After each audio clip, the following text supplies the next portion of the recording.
MINTUHOTEP, Great SABA Tehuti, MUNHOTEP Ra. Health and prosperity unto you. May your monument be established forever on the foundations of MAAT. May your posterity give you praise and offerings. May your goddesses personify devotion to you like the great goddesses are said in NETERU. To SABA Tehuti, MINTUHOTEP Ra. Uben Ra, Ma'at Hotep, Glorious Tehuti Amun Hotep Ra. It is said good advice is rarer than emeralds. That led me to think, Tehuti's advice and teachings is life's wealth. You are the doorway to Miao, the ancient conscious state. You are the wise one, an incarnating Ren that is breathing the Ankh, living from Ma'at, the Nefer, ancient Ba, the ancestor, Tehuti. I am incredibly grateful to have access to your podcast and guidance, to offer your immortality and taking moments out of your day to help me, to offer not leaving me to suffer in a world of matrix, to offer teaching me truth, honesty, and teaching me that it is good to search for wrongdoings and make corrections, to offer everything. May your exquisite NETERUs have a day as beautiful as them. May they always have clarity and never be under hypnosis. May they always be safe, never in harm's way. May they never receive headaches or stress. Their beauty like the sun's reflection on water. Their beauty like a snake wrapping itself around a harp. Their beauty like circumpolar constellations. And their beauty like luscious forests of green with cacao plants and bamboo. My greatest love and respect to your immortal Nefer Kemetic family. Tua.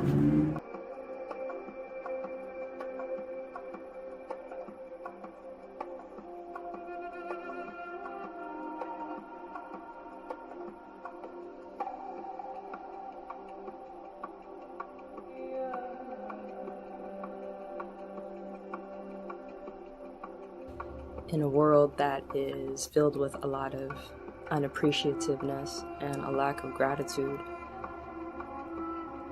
dua to you, Saba Tehuti, Amenhotep Ra, for the altitude that you give and provide me to just be not only of greater acceptance of the greatness and the beauty that I have, but also just give the gate and the way and the path to continue to expand and not feel like I'm an alien or not feel like I'm crazy for just knowing in my heart this standard, and this standard that I've always known my whole life. You gave me a breath of life by just making it plain to me that that standard was Ma'at, and that Ma'at never leaves us. It is just something we are to remember again. So just do it for the countless lessons directly and indirectly from the world and beyond this world to just give us, like I said, a breath of life and a second chance at immortality. And for that is the ultimate gratitude. And as well, thank you for being the teacher that you are, and the kind of teacher that when I receive a lesson from you, I don't just want to learn the lesson from myself, but there's just this seed planted that the beauty and the wisdom and the power and all the things that I receive from your lessons deserve to be shared and extended beyond myself. And that is a beautiful responsibility as well as a beautiful honor that I am happy to receive and continue to grow within my Eve. So thank you for the Ankh, the seed, and allowing the NETERU and the NETERU and the NETERU and MAAT to again be. Peace. And I'm going to tell you this. Once I was able to imbue myself in this frequency, I didn't want anything else. Nothing else was satisfying to me. Nothing else was nourishing to me. Nothing is more nourishing to me, to my consciousness, than the truth. once you are actually imbued with it, once you learn what the truth is, it's nothing more satisfying. So Hotep Henu to you, great Saba, for this NEPA class. Your discipline, your example, I've seen it demonstrated consistently week after week. Man, like he was on another platform, Tehuti, like I was telling you. He was on another platform. He was invited as a guest, and he was answering questions like he does now. It was like an interview. I don't even know what the name of the platform is, but I definitely encourage you to go watch it, because that was a NEFR class as well. Whenever Saba is on any other platform, he definitely represents. But he was on this brother's platform, and he had one of his vipers, venomous vipers, with him, and he was teaching, answering a question, and the snake bit him on his hand, and he continued to teach. He didn't even stop teaching. He continued to teach. That's discipline. That is consistency. So it happened so quick, right? That I didn't even realize that he got bit. I didn't realize that it was anything wrong. I actually had to go back and rewatch it, because he continued to answer the question. His discipline was that of such. He continued to answer the question, right? So that's the.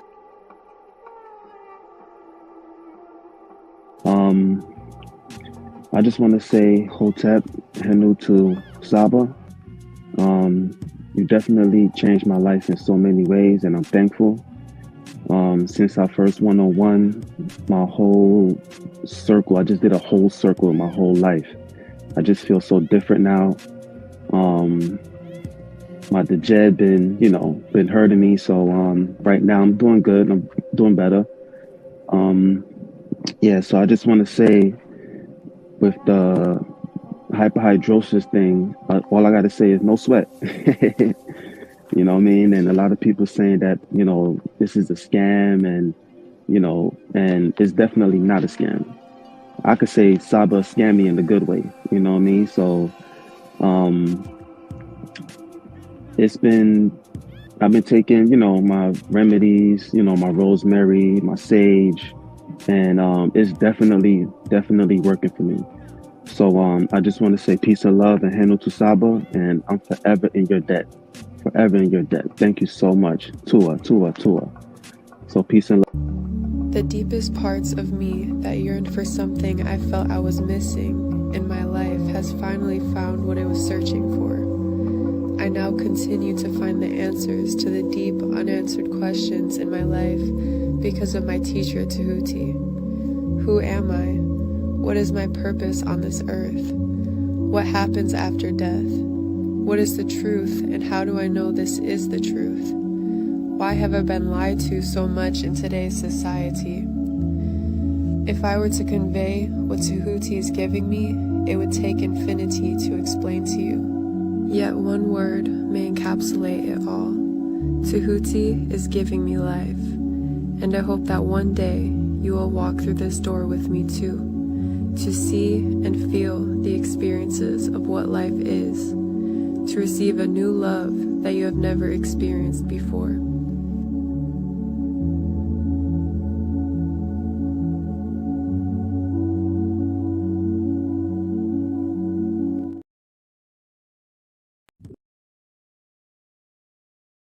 Yeah, we'll have to go through the details. Now, man, I'm just amazed, man. You're incredible, bro. You stand before us. Yo, the Tehuti, the real Tehuti. I truly believe that. Word. But look, I just want to say, listen, yo, Tehuti is a close brother of mine, excellent scholar. Y'all better watch out, because he's gonna be straight chopping some heads off. Man, you got props from a Hebrew, bro. The oldest known spiritual book to speak on the afterlife. Get that Palo Santos burning. Start burning that Palo Santos and that sage together. You can mix them together in the bowl. They gonna need some frankincense oil in there. Oh my goodness. Let's go. with the blood seed, Lord. Brought out the holy tablets. Oh, man. It's on. The Per Amharu.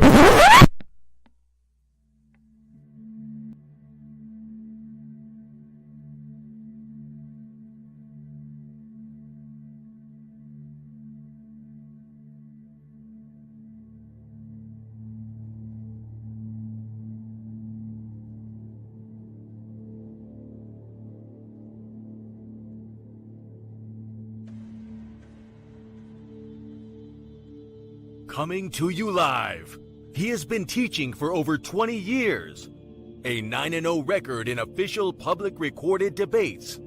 You've heard many teachers out there before in the so-called conscious community, but none with the demeanor, calmness, and detail as Tehuti Amun-Hotep Ra on such topics as breaking out of the matrix, truth on religious origins, underground conspiracies, secret societies, mental, physical, and spiritual health, the Anunnaki, the NETERU, Kemet and the origins of MAAT, meanings and symbolisms of NETERU, the only one who will stand in front of question of this wide range of subject matters, answer, question, and debate. Some have podcasts, but Tehuti is the teacher, so he has a pod class. Subscribe to the channel for updates, classes, and much more. Join the chat, call in, participate live. Get your notepads ready. Welcome to the Tehuti Podclass. Open your mind.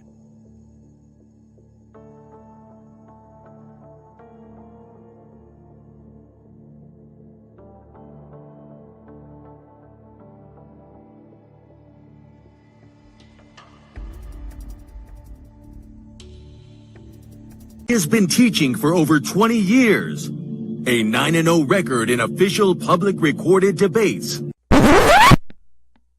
Correction.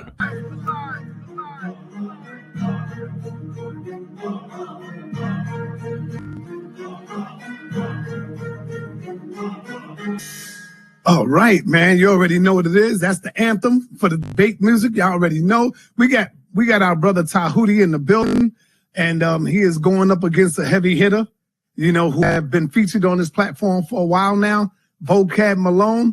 I don't think Vocab, I hope Vocab put in his homework. I hope he knows a little bit about Tehuti and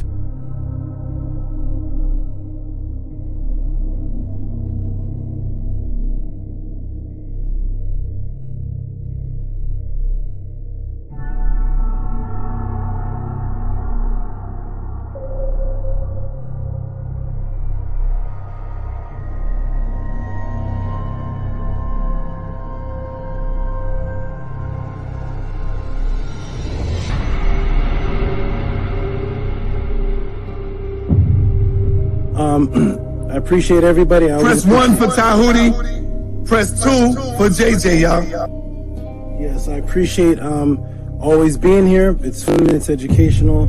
It's good to hear all these crazy views and just hear where people are coming from. Peace and love, everybody. Check me out every Friday, 7 p.m. Pacific on the Tehuti Podclass on YouTube.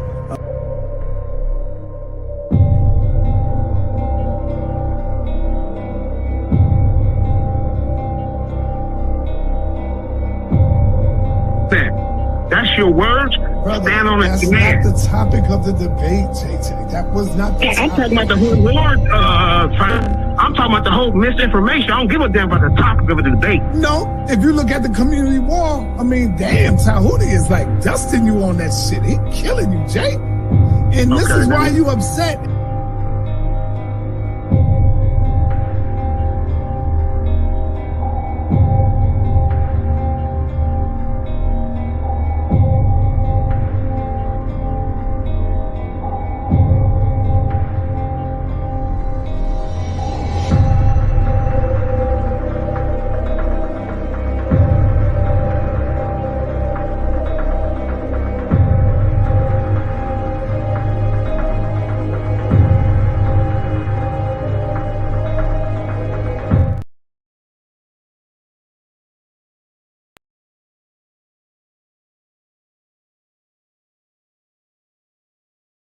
I'm gonna say what's up to JJ. Stepped on the screen for a moment. JJ, how you doing, good brother? You doing well? Hey, how you doing? Hotep, brother. This is JJ 7000 from the Mandinka Hage clan from Mali. You know what I'm saying? Tehuti, I did my roots. Yeah, I found out my people from Mali. Yeah, from the Mandinka tribe. Hey, check it out. Nice. Hey, there's a Hage clan. You know, I found out that they took my family from Mali to Charleston, South Carolina, and they was on the Hage plantation. Yeah, I went deep, man. But I want to join the House of ATTON, man. So I'm just here to learn. Peace. The correlation of her not being a literal person with having the sun on her head. I'm trying to link in why you're bringing up the sun is on her head. I'd love to know how you think that a literal person could exist with the sun on their head. So because this image has the sun on her head, therefore this cannot be a literal person. Is that your stance? That's exactly what I'm saying. And I also want you to recognize that I'm saying the same about a rule and the same about a star. Okay, great. Can I screen share, please? Yes, sir. So it's the brother Jabari. Remove Jabari. Sorry. The Jabari stance is that because this image has a woman with her son on her head, her stance is that makes this woman not real. When I asked him if that was his stance, he said yes. I'm going to screen share, please.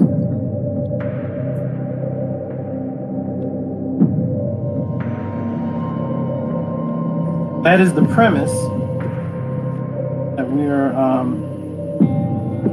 using.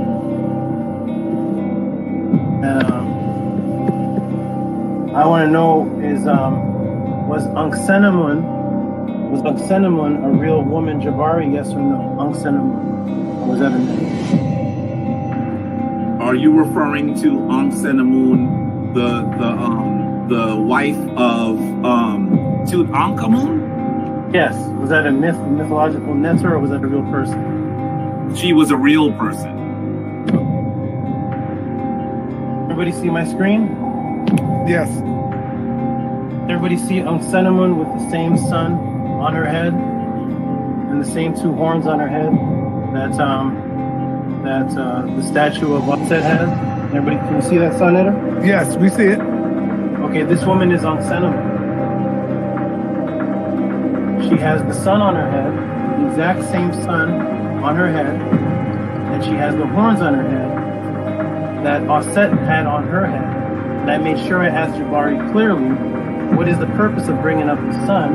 Is it because this woman has the sun on her head? Does that make this woman a myth or untrue? And he said that is his stance.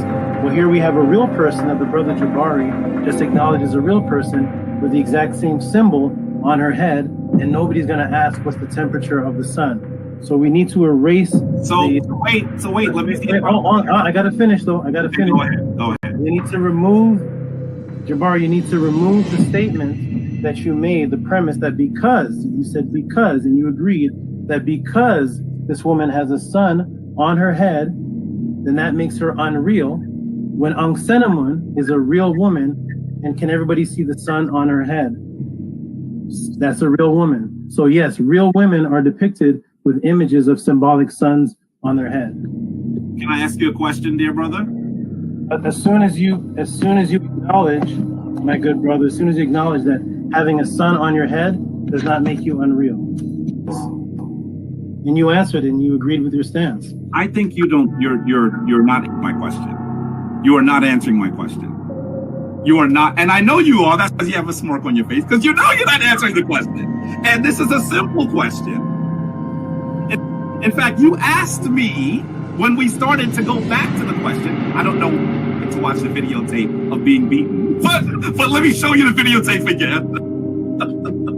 Because we could have started someplace else. But you asked the question. And I started by asking you how hot was the sun? All right. Let me say something. Let me finish on that.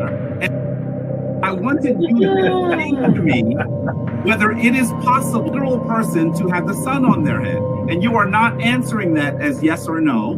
I'm not sure. That's your question. Is it possible? I've asked it like 7 times, brother. That it's not possible, and that's why that is symbolism. Ang Sanamun and Aset Answer the question. You're not answering the question. Is it's not possible, but you set your premise already. This is 8. This is 8. I'm going to ask it to you one more time, and hopefully you'll give me a clear answer. Is it possible? Is it possible for a literal person to have the sun on their head? No. Oh, good. Thank you. Thank you. Thank you. Okay. All right. Let me right quick. Yeah, sure. Now, Jabari, you know I love you, brother. You did get hit with a straight right on this one right here. If the brother asks you, Jabari, hold on. In all fairness, the brother asks you Now, I agree.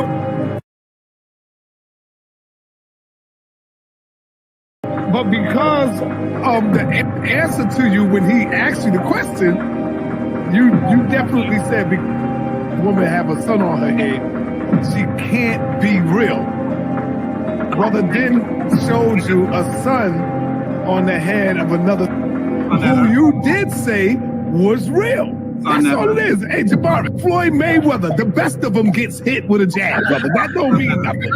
Come back and show the brothers and sisters out there why you are the Floyd Mayweather of the House of Consciousness. That's it, brother. It ain't nothing. This is the reason why you have to. All right. Hey, peace and Black Power family. Welcome to another Son of the TV House of Consciousness, but y'all already know what it is. The brother making his way back to the House of Consciousness. He is now official House of Consciousness member. Welcome to the party, Brother Tehuti. He made his official step through the door a few days ago, taking on the Floyd Mayweather of consciousness, Brother Jabari. Most people in the got Brother Tehuti winning. Now, hey, majority rule. I can't be biased. I got to go with the majority, okay? Because I'm not the referee. So, don't get mad at me, Brother Jabari.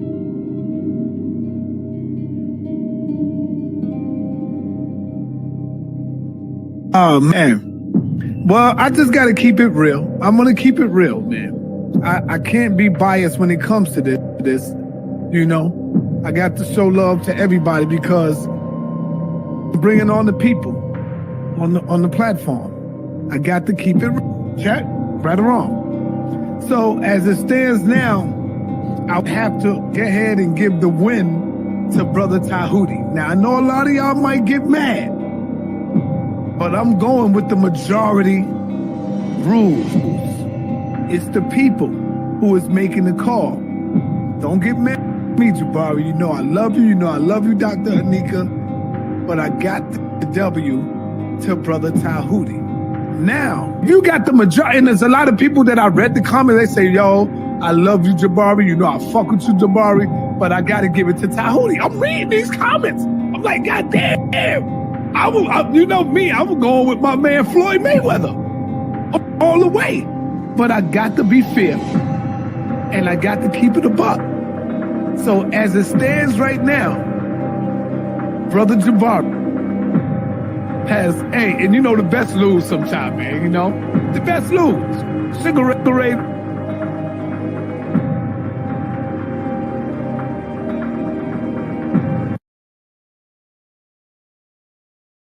See, when you look at Floyd Mayweather, in order to beat him, you got to knock him out. And Tehuti, you gave Jabari a little knockout hit. You know what I'm saying? Because you caught him. I'm going to be real. You caught Jabari in that opening argument when you asked him about the sun. I got to give you that. And then you caught him again later on when you asked him about something else. I'm giving you that. How could I be biased? Everybody know I fuck with Jabari. See, when you look at Floyd Mayweather, in order to beat him, you got to knock him out. And Tehuti, you gave Jabari a little knockout hit. You know what I'm saying? Because you caught him. I'm going to be real. You caught Jabari in that opening argument when you asked him about the sun. I got to give you that. And then you caught him again later on when you asked him about something else. I'm giving you that. How could I be biased? Everybody know I fuck with Jabari. I just gave Floyd Mayweather his first loss to this brother.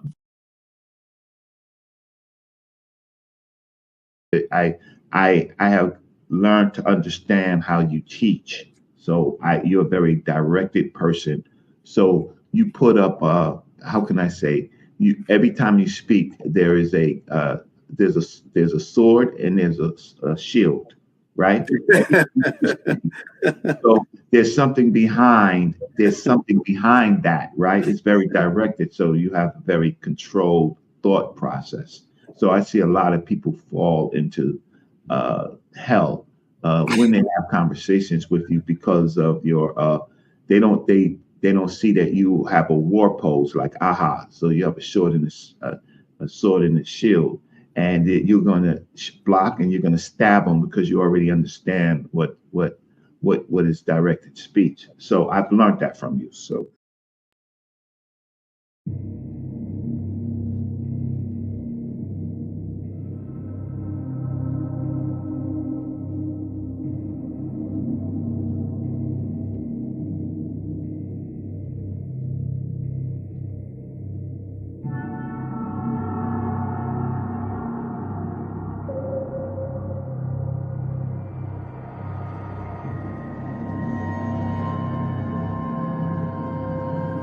To be very clear, I have never had an official date with anyone.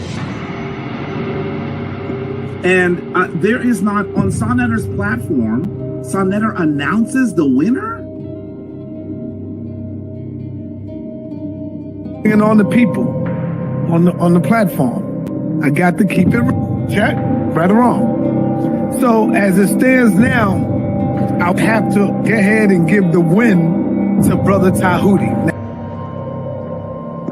And there is not, on Sonetter's platform, Sonetter announces the winner?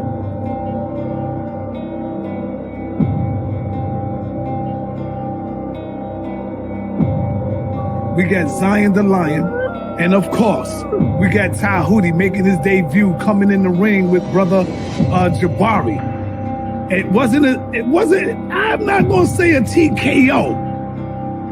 I'll just say a little jabby jab. He won by a couple of jabs, you know. He took some jabs, you know. And now, well, we got the rematch coming with Brother Tehuti and Brother Jabari coming back this Wednesday, 9:30 p.m. And I know Jabari is not going to take him lightly on this one. I know everybody is looking at Zion, Tehuti. To be very clear, I have never had an official date with Tehuti. And there is not, on Sonetter's platform, Sonetter announces the winner?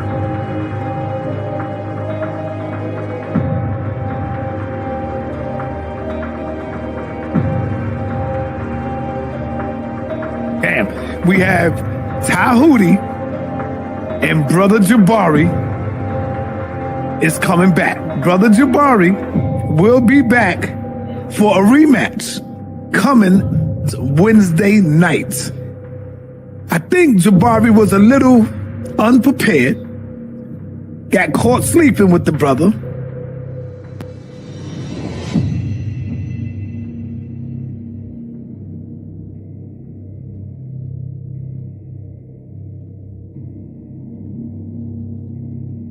Shout out to HOK. I definitely think it was an upset. I said Jabari did a good job. I just don't think that he won. I said Brother Jabari did a good job, but I just simply don't think that he won. As I told the brother earlier this afternoon, the Brother Tehuti, I told him that I believe that he could have secured that W over Jabari a little better. And there is not, on Sonetter's platform, Sonetter announces the winner?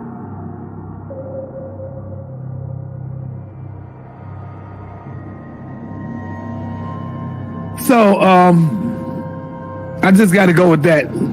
I just got to go with the win. We're going to be giving out some powerful trophies coming up soon. So now.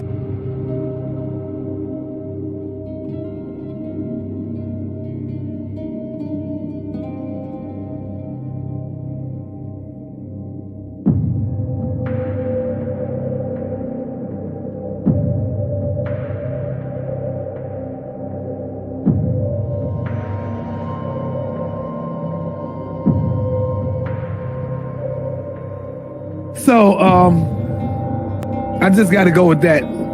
I just got to go with the win. We're going to be giving out some powerful trophies coming up soon. So now, Zion Lex is coming out.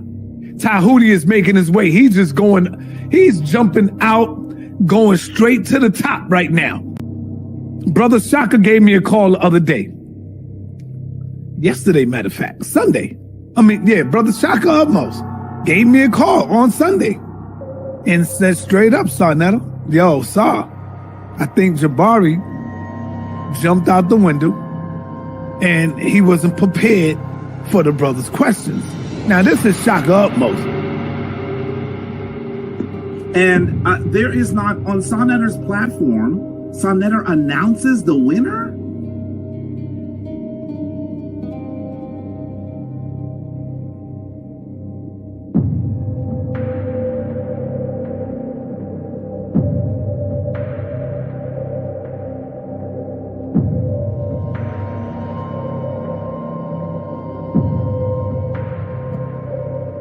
Yeah, we got Zion Lex.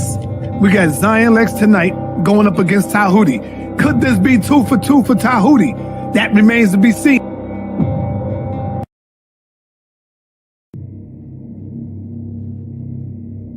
I've beaten people. The winner was announced by Sarnetta. The winner was announced by the judges. I have the certificate, the proof. I have Sarnetta saying I beat Jabari. I have all the judges saying I beat Kemet. You have me saying you beat Jabari. Yes. You got me saying you beat Jabari. Sarnetta didn't want this to be allowing. If I said you beat Jabari, he can't beat Floyd Mayweather, bro. That is exactly the point. So shall I screen share again? I mean, I have to keep doing this to people. I must have been half asleep or some shit. I don't know. Go ahead, show it, bro.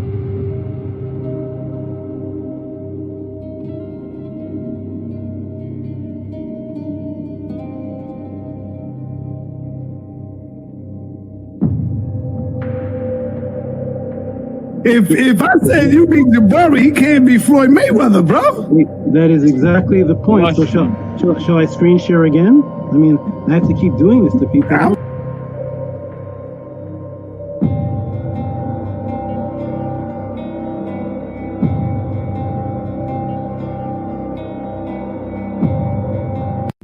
And I took out the Floyd Mayweather, so I guess I'm the House of Consciousness champion. I just came here for an interview. That's my you can't be the House of Consciousness champion yet.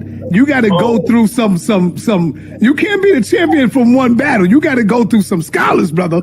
And now you face right now with Zion. So I'm sorry. When you beat Floyd, you don't get his title. I'm sorry. Go ahead, brother. I just gave Floyd Mayweather his first loss to this brother.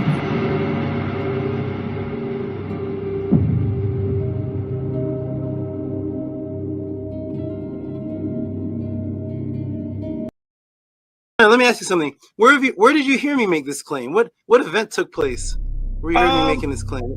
Have you ever seen me before on here? Yes, was it any kind of debate that happened where I was making the claim, or you just saw me on Senator TV? I think you was going at it with Jabari. Yes. Is that one? Yes. That's how you know. That's the reason why you know that I came in for my first interview and you immediately called it. Were the NETERU real? And then Jabari came in, and it was the first and last and only debate on that topic in all of the Kemetic since Dr. Ben till now. That's never been debated. Me and Jabari. So thank you for hosting, making history. That was the very first debate ever took place on that topic, right here on Senator TV. Okay, well, in the intro of my podcast, I have sections of me and Jabari's debate, and you announcing me as the winner, and then you and Shaka AKHMOSE saying that he wasn't prepared for me. Right. I caught him sleeping and he wasn't prepared. So therefore, we should have a rematch. Right. I never heard you say that about Jabari before in any kind of debate. Well, you know, sometimes we got to be honest. That don't mean Jabari is not the champ. You know, you can lose one bout and still be the champ. You can. What sport is that? No. You can lose one and still be the champ. Like your record is now, like 75-1. To be very clear, I have never had an official date with anyone. Maybe I think so. So you do acknowledge. Me and Jabari did have a debate, and I won the first one. Yeah, I'll give you that because I already done came out and said you won that, so I can't go back on that now. I give it to you. Here's the problem though with that debate. I cannot say Jabari won that debate because his wife was there helping him. Reggie was there helping him. Sai was blocking for him, even though Sai was a bit more objective. He was giving props to Tehuti when Tehuti was smashing him.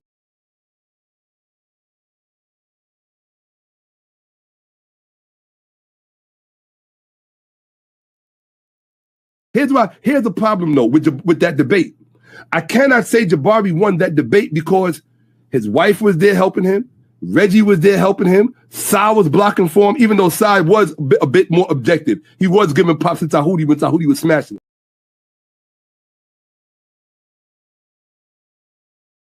I discovered Tehuti on Sanetta TV. He was at the Jabari debate. He was a brutal one, very brutal. And I was one of the Jabari followers, and Tehuti won me over. I couldn't believe that somebody that I call a teacher, master teacher, was making stuff up. Tehuti Erakuti, I overheard you while I was in the background. You said that you were would you say your heart was broken when you saw your master teacher making things up? Was that Jabari? Yes, sir. Somebody's making something up. When you went in to see the debate, did you go in saying, "Oh, Jabari's gonna wipe this guy off the scene"? Did you know that you had faith in him? Like, hey, every Jabari debate on Sonetta, he blows everybody away. So here's just another one, right?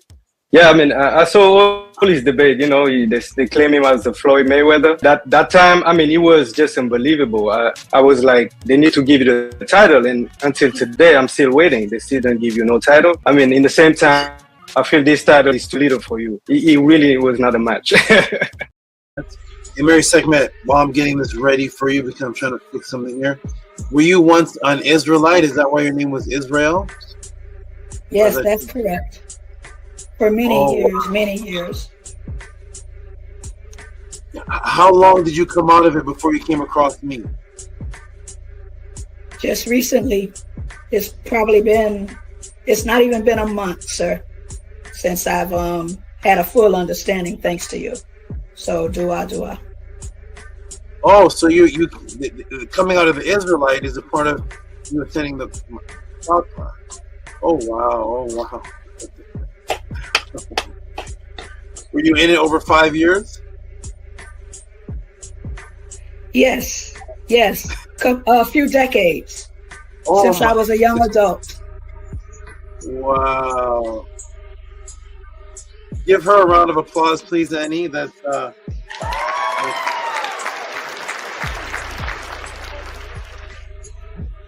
you're on mute, by the way. We didn't hear anything. Say it again. I'm grateful. I am really grateful.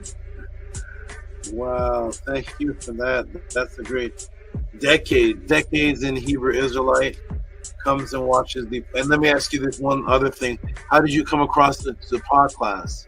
How did you even know about this? Come across it? It was the debate with Jabari. I was following Jabari.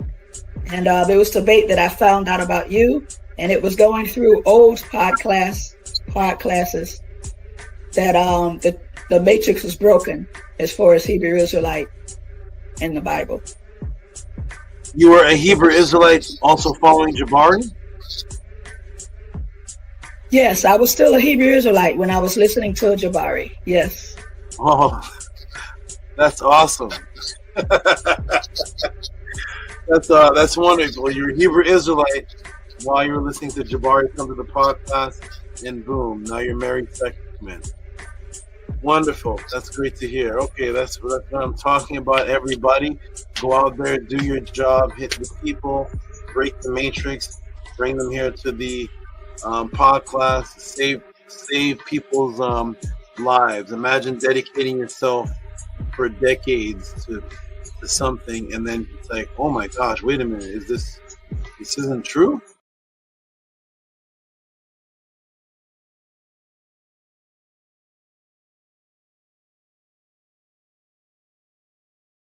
We were a great young group of brothers and sisters moving. You know what I mean? It just that things sort of went different, and we went to different black movements as we grew up. You understand what I'm saying? But right now I bear witness that Tehuti's been consistent with the truth this whole time. I can't lie about that. That's a fact.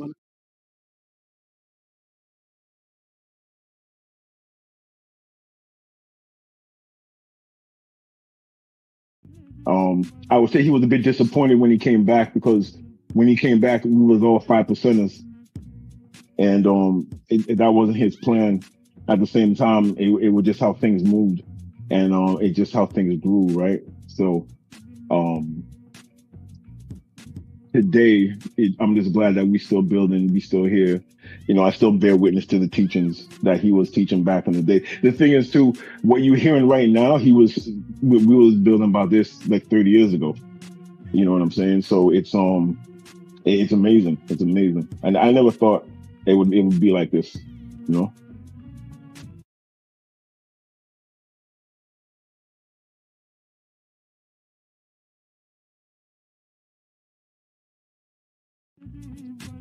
Let me know if you're here, whether it's on here or whether it's in the message system. I'll be back, everybody.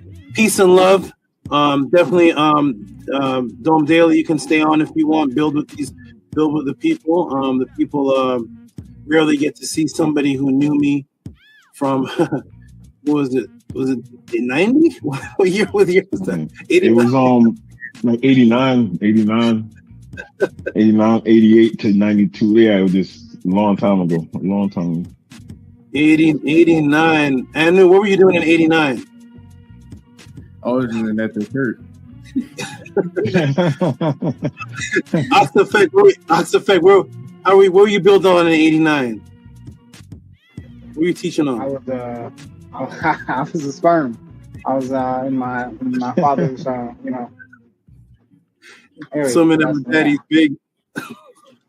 Mm-hmm. Okay, maybe Primordial. I know he was the Primordial. He's gonna give up his age now. What were you doing in '89, brother? What spells were you breaking? What were you doing in '89? I was only 3 years old, running around, acting whatever. Yo. Right, so he's not. You know that it has dips and all that. Right. So he's not laying on his back then. Reached 1,000, yo. He's actually on his butt. Isn't he on his butt? Let's get that picture back up, because maybe I'm not seeing the right picture.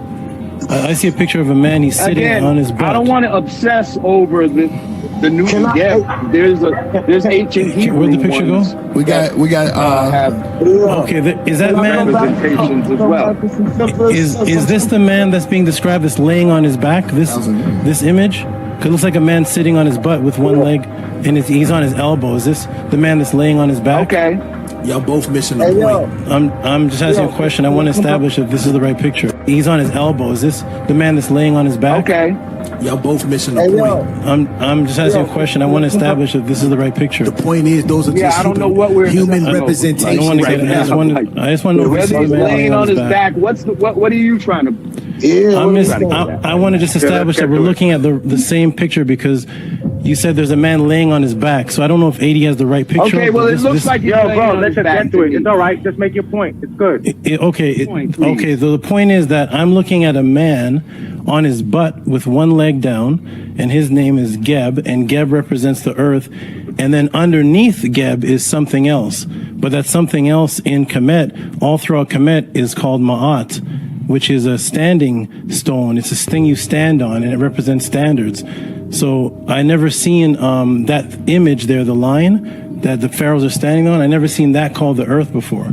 So I was just looking for references. I like Okay, to walk through things let's get rid of that and stop. Okay. Okay, so this is we're gonna. I've just gotten rid of this. So the earth is lying on the How's that? Yo, what's the point? Yo, let me get back to like a simple question. Okay, so we just got rid of. Let's not cut everybody off though. Okay. In that picture. Glad to do it all. Did we get rid of that evidence? We just You threw come that. in. You come in. I know everybody. Yeah. Did we just get rid of that? Is that finished now? That is not the earth laying on his back. We're getting rid of it, right? Talking about with it. All right. Okay, good. All We got move on to Exhibit B then, because that one we just got rid of. All right. What's your question? It's back. We're getting rid of it, right? Talking about with it. All right. Okay, good. We got move on to Exhibit B then, because that one we just got rid of. All right. What's your question, Vine? Hold on. What was the point that was supposed to be made? We got rid of it. There's no more point. Lord Jamar got rid of it. So we're on to the next. I don't have no control over it. Hey, D's a flat earther. We got rid of it, so we're on to the next. The next. All right, move on. Let's move on. Okay. I just want to get rid of point by point. So you said the when I stepped in, the original topic was that Copernicus was the first He brought in to introduce the globe, and then an ancient image was shown to show that our people believe the earth was flat. That image, Lord Jamar said he wants to throw that away. So I'm looking for throw it away. Or you'd like to get back to it? Stop obsessing over it. You literally said you wanted to throw it away. That's one of some Egyptian science. So you want to, that's probably your field of expertise. So you want to get into that. That's why you want to go there. There's also the ancient Hebrew. There's also an ancient Hebrew depiction of flat Earth. There's a lot of different images. Right. So you want to get into Newton because that's your expertise. We're not getting into that right now. Yeah, actually, from what I remember, there's a lot of I thought you were the one that brought that up. Not me. I didn't bring that up because of my expertise. Not just that one. Who brought that up? I'm late to the. Brought them all up. Not just that one. From the super chat. I brought a multiple ones, but you want to dwell on that one. I want to go one by. Yes, there we go. One by one. So there goes the other few ones. Why can't we? So one by two cultures were mentioned. Egypt and ancient Sumeria. When I stepped in, I don't know if there's more mentioned before. Hebrew. I said a few of them, bro. Okay. Like you're not listening. And now here goes another one. I heard Egypt and Sumeria. So I'd like to deal with Hebrew. Well, here's the Hebrew one. There is no ancient Hebrew culture. Right. He said Sumerian. Okay.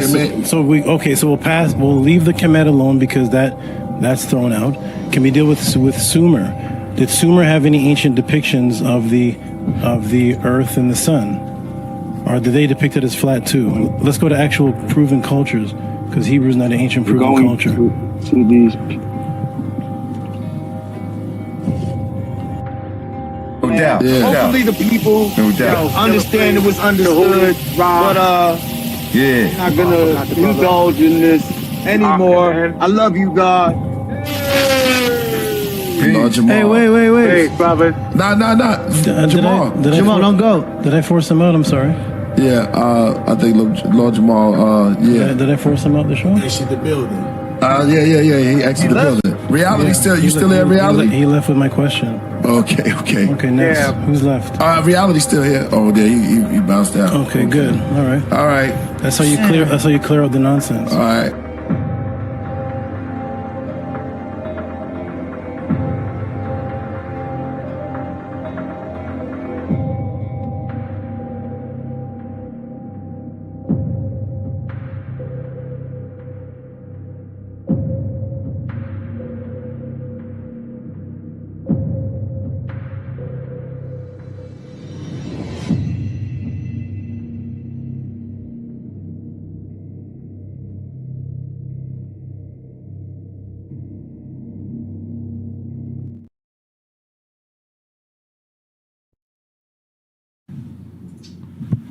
I was showing Hebrew, and then I got this one right here. Hang on a second. This one's also Hebrew, showing the firmament and Sheol. Okay, this depiction right here This is an ancient Hebrew tablet that's in a museum. This is an ancient Hebrew papyrus that we can date, or what is this? There's a few you can choose from. We've got the one that we were looking at, the one that I'm asking about, is that picture, that Hebrew picture. This one's Hebrew, yeah. That was found, this picture was drawn by the ancient Hebrews? There's quite a few drawings. No, I'm not asking if there's quite a few. Maybe I'm not being, can I be heard? Okay, the image that was on the screen, can we go back to the image? I don't know why I keep jumping. Because there's so many. 80, yeah, but can you stick to the one that you showed? That's why I like to do things step by step. I know everybody likes gish, gallop, and jump. Okay. I do things nice and slowly, and that's how you catch people. Nice and slow. Okay, catch me. The image that you're showing right there that's being called a Hebrew image, is this an ancient papyrus image in a museum, or that can be dated back to the ancient Hebrews? Just yes or no? We're not familiar with museums, so no. Can this be dated? This image that we're looking at here, this color image, this is an ancient. Why is it moving? Oh, okay. Everybody okay? It's the same one. No, okay, can we stick with the? It's all the same one. I know people like to jump. That's how you cause the chaos. You can forget the argument. This is why I win debates, because I stick with the one thing and I'm not moving. So the one image, I'm asking a straightforward question to everybody on the panel: is this an ancient Hebrew image that can be found dated to the ancient Hebrews? Just yes or no? This exact CGI rendering of it? No. Okay, on to the next person. Lord Jamar, is this your Hebrew image that you're presenting that can be traced back to the ancient Hebrews? Yes or no? That is an image that I understand to be an ancient. Their depiction of their cosmology. Where can we find this ancient image? Is that an actual one from some? I don't know, man. See.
Peace. Greetings, everyone. Welcome back. Let me get a mic check. Press a 9 if you can hear me, please. Mic check, please. Please. Press a 9 if you can hear me. Press a 9 if you can hear me. Oh, wait, there's a little lag, so. Okay,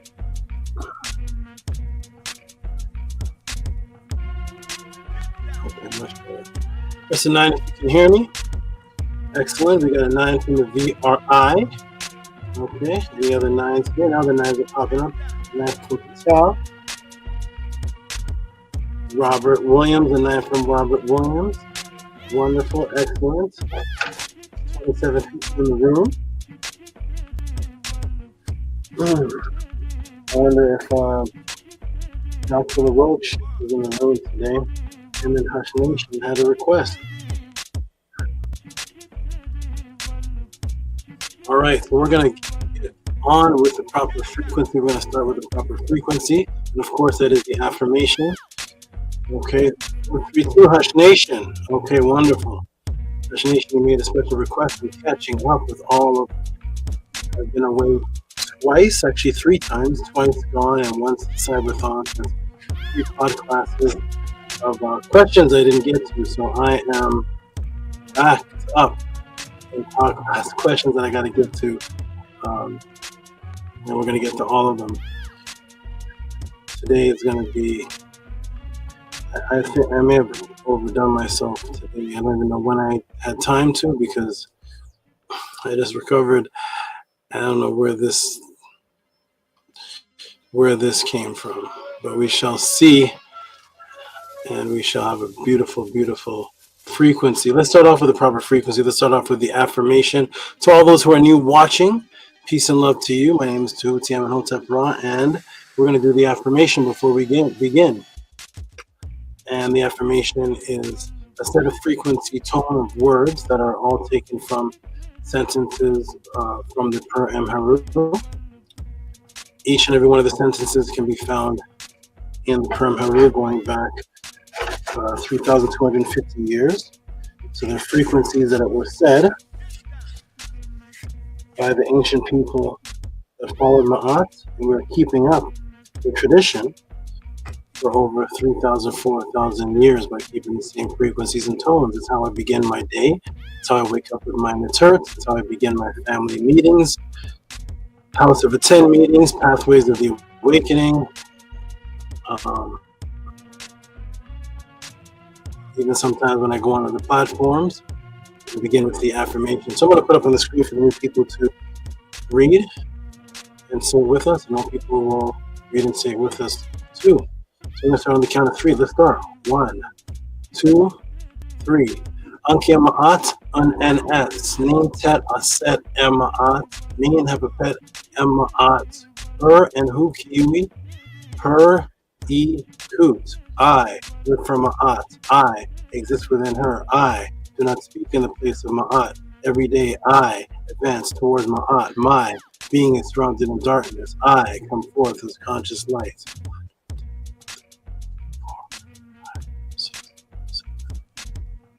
Peace, greetings, Hetapu, and all of that. Nice to see everyone. This class, this set of questions, and what you're about to witness when these answers come about are about to change history, and I hope people really, truly appreciate this and support. The library is being created for the children's children another 30-something years from now, where there is over 3,000 Tehuti Podclass and classes with 2 to 4 questions to 6 questions answered each. So that may be 10,000 answers. I'm going to come off the screen and come back on because it's clicking. It's clipping. Let me see something here.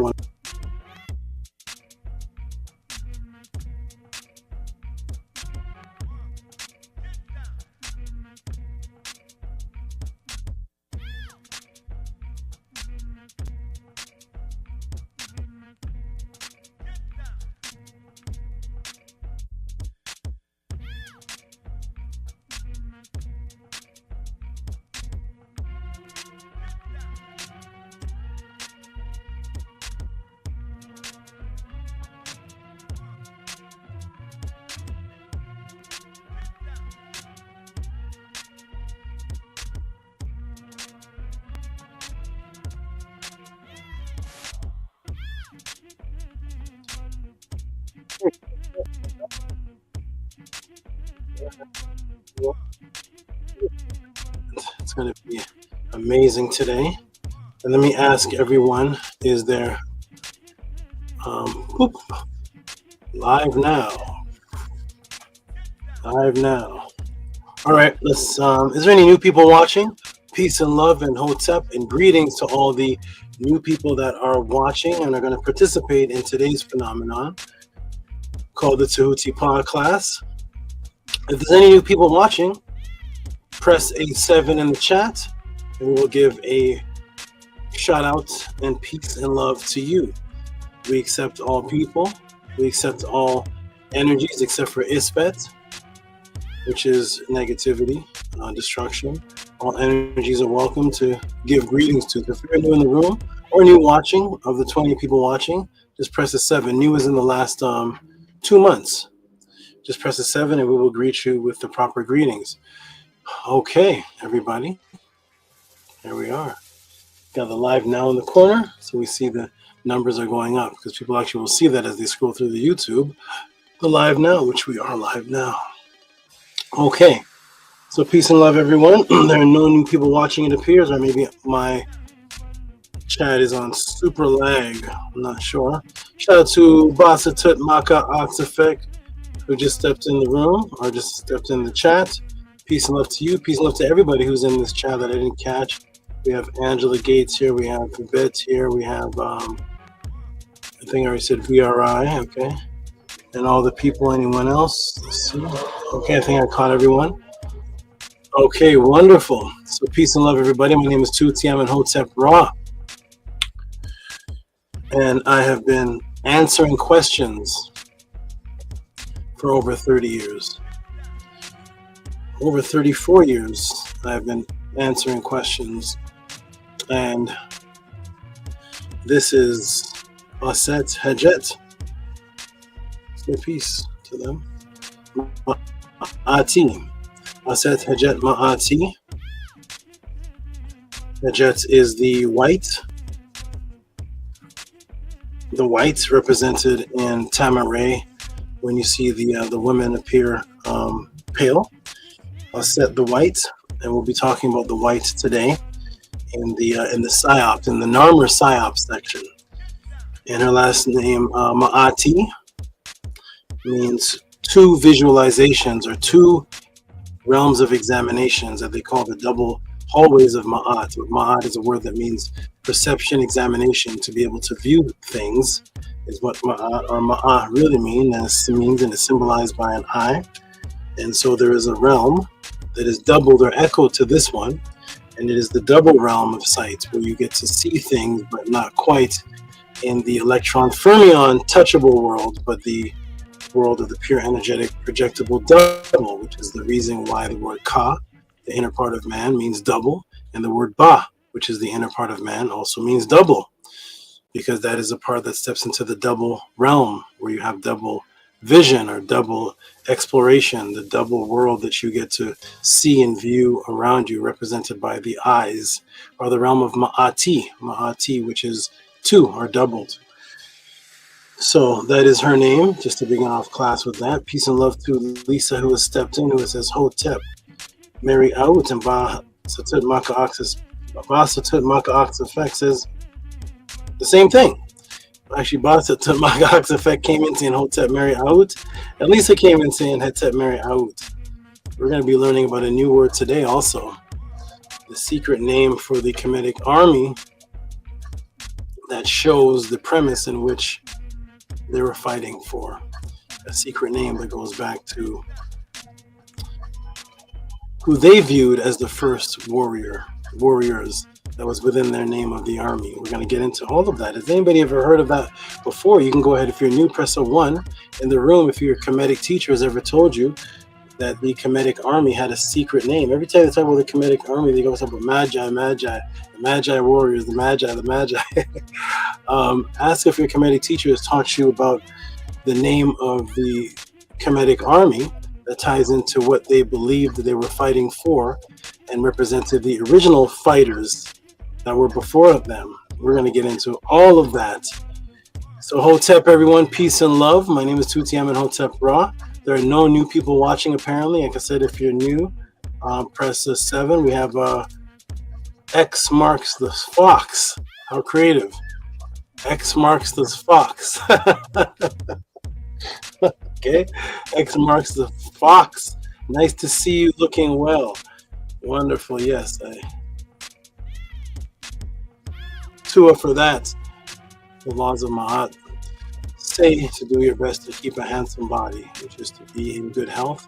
Unfortunately, or fortunately, in the last month or so, people were asking, people were saying with Dr. Tehuti, do this inner healing, do such and such. And the thing that happened to me, or that's happening to me, which is hopefully getting better. I have a few more looks to see and a few more tests to see. Was not coming from anything natural, any type of natural ailment. It was coming from the exposure to chemicals and asbestos and things that I was actually had to expose myself to due to where I had to be for several years to keep myself off of the grid. And then to realize that to be in that particular location or area, there was a problem. And the doctor said, it doesn't look like this has anything to do with walking pneumonia or any kind of sickness. So it's coming from something external, something chemical. So I am doing my best to do what I have to do to fight that off, but it's not coming from something natural that has a natural cure to it, because it's something that was it's induced by strange surroundings and events. At any rate, I feel I am breathing. I'm not hearing the water in my lungs, all that stuff that was leading to danger. I'm not hearing that anymore. And everything is going to be me and have a pet moving in an upward direction. And like I said, I will be continuing to teach in doing this until I'm on my last day's last bed, unless it's impossible for me to do so, because as the SABA, I have to be the doorway and go through these particular situations. And peace and love to all those particular situations, because all they do is make the SABA stronger, being hit by vipers and surviving, having my feet exposed to cement, concrete, and vermiculite, because I'm having to use my feet to stir concrete to make temples, because the cement truck, all type of things, cement truck freezes in the area, so we have no cement trucks, so I have to use my feet to crush the vermiculite, which cause certain chemicals to affect my feet, all type of things. But this was all done in the name of building areas that I can teach for the people. So peace and love to all those situations, and that will always go down in my legacy. For those who are new here, peace and love to you. My name is SABA Tehuti. I'm in Hotep Ra, originally taught by these, meaning that when I was a child, I separated myself from regular society, separated myself from people by going hours, first of all, walking almost an hour to get to areas where there was pure wildlife and no houses and no so-called human civilization around, and spend hours a day as a child around the animals and observing them, watching them, seeing how they communicated, seeing how they organized and structured themselves. And I developed myself watching them. When I came back to be amongst people, I saw that people were disorganized and unstructured, and that there was a chaos. I saw that they were unstructured and that they were being controlled by other people without even knowing it. A sense of hypnosis was taking place. When I went back into the animals and watched them, they were not being controlled by the other animals. There was no other animals controlling them mentally. They were doing exactly what they did millions of years ago and echoed what they do in other parts of the world, which means that when you see a beehive, the bee, queen bee, functions as a queen bee, the worker bee, the drone, functions as drones and workers, and the queen bee, whether they're here in California, or they're in Africa, or they're in Jamaica, or they're in Colorado, or they're in China.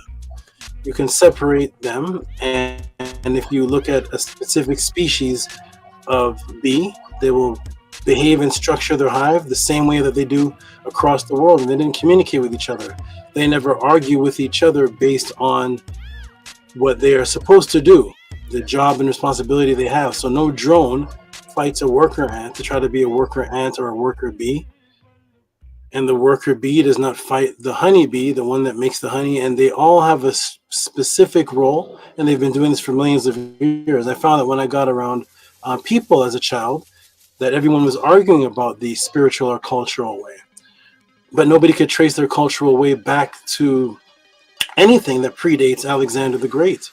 And that amazed me as a youth, because I spent time watching animal wildlife videos and tribal videos, watching videos of the Dogon tribes, watching videos of Zimbabwe and all type of tribes. And I never saw any Bible or Quran or Torah amongst any of these tribes. When I looked at the South American tribes, when I looked at the Native American, the Nahi, which is what they call the Navajo today, when I looked at these people, I didn't see Bibles. I looked at the Eskimo, I didn't see Bibles, and it caused me to start asking questions.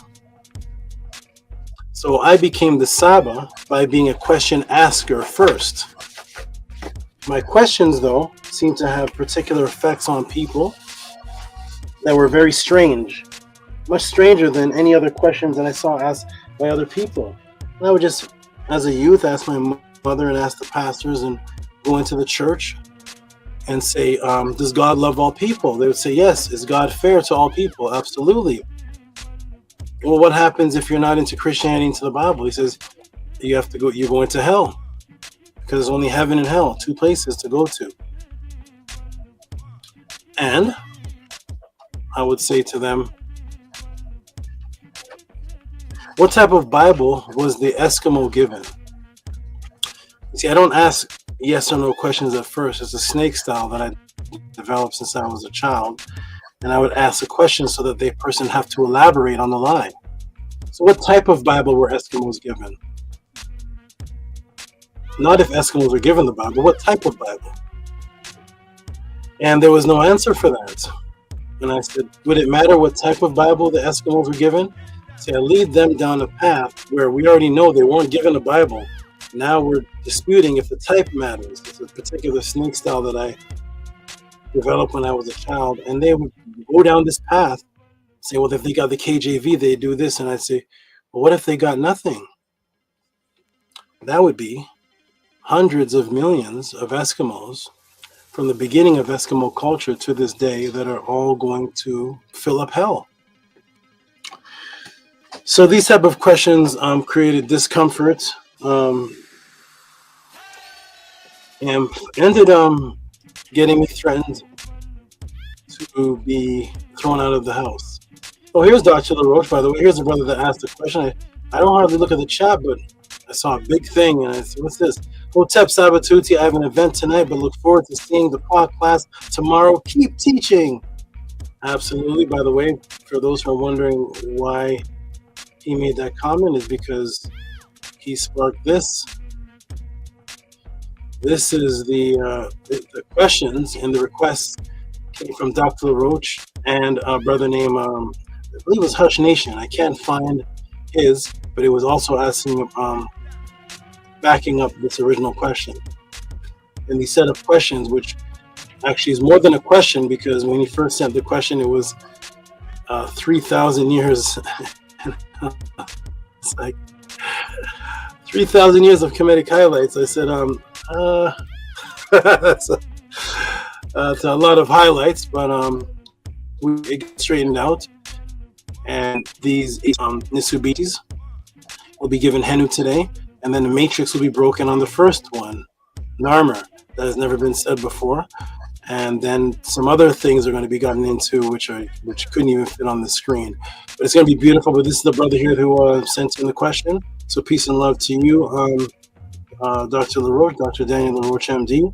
And yes, you will enjoy this tomorrow. This is a long one. It's going to be a long set of answers. I'm going to be answering about 8 questions within this class here. Just these topics. It's going to be 8 questions. Okay, so let me get that off of the screen. All right, wonderful. So, so as a youth, I was going to be thrown out of my house. So I set up a debate with my mother, and the agreement was if I beat the pastor in a debate, I get to stay inside the house. If I lose, then I have to go find a new place. And this debate was set up with me. I was a young man. I don't remember the age because this is all right in the beginning of what they call high school. I did a whole class on why they call it high school, but right in the beginning of those days. And he was about 47 at the time. Peace and love to him. The debate ensued and went on for about 5 hours. And after about 5 hours, with some breaks, she kicked him out of the house for embarrassment, saying that my young son is embarrassing you. And this is disgusting. This is embarrassing. And she kicked him out of the house. This began the path of me seeing the effect that I had on people when I did the snake style. This was me as a young man. The effect was 4 days or so later, maybe the end of the week later, there was a notice on the door, and it was a restraining order against me as a young man. And the restraining order was banning me from church properties, areas. I had never seen a restraining order before in my life, but what I saw on TV was restraining orders were for when you beat up women or children or men, and they want to keep safety. When bullies beat up a child and they have a restraining order, or domestic abuse, or whatever the situation. But I've never seen a restraining order against buildings, properties before. If anybody's seen that, if anybody knows if anybody has a restraining order against religious properties, if you could just press a 2 in the room and definitely send that link or picture or verification. If not, then as a child up until this day, I believe I'm the very first and only person on the planet Earth that received a restraining order against Christianity, against churches of Christianity. It was very odd, and the restraining order was notarized, was stamped by the courthouse, and it was from the pastor I debated. The pastor actually requested a restraining order from me as a child, that I'm not allowed around churches. And this was the beginning of me seeing that the effect of bringing questions to people has them act in a way that reveals them. It also did something else to me. It created biological imperative association with conscious teaching associated with a roof over my head. This completely changed my neurological perspective and my neurological makeup, because as a youth, when you're 16, 17, 18, you're looking for a job to move out of the house, to provide a roof over your head. And it's the first thing that the brain associates with provisions of a roof over your head is that you got a job. The very first thing my brain associated a roof over my head with was winning a debate with a pastor. This completely reorganized my brain structure, was completely reorganized from the other youth. They couldn't relate to this. They were talking about, we got to get a job, or we can pay our mom rent because we're over 18, and we got to go move out or help with the groceries. And I'm telling them, oh, well, I earned to stay with my mother because I have a restraining order as a trophy. My trophy for a debate is a restraining order against the head pastor, which they knew who he was. They couldn't relate to this. They couldn't understand. So my brain associated the first time I ever earned a roof over my head was obliterating a person in ISFAT, was obliterating a person in the Matrix in front of a judge, my mother, who was on his side because she's a Christian. So that's my very first taste of earning a roof over my head. Had nothing to do with money. It had nothing to do with getting a job.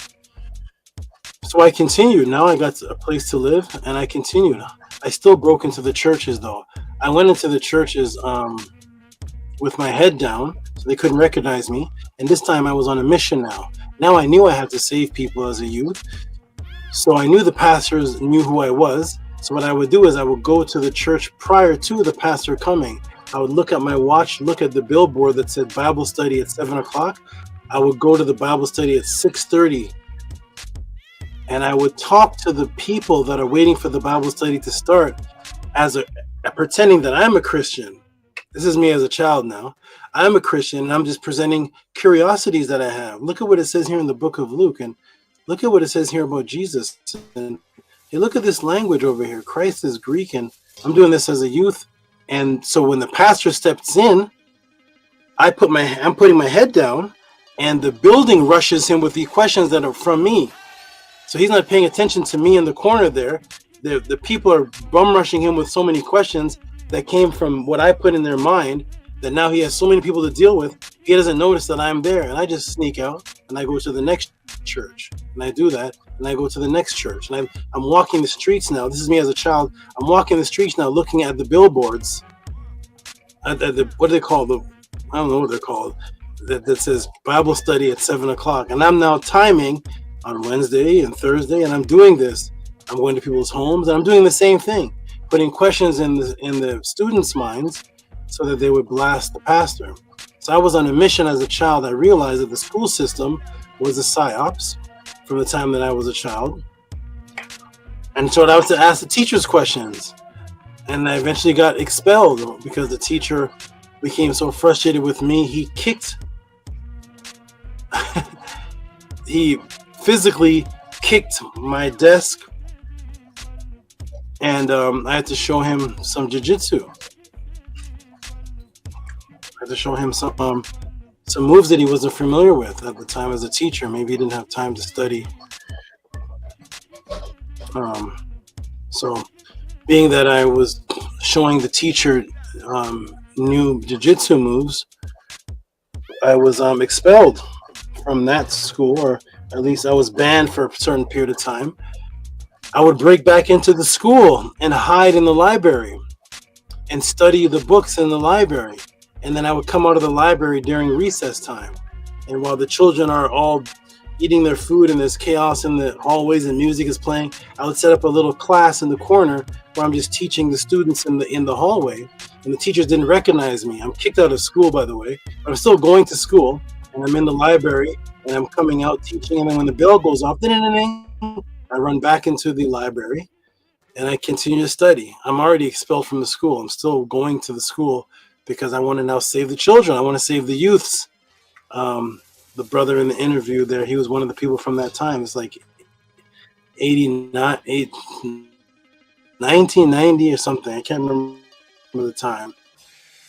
And eventually I tried to burn the I brought a torch to the school like a vigilante, and now I'm expelled from different schools. I'm going now to a vocational type of school, and I'm just spending time teaching people. This is what I was all about.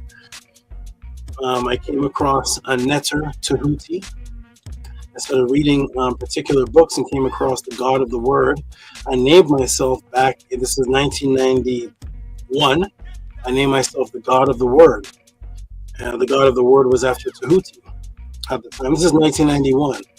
You don't hear much people talking about Tehuti in 91. I don't know if any of your teachers were talking about Tehuti. And teaching on Tehuti in 91, but I started calling myself the God of the Word. And I found two words that meant a God, and one word that meant God and one word that meant word. And I called myself that. People didn't know I was calling myself that because they never asked me for the translation of the words I was using. But I understood the power of word, the power of summoning, and the power of frequency. And I started just teaching as the God of the Word. This is in 1991. I started converting the entire city that I lived in. At the time, a small city, and I converted the city and ended up taking my family and moving away. I found this group of people called the Nuwabians. They were very interesting because they were questioning people like I was. They were questioning people, and I liked that. And I thought it was like Egyptian symbols, and I liked the structure. So I ended up joining that movement, and I said this would be better because now there's a group of people that are doing what I was doing in the high school before I joined this organization, this movement. And so I ended up escalating to the top of the teaching system of that movement because I was using animals to teach. And the teacher was telling the rest of the group, or the rest of his movement, that he'd never heard of what I was teaching before. And he would call me to the front of the class and say, tell them that thing you were saying about the plants and the animals. And I'm teaching using lion's teeth and evolutionary teeth and morphophilus plants. And I'm using animal references, teaching the Nuwabian doctrine. And he said, I'm going to take some of this. And this began the jealousy and the chaos. The teacher of that organization told the entire movement, if you all want to learn how to teach, go to that brother, Amenhotep. And that created more tension. So now I'm the one teaching outside of the doctrine. I'm the one that everybody should go to. I was also teaching fighting classes. I developed a fighting class, a jiu-jitsu class that was unsanctioned because I knew we needed fighting structure, which is what we're talking about today. So I set up a mat and started teaching jiu-jitsu, and it was very interesting. I was doing things outside of the realm of that organization or movement because my mission of what I was on to do existed before the movement. The movement was just a good power source because now there was established books and such. At any rate, the brothers came to my door and with torches to burn my property. This is other Nuwabians. Strange. They came and said, you cannot continue to teach outside of our books. I said, but the master teacher said that you all should teach like me and that he's taking my knowledge and you shouldn't be mad that he's taking mine because you take his. And they said, we are not going to allow this. You have to burn all of your books and everything here that is not coming from Nuwabu. And I said, this is opposite. This is unfair oppositeness. This is not correct. Why do you have torches like the medieval days? I've never seen a person with a torch. I don't know if you have, but I never seen a person with a torch to burn down people's beliefs since the Spanish Inquisition. I said, why am I having this type of effect on people? Why are you going back to Spanish Inquisition? Torches. And when you burn the books, aren't you going to set fire on my property? It's going to kill me and my family? It was very odd. So I was being threatened in this Nuwabian group to burn down my property. And I guess that would kill me or my family in the process, because are we going to be in the house? How is this going to work? We're going to step out of the house. You're going to burn my house down, or we're going to bring the books up for a bonfire? The other Nuwabians were saying they're going to put me in a body bag. It was very strange. So I said, this is not what I came to this organization for. So I spoke to that particular teacher and he told me it's not safe. He said he cannot take the people to where I am because he would lose followers. This is directly what he said to me. He said, I can't teach the people at the stage where you're at. I have to bring the people up slowly and give them the Bible and these different things to get them to a certain level. If I bring the people immediately to where you are, I will lose over half of the organization. So it's safe for you to leave. So I took his advice and I left the organization. Because one, it wasn't safe for me to be in. Two, he said that I was beyond the teachings, and he used to call my questions trap questions. And he would say to the organization, look at this brother Amenhotep Ra. He asks questions that trap me, and I'm the master teacher. And he said, go ahead and ask me a question, Amenhotep. And as I asked him a question, he put his hands up in a crucifixion position. He said, see, he has me on a cross. I'm trapped. So that was obvious that I was beyond the movement that I was in, because the energy that I'm carrying, I'm representing the NETERU. This is beyond any of these type of movements that I'm passing through or going into. It's beyond what that is. So that teacher told me I was beyond what he's teaching, and he's going to take information that I'm teaching. And it got to a point where it was definitely unsafe. They were threatening me. Not him, just the other jealous people. So I left the organization. I was very upset and sad at the time. But I realized one very important thing. And it's something that you don't see when people leave particular organizations, and that is they become slanderers of organizations when they leave. Me, I never slander. I'll never slander the church. I was in the church. Never will I slander the church. I was in Nuwabu. I will never slander the organization. I will teach the myths truth that are teaching out of it, but I will never slander the church, people's personal things that I saw, because that's not inside the teachings. What I will do is I will prove to the world that my heart, is about the mission beyond anybody's group or belief system. So if you are truly about something, as I was, when you leave an organization, you continue what you were about before you joined the organization. So when you see somebody join Nuwabu or Asara Set Society or whatever it is, and then they leave, and then they're like, now we have 5 videos slandering da. Okay, outside of that, what are you about? What do you teach? You should still be about breaking people out of the matrix and teaching people cultural truths. What does being in an organization have to do with that? You should still be. Don't you have a culture that you're adhering to? What does leaving an organization have to do with you not adhering to the disciplines of the ancient cultures now? That it was your excuse because you were never in it in the first place. You were just a blind follower of the organization. Now the organization let you down.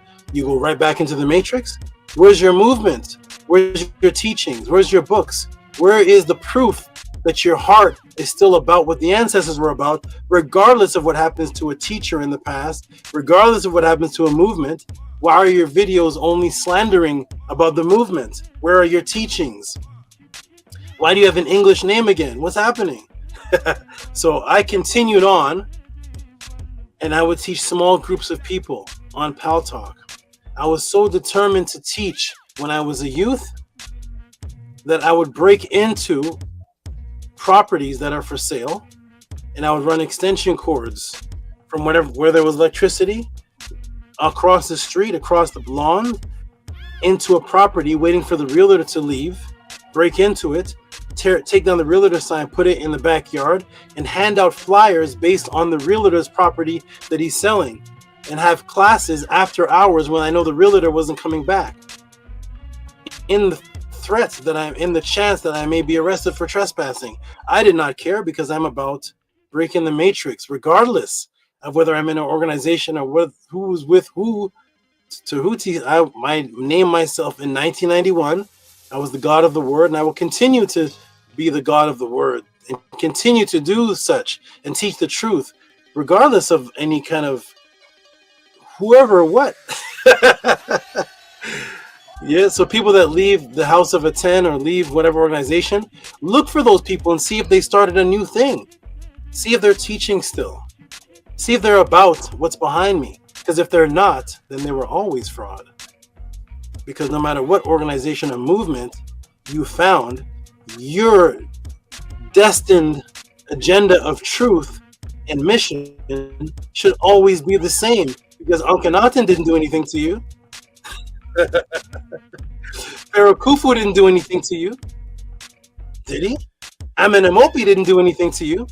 So why is it if you leave, say, a Nuwabu or a Saraset of the House of ATTON, why are you not still promoting Amenemopi, Kigemni, Anksheshunk, Epshetset, Ma'at, the truth? Anksheshunk didn't do anything to you. So you leave a modern day organization, whether you leave the House of ATTON, Saraset, whoever it may be, whatever it is, and now you're mad at Akhenaten? Akhenaten, they're mad at you, man. They're not going to represent you anywhere. They're going to go back to their English name, go back to everything they were doing prior to. But this existed before that organization. This existed before you were born. So why would your loyalty leave this? Because you were always fake in the first place. You were never about it. You were just a blind follower. And that's why when you leave the organization, you don't know what to do but be angry. I'm angry. I'm angry. I'm angry. Why are you angry? So I left and I continued to teach. As time went on, I moved to Canada. I started teaching and doing magic in -8 degrees to support my family. I supported 6 people, 6. Myself, 3 wives, as they call them, 3 mates, and 2 children. So that's myself, 3 women, and 2 children. That's 6 of us that I supported by going out on the streets, teaching and performing magic till 12 o'clock at night in -8 degrees sometimes. Why? Because my mission stays the same. I'm not going out getting a 9-to-5 job. I'm not doing that. I'm not going out. I'm not giving up. I'm going to prove that I can manifest. And just due to the fact that I was able to pay rent, have food, clothes, and shelter on 6 people by bringing spoons, forks, decks of cards, and Kemetic books on the floor every day without paying taxes, without doing any of that, was my personal motivation that it can be done. To save up money to get to California. Not only am I supporting my family, rent, electric bills, and everybody eating, but I'm saving funds to move to another state where I could do that for the whole year. I moved to California. I meet certain people that I started teaching people, and Nania Setmer was one of them. And she told me about YouTube. Well, I knew about YouTube, but she told me that she had teachers on YouTube. There was another beautiful sister who had passed, who's not here with us anymore. Rennet in peace. Peace and love to you. There's my beloved, beautiful, beautiful female at a time. She has passed, but she said to me, go to YouTube, look at all these teachers. I'm not teaching anything like you. Nania Setmer said, here's my teacher. And I said, oh, I know him. That's who I debated in 1994, who was going to be a pastor.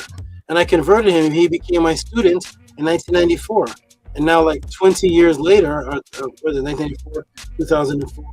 Yeah, over 20 years later, he's a YouTube guy. And I said, oh yeah. I said, oh, that guy. That's the child of my students that I taught. And he was a little child running around. Now I'm not going to say their names, but these are the 200,000 view guys, the guys that are, you all know their names. They're younger than me because they were the sons of the people I was teaching. They're running around as 6-year-olds, and the others were people that converted. And I saw people taking my name. I saw people taking my head off of audio tapes and photoshopping their head on top of it, and it was my voice teaching, but it's their head, and it says Amenhotep at the bottom. And they're selling these audio CDs from here to New York to London to Trinidad. And I was like, that's me though. So it was very interesting what I saw when I started looking around, and I said, okay. Eventually I made the decision to come back. When I came back, I got interviewed by a Hebrew Israelite group. I was told that they were interested in Kemet. I went there under a false premise. I was told that these brothers are interested in learning Kemet. And I said, well, they're interested in learning Kemet. Why are they still Hebrews? Well, let me go in and teach them. I went there to teach them. And I found out it was a debate group that was getting people in because they wanted debaters that represented different things. I did not know that at the time. So anyways, I ended up getting challenged by the champion of the debate group, had a debate with him, beat him. And it completely changed that whole debate group. I'm a Kemetic person, and the judges were all Hebrews. One named Mugabe, he wasn't Hebrew, but the judges were Hebrew. And I was starting to go through people. I said, hey, this is fun. I get to teach. And they're calling this debates. I'm just teaching. I have 15 rounds to just teach what I teach on my couch to my ladies. Okay, I'll do that. And as I'm doing this, I'm beating everybody that they're sending to me.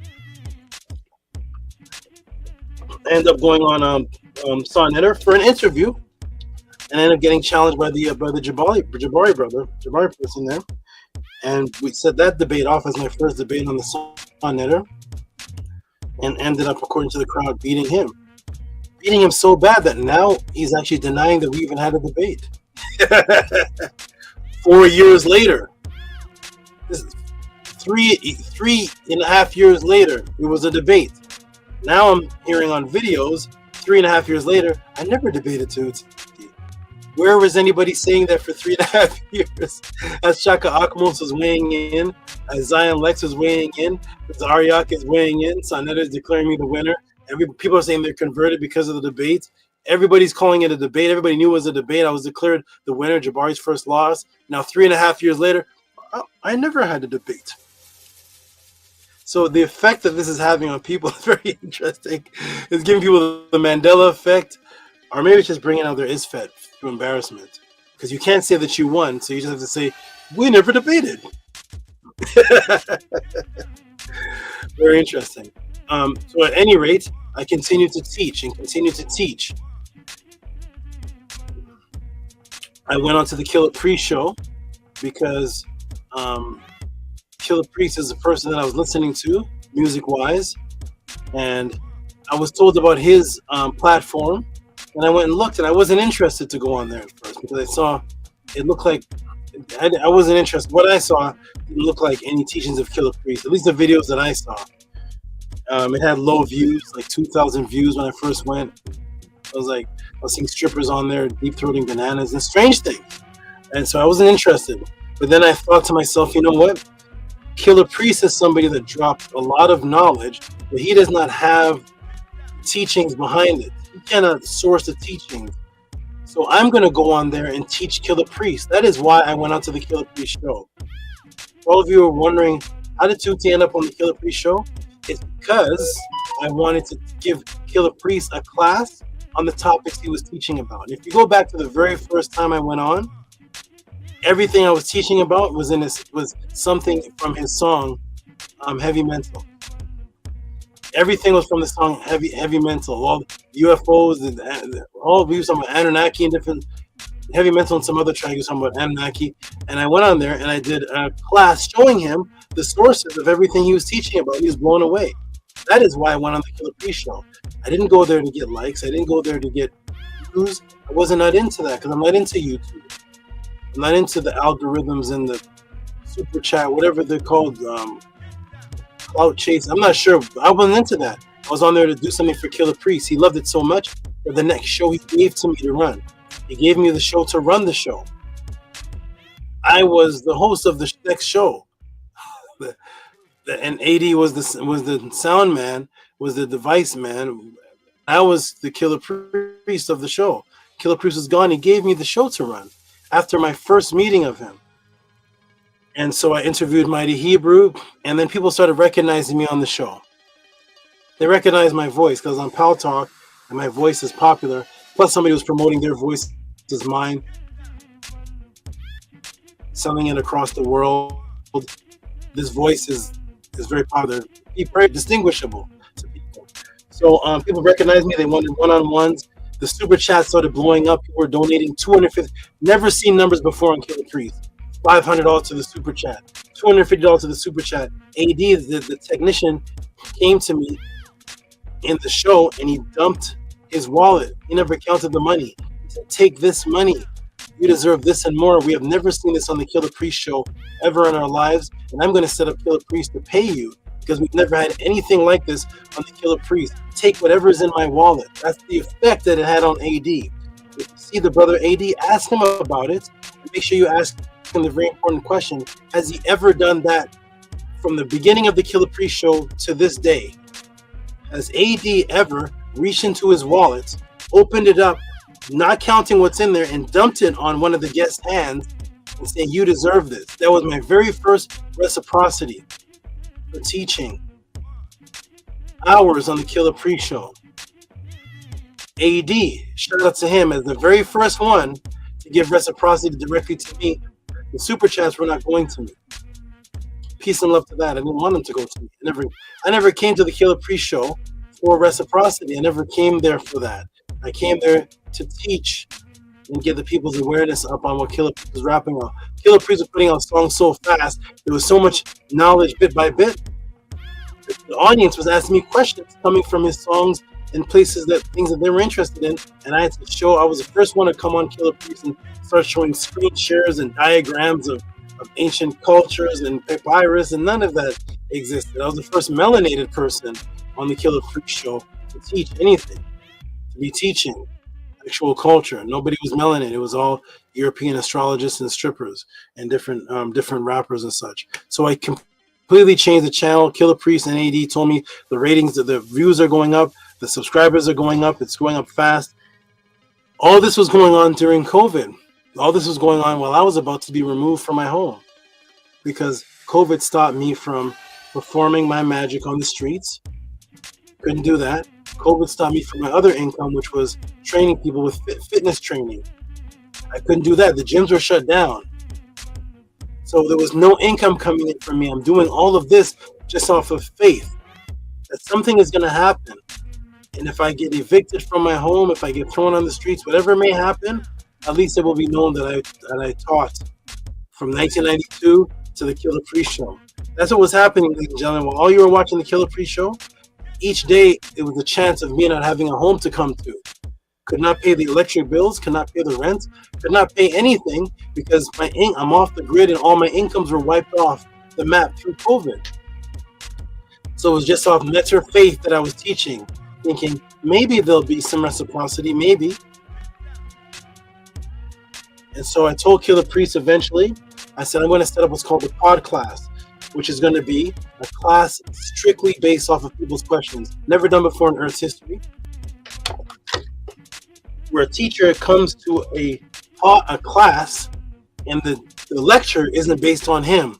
The lecture is based on the students. It was the most difficult challenge ever, because that means that regardless if I'm interested in the topic or not, I have to give a class as enthusiastic as if it was my question, with references, with medical references, papyrus references, language, live magic on the class, news report, government psyops, telepathy, out of body, whatever people ask me about, Halloween, sovereignty in other countries, bricks, the chip in your arm, the whatever the topic was. No teacher has ever done that before because it would be too difficult to have a whole class where you're showing screen shares and everything based on what people ask you. And you may not be interested in that topic, but it's all about the upliftment of the people. So I set up the Podclass and I set up a reciprocity system to say, this is it, ladies and gentlemen. Because remember, it was still COVID going on. So I said, let me set up a reciprocity system to see if people actually even want me alive. If people actually want this phenomenon to continue, because the mandate where people have to start paying rent and doing things again is going to be lifted soon. And I have nothing to go back to until it's lifted. But when I go back to it, I can't teach here anymore. So let me see if the people want me to stay giving this phenomenon. And so I said, set up the Podclass and said it's a reciprocity system, because we spent millions, all of us, thousands, on Big Macs, Doritos, going to the movies. Popcorn at the movies was $8. We've been to the Super Bowl, we've been to the football shows, we've been to the graduation parties, we've been to the clubs, we bought drinks, people smoking $20 of weed a month, drinks, Hennessy, fruit juice. We all have Apple Jacks and Cheerios, $100 on Frosted Flakes and donuts and all type of pizza we've spent.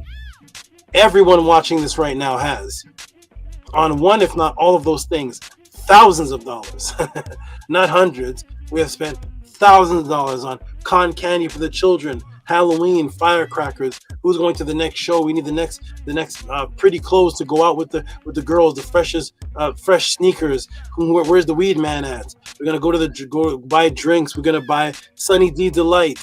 We're gonna buy Big Macs, Wendy's, French fries, whatever those, onion rings, all those things. We're watching the movies. We're buying the latest, whatever it is. All the frivolous things that kill us. We may be smoking. We may go to the store and get the munchies. We're buying Cheetos, Frito-Lays, whatever those things are. Thousands of dollars on things that kill you. So I said, what if I gave people life? What if I gave people answers that actually change the matrix within them? Would it be worth to them more than the bags of Doritos? Would it be worth to them more than the marijuana? More than the latest Avengers movie? Is it worth more than the PS5 that we bought the child for birthday? Is it worth more than the birthday cake? The wedding cake. The wedding cake is $100 for sugar.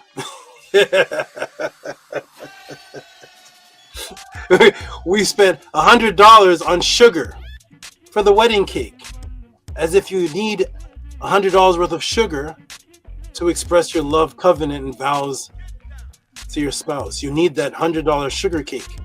It's needed. So we've given reciprocity to sugar cakes, wedding cakes, the gowns, the cap and gown, graduation, all type of news, going to all these things we've done. And I said, what if it was about life? So I set up, I set up the Podclass based on questions that have no limits to them. What type of questions are asked to the Podclass? Well, first, as you see it scrolling at the bottom, I discovered that you can actually type in sentences into Cash App because my ladies would cash out. I would cash out my ladies and type groceries or whatever it is, gas money. And I said, wait a minute, how much can you actually type on this? It doesn't have to be just one sentence. And I said, oh, you can type a full sentence. And I looked at PayPal. I said, wait a minute, you can type a paragraph. What if I invent something where instead of the super chats, you type into the PayPal and the Cash App a question that you have? So therefore, you're showing reciprocity and appreciation while you're sending in the question. I see hundreds of questions being asked in chats of people just typing in questions. Do you care about that question as much as a bag of Doritos? Do you care about a proper answer? Or are you just asking it as a just shooting the breeze in the barbershop? So I said they can ask questions through Cash App, TT Moon, PayPal, and send support. What type of questions can you ask to the Tehuti Podclass? Well, they say, can we ask questions on spirits? Absolutely. So here is Hush Nation sending in Dua Saba, Tehuti Saba. Why do we see outside the light spectrum example? Sometimes we could see spirits and sometimes we can't. What happens when you send in that question to the Tehuti Podclass? What happens to that question? Whoop. Boom. It turns into a movie. It turns into a 1 hour to 2 hour set of answers. These images that you see are from my other students that asked the question before him when I used to teach live. So when I taught live, you would see live things happening. So these students, this brother's name was Krishna and his sister. Krishna would ask questions about the same thing, seeing spirits in the visual light spectrum, and I taught him how to manifest them, and he started manifesting them, and pictures were taken of the manifestation of the class that I taught him. This was when class used to be the real world. Instead of a pod class, you would come to me, and then you'd go out and take pictures of the manifestation of what I taught you. And so he's taking pictures of the spirits with the faces of the spirits that are matching his family type look. There's a face inside of these balls that match the look, and they're following him home. He did a particular ritual. He manifested over 1,000 of these. This is a result of my teaching him. So these pictures are not from Getty Images. What is that called? Alame. These are pictures from my students from their classes manifestation. So questions are asked about spirits, while another young lady is asking about postpartum depression and the psyops behind that. All that is done in one pod class, never in history. Have you ever been to a movement or a group in history where you could ask about spirits, have pictures of the spirits that manifested that were asked about, while in the same class get a whole class on postpartum depression psyops? If that has ever existed before, put the link in the room. If it's not, this is called a phenomenon that has never existed before. What happens when you ask about the Montauk Project? Boom, you get a movie on the Montauk. You get a personalized, customized answer with questions that you never even asked on top of what you asked. Kemetic birds, he never asked about that. I'm giving you the Kemetic birds that are mentioned from the creators of the Montauk Project. They're mentioning the Kemetic birds. They're mentioning the Great Pyramid of Giza, from what they got the Montauk Project from, and several other things that are being taught, all because he sent in support, less than taking your family to the movies. And after the movies, you get to say, I know what Thanos did. I know Batman's name is Bruce Wayne. I know he lives in the manor of, you have all this information on the glove and Batman and Spider-Man, then there's Venom. Who doesn't know Spider-Man's English name? Everybody here knows his name. We've all paid for it. But what does that do for you? Nothing but erase your memory and distract you. Can we ask questions about health? Here is another person. What psyops are behind kidney dialysis? Do the kidneys really fail, or is it adrenaline failure? And what is the MENTUHOTEP solutions to heal high blood pressure and kidney failure? What happens when you ask a question like that to the Tehuti Podclass? Boom. The liver, the truth, the psyops. Kidney, the disease, the truth, the psyops. What is this chemical molecule compound? The solution, and then students who supported while I was away. Has that ever happened in history? If it has, please give the link. Please give the link where you're sending in your Kemetic teacher a question about the liver, kidney, and you get 2 hours and 40-minute answers while getting the Kemetic information and all type of okay. So yes, about discipline. Boom. You get a whole class on the actual discipline, the definition of discipline, if discipline is even a word in Medu Neter, and why have none of these teachers that are here on the camera, on the screen, why have none of them taught about discipline directly from the papyrus? None of them, not one of them. Where is discipline located in the brain? This was, and what is a free spirit? Multiple questions asked in this class. Somebody asked a question about breastfeeding. My computer's locked. Hold on. My computer's locked up. Wait, why is that? That's weird. Okay, breastfeeding. And boom. While someone else asked a question about the cat's eyes changing color. Not only do I answer about breastfeeding, but also the breastfeeding double spiritual symbolism in Kemet. Why do they call, I won't even say, but several secrets were revealed in this class of baby formula and what was happening in Kemet pertaining to the breast. This is what happened to the Tehuti Podclass. Let me see why my computer is locked up. Eczema. Somebody asked about eczema. Can you go to your Kemetic teacher and ask about eczema? The drug diagnosis prescription palindrome post Psyops. This was elaborating on 5 diseases. 3 diseases. The other one was on 5 that people didn't even know they were asked about. Modern day doctors give reverence to Kemet NETERU by naming the skin condition based on the NETERU. Never is this done. So this is the Tehuti Podclass, which leads to today. What does everybody's heard of unification of Upper and Lower Egypt? What is actually that? What does that actually mean? According to the writings, not according to what people say on the top of their mouth. There was an honoring system, 250 years of service, looking back at 250 years of the United States military. Whoa, hold on a second. Whoa. There's a big horse fly here. Okay. We have 3,200 years. Was Narmer the first pharaoh? The Heru and Set story imbued in the secret name of the Kemet military.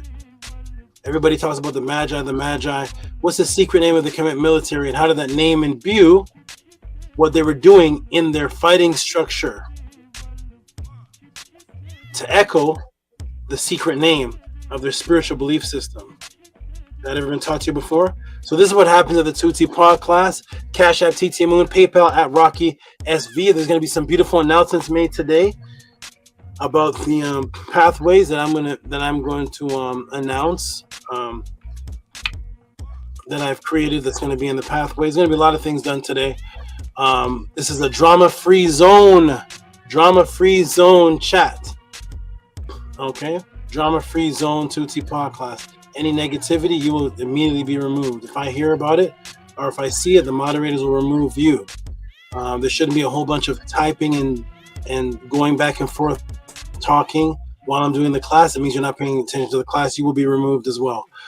There's no chaos taking place here at the Tehuti Podclass. With all that understood, everybody, let's get started. I'm going to put the link in the room for the people to join, and then I'm going to step off, put her down for a moment, and then I'm going to come back, and we're going to get into this quadruple class. This is supposed to be 2 to 3 part class. I put it all into one.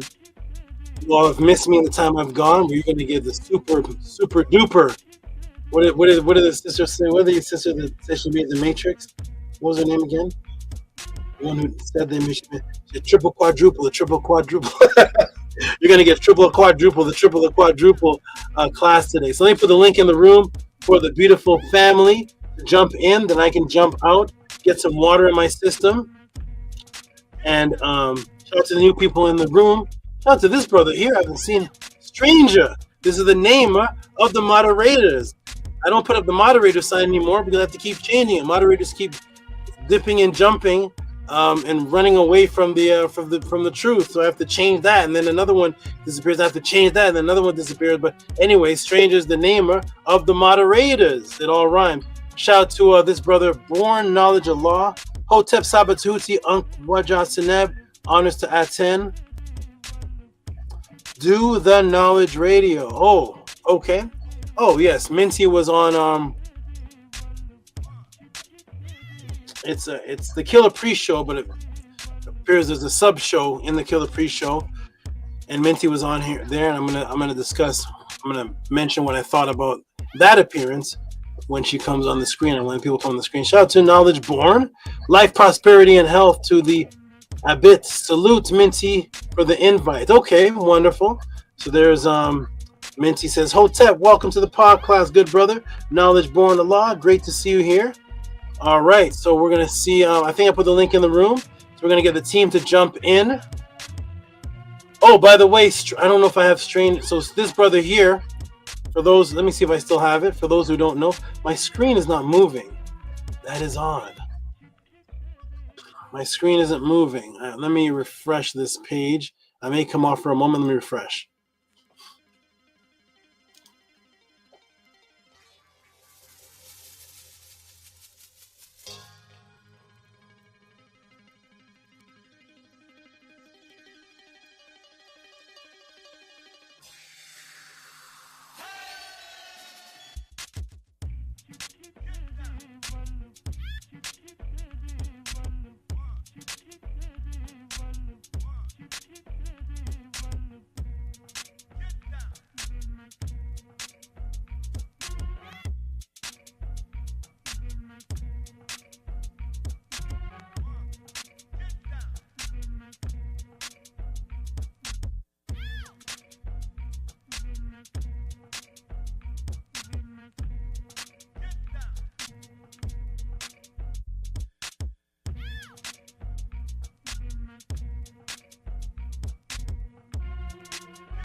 A button locking the screen. Let me see if that's fixed. It is fixed now. All right, so my keyboard, Hotep to both of you. Greetings. Uncle Justin. Hotep, Uncle Justin. Okay, I don't have it here on my. Here it is. Stranger, the name of the moderators, that brother you see on the screen. He gave one of the biggest donations. Stranger, we miss your large supported donations. You set off the large donations back in the day. Stranger gave this donation. It wasn't for It wasn't for a question. It was a bounty to anyone in the conscious community on his breakdown of the Star of David and its Kemetic origin. That means if there is a teacher equal to Tehuti on sourcing, giving answers that I'm giving, especially on the so-called Star of David and its Kemetic origin, this $200 is still sitting in the PayPal, and it will go out to any other teachers. This is a fun thing we're doing, and that was 3 years ago. This donation was given, I believe, and no one has stepped up yet. So this is a bounty. Ooh, what's this? Hold on. This is a bounty given. Oh wow, this is a horsefly, some dinosaur flying around here.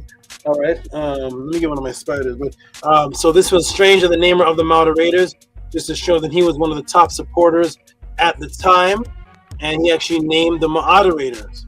Okay, hold on. Come on, everybody, what's going on here? Uh-oh. I'm fighting Return of the Flies. I don't know what this is. Is that even a fly? Some creature. Oh my gosh, what is that? No, that's a joke. That's a joke. Oh my goodness. What is that? That's some, oh my goodness, I don't know what that was. That was a flying mouse. A mouse with wings. Is that a bat? I don't know what that thing was. All right, we got, I don't know what that was. That was a Pokemon. I don't even know what that is. All right, peace and love to Amun and Amunet on the screen. Let me go ahead and take this off the screen. Shout out to the good brother Stranger, the name of the moderators. All right, so let me take this off the screen. It says, I'm at work and step in for a moment. Have a wonderful. All right, no takers on the bounty, not one. All right, so I'm gonna say peace and love to Amon and Amonette, and team, jump in the room so I can take my quick break and come back and answer this this question. We got couples jumping in. What's that down there? Let me look closer. It's all misty looking, all like spooky. When you're in the box, it looks like ghostly. Let me get them to the clear. Oh, they're just okay. Is the okay? Good. I can see them a little clear. It is VRI and M Monroe. All right. Peace and love, VRI and M Monroe, and peace and love, Fix Hush Nation. Hush. Question for you, good brother. Didn't you send in another support? Didn't you send in another support for the war question? Wasn't that you, right? The military question, right? Yes, okay, good. I couldn't find that, but for everybody, this is the other brother that sent in support for more elaboration and more support on that.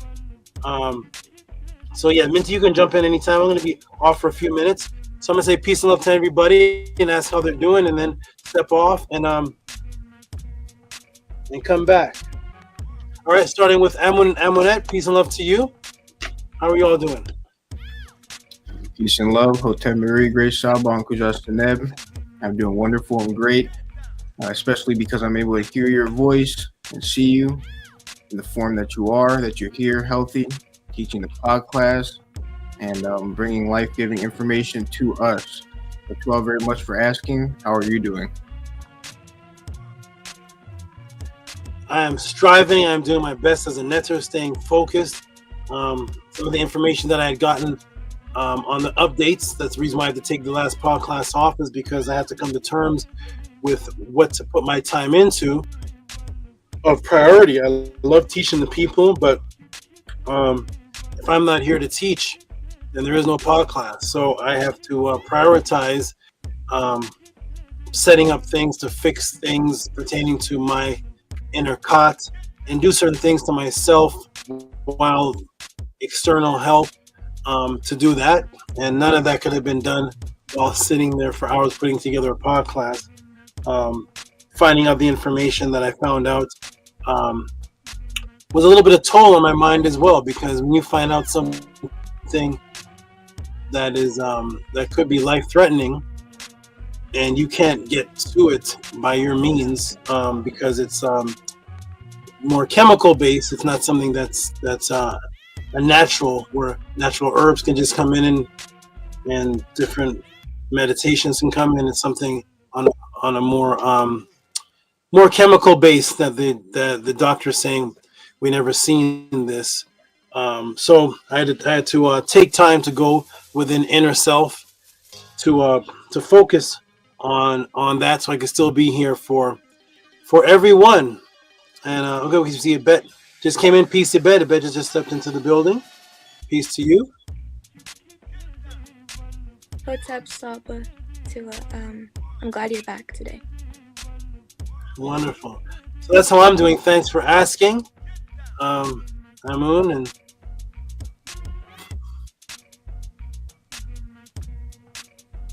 hey there.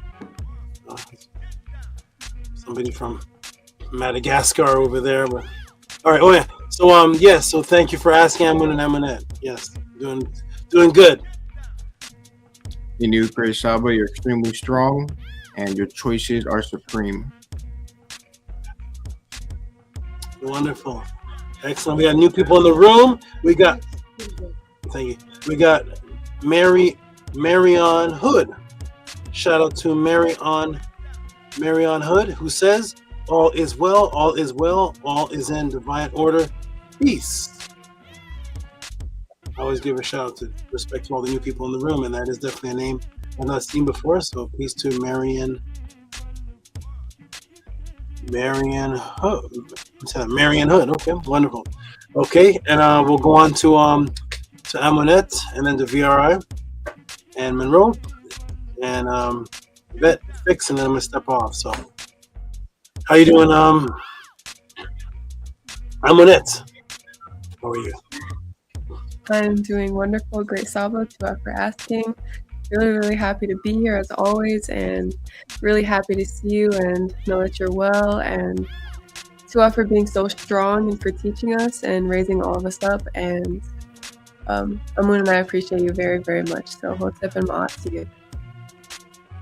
Wonderful. And you saw the new addition to the intro of the podcast? No, Amun and I were sleeping at that time.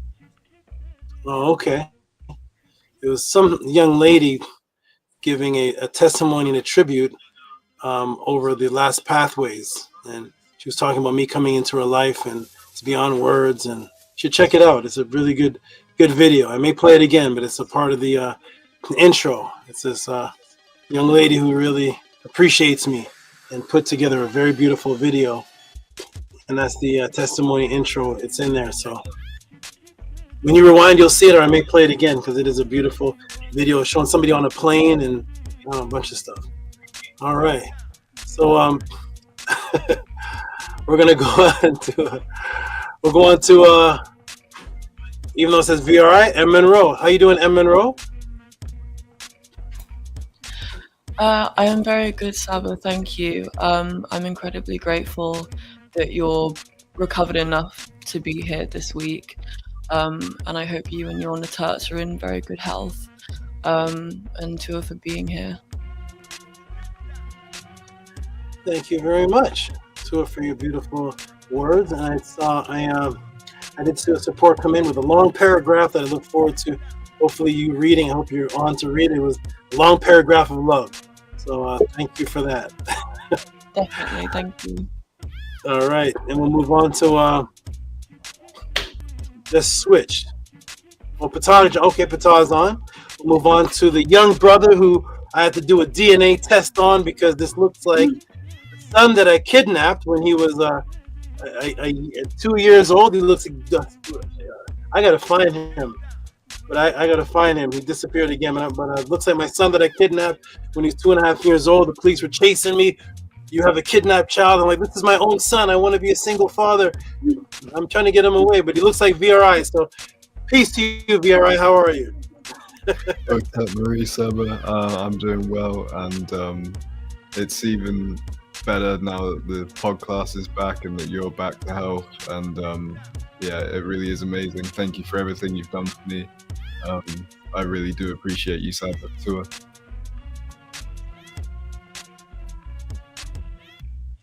Nini Uk, I appreciate your appreciation. It's going to be a beautiful thing. The chat is, the panel's filling up. I love this. It's going to be great. This class. Ooh. All right. And it's switched. So I think Yvette, you already said something, Yvette, right? The screen switched. Before I just said Hotep, but 204 coming back. Welcome, Nini. Welcome back. 204 enduring all the cause and effects that you had to go through and that you do go through, and doing it with a strong and brave and wise face through it all. I appreciate you. I appreciate your willingness to live and to serve others and teach all of us. So, Tua. Nini Uk, Tua, for your appreciation. I appreciate your appreciation, Nini Uk, again. And move on to Fick, Hush Nation. I think that's who we're on next. Hush Nation. How are you, Hush Nation? Did I already ask you? Did you say something already? I'm moving around.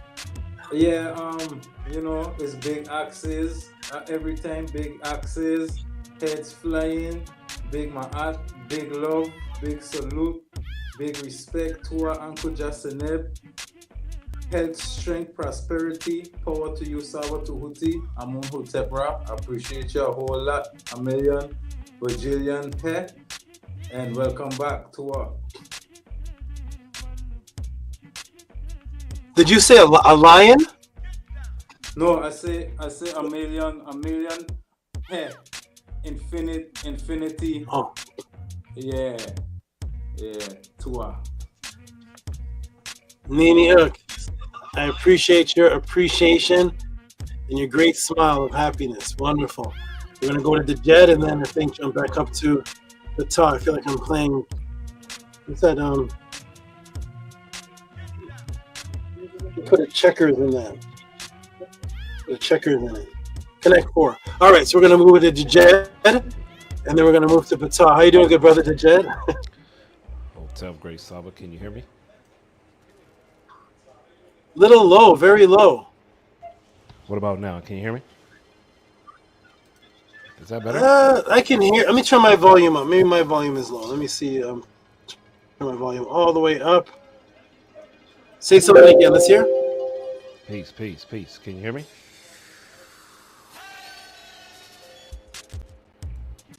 I hear you, yes. Okay, yeah. Peace and love, Great Saba Tua. Great to see you back.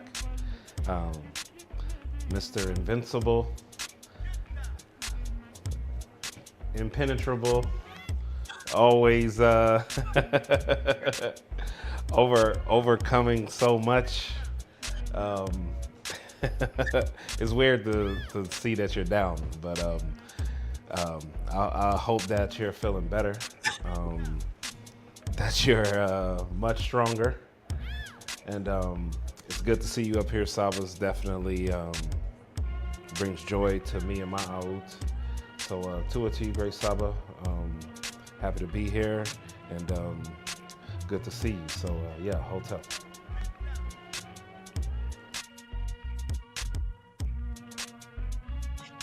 Nini Hotep to you, Tua, for your nice message that you sent me of concern. To everybody for the message they send me, but Tua to you, so I'm speaking directly to you, Tua, for your beautiful message and all your love. And yes, it's the superhero, super netter, Superman effect that it's hard to comprehend something happening to me of certain natures. But at the same time, this is why I tell people and teach people that the netter are real, because amongst the most powerful of the netter, which was Ra, felt pain shoot through his body that he needed healing for from Aset, that felt like it was burning his bones, and he was ill. And if you take the stories and don't acknowledge them to be real, you will never understand that even of the most powerful, Ra was in a state where there was an injury to him. Heru was in a state where he needed injury to him. Asar actually killed. And so the nets are real, and the nets are having physical bodies, which is us, are also vulnerable to physical situations. And when we get to the other side, we'll be vulnerable to those energetic situations. So do it for your love. And yes, I'm a very powerful being, but yes, I can be hit by a car. I can be, I've been bitten by bats and sent to the hospital. So things can still happen to me. So to it for those who do realize, and send me your love and your Uncle Justin Epps. To it to you, Dejen. And we'll move on to Ptah, who was of the first. I would say Ptah was of the first who did not want something to happen to me. The only one who did not donate to the Viper Challenge when I was going to pull up for the very first time of Viper.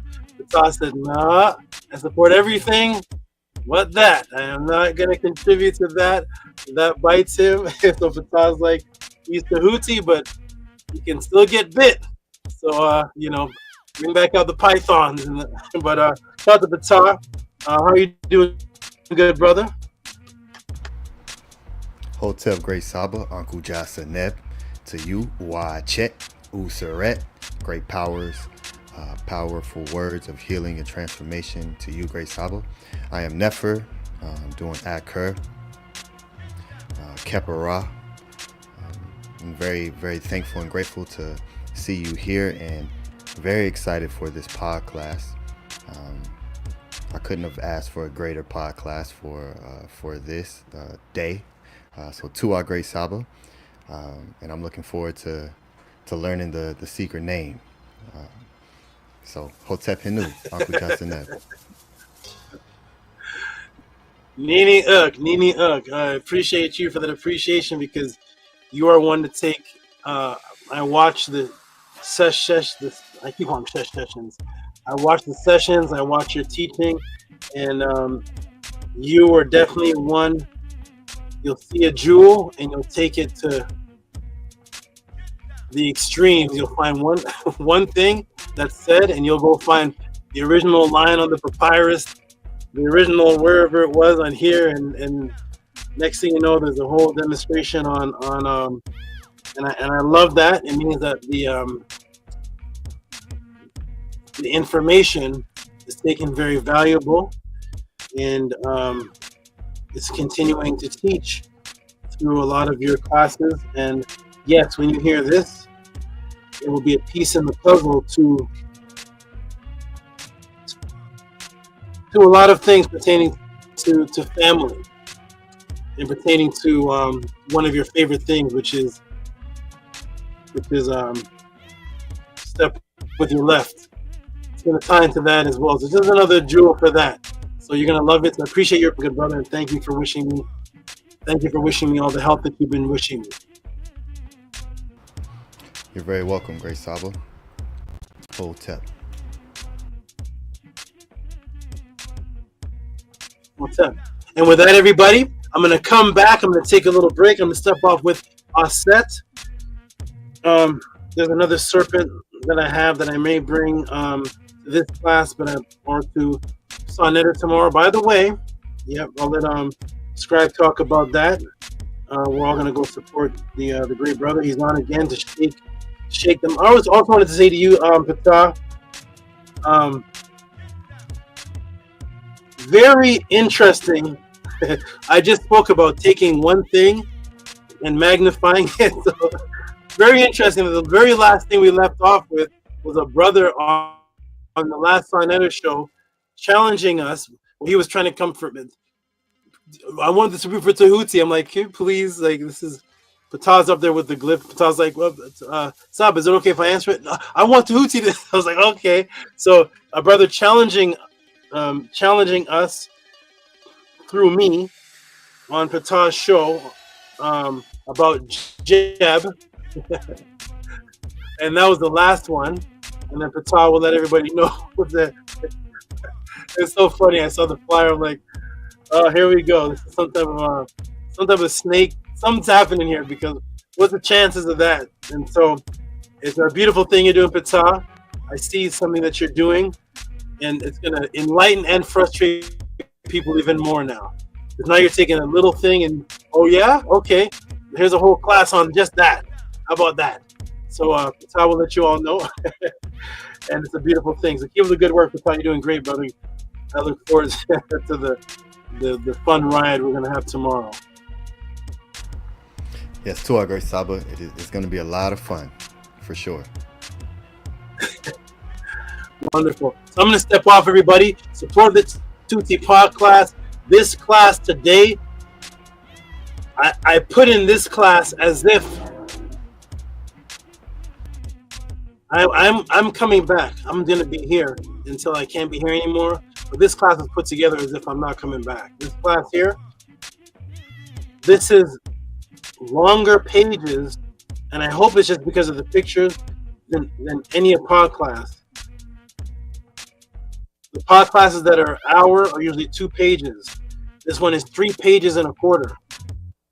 3 pages and a quarter. So everybody, this is going to be a special. This is going to be.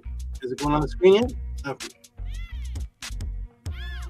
My computer is. There it is. This is going to be a special Hanu commemoration. There's going to be things revealed in this class that have never been revealed before, as usual. These men right here, fought and died. Real life. It's stuck on the screen. Fought and died real life. Real wars. Not just talking. Not debating on a screen. Not arguing in a barbershop. These men, and one particular one, put himself in a extremely dangerous situation by himself so that the majority of you could sit on a couch and sit in the comfort on your bed and just flip through pages.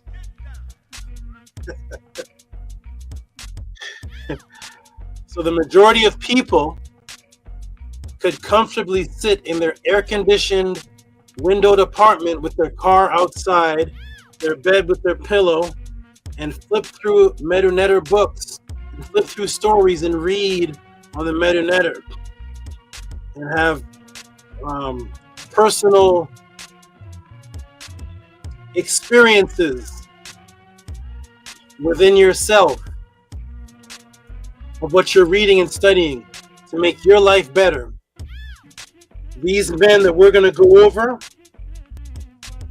had axes in their hands, shed blood, had chunks of their body inserted with weapons, could have lost organs, some died, to defend MAAT. So I'm glad this panel filled up today,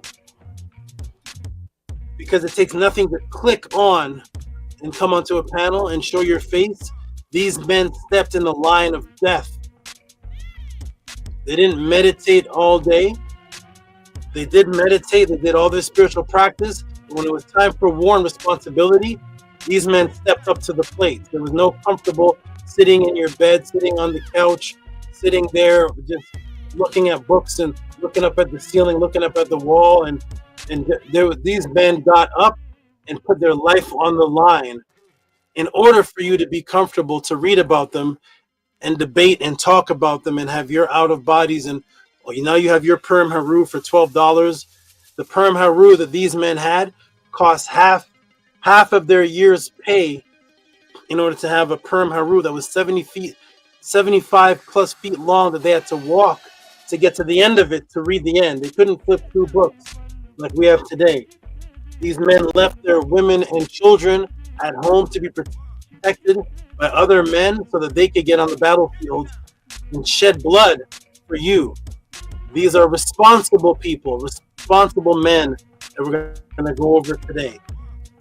Responsibility. That means that there is no MAAT without responsibility. You can't say you're in MAAT and have no responsibility pertaining to it. You're just a casual reader. You're just a casual. This is just a hobby for you, and that's why I set up the House of a 10, so there can be responsibility. So you can say, "I'm in the House of a 10, and I do this." You see, because if you're in Kemet, anybody in Kemet can be asked, "You're part of the Kemetic culture. What do you do pertaining to it? What is your responsibility in the Kemetic culture? What role do you play that others observe and as witnesses to in the Kemetic culture?" I'm the treasurer, I'm the priestess, I'm the farmer, I do this, I do that, I'm the NESUBYTI, I gather the fish, I do this, I do that. And there are witnesses, and the elders see me, and they critique me, and they give me praises and hanus when I do good. The atheist came in and reintroduced you to MAAT without structure, without a movement, without a group, without organization. So people in MAAT now today just sit in their living room, flip a book, read a book, walk around. What's your in the community? And that is why I set the House of the 10 forth, so that people could have positions, ranking system. Scribe has a position that the Jed doesn't have. The Jed does something that Scribe doesn't do. Amun and Amunet have positions This is how Kemet works. So today we're going to be talking about positions and structure and strategy and techniques and responsibility and risking your life. And the closest thing that I had to that was me putting myself in danger in order to teach by jumping into gunfire to protect the movements that I was in before. Jumping into gunfire, stirring concrete with my feet, doing things that risk myself, setting up classes and properties that weren't mine to possibly get arrested. Ever since I was a child, younger than anybody here on this panel, I was younger than anyone here on this panel, I went out and I risked my life in order to get the truth out. There was no internet, there was no screen share, screen chit chat, type chat, text chat. There was go out and do. And so I want everybody to get that in their mind, because these men did that and much more than I could even go over in class in order for you to have your Medunetter name, in order for there to be a Tehuti today. Bloodshed, sweat, and tears. I'm going to step off, everybody. Think on that. We're going to go over this beautiful presentation question that came in when I return. We'll go over these beautiful people, these beautiful netters. I'm back. Yes, we're going to go over these beautiful netters. Peace and love to everybody. Peace and love to all of your support. Peace and love to everybody that participates. Participation is the key. That is the key. Participation. The root word of participation is part. What part do you play in all of this? I think Minty's trying to come in. I'm trying to get her in. She's having some problems. She dropped off. Scribe, you can let her in. Peace and love to everybody. I'll be back. What did you say, Scribe? She dropped off the back chat. Okay. I'll be back, everybody. Peace and love. Support the Tehuti Podclass. Be a part of the House of ATTON. Be a part of the pathways. Be a part of everything that we are doing. Be a part of the beehive, the ant colony. That's what a tribe is. There was no individuals off in the corner in any tribe. Every tribe, everybody was seen. Everybody did. Everybody had a role to play as they grew up in their position. So peace and love, and find your position, and you will be given henus and praise for that. I'll be back, everybody. Peace and love, and we'll give updates during this break and when I come back and get to this answer. Hotep, everybody. Peace. Enjoy your break, Saba. Enjoy your break, Saba, Hotep. Oh, I'm still here. Hotep. Why am I still here? Don't let me come off and take my break. Okay, I'm trying to come off the screen, but won't let me. I'm still here. Why is that? Hotep. Hotep.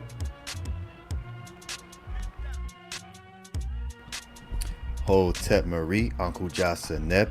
Peace and love to everyone here. And be sure that you all hit the like button. And the support links are pinned to the top. And also, when you're subscribed, make sure that your notifications are set to all, so that way you're notified when we have posts and anytime we make an announcement here on YouTube. So houseofatton.org, Pathways to Awakening 2025. The tickets are live on the website for everyone to go and get your Pathways to Awakening ticket. We'll go over that more throughout the podcast. But first, we'll just go around the panel and allow all of the great students of SABA Tehuti, that great house of ATTON, to give a few words of power. And it's great to see you all here again here in the Tehuti Podclass. So Uncle Jasa Neb, and we'll start with the great Amunka. Peace and love, great brother. Hotep.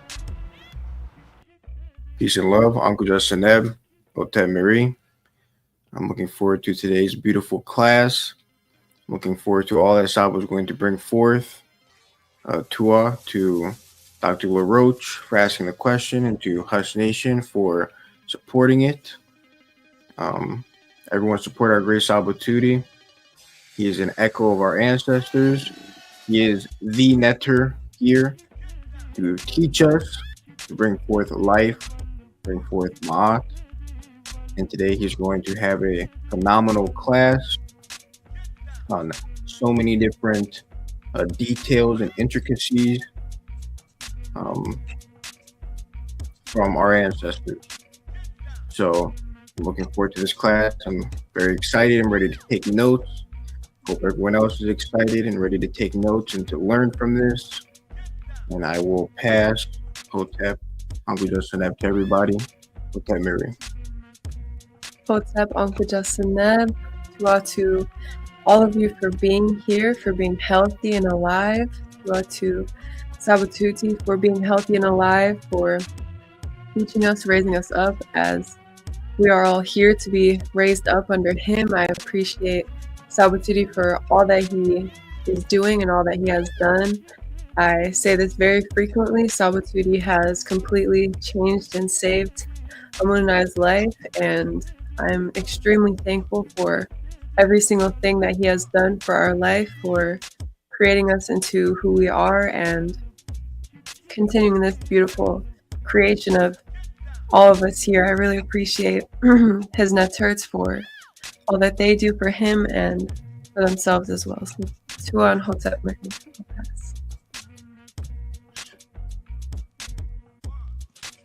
Tua for Unefa words, Aminet, Hotep Mary, to everyone on the panel, Tua for being here today, and Tua for all that everyone does to live for the consciousness and the culture that SABA teaches and lives himself. I appreciate that. I noticed that in all of you.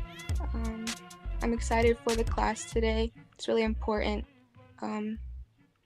even for the reasons that SABA was already bringing forth. He hasn't even started the class yet, but was just making perspectives known that I feel are important.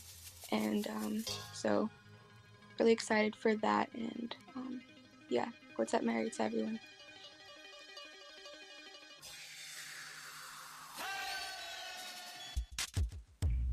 Hotep Marie, MAAT, to the Awud. For ATTON, appreciate you, big love, big axes. Appreciate SABA Tehuti, Amun Hotep Ra. Appreciate Nana Set, Titi Amun, the entire Awud. Or Niet, the whole squad, ATTON. I appreciate SABA for he likes saving gems, you know. He likes saving gems. He cool saving gems, especially in situations that come up after I come in the ATTON, because with SABA could deal with situations I don't know how I would deal with them before. I think I would deal with them good at all, you know. And because of SABA Tehuti now, a lot of things happening, and it's like I don't know what I would do if it didn't have SABA, you know, because when SABA Tehuti come now, I get so much jewels now that it making me feel almost bulletproof, you know, because then it make you so strong now, then you can handle this, then you can handle that, and you can handle that, you know.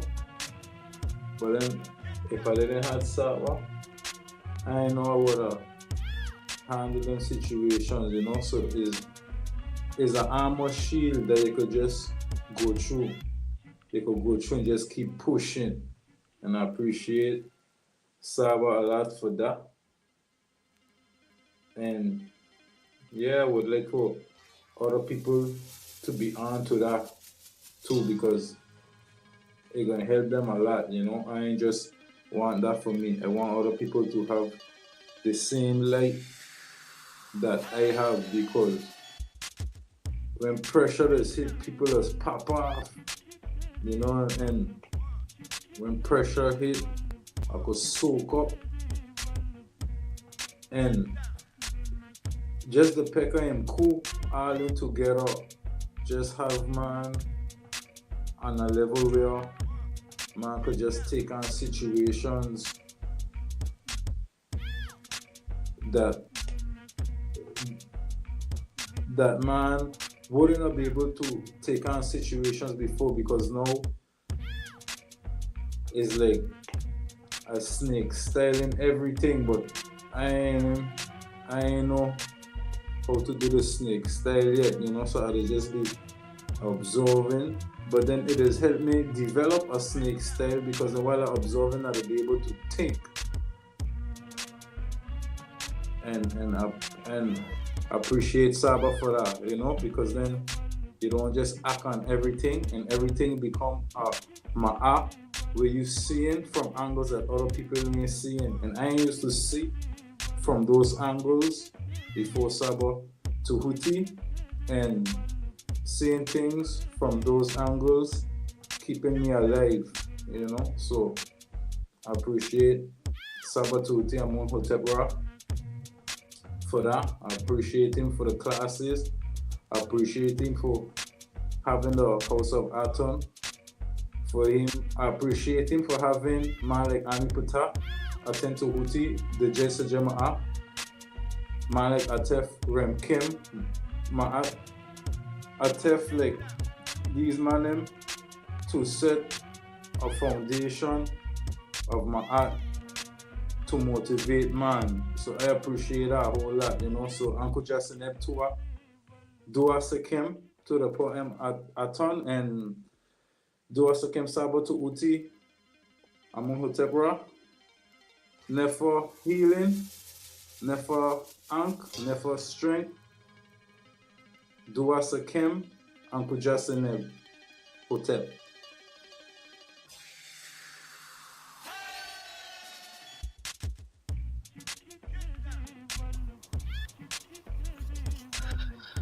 Hotep Marie, I'm very grateful to be here. Everyone looks very nefer and healthy, which brings me peace. And to SABA and everyone who creates a space for everyone for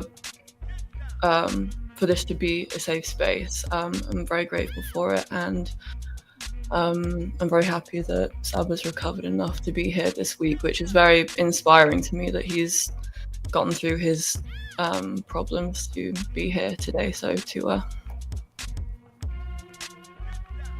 Hotep, yeah, I'd just like to thank the House of ATTON, thank Tehuti for creating the podcast and for creating this space, because at the same time I was thinking having the podcast and having SABA's teaching, it's actually freed up so much mental space where I would have just been so confused and like looking at all types of different things and getting involved in all types of different things, and having this podcast has like increased my focus tenfold, and just being able to free up a lot of mental space to just really focus on what's important and not get caught up in all different types of debates and all types of other things that were just wasting my time. And now I get to like really focus on this, and it's really never. So Tua.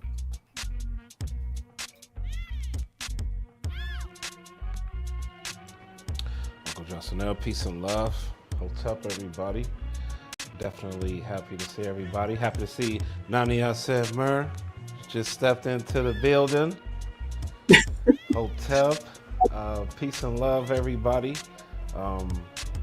Yeah, it's always good to be on here. Spending wonderful time with the House of ATTON. Good to see SABA back.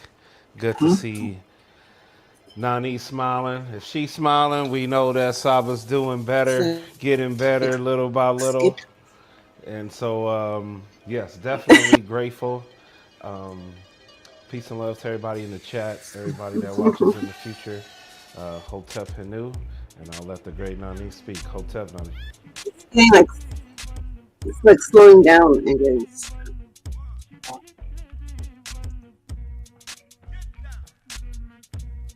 Okay. Can I be heard?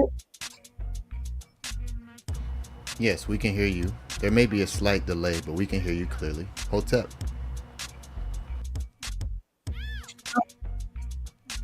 Peace, peace, hope to everybody. It's good to see everyone. Thank you for all the kind words. Okay, how's everybody doing? It's good to see everyone. Hotep, all is Nefer and Aker. Happy to see you. You have a beautiful painting of colors that you always put together, so Nefer, so Tua, and it's wonderful to hear your voice as well. So Hotep and Henu, how are you doing? I'm doing well. And of course, I'm doing and feeling a lot better now that SABA is back on track here on from the podcast. You know, it's always good when he's here, because then we know he's well or doing better.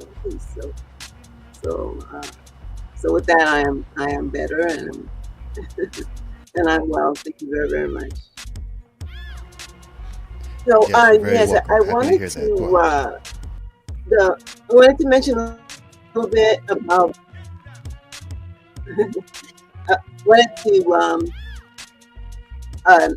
mention about the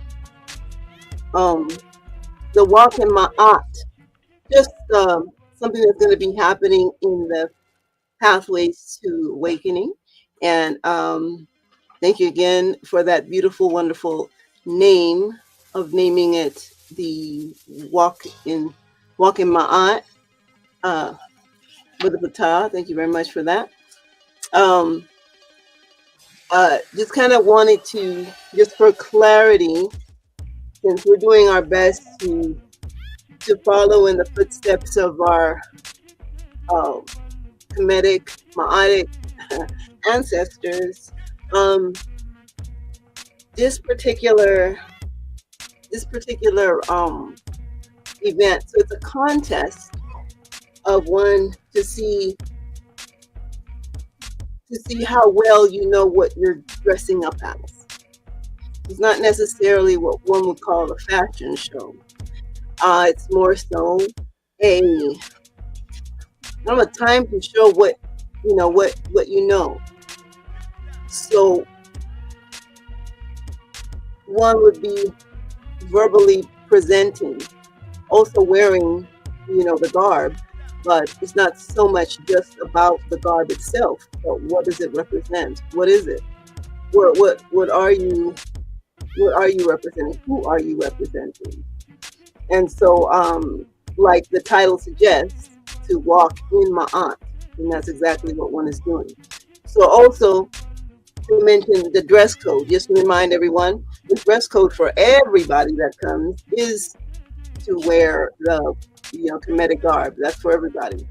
But just particular, I think it's up to 10 contestants are the ones that can, if they're wearing some specific things, and if they enter the contest, then they have to explain what it is for a few minutes.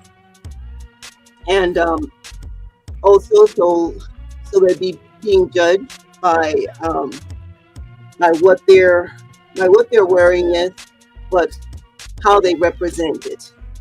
So what they know, and what they're saying has to be accurate. So SABA will mention a little more in depth to it with the wording and wordplay. You will understand it a little bit better. But yeah, so I just wanted to kind of introduce that. And also another thing I wanted to mention as far as in that is these classes. These classes are a great reference if one is wondering, well, who should I be? What should I wear? What should I dress like, and what have you? And this class coming up, commemorating different pharaohs and information on the pharaohs and who they are and what they do. So there's that. So there's that information, and then there's classes that are prior classes, archives classes that that specifically talk about certain NETERUs, male, female, what have you. And you could reference to that, and look to see how they were dressed, the things that they wore, the things that they used, the headdress, what have you. So then you have the Tehuti SABA references, and you'll know it's accurate. So yes, I just wanted to kind of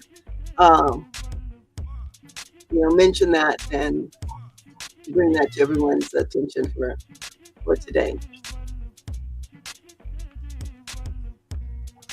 Is anyone on the panel that signed up to do that already? I don't know, or maybe Patal would know.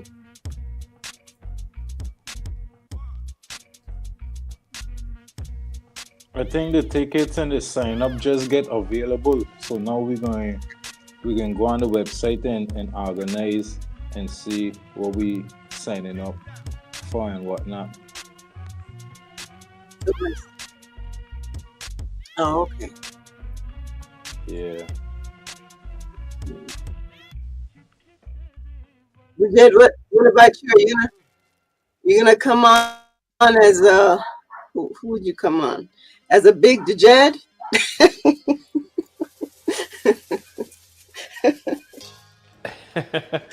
Show up as a big pillar. No, I haven't decided yet, but that was funny though.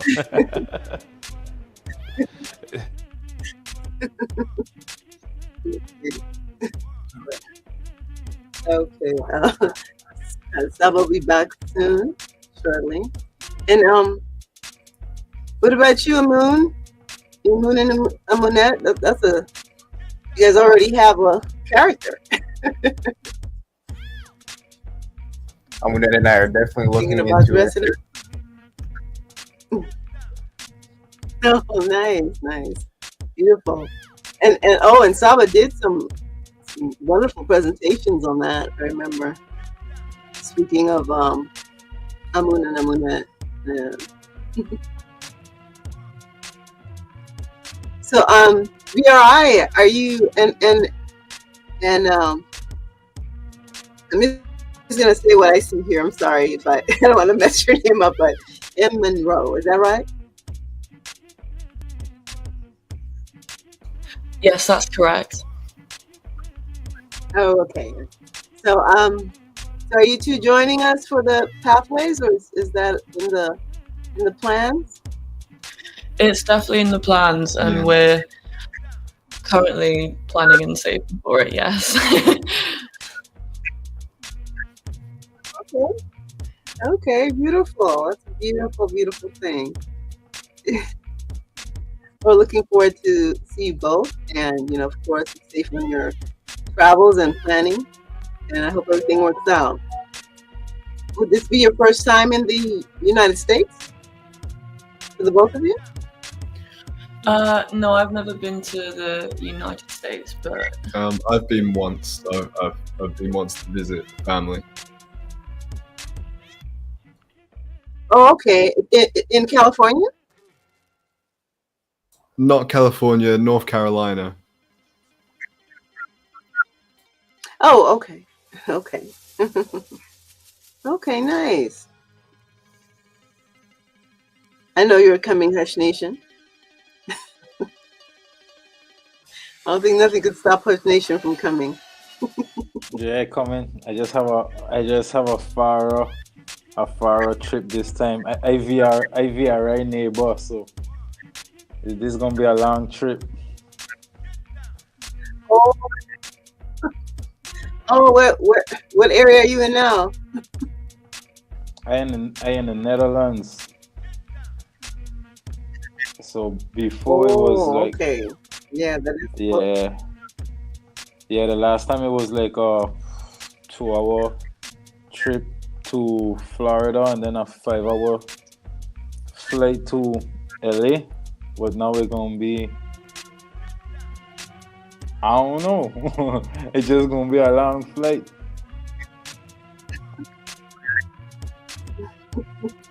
Oh, Yeah, okay. Wow. I can't Oh, wait. that's beautiful. I can't wait. Yeah, I can't wait. Nice, nice. Okay, so it's okay. Well, thank you, everyone, and yeah, I think that's it. So thank you, everyone. I'll be getting ready to go because he's coming up really soon. So it's good to be up here. Thank you again, all of you, for all of your support, everyone, and everyone in the chat. Tua nana, nini up tua. Nini peace. Peace. Tua for coming up on the panel. Gracing us with your presence. Great. Neni, I said Mur. So Tua and hey. Yes, Hotep.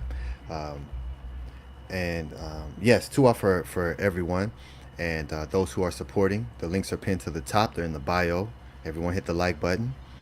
And yes, the walk in MAAT is going to be phenomenal. And we'll have that detailed for everybody so you can look at what she's explaining in clear detail. But yes, everyone that's coming to the pathways, come as if you're a follower of MAAT and represent. So and we're just gonna make make some fun events out of it and do what we do. So it's gonna be NEFR. Again, those tickets are live, and I'll share the screen real quick just to show everyone the what's up there.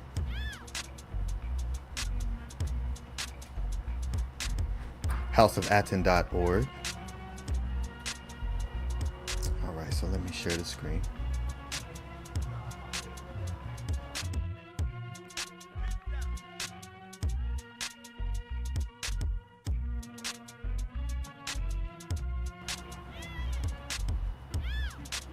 All right, so here we are. So when you just go to the website up here at the top, you'll see PTA 2025 over here all the way to the right.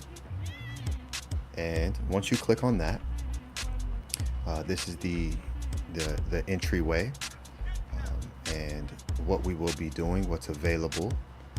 And this is how you click on to get your tickets here. Pathways to Awakening 2025 main entry, early bird special tickets. Those who decide and choose to get their tickets sooner definitely receive benefit for that. So this is for those who go ahead and get it early. And we also have the raffle entry tickets here, and the raffle winners for last year can speak on just what our raffle looks like. And it's definitely very powerful, and it will have so many beautiful things. So how I have it set up for everyone is for an entry, and then you have the double, and then you have the triple. So for example, if you get the triple, you'll get 6 raffle entries for the price of 3. So you'll get double, and by getting it through the website, you get great benefit for that versus if you wait till we're in person, which is okay too. So while we're there, you'll be able to join in the raffle, but for those who get it prior, again, get a greater benefit. So same thing here, the double, you'll get 3 for the price of 2. So everyone join the raffle, as those are always packed full of powerful prizes and winning. So everyone come here and get your ticket to join the great pathways, and the address for everyone will be given closer to the day, but you'll have a close proximity of where you need to go. So you have the area, and that'll be available for everyone who is purchasing a ticket. So again, everyone, Tuwa, looking forward to seeing everyone and just building. If you have not made it to the Pathways to Awakening yet, you definitely want to be there. There's nothing like being in the flesh, in person, with the people that we build with and have such a close relationship with, energetically, and what we're studying together and what we're learning together. But when we come in and we're in person with one another, it all becomes even more real. So do all that you can to be there, to be a part of that heka that takes place at the Pathways to Awakening. We're getting Saba Tehuti on the mic. Y'all get to see the recording process. Yeah, everyone, y'all get to see it live, the recording process. So come out, be a part of that. It's going to be beautiful and very powerful. And we get to see Saba perform it, and we get to perform with Saba. So it's going to be fun. The Walk in MAAT is going to be Nefer as well. We have a beautiful venue, and yeah, it's going to be powerful. So everyone go to the House of ATTON and get your tickets, prepare your reservations, get your flights. The sooner the better. So yeah, looking forward to seeing everyone. And I'm definitely looking forward to this podcast here. See, I got two of the great elder scribes, warriors in MAAT, Hortem Heb and TEHUTIMOSE III. Very powerful and important military warriors. And the thumbnail that the great Saba made for this, is it up here? Let me see. Yeah, this thumbnail here, and you see all the great elders up here. Let's see, we have Narmer, MENTUHOTEP, AKHMOSE 1, TEHUTIMOSE 1, there's TEHUTIMOSE 3, AMENHOTEP 2, SETI 1. Let's see, who is that? Usama Ra, Setep, and Ra. Okay. Very powerful real life beings and real life people who did real life things, and left real life artifacts for us to look at and study, and learn from what they did. This is one of the beautiful things. So super excited. Anything there's a secret name to anything, I want to know it. So that's going to be Nefer, because anywhere else where you go to learn Kemet or MAAT, it's always going to be what is popular, what everyone knows and speaks about consistently. Here at the Tehuti Podclass, it's completely unique every single time. There will be teachings that no one has heard and learned every single podcast, and that doesn't happen on a consistent basis nowhere else. So Tuwa for everyone who supports this consistently and supported the great Saba through his rest and recovery, as he's it's a continuous recovery process, and we play a major role in that. So we're all connected on a very deep level, and all the healing that we do on an individual level collects and assists each of us who are tagged into the hive. It's all purposeful and it's all intentional. So just as we see people come and may decide to move forward on wherever they feel like they need to go, a lot of times that brings a lot of isfet thoughts, right? It brings a lot of when you speak about certain things, there's a lot of people in the shadows who don't want you to be successful in what you want to bring forward. So those thoughts can affect the outcome. So for those who leave, we have to compensate. So we have to replace all of the isfet thoughts that are being projected onto the House of ATTON with those of us that are doing the Pekka Mku and cleaning from the inside out. And that's why the removal takes place. So tuwa to everyone who's doing the work and showing the great SABA support and assisting in the complete process that all of us play as a living watch it, as the living eye of Ra and Heru. So tuwa hinu great SABA Tehuti, welcome back.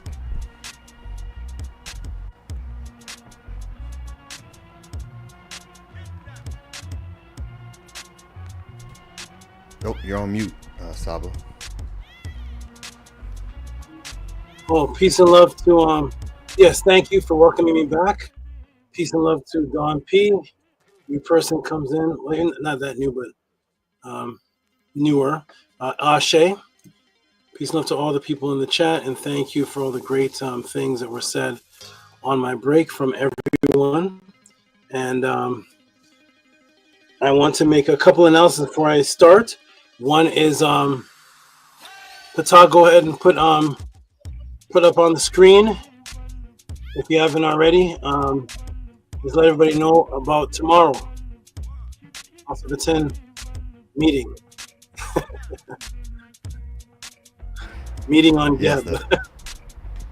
The House of ATTON is returning back to NETERU tomorrow evening.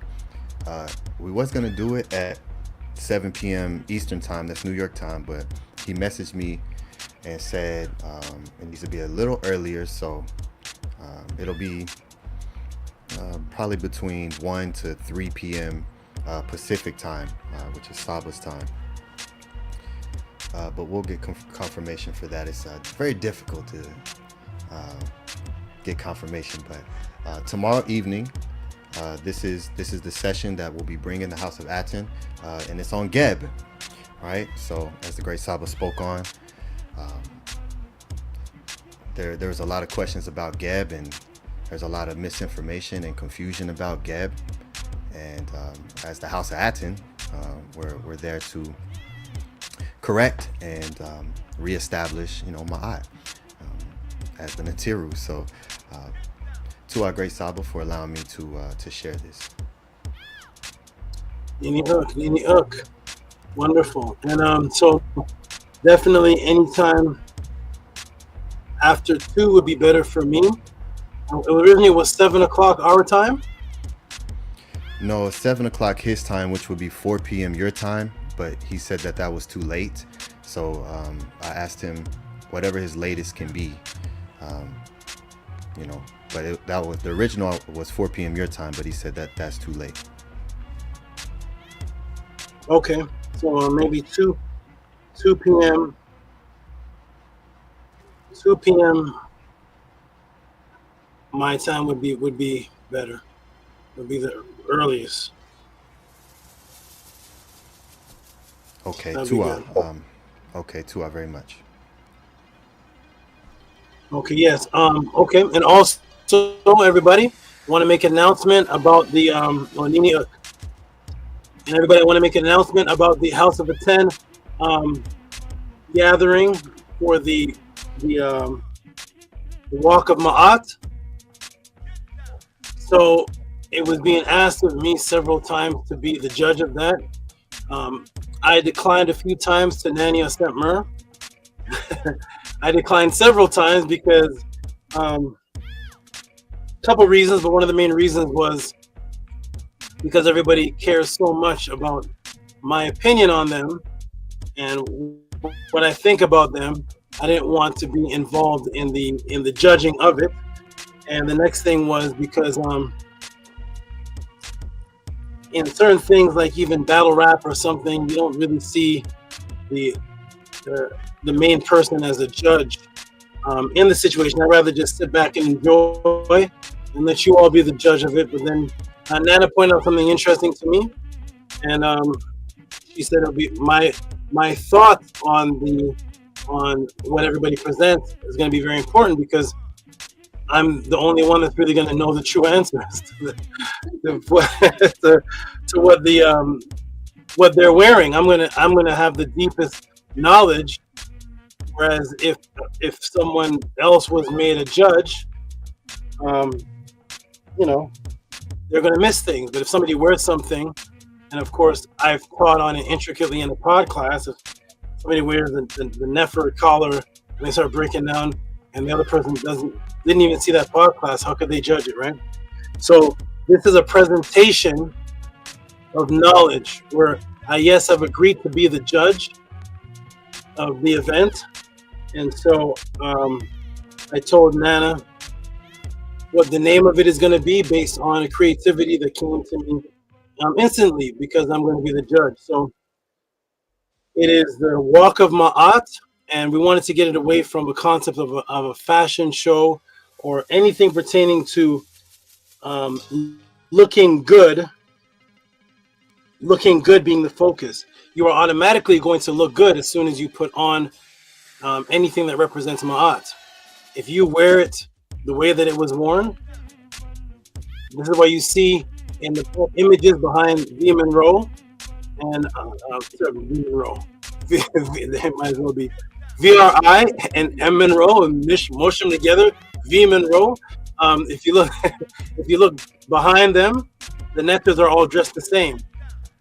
If you look at the images of the netters and the people and the dancing, look behind Amun and Amunet, they're dressed the same. So a fashion show is to see who has the best garment on, who wears it the best, but this is about a presentation verbally. You're going to come out and demonstrate yourself, and you're going to have to teach on it. You're going to have to break down what is it that you're wearing. So it's going to be that kind of presentation. You're going to discuss it, and based on the knowledge that's coming from your mouth, from your raw, based on the knowledge coming from your mouth, combined with what you're wearing, I will judge to see if it matched. You could come out looking like $1 million, looking like the Kemetic Beyonce, looking like you come out looking like some fashion designer that's got on the best garb, and then you're like, wah, wah, wah, wah, wah, wah, and you know nothing about. See, this is the Ra, and the Ra is the sun, yeah. And no, you lose. So we're gonna have to come out and elaborate. So I've decided the name of this presentation is going to be the Walk of Ma'at Imbuement Presentation. It's going to be about you imbuing yourself, and the presentation is going to be yourself from what you look like and verbally what you say. And I decided to make it imbuement presentation because imbuement presentation is the acronym IP, and IP is the acronym which spells out the Kemetic word for judge. Because I'm going to be the judge, it's going to be the Walk of Ma'at IP, the Walk of Ma'at imbuement presentation, because it's going to be based on the judgment of Tehuti, of which who is the judge. That's what I'm called. Well, another story, but a judge, Tehuti. So it's going to be the Walk of Ma'at imbuement presentation. That is what we're going to do. So I want to make that announcement. That is the name of the event, inside the event, and that is what's going to happen. So anybody who is going to be in it, get your knowledge up. You are on 2 pieces, and just break it down. You have a few minutes, break it down, and then I will judge from that. So that's the update on that. It's the Walk of Ma'at imbuement presentation. Walk of Ma'at IP, because IP is IP, and that is a word for judge, of which I will be. So I want to make that announcement. All right.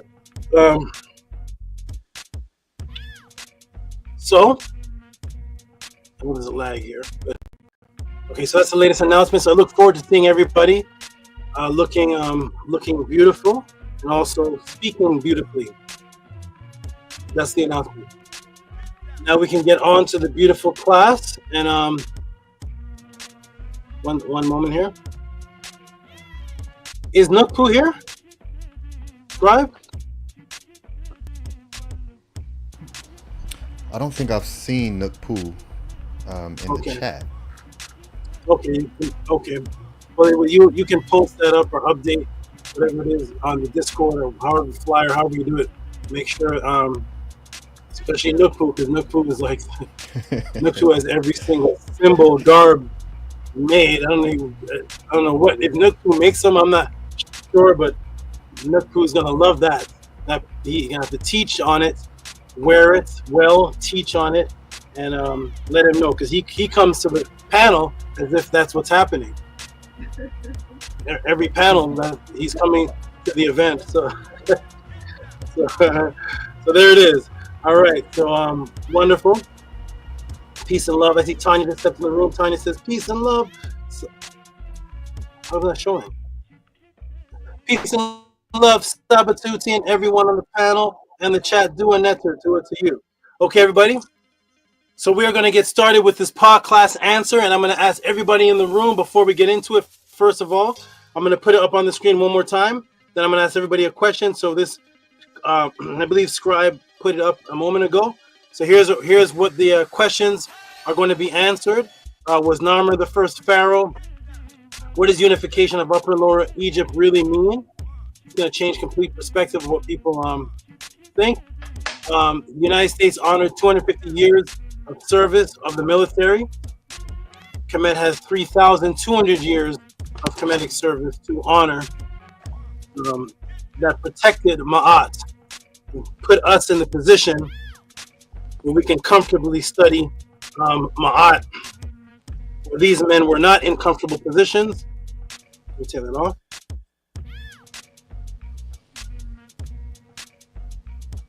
Stuck there.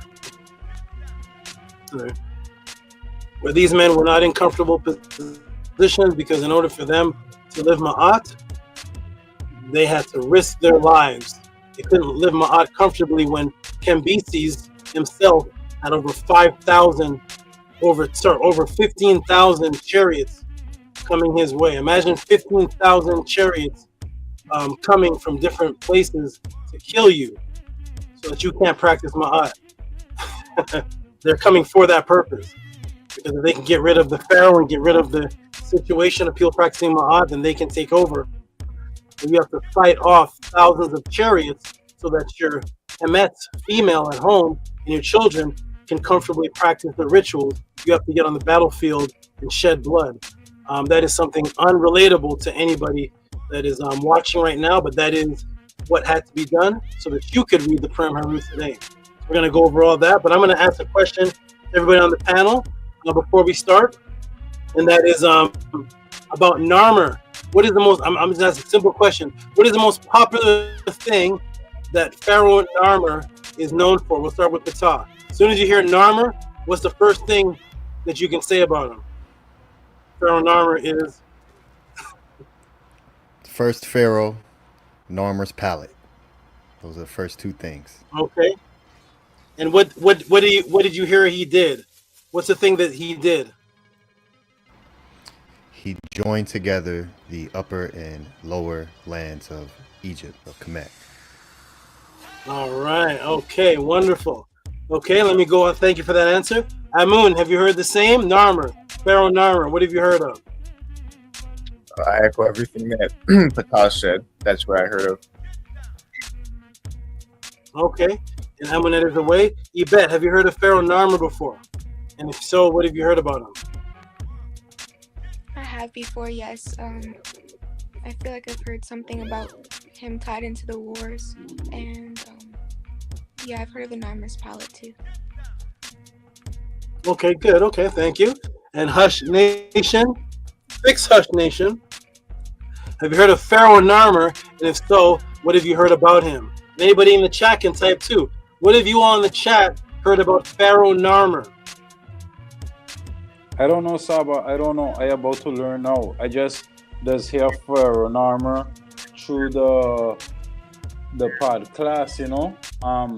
Through ATTON, Remkem, MAAT classes. I just get like wow stories. I get some nice, like some deep stories. I get a lot of those things in ATTON, Remkem, MAAT class. But besides that, is now I can really get a detailed dive in on what's going on with Narmer. All right. So okay, wonderful. M. Monroe, Mad Leaf, have you heard of Pharaoh Narmer before? And if so, what have you heard about Pharaoh Narmer? And anybody watching, there's 32 people watching, type in the chat. Type in what are one or two facts about Pharaoh Narmer. And Monroe, have you heard about him? No, I haven't, Sarah. I haven't heard of the pharaoh. But the name rings a bell and something to do with war, actually. Now that he's being mentioned here, but no, I haven't. It doesn't. I haven't really heard of him far beyond that. Okay, wonderful, wonderful. And VRI, what have you been taught or heard about Pharaoh Narmer? Have you heard of him before? If so, what have you heard about him? The name definitely rings a bell, but other than like I think from references on the podcast, like to certain papyruses dating to Narmer's time, I haven't really got like a full picture. Like Hush Nation says, I haven't really got like a full picture in my head about Narmer. Okay. Okay, wonderful, wonderful. And I'm going to send in a podcast question. Why is it when you remember something, why is it called ring a bell? Okay, thank you though. Thank you, VRI, for that. And let's move on to the Jed. The Jed. Okay, the Jed. Now, the Jed has all the books. He has all Muta Ash beat up. Yeah, you had Ra Nephra Moon, everything ready in the stash. I know you heard of Pharaoh Narmer. What have you heard? What have you been taught about Pharaoh Narmer? The Jed, talk to her. Peace, Saba. Yes, I've heard of Narmer. Some of the things that Patah said. I know that, I think you've been in a few debates or certain topics that some people don't like to date certain things past Narmer. But yeah, pretty much what Patah said, and that's about it. I don't know too much extra on his story. Okay, good. Okay, no bells ringing. No.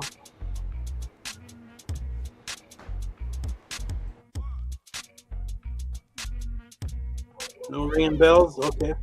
We'll go on to Minty. I don't even know if that can be heard. Peace, Can you hear me, Hotep. Minty? Peace, Hotep. Can I be Okay. heard? Pharaoh Narmer, break it. Yes, break it down, Minty. You're in. What? What's that? What's that? So Narmer, you know, he You're a carries child the into axe. He carries the axe and he chops the heads off of his enemies, of Isfet. He's a defender of Ma'at. And it's very synchronistic that you're teaching this class because yesterday I was going to get a tattoo of Narmer and Narmer's palette. What? What? Wonderful. Yeah. Okay. Yeah. That All was right. something that I had picked out with the axe. You're gonna.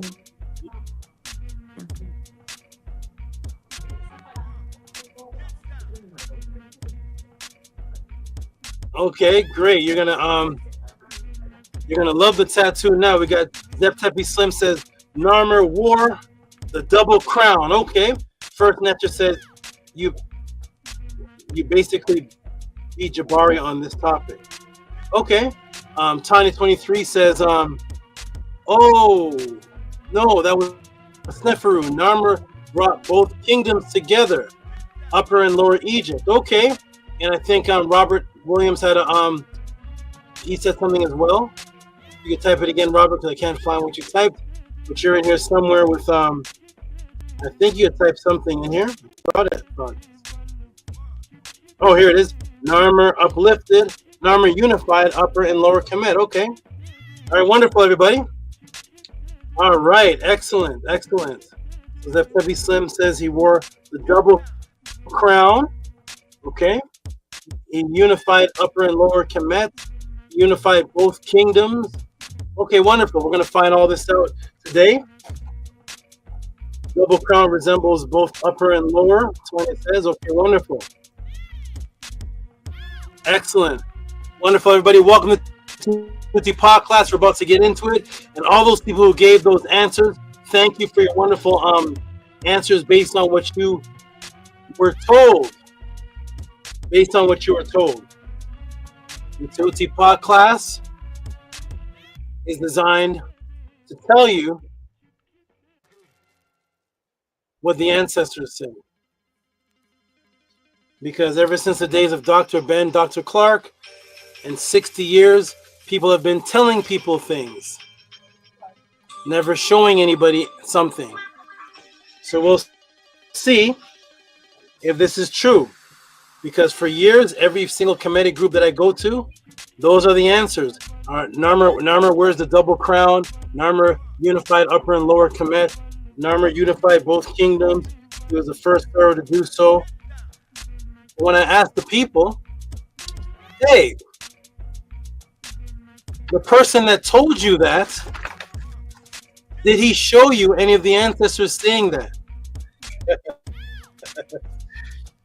And here's where Tehuti is hated.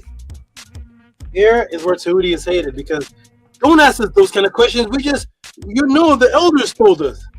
Did they show you in the papyrus any of the scribes saying any of those sentences?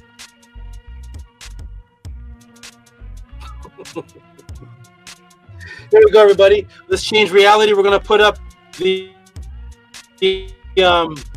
donation. Give some big noise to the brother, and then we're gonna go right into this question, everybody. Here we go. Welcome to the Tehuti Podclass. And let me see if this is what's this? Yeah.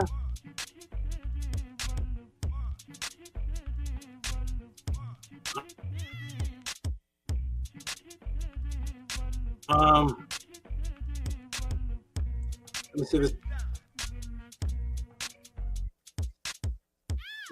Nope, wrong thing.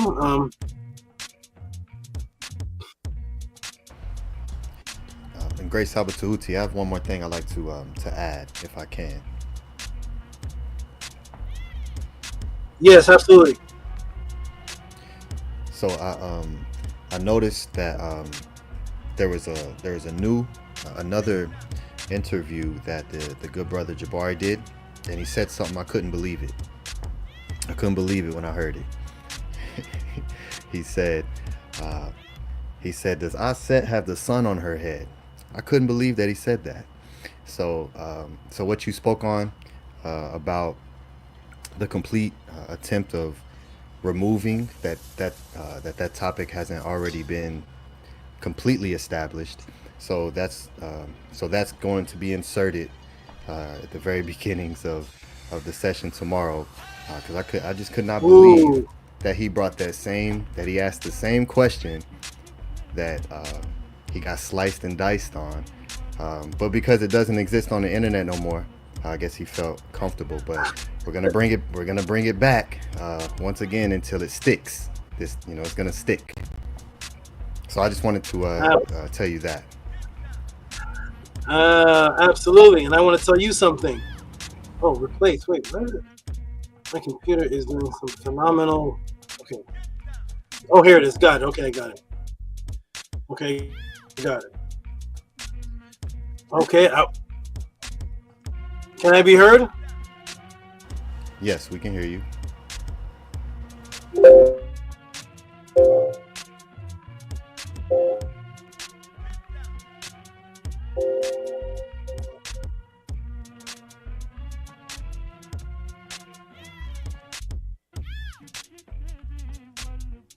Check. Can I be heard?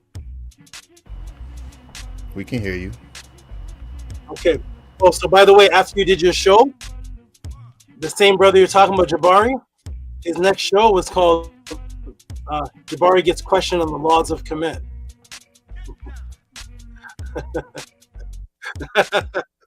So the show directly after was about Tehuti didn't challenge me, Tehuti never debated me, and the one after that was he gets questioned about the laws of Kemet. So the fact that he brought up the sun on Aset's head shows very clearly that he hasn't done any further research since that date, because it doesn't matter to him. So that's fine. That's awesome. So thanks for telling me that. Let me go ahead and put this on the screen here. Here's from the good brother, Dr. LaRoche. We're going to give him a round of applause and get into this answer here. Here we go, everybody. So it is, we're going to get, is it on the screen yet? Very slow.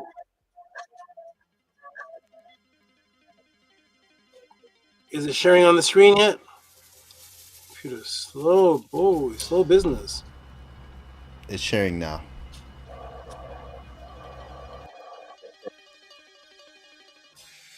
Oh, okay, there it is. Okay, we're gonna get we'll get Minty. Could you read that for us, Minty?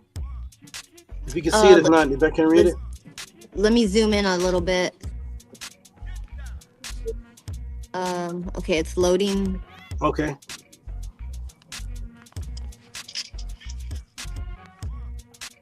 Still loading. Okay. It says for 3,000 of Kemetic military highlights Podclass. $80 for 3,000 of Kemetic military Okay. highlights. Give him a hand clap. Give him some.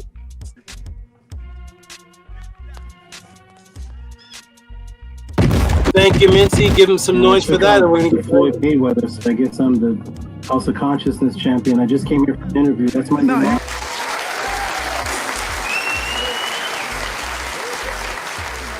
And yes, the Hekau really works.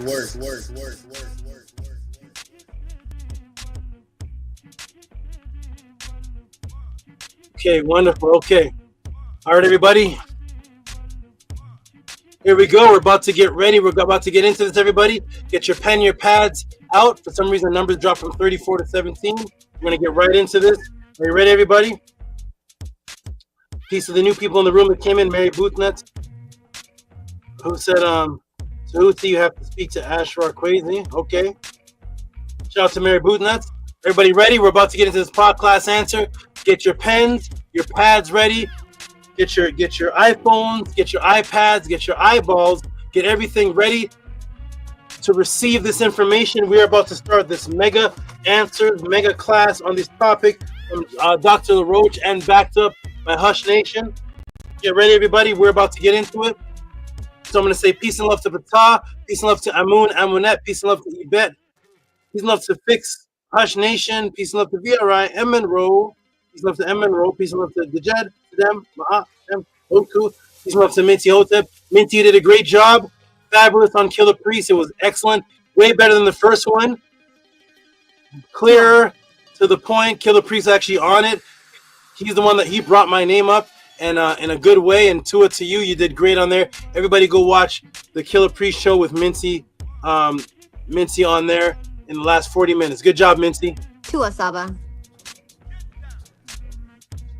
Okay, Nini, here we go, everybody ready? Get your pen and pads out. We're about to get into this answer. Support Cash App TTM Moon. Let me get the timer out and get into it. We had a lot of announcements to make before we started the actual class answers, but now we're going to start. No more time to delay. We're going to put the timer back on, reset. Here we go, everybody ready? Get your pen and pads out, and here we go. Boom, boom. Entire screen. There we go, boom, boom. And here we go, mega class here. Here we go. Boom. 1, 2, 3. Welcome to the Tehuti Podclass, the question and answer class of the House of Attend. Due to the kidnapping of history and your spiritual identity stolen, billions of people have questions about who they are, where they came from, if immortality exists, what is the original religion, original languages, spirituality, who are the NETERU, what about my health, purity, what about mental health, detoxification, what about out-of-body experiences, are there any ancient sources on there, or is it all just new age? What about government psyops, telepathy, quantum entangled consciousness? Now, fortunately, you have left Christianity, Islam, Hebrew, etc., thinking that you have escaped the matrix, which you have. So now you go to the common conscious platform. Little did you know that you have stepped into another matrix, unfortunately, in the agenda of atheism, now hidden and disguised, and has infiltrated in the form of New Age consciousness, and atheists who have disguised themselves as conscious teachers, Kemetic teachers, esoteric guides, metaphysical teachers, in the agenda of the matrix, just to focus on the knowledge, but not, focus on the knowledge, but not the teachings, disciplines of the ancient writings of the indigenous people themselves, and their spiritual beliefs, but just wear the ancient symbols for fashion, egotistical self-gratification. They do not live by any actual written culture. Thus, they can only teach from memes or do what is called counter-teaching. Counter-teaching is just to go against what someone else teaches. They only do debate, debunk, expose, or do challenge videos to other spiritual beliefs. Their subject matter stays on the beginner phase, which is good, but it's just the beginner phase, and they're limited to it, which is the Hebrews are wrong, the Bible is stolen. But after showing where it is stolen, none of them stand on the actual specifics part it was stolen from, and give the original teachings of what that specific part was actually teaching on, where it's coming from in the original text, and how to apply it to their lifestyle, not building anything up. Apply it to their lifestyle. They do not stand on the original teachings that it was stolen from, and as their actual way of life. Their focus is just to show you that it was stolen, and then they leave you right there. That is called breaking something down, but not building anything up. If you show that something is stolen, then show how we should adhere to it in our original mind state prior to it being stolen. But that part takes discipline. The next topic of focus, that is only Egyptians were black. What? I won't follow them. I won't follow any of their teachings. I'm just proud of what they physically look like. But as far as the discipline, forget about that. Or let me tell you what's wrong with such and such group. Just complaining. All of their titles are argumentative, such as the pyramids are older than the ones in Egypt. We are the Native American, we are American Indian, not African. But never just on what the pyramids in America are for and how they can enhance you, or what the discipline describe ways of the Native Americans that can be lived by, that can enhance you spiritually. They can only do counter teaching, which is when your popular teacher cannot. When your popular teacher, I'm gonna move this away, cannot do full videos on the actual culture that one should be disciplined in, like the ancients were, because he or she does not truly have confidence that that any African or Ma'at Kemetic culture can actually stand on its own and hold the people's attention. They need contention. They need the shock value for views. They themselves are not disciplined or stand on anything. You will note that most of their statements start with negative foundational speech, such as, what people don't know, let me tell you why you're wrong, what you fail to recognize, what you fail to realize, thus fighting everyone, but never giving you any indigenous written spiritual discipline in its place of what they adhere to on a daily discipline that they and their family practice. When the computer shuts down or when the debate fight is over, those quote-unquote conscious teachers who are really just atheists in disguise actually don't believe in anything. Excuse me. Actually don't believe in anything, but just have the urge to argue and have discussions based on contention, thus to hide that they cannot answer those. They have made you feel uncomfortable to ask any of those questions, and you are laughed off of the stage or insulted for the above inquiries because their hidden agenda is individualism. It actually disunites under the guise of knowledge, but no structured unity system as all of the ancient ancestors did. Thus they have no movement, no ranking system, no group discipline, no spiritual ritual as all the ancient ancestors lived, no accountability to any one culture. Thus they can do anything at any time and just jump from culture to culture to justify whatever actions or feelings they have for that day, with no accountable obligation or accountability to anyone telling them that they are wrong or they have slipped up in their cultural way. Thus, they are about loneism, this individualism. In other words, no matter what they do, they can always justify their behavior because there is no written concrete way of life that they stand on, which is the ultimate egotistical manifestation of Isfet evil, which is why the word introvert only exists in the colonizer's language and in no ancient culture, because we always moved as a mentally unified group, not individuals hiding behind computer screens teaching, I follow no man, I follow no one way, while simultaneously teaching you to get back to your roots and cultures. But every time you go to those roots and cultures that they teach on, every single one of them was a unified force with structure and accountability to a specific way of life and discipline.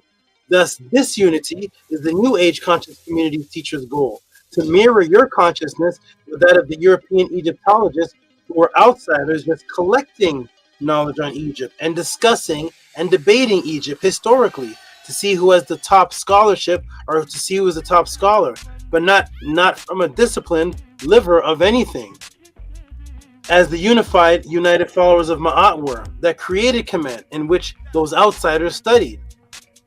The original people, had structure, discipline, and a ranking system. Thus, the videos and lectures today are mainly complaining on what is wrong videos. What is wrong with this? What is wrong with that? Here are some wise words that the House of Atten echoes. Excuse me. If there are thirsty people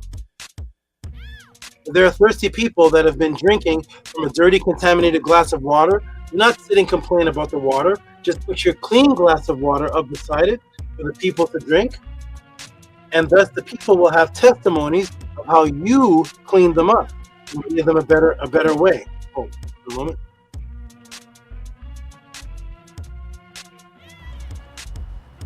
Hotep Saba, your screen's not sharing. No, your screen hasn't been shared. When did it ever, was it ever sharing?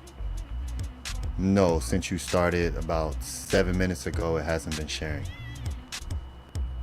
Okay. Thank you so much for that. Appreciate that. You're welcome. Thank you so much. Let me see what happened there. Boom. Thank you so much.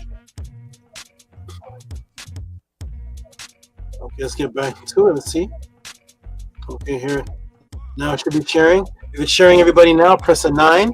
If it is sharing everybody right now, press a 9. Not sure why that happened. That was interesting.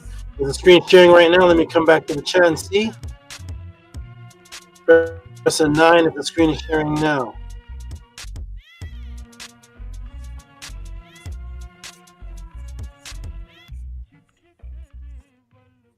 No screen share, Saba. No screen share. Okay, 9. You better press a 9. Okay, good. We are on. Here we go, everybody. Sorry about that. Don't know why that. That was very odd.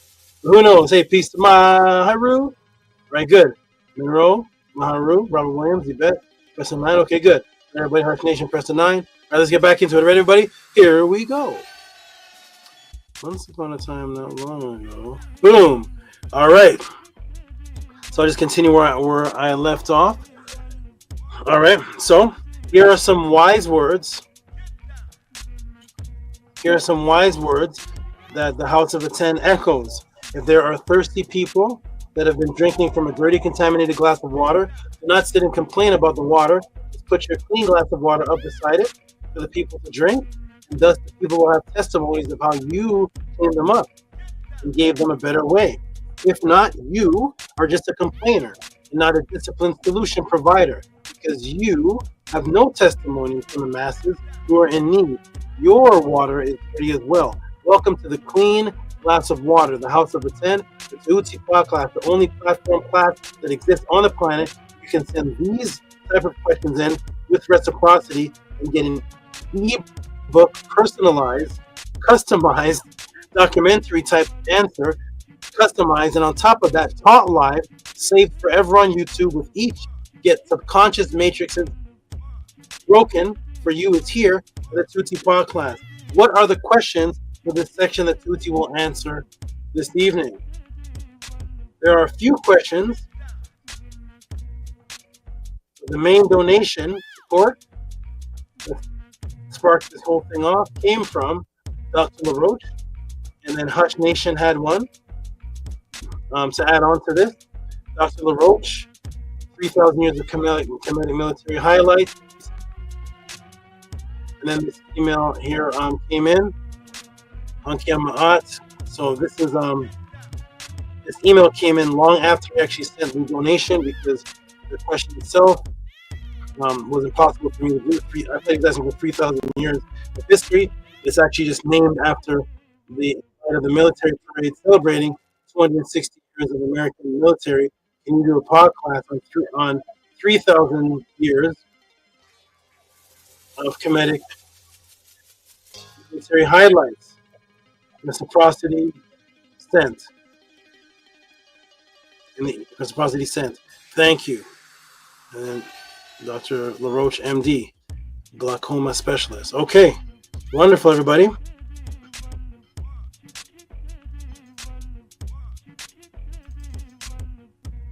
So this is a question from a while back, but the came recently. So I'm doing my best to answer every question in sequential order. Actually, the next podcast answer is going to be Gabriella's question on shelled food and a tough question from his friend. Peanut butter. All right, this is a great question. And then after that, Tehuti. This is a great question from the great supporter, Dr. Daniel LaRoche, MD. The only clarity I needed from him was to specify and narrow down this question down because there was no way that I could cover 3,000 years of military history highlights in one podcast. After I let him know, he sent a specific NESUBYTI list that he wanted tributes to be given to. So this class is supposed to be designed after and inspired by the 250-year military highlights, which is them just naming off certain events that took place, maybe some soldiers, and naming off some highlights. This verbally, that could be done in about 20 minutes. But of course, with the Tehuti Podclass, you're going to get much more than what was requested. So the list he sent me was Narmer, Mentuhotep 2, AKHMOSE 1, TEHUTIMOSE 1, TEHUTIMOSE 3, Amenhotep 2, Seti 1, Ramesses 2. To narrow it down. Okay, so first, let me show you what inspired Dr. LaRoche to ask this. Let me show you what inspired Dr. LaRoche to ask this question, and that is the United States of America honors its military and soldiers who fought for the country and protected people within it and attacked other countries in military warfare. And thus those soldiers will never be forgotten in the minds of all Americans for 250 years. We can see that demonstrated here in America.org. So here's what inspired it. This came out, this just came out, June 14th, 2025, honoring 250 years of service. A look back, in other words, they don't forget about their past. Tehuti, you're dwelling on the past. Tell tell America 250 that, please. Honoring 250 years of service. A look back at the U.S. Army Grand Military Parade on June 14th. The nation came together in Washington, D.C. for a powerful display of patriotism and pride. Veterans, active duty troops, wounded warriors, Gold Star families, and Americans from across the country gathered to commemorate the U.S. Army enduring legacy of strength and sacrifice.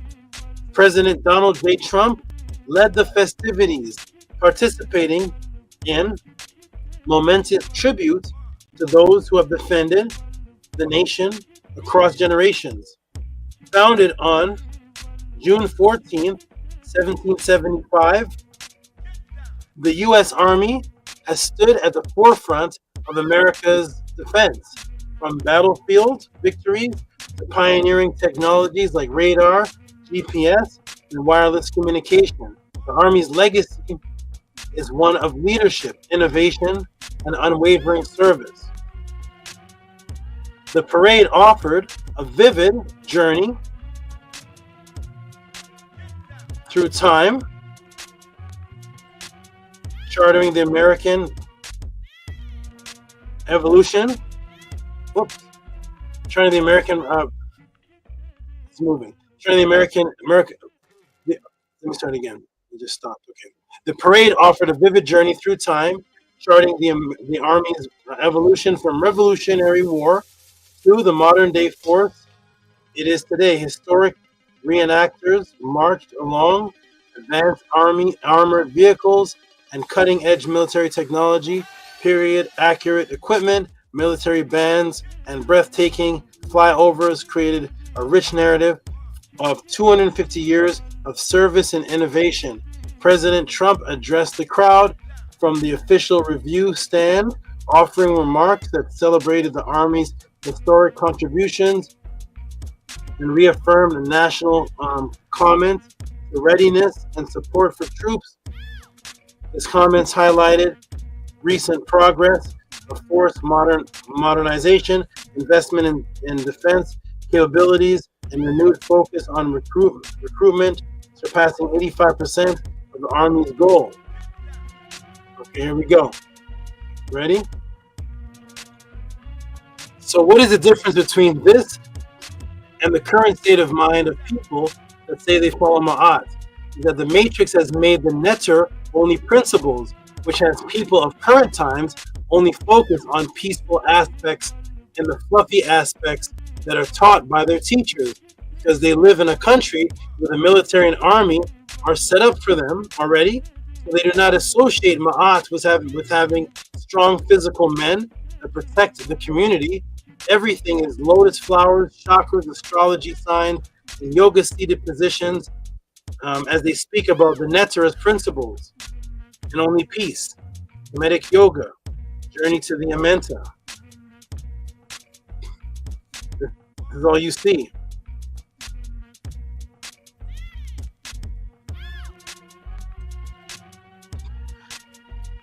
Let's continue. Okay, good. The screen is turning white. Here we go. Ready? And expand. Expand. Okay, here we go. Move down.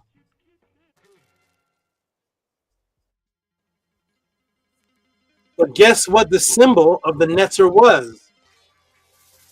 That are supposedly the conscious community's quote-unquote principles. They say the NETERU are principles. But what is the actual symbol of the NETERU? So here we are in the antechamber, East Gable, utterance 273 to 276. And it says here, and I have the line, the arrow pointing to the line that it's on, NETERU neb inu. On the gods of the NETERU, the lords of offering.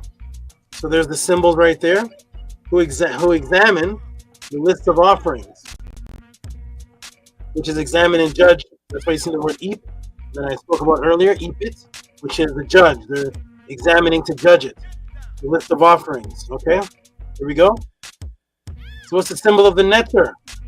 That people are saying the NETERU are principles. Principles of what? Because here's the NETERU symbol. This is the NETERU symbol. Not the determinative of an actual image of a NETERU. This is the symbol of NETERU. What is this though? What is this to the people? What is that? It's an act of war, as seen here in the Luxor Museum, originally belonging to AKHMOSE, who we're going to be discussing in 1549 to 1524. Here's what the NETERU symbol was for the native indigenous people. So the people of today say the NETERU are principles. The NETERU are principles. What was the NETERU symbol to AKHMOSE? Let's see this principle. Here's the NETERU symbol to AKHMOSE. It is his warrior axe now, symbolized in a ceremonial axe, as he's chopping into people, fighting for his country. There's your NETERU symbol. Ask your fluffy Kemetic teachers, the NETERU principles, what is this a principle of? Show me in the papyrus, because when I see this being used by the pharaohs, it's always to kill someone. It's always to cut into somebody's body. So the NETERUs are principles of cutting into somebody's body.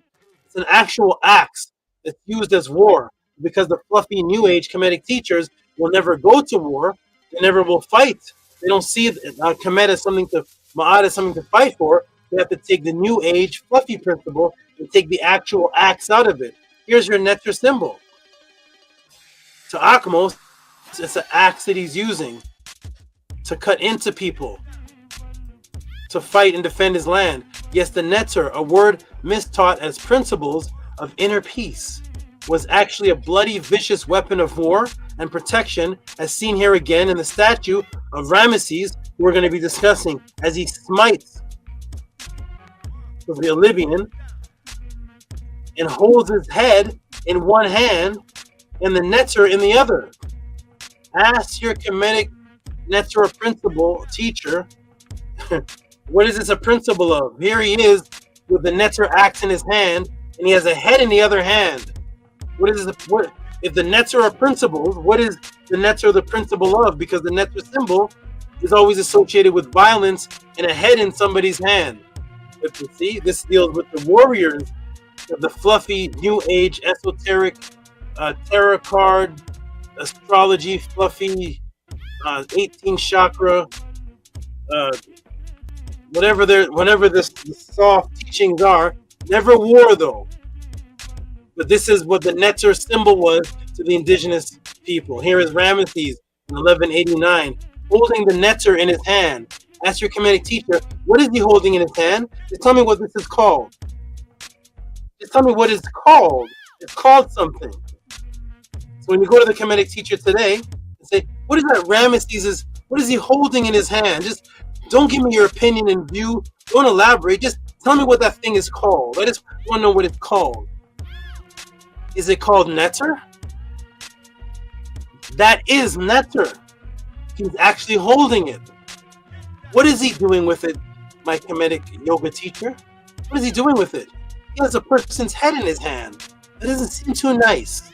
That doesn't seem like he's meditating and aligning his 18th chakra with the Vesica Pisces in the Pisces star constellation of Sagittarius. It doesn't sound like that. It sounds like he's taking somebody's life. It sounds like it's a weapon. And the weapon is never used for anything peaceful other than fighting, bringing peace through fighting. That is the NETERU symbol, the one that none of them focus on when the NETERU principles. Then they always show the determinative of a NETERU sitting in a seat. No, show me the axe, please. Talk to me about the axe. What do you do with that axe? I want the principle of it, because the principle represents what you're going to do with it in real life. So in real life, there's a man's head with his tongue and guts hanging from his neck. And the pharaoh has the NETERU in his hand with blood dripping from it that he just used to do that. Tell me what the principle of. How do we apply that to our life? Because he's showing how to apply it to the life. There's a principle, which is the teaching of it. How do you apply it to real life? He's holding a physical thing and somebody's blood is dripping out of their neck. It's a symbol of war. So the NETERU principle in the beginning and throughout Kemet, the original one was a symbol of the warriors and the military and the fighters and those who use it to hunt and fight with. It's a sharp axe that's only used for removing life from this planet. That is the only thing that axe is never shown as cutting down a tree. That's taking life too. It's not a mason axe to build. It's not a tool to build an apartment, to build a house. It's only used to remove the soul from your body.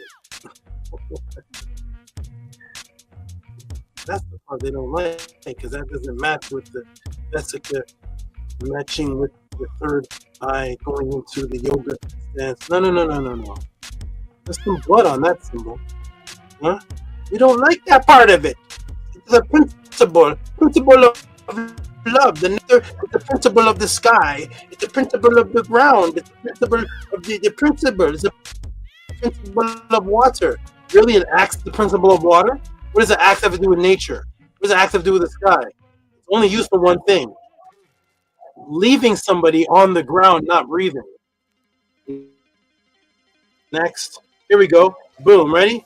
Let's continue. That's what the NETERU symbol is for Ramesses. Only Ramesses use that for anything else other than what he has in his hand there, which is somebody's head. What did Ramesses use the NETERU symbol for other than what he has in his hand? There it is. There we are. NETERU Ramesses. The NETERU Amun offers a sickle weapon to Ramesses as he strikes the captured enemies. Amun is the unseen. It's just the unseen. What is he doing with that? How are those men after this situation? They're gonna go out for a barbecue. The principal Ramesses.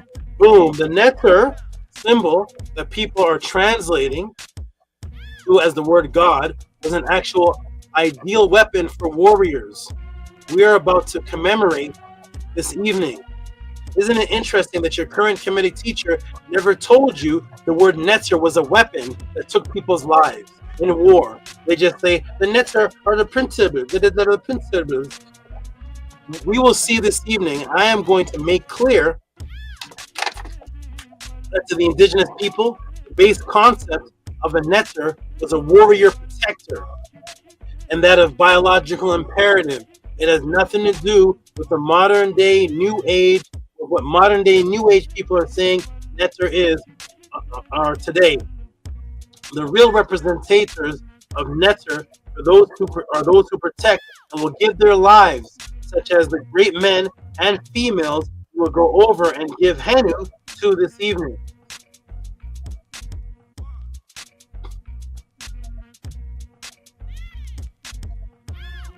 Here we go. And the beautiful thing about being within the culture of Ma'at is the immense historical record that our ancestors left, and images for us to look back on, unlike Christianity, Islam, and Judaism, which have no images, no culture to look back on. And that is because the original is here in Ma'at. Images, plaques, statues, sculptures, pictures, and immense set of writing were left with the images to match, whereas the monotheistic religions could only come with writings because there was no physical history to match. And here are the images and dates of the beautiful protectors of the culture of Ma'at that are listed. Ready, everybody?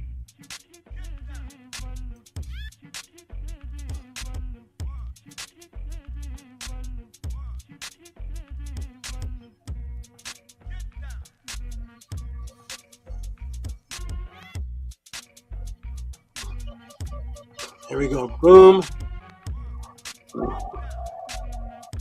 And boom. And these wonderful protective NESUBYTI ancestors, let me scroll down. And these wonderful protective NESUBYTI are recorded by our ancestors on the King's List, such as the Taurine Royal Canon, as it's called today, a display of the Egyptian Museum in Taurine.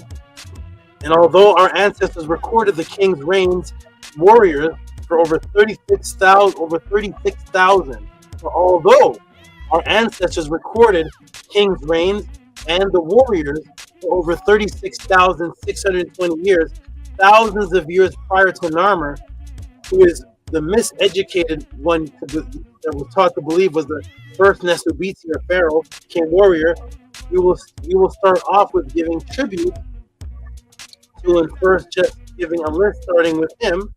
And just start with him because that's what's on the list. Not the actual list that goes back 36,620 years, but just the list that I can go over today that Dr. Daniel LaRoche gave.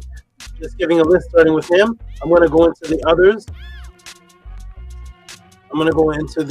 Because those are specific requests within the question. I'm just going to go into the specific requests in the question, not going into all those on the actual King's List, all the great warriors in the King's List. So the last line of the Tehuti Papyrus reads, Venerable Shemsu-Hor, 13,420 years, reigns before Shemsu-Hor, 23,200 years, total 36,620 years. That's what our ancestors wrote. List them and show their images and their dates in the order of the list that was requested. Then afterwards, we will start from the beginning of the list again and commemorate some of the highlights and achievements and symbolism and give them Henu. So here's the list: Narmer, Mentuhotep 2, AKHMOSE 3, Amenhotep's beautiful NESUBYTI letters that are requested. And here are the images that their carvers left for us some 5,000 years later, so that you can see the faces of the men that fought for their life to defend what today we only have to read about. Starting with NESUBYTI Narmer, who is 3100 BC. NESUBYTI, MENTUHOTEP. By the way, I want to tell everybody this. When I started off the pod class, when I started this pod class off, and I started to tell everybody about the beginnings, my beginnings in studying the ants and the bees, that is what the ancient people did. That is where they got the concept from of the unified army and force. The word for, the reason why you have the word bee today is in a bumblebee or a honeybee is because the word beat is a meta-neter word for that insect. And that insect was seen as an example of a unified collective force of warriors that protected the female foundation. The female foundation in the Nile Valley became Ma'at, as the female foundation, birthing the word mother that births everything, designed after the female foundation of the bees, the queen bee, which births everything, and the warriors are the bees that will kill to defend the foundational base for the collective hive. So thus, every one of these warrior kings, as we're reading about, they were called the bee. They were called the bee. That's what NESUBYTI is. Nesu is the fiery tongue, which I thought about in several podcasts earlier. But Nisu is the fiery tongue of voice, that which commands with the fiery tongue, the sharp fiery tongue, the Qur, the voice of power, the fiery tongue that controls things and organize and discipline, as the bees that the ancient people in the Nile Valley were studying. When they say to Tehuti, you're weird, man. You spend time around insects and animals and you read them and you say they teach you. Yes, you couldn't read Medu-Neter without knowing what animals do. 90% of the Medu-Neter language is based on the function of animal life. The actual rulers and governors were called bees. You get the English word bee from these men here. So Henu to them, before we even start off with any of their attributes, the reason why your school teacher can teach your child that there's an insect called the bee is because of these men. Let that be known right off the bat. Let that be understood. The reason why you have, this honey is from the honeybee. You only have that word because of these men. They named it that. And the English word just came from that when the Masons took the word bee from the Kemetic word bee, which was the insect of war that protected the female foundation, Ma'at. Let us continue. That's even part of the class that I had. Here we go. That's just because of my love for Ma'at. There we go. Let's go. And the animal world that makes Tehuti the weirdo. I love to be weird. Here we go. Boom. So they are the Nestu bees. These are the bees. NESUBYTI Narmer, 3100 BC. NESUBYTI, the one of fiery voice who is the bee. Mentuhotep II, 2061 to 2010 BC. The one with the fiery tongue that represents the bee. NESUBYTI. AKHMOSE, 1526 BC. The one with the fiery tongue of command who represents the bee. In the beehive, all of them represent the bee and the beehive structure. TEHUTIMOSE 1, 1493 BC. Henu to these men and the culture of Ma'at, before we even get into the word, the reason why you even have the word bee. Henu to them. While you're into Christianity and Islam and using the word bee, please give Henu to these Neter men. You wouldn't even have the name of the insect that gives you your honey without that. Here's the voice, the powerful voice, fiery voice, the bee, TEHUTIMOSE 3, 1426 BC. We'll continue. We're just naming them now. Amenhotep, the one with the fiery tongue, the Nesu, the bee, the manifestation of the bee, Amenhotep 2, 1427 to 1401. This is going to be a long class. Let's go. You can watch the Avengers, you're going to watch this. Nesu, the fiery tongue. The bee, manifestation of the bee. Seti 1, 1426 BC. The fiery tongue bee. Ramesses 2, one with the fiery tongue, who was the bee incarnate, the beat, the bee, who also was Usur Ma'at, Ra, Septepen Ra. He was the Usur, the powerful one of the examination and order, who had the voice, Ma'at, Ra. He was the Usur Ma'at Ra, the powerful one, who was the chosen one, the Septepen of Ra. Usur Ma'at Ra, Septepen Ra is who you're calling Ramesses. His name was Ra Mes. We're just naming them now. These are the 7, which actually is 8. There's actually going to be 8. There's actually 8. So when I first put this together, I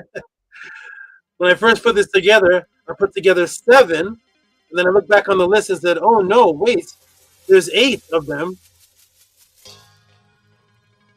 So 8 of them are actually on the list, starting with Narmer 1, Mentuhotep 2, AKHMOSE 3, TEHUTIMOSE 4, TEHUTIMOSE 5, Amenhotep 2, 6, Seti 7, and 8, which is Ramesses.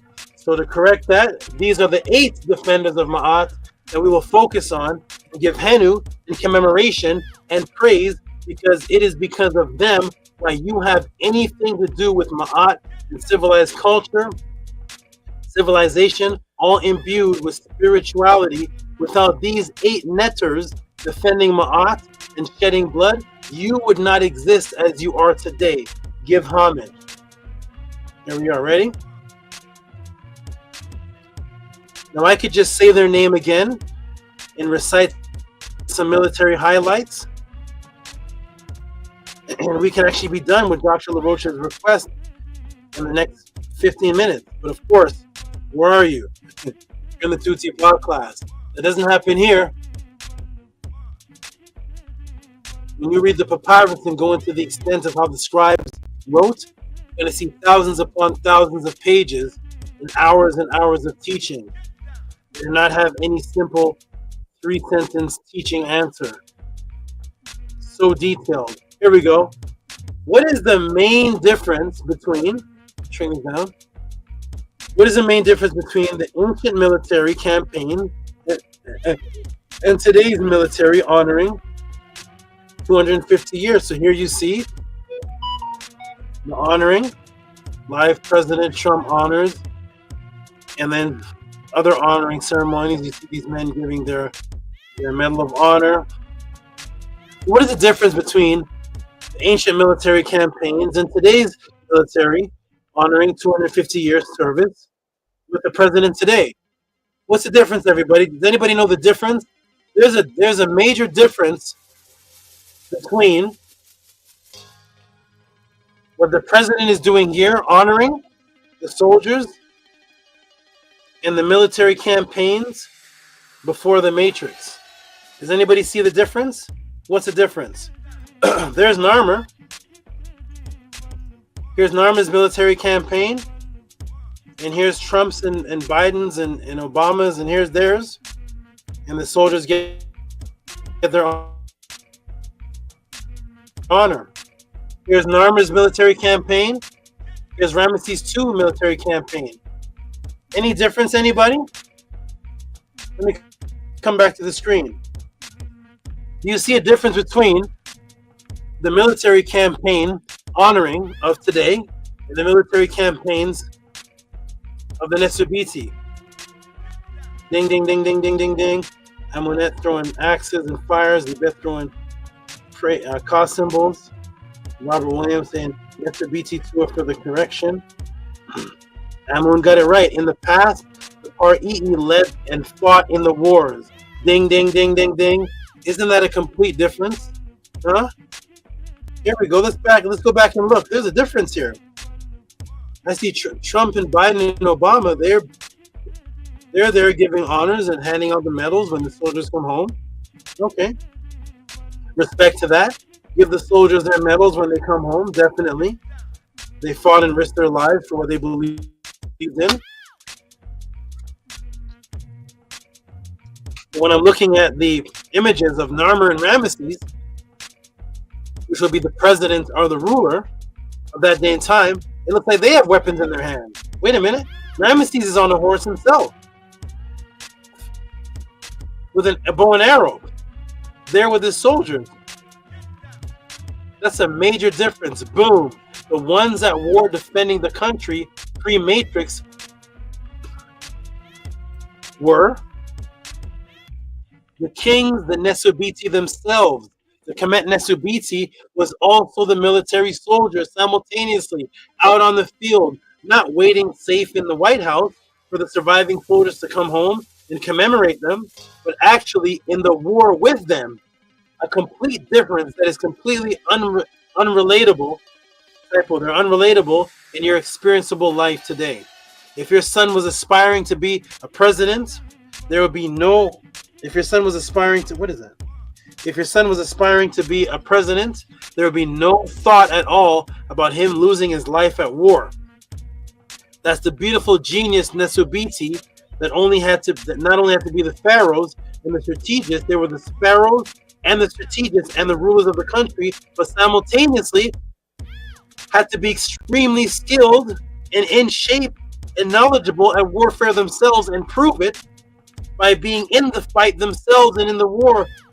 That is a type of courage mixed with genius that is completely unrelatable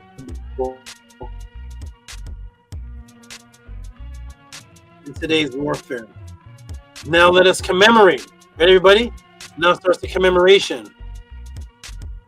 Now let us commemorate each NESUBYTI, NETERU, ruler, who was also their own military warrior individually. I will mention an impact or impact plural they each had that defended MAAT and changed history. Now what if I showed you how deep the matrix is, that even in the United States of America, commemoration of 250 years to their military soldiers, they are still commemorating Kemet as the foundation of their commemoration. What do you mean, Tehuti? We will get to that at the end of class and in the middle of class. And you know what? In order to commemorate these beautiful NETERUs, but also take it to the level where I show you at the end and in the middle of the class, the United States commemoration, United States commemorating are also commemorating the NETERUs as well. What is the time for everybody? So not only are we going to show the commemoration and all the symbolism, it's going to get into some deep symbolism and their actual attributes and their accomplishments, but also in the middle and at the end of class, we're going to get into how the United States of America, during their commemoration, commemorates the NETERUs as well. But in order to get into that, everybody, what is the time for, please? Let me come to the chat. What is the time for everybody to get into that? What do we have to get into? Let's step it up, because this part wasn't even asked by Dr. LaRoche. But of course, this is the Tehuti Podclass, and you know we're gonna get into. What are we gonna get into? Everybody, type it in the room. Are you ready? I think it's that time. What is the time for everybody? I think it's that time. Tehuti Overdrive. Tehuti Overdrive. Hearts. I think it's that time, everybody. You agree? Let's get into it, everybody. I think that it's time for you ready off that? I think it's time for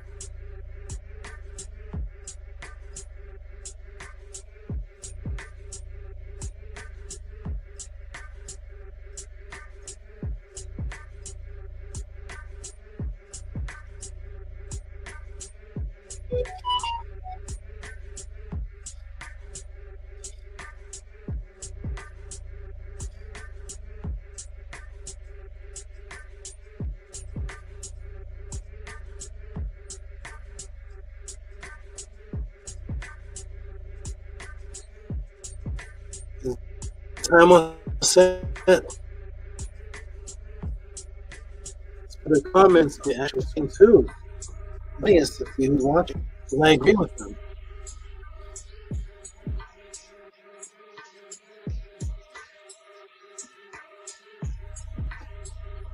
Let's show them what MAAT is really about. Ready, everyone? Let's clear up the psyops as well simultaneously while giving commemoration. You ready, everybody? Boom. You got it, everybody. You know what time it is for? What time it is? Tehuti Overdrive. Ready, everyone?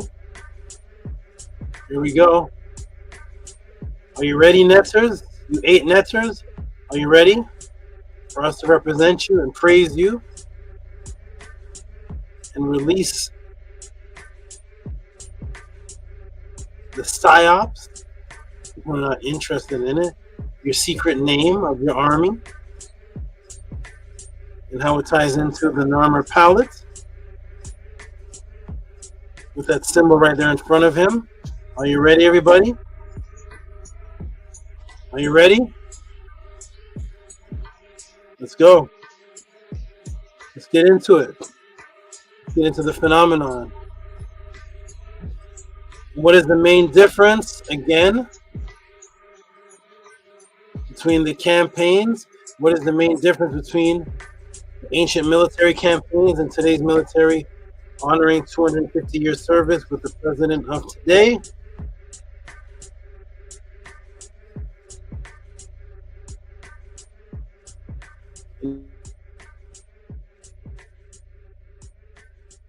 You all got it right. Ding, ding, ding, ding, ding, ding. Ding, ding, ding. Ramesses is on the horse with soldiers.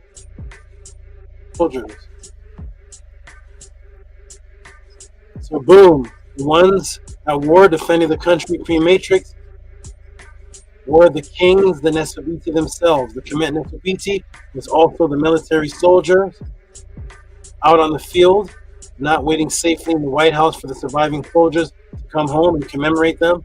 They're actually in the war with them. A complete difference that is completely unrelatable in your experienceable life today. If your son was aspiring to be a president, there would be no thought at all about him losing his life at war. That's the beautiful genius in the NESUBYTI that not only had to be the pharaohs, they were the strategists and the rulers of the country, but also simultaneously had to be extremely skilled at warfare themselves and fighting themselves. That is a different type of courage mixed with genius. Here we go. Everybody ready? Let's get into Tehuti Overdrive. Scroll down. Whoops. Screen goes white. Hold on, everybody. Hold your horses. What does that mean, Tehuti? Send in the question. Here we go. Boom, boom, boom.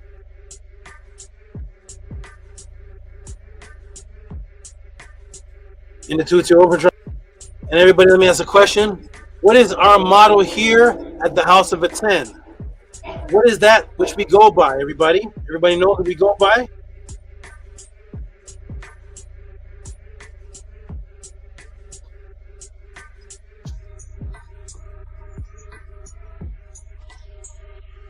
Ancestors over religious opinions, and thus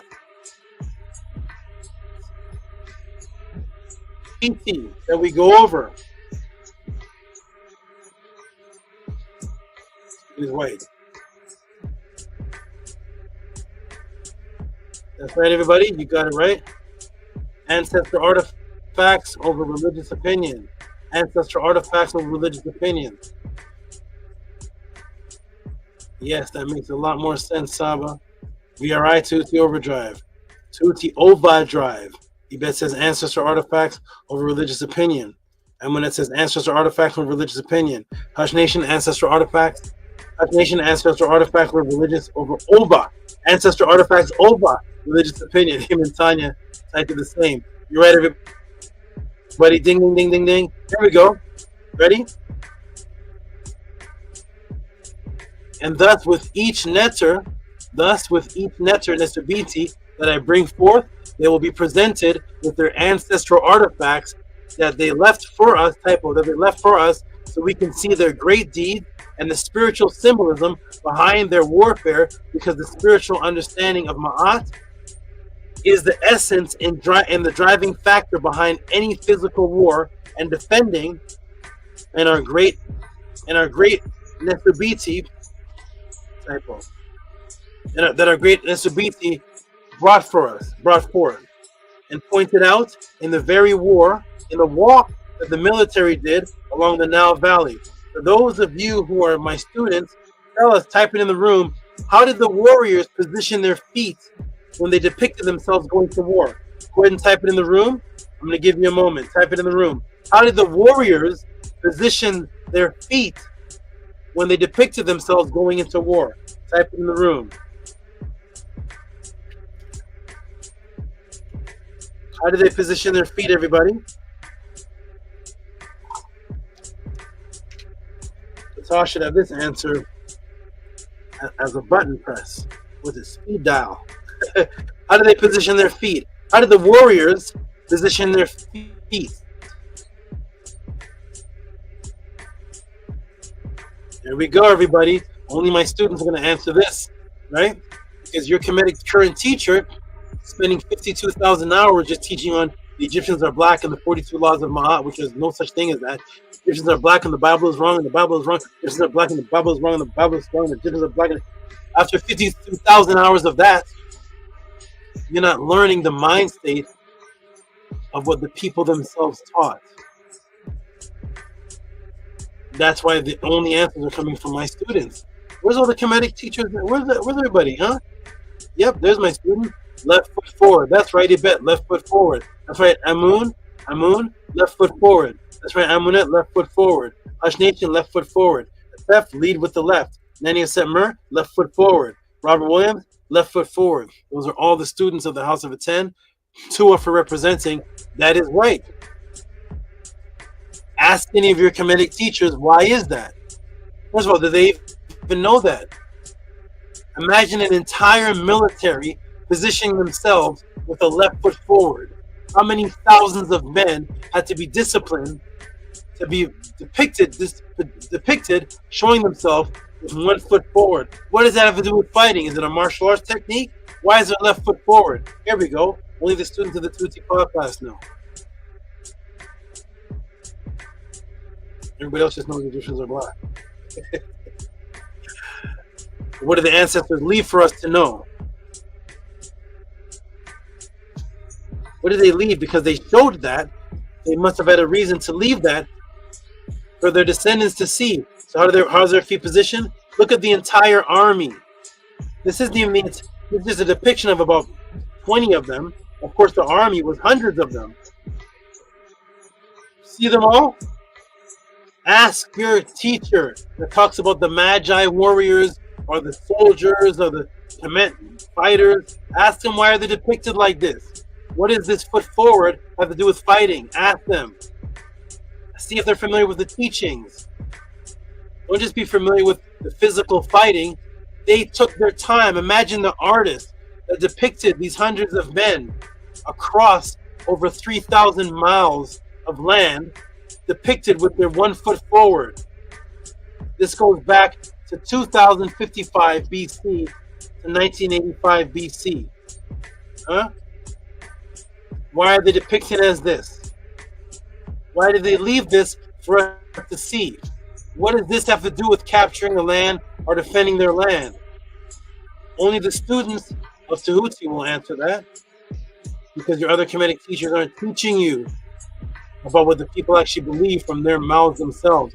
Yes, with the left foot forward, showing you that the foundation of why they are going to war was imbued in some type of symbolism. Today they see soldiers. So what's the difference between the soldiers today and the ones in ancient times?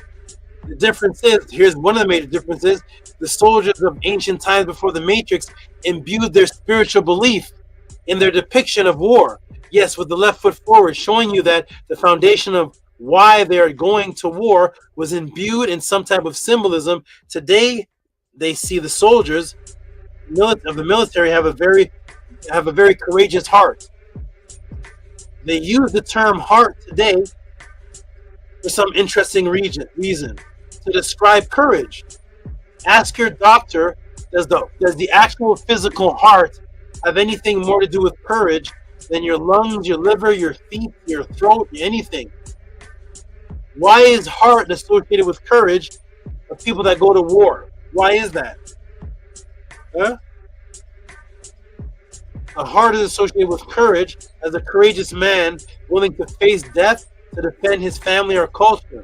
Well, as I have taught before to my students, and now to new people that are watching, what is the word in Medu for left, everybody? What is the word for left? Let's break down our great soldiers. It's going to be a long one. Huh?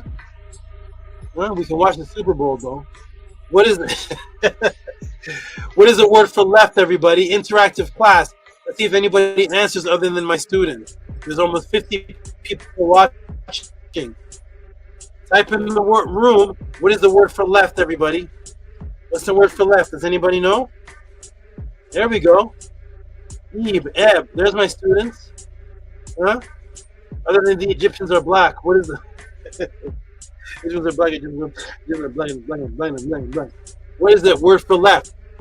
You have the men defending Kemet, making it known to you that putting your left foot forward is very important in the visualization of them protecting this entire country. So what is the word for left? Did your Kemetic teacher teach you that? No? Only my students? Perfect. Wonderful.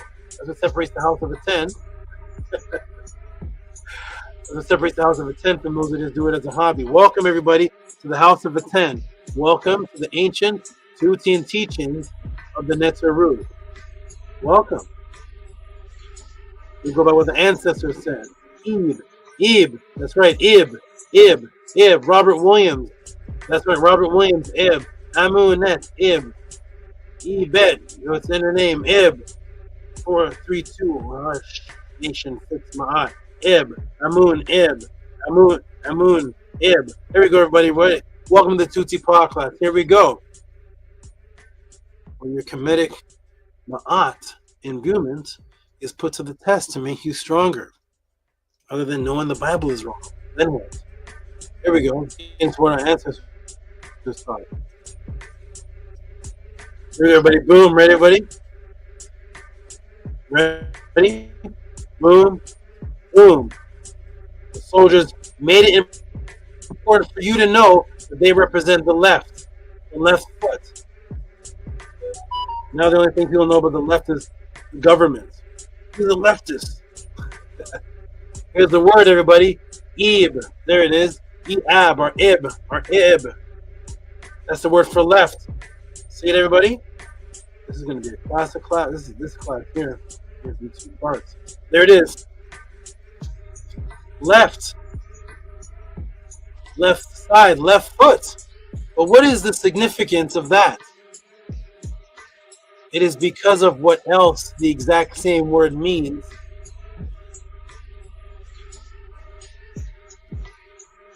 What is the significance of that, Tehuti? It is because of what the exact same word means. And what else does that word mean that signifies the left foot? Because see, we see the soldiers with their left foot out, and we see the word itself for left is the same word for left foot. Why is that? That doesn't happen in English. Look at that. The same word for left side, is the same word for left foot. Why is that?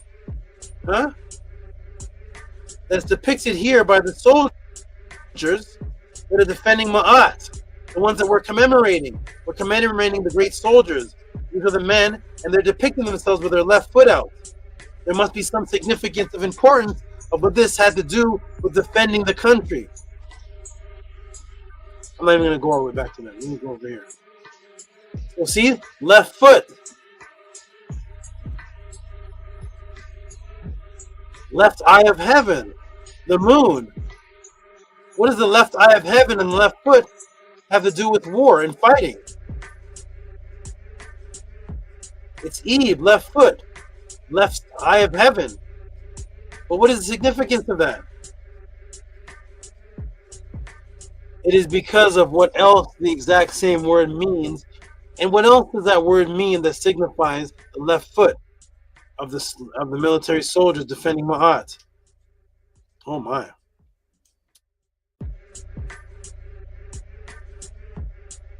Here we go, Super Bowl time class. Huh? Let's go, everybody.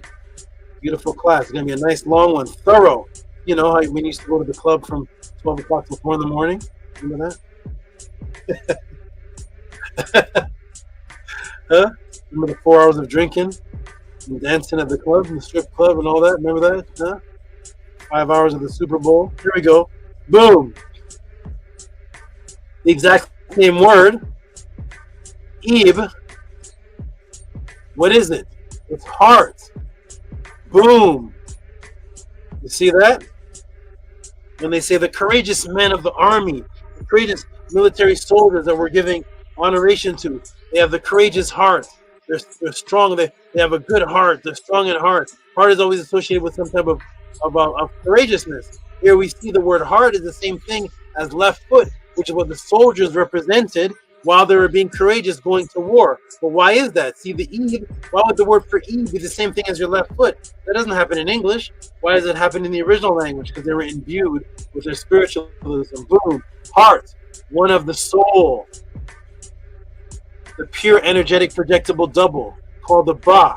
And how do you see the word for the heart of the soul spelled, which is also the left foot, where the heart is actually located in your body. Where is your heart? It is a little bit over to the left side. How is it spelled? How do you spell heart in the NETERU? Let me show you how we view the soldiers were with their left foot out, and the word heart is Eve. How do you spell it? Boom. That's how imbued they were in the language, presenting their spiritualism in tuned and intertwined with military warfare. They have their left foot forward, which is also the word for heart, having a strong heart, and the way that you spelt it with 2 hearts and a foot. With the foot. Thus the soldiers of Kemet imbued the spiritual symbolism. You see it now? You see what your current Kemetic teacher never taught you? Because he just knows the Bible has errors?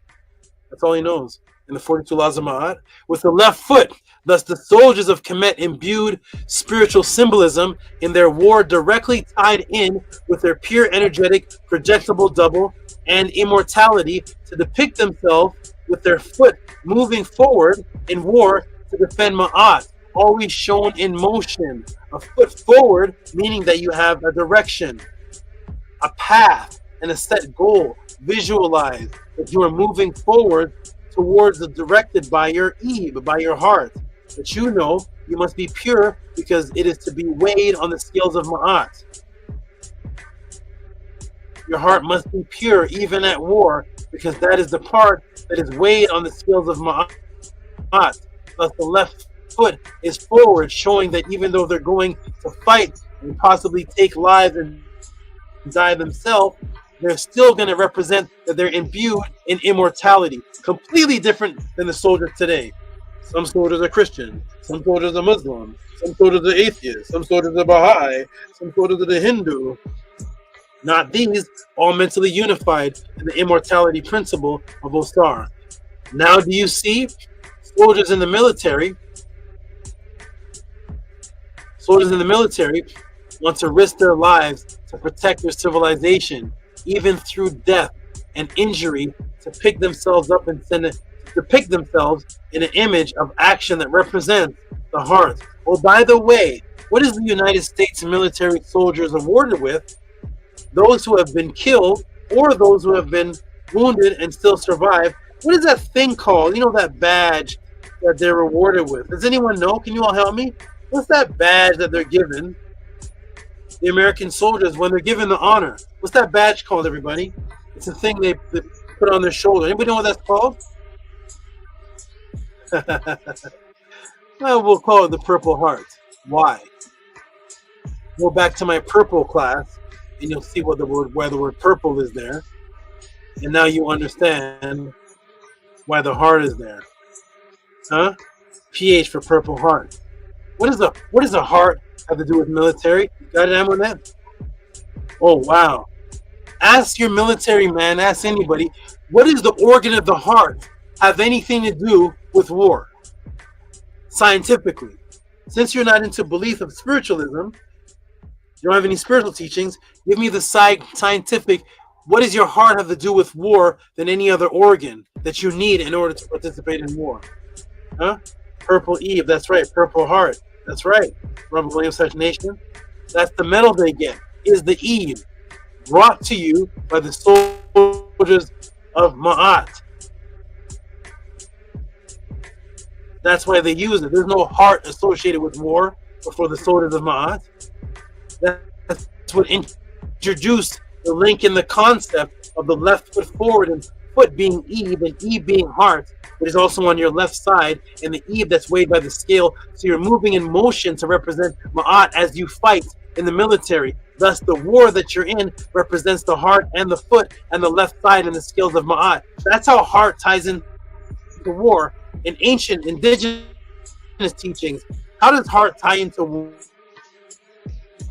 war? Because as soon as we explain it, I'm going to ask you, why is it purple? Is your heart purple?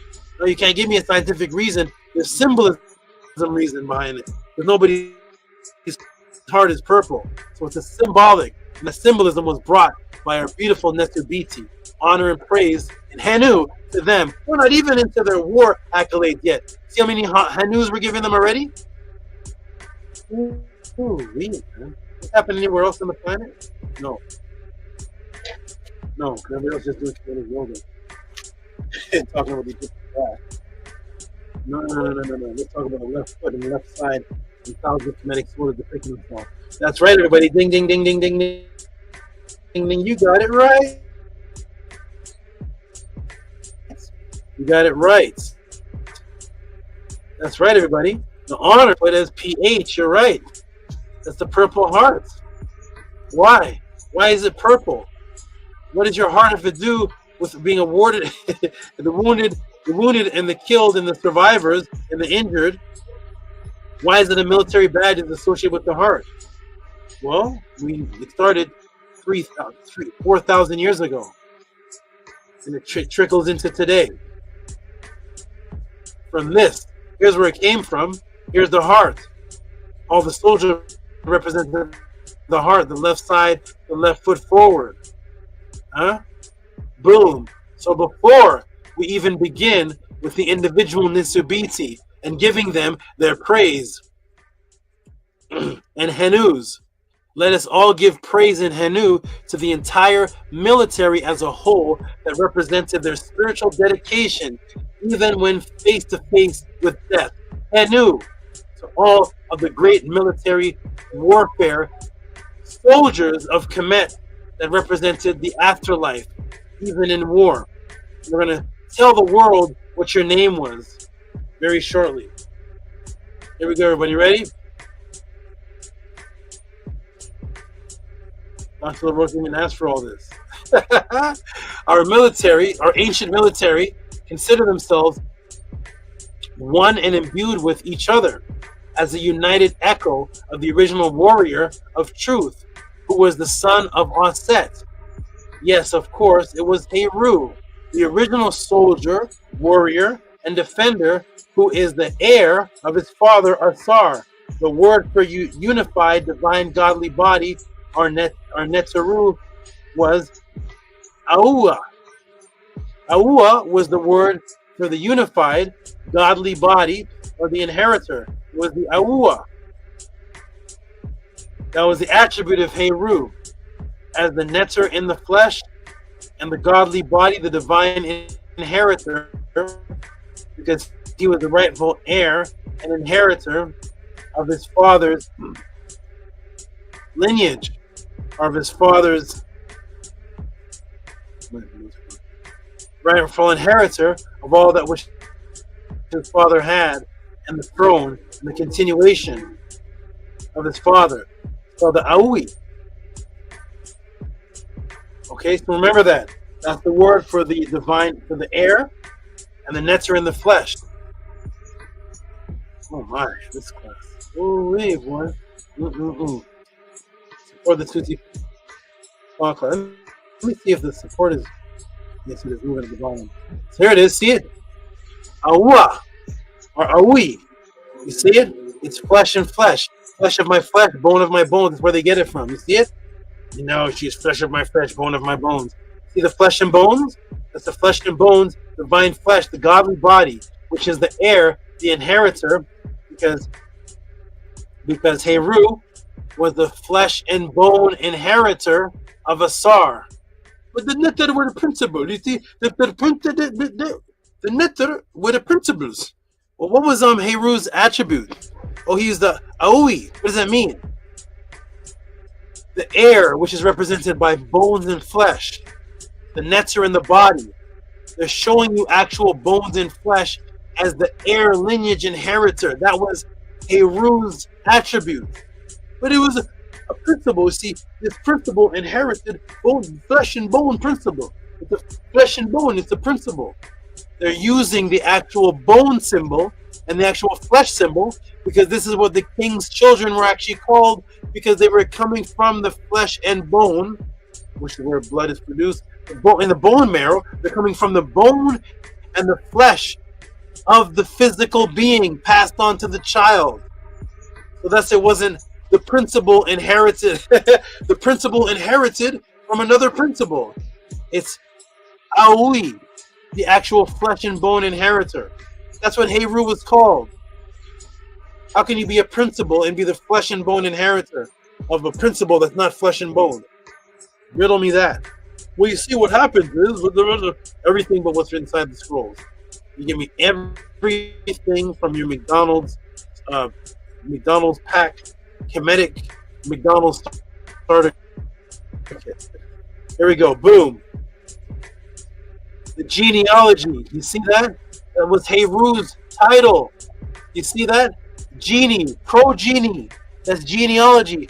Physical flesh, your genes. Heru was the inheritor, the physical flesh inheritor. Aoi, who was the male heir. And how was the inheritor? Because it was a principle? No, through the testicles, young man. Through your testicles. Do you see the set of balls right here? Do you see that? It's a set of testicles. They're letting you know every symbol they could show you to let you know this is real. This is actual air. I'm going to show you the bones which we have. I'm going to show you the flesh that we have. I'm going to show you the word air, the inheritor. Oh, you still don't believe? Let me show you an actual scrotum of a man from which the sperm comes out of. Now do you still think it's principles? You silly boy.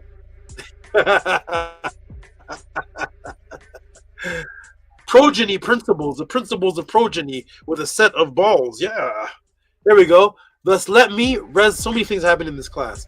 Let me resurrect in about 10 minutes.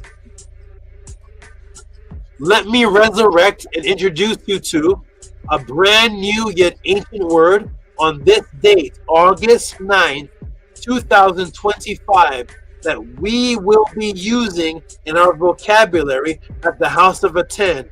And let this word be known to the world, because our military was so imbued with symbolism. Guess what the word for military actually was? I wonder what the word for military actually was. Are you ready, everybody?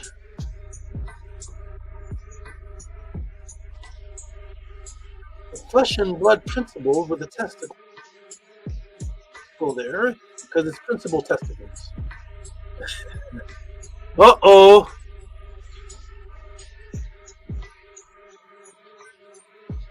There's the same small ram. Do you see it? They were the company of real slaves. You know what a real slave is? It's a servant. A servant. Not slavery, what happened in America, because in actuality, what happened in America doesn't fall under the word slavery. That's a whole other class. But the body of soldiers, any group of men, civil or military, the bodyguard, the troops of men, they were serving the NETERU, serving the NESUBYTI, with the NESUBYTI themselves in it. The company, it was a body. They were considered one body. Any group of men that was a civil or military bodyguards, a troop, was the same word for the inheritor, which was who? The original soldier, that was Heru. They're named after Heru's attributes. Boom. This is pronounced Iuatu. Iuatu. Spelt A-U-A-T-U. Iuatu. The same word for the divine flesh, the neter, body, is yes, the same word for the military in Kemet. So say it with me. Henu Iuatu. The Iuatu, named after Heru, as they put their left foot forward, which represents the scale of Ma'at, and Heru's father, Asar, the Ib. Everything they were doing in their military warfare, down to their left foot forward, down to the name of their military, was all in reverence of the soldier before them, who was Heru. So as they depicted themselves and fighting, they were giving commemoration to Heru. Did your Kemetic teacher tell you that? No? Of course not. He doesn't care about the actual teaching. I have to show you something. I have to show you for the first time in history the complete conscious difference between the mentality of today's military and the military before the Matrix. Okay, within Ma'at. You see now. Now do you see the difference? Let us begin with the first military soldier on the list, which is Narmer. After I do this, then I'm going to take a break. Now we get into the man of fiery tongue who was a bee incarnate in human form, representing the bee. Narmer, 3100 BC. Here is its palette. Anyone teaching you from Narmer about Narmer needs to be coming from this. If they're not coming from this, they're just giving you some feel good. You feel good. You feel good. Anybody that tells you anything about Narmer, they must show you this. So here is Narmer. Oh my. Boom. And as you can see, continuing right in the tradition imbued spiritualism, there he is with his foot forward in movement during the great battle. Now, for the first time in your life, you've learned why Narmer and the pharaohs have their foot forward and not side by side. Left foot forward. You've learned that for the first time. Those who are new watching this, unless your teacher has taught you, why is Narmer even depicted with his foot forward? August 9th, 2025. There's your first thing you've learned about Narmer that nobody's focusing on. You see the importance of it? He's depicting himself as this for you to see, because he wouldn't live forever. So he's leaving something for people after him to see. He found it quite important for him to depict himself with his foot forward. So in movement, left foot forward in movement during great battle. Now let me ask the class in the viewing audience, what is Narmer most known for in Ma'at? I already asked that in the beginning. What is Narmer most known for in Ma'at? In Nile Valley history? What have you been told? You've been told this. Narmer, the unifier of ancient Egypt. Yes, you have been told, and thousands upon thousands of so-called teachers teach that Narmer is the first unifier of Upper and Lower Egypt. You will learn today for the first time in your life on August 9th, 2025, here with SABA, premiered here or here with SABA, that this is incorrect information. What, Tehuti? As we give Henu to Narmer, where does this man-made-up concept come from? And I'm going to leave you all in suspense while I take a break right here. Let me take a break and a pause. The concept that Narmer was the unifier of ancient Egypt. Where did this concept come from? There's nobody teaching this has shown you this. I'm going to pause it right there, everybody. Take a little break. Step off for a moment. You all come in the room. Build with the people. Talk to the people. Let everybody know what you think of the answer so far. We're just starting with the first one. We're already over an hour in. So I'm going to come to the room. Pause right here for a moment. Put the link in the room. I'm going to step off for a moment. Relieve myself. Restart myself. And then come back fresh. So here's the link in the room. Boom. Ready, everybody? Here is the link. Oh,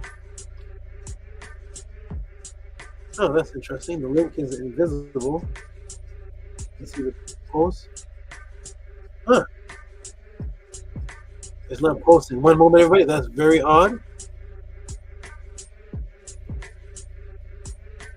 Somebody scroll up to the. Where's the link up in the? Where's the link at the top? That's interesting. It's not. It's invisible on my end. There's the link. Actually, Patal, could you come in and give everyone the link? Or let me scroll up and see. Where's the link? It is vanished on my side. How strange is that? It's showing everything, even back to Lisa saying, Hotep Mary out. Everything but the link. It's even showing knowledge born. Okay, there it is. Okay, there it is. I got it. I'm gonna enter in here and then go ahead and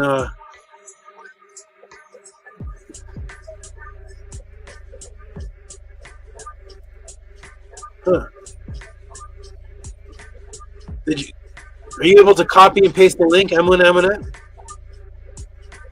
Yes, but because we're not moderators, if we send it in the chat, I don't think it'll be clickable. Okay, there's Patah. Okay, wonderful. Peace, Patah. Are you able to put the link in the room? Hotep, yes, I can put the link in the room. Okay, wonderful. We have Patah to the rescue. Put the link in the room.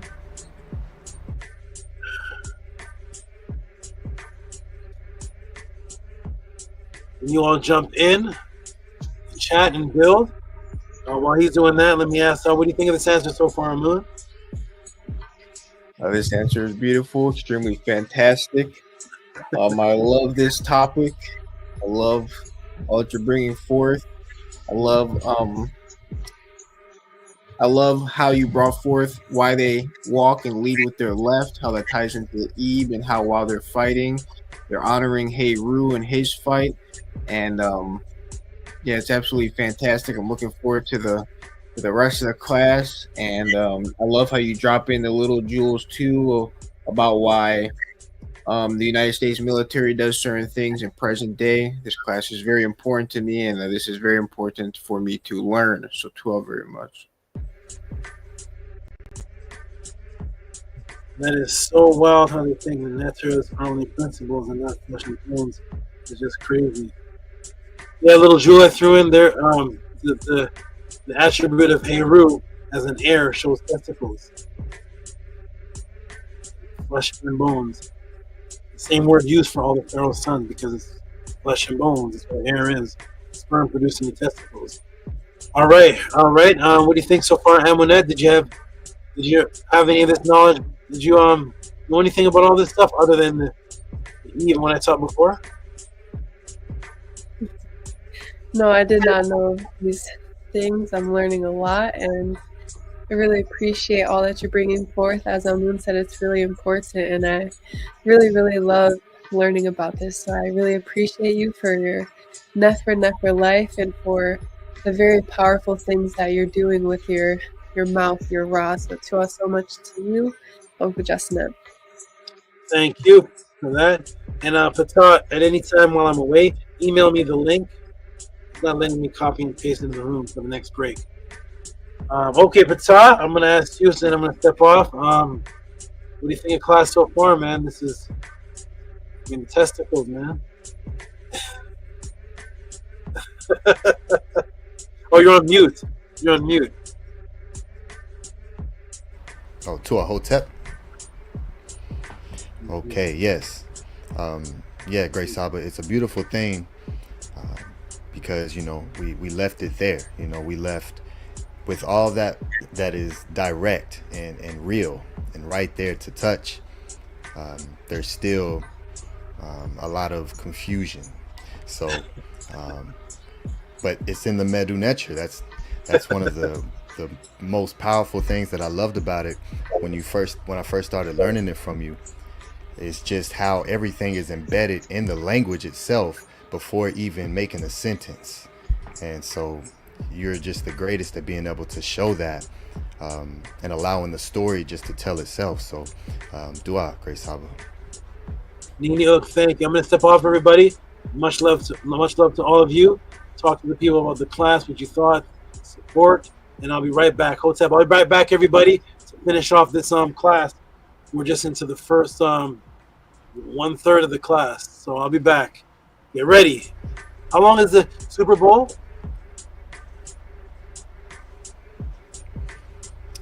Too long.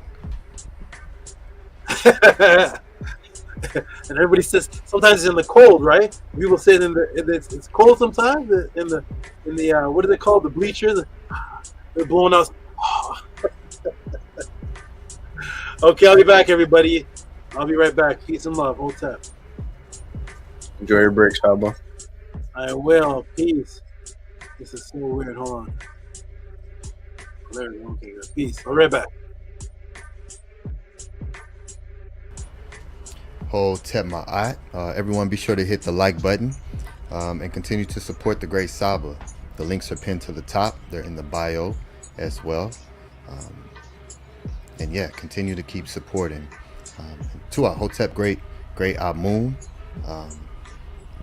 Yeah, if you want to build some more on what the Great Saba has brought forward so far, I know that you're right there in it with everything that's being spoken. You're right there. So yeah, I'd love to hear from you, great brother, and what else that you'd like to build on. Thank you all very much for allowing me to speak. Hotep Mary to you. Look forward to seeing you at the Pathways. This class is absolutely fantastic, absolutely beautiful, extremely important and inspirational. Something I have thought about in the past is how strong the military was in the Nile Valley, because the consciousness was unified under Ma'at, and how present day most of the militaries, most of the people that fight, they don't have a unified consciousness, so they don't function as well as they could because they all have different viewpoints. And I love how Saba is going in depth on the way that our ancestors thought when they were at war and when they were fighting. I've always wondered, how did they think? And it's beautiful to know that all of them were thinking that they're leading with their heart. They're doing what they need to do to defend Ma'at, to defend their way of life, to defend their families, and to at the same time stay pure inside of their Eve, inside of their heart, so that way they can make it to the afterlife that they work so hard to get to, and that they have the mindset that they are Heru, they are the descendant of Heru, fighting Isfet. That is absolutely beautiful. That's absolutely so powerful. And to think about the power, the splendor, the brilliance that the NESUBYTI has to have in order to go into battle and to lead the troops into battle is something that's almost incomprehensible, because he or she is leading the nation. they are the forefront. They are the part EE. They are the head of the nation, the Tepi, the head. And if they were to die, which some of them did die in battle, everything changes.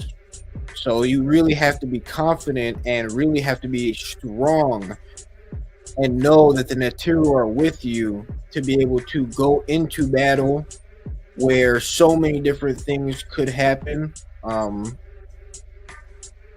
Arrows flying, you got chariots, spikes on the side, people with spears, people throwing javelins, which are like spears. You have so much going on, and you have to be confident that you're going to make it out alive, and even if you do pass, that you lived a pure life, so that way you're able to pass on and go where you need to go.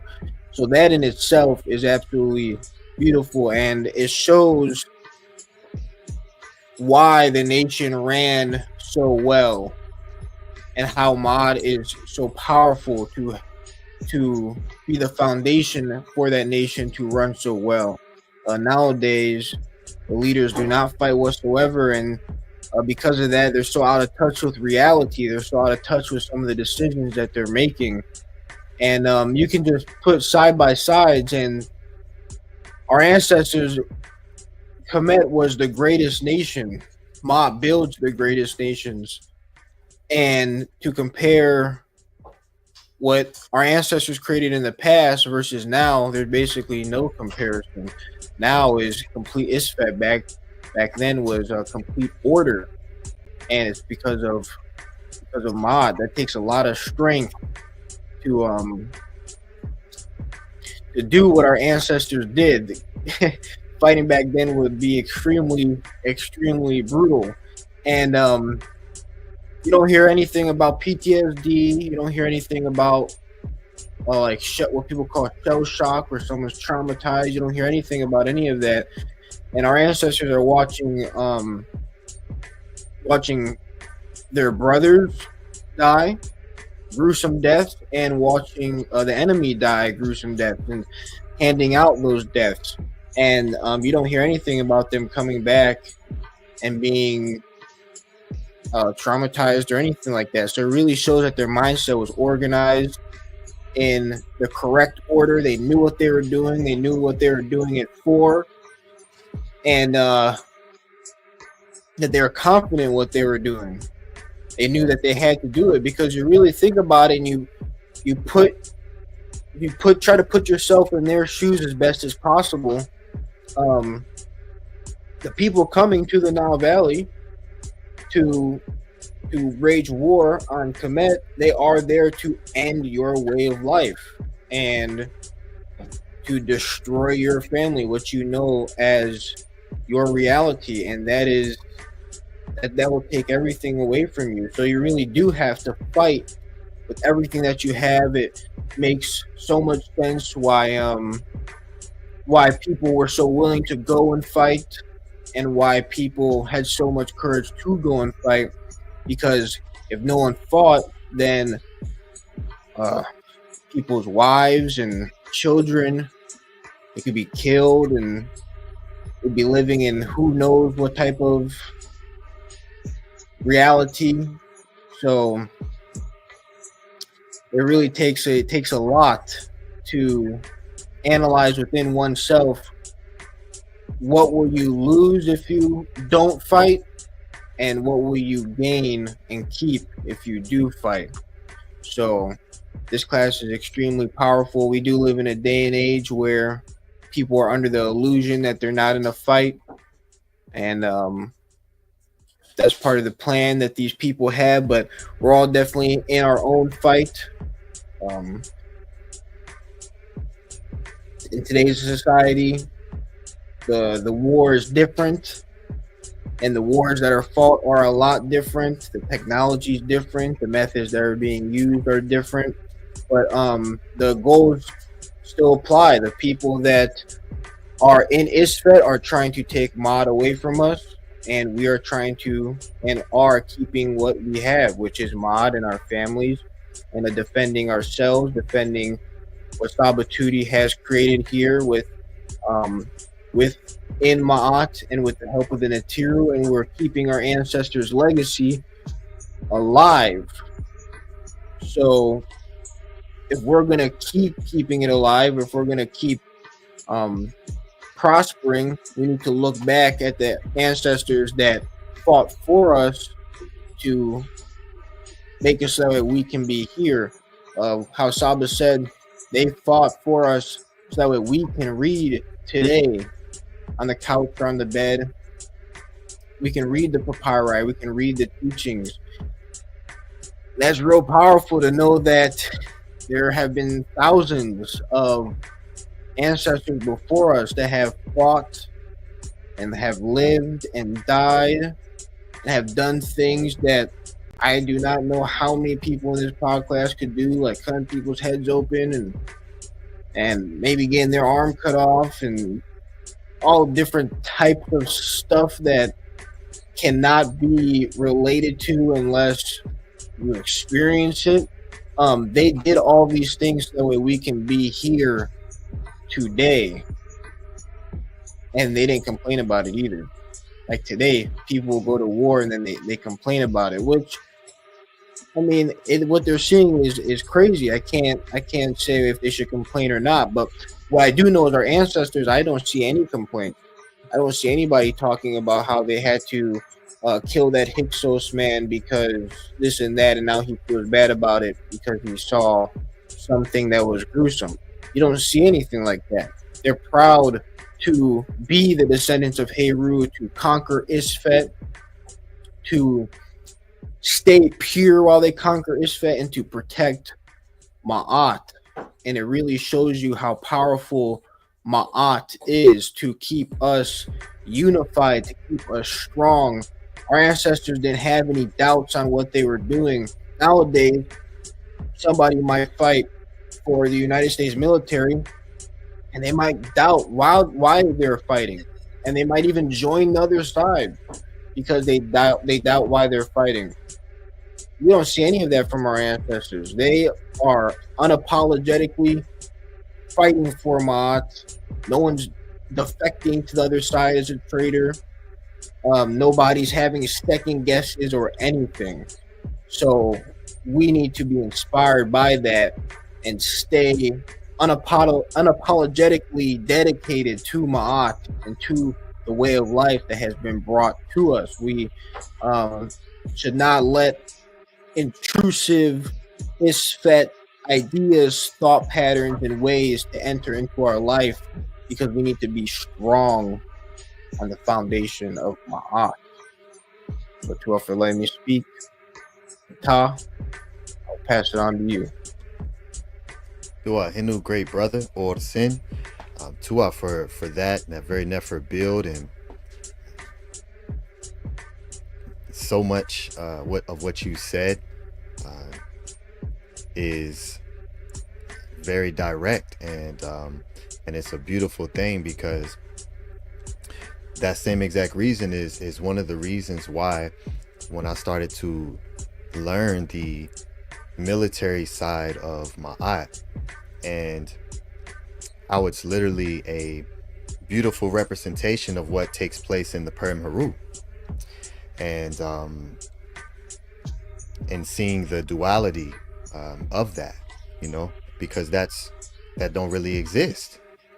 So that part right there is extremely important to be able to reach those places of peace. And the greatest thing that I love is that the tools are provided in Ma'at. So with our ancestors going out and being able to already just be tapped into their biological imperative, they're already connected to everything around them, within them. They're imbued. So they how they walk and how they was able to record their story is just nefer, and it's completely foreign today. The tools and the teachings, the guidance, the SABA, provides these things, and it's just overshadowed, right, by a lot of the ISFET, simply because there's just more numbers. And so that's why what SABA's doing, and these pod classes and what sprouts from that is so important, because there's so much ISFET in the in everyone's direct lives, to get within a unified body collectively starts with self. And there's just so much confusion taking place, and with Ma'at going directly into the Met, right, and into the flesh, and knowing the importance of being able to maintain that balance within our walk, right? So that was then what spread out into the rest of the world. And so for us today, to have what we have, what Saba Tehuti opens the doorway for us to be able to attain and imbue and embed, is infinite.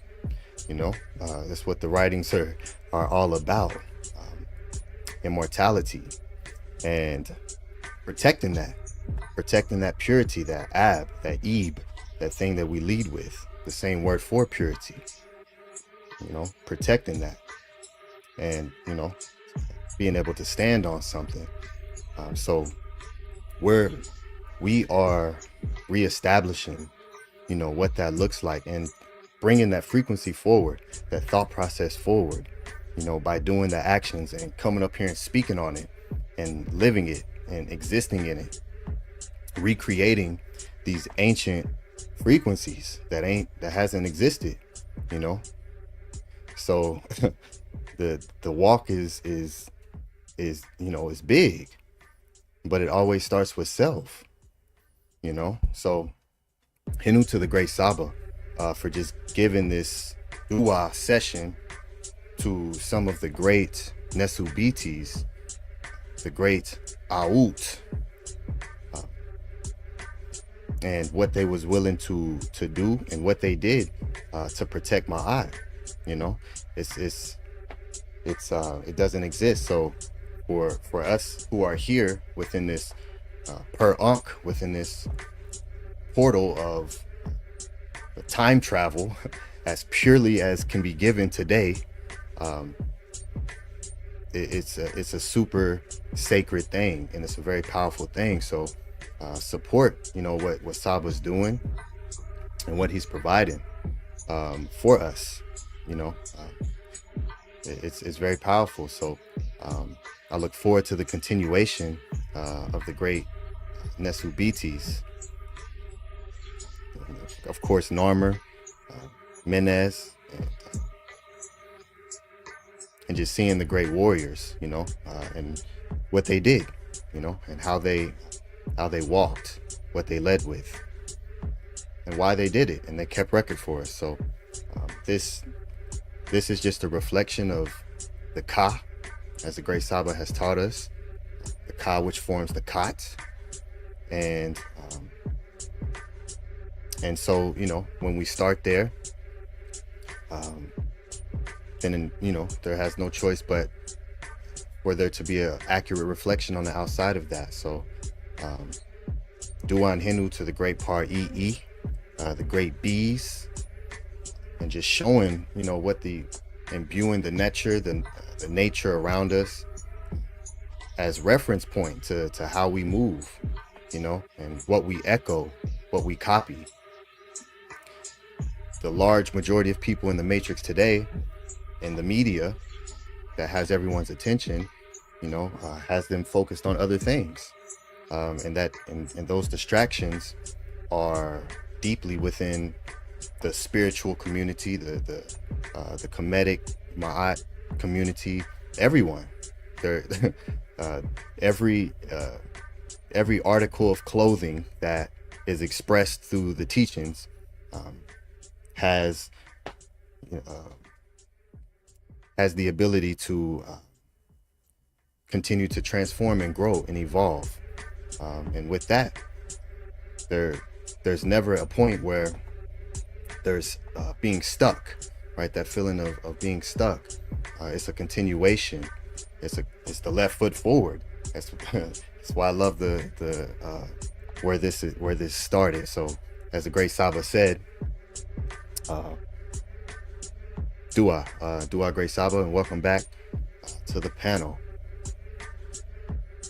May your break have been nefer. Thank you. I'm glad you all are enjoying this so far and appreciate this. We're going to go we'll get right back into this, and let's continue. One more.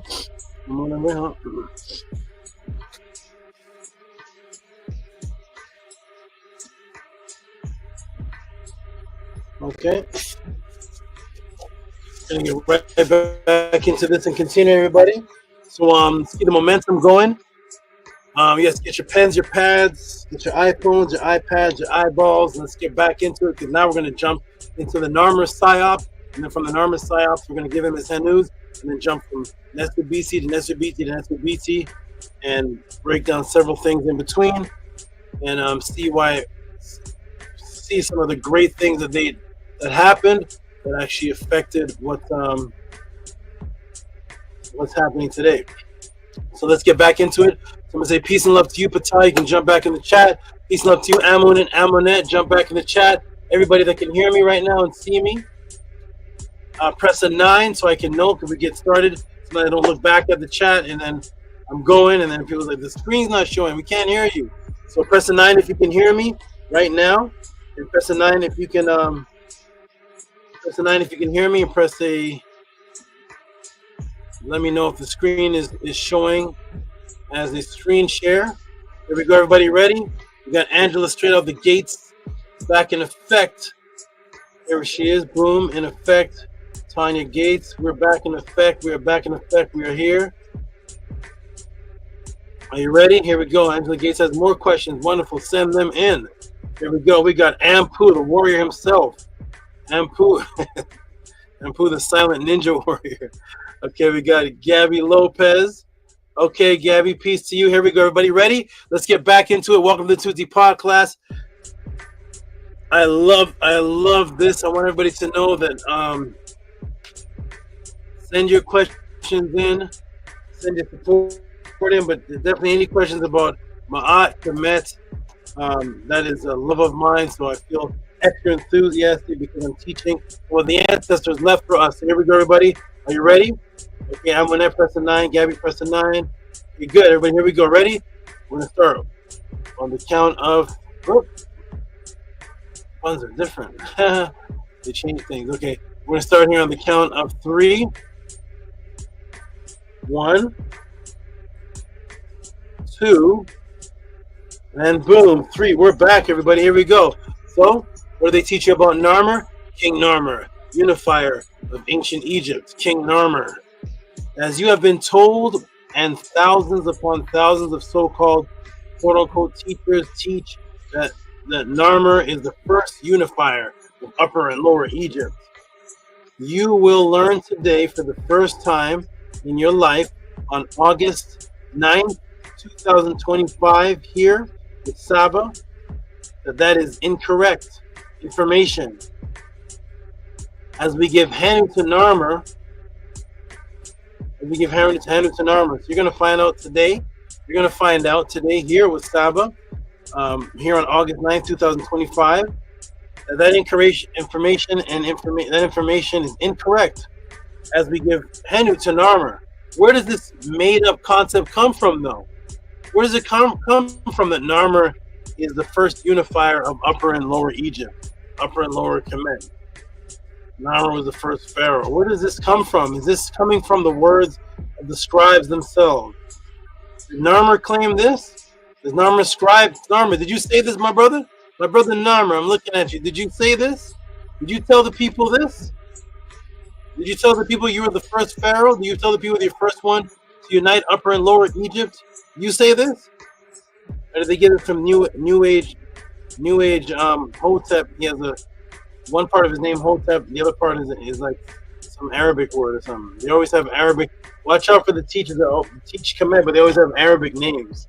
They always go by the Arabic names. It's amazing, right? Either Arabic names or English names. For some reason, those two names are the names of the common Hotep, the common teachers, the so-called MAAT.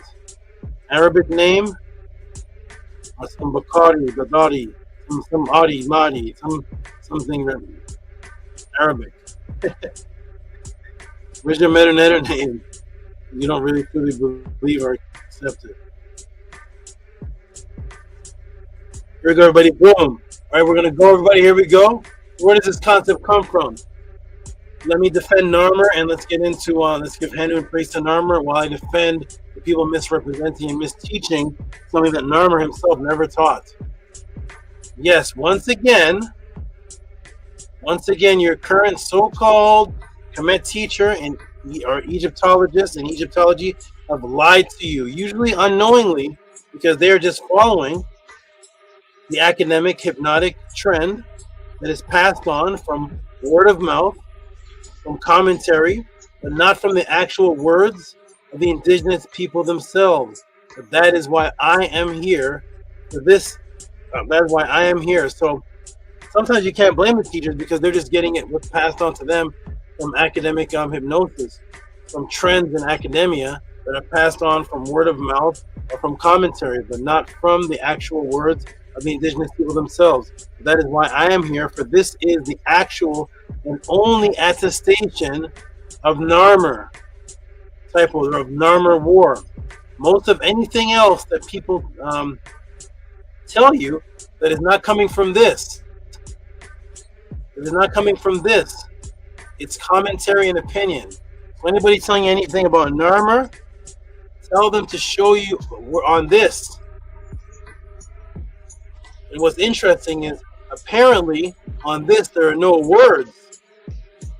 So there is just symbolic representations of things that are intermeshed with spiritualism taking place here. There are no words saying that what Narmer did. So when anybody tells you, yes, Narmer is the first unifier of Upper and Lower Egypt, they show me that on the palette. Where does it say that? Who said that? What scribe claims that after Narmer? Who said that? I want you to truly think about this, family. Truly think about this. There are hundreds of scribes after 3200 BC that write about the pharaohs of the past.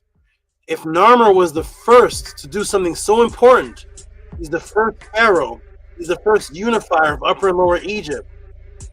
You're talking about that in 2025. Your so-called Kemetic teacher is talking about that.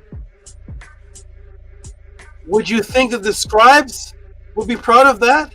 Would that not be something that's inside of the writings from Narmer beyond? Their ancient ancestors, the first unified Upper and Lower Egypt, he's the first pharaoh. Where is he on the king's list as being the first? Where is he written by the scribes as unifying? Where is that? It's coming from your teacher's head. That was put into his head from somebody else's head in somebody else's mind. But not coming from any of the scribes. Here we go, everybody. Boom. So this is what is called today the Narmer palette, and it dates back to 3100 BC. It is the symbolic descriptive imagery of Narmer and the great quote-unquote unification war, as they call it, the unification war. Why is that wrong? What's going on here? Oh, what's going on here? Hold on. Slow down. You're like Roy Rogers and slow down. Okay, here we go. All right, here we go. So where does it come from? Due to the limited time, and because of this entire class is not about Narmer. Oh. The screen's going white. Hold on, we're gonna wait a few moments. Very interesting. Okay. Due to the limited time and because of this, this entire class is not about Narmer. I'll point out just a few details on the front and back to show you the misconception of why he's called the unifier, and the fact that he did conquer. The concept comes from the crown that he is wearing on the front side of the palette, and then the crown he is wearing on the back side of the palette. Remember, I think it was Zeptepi Slim in the beginning typed in Narmer wore the double crown. Narmer wore the double crown. Okay, here's the palette. Here is one crown here.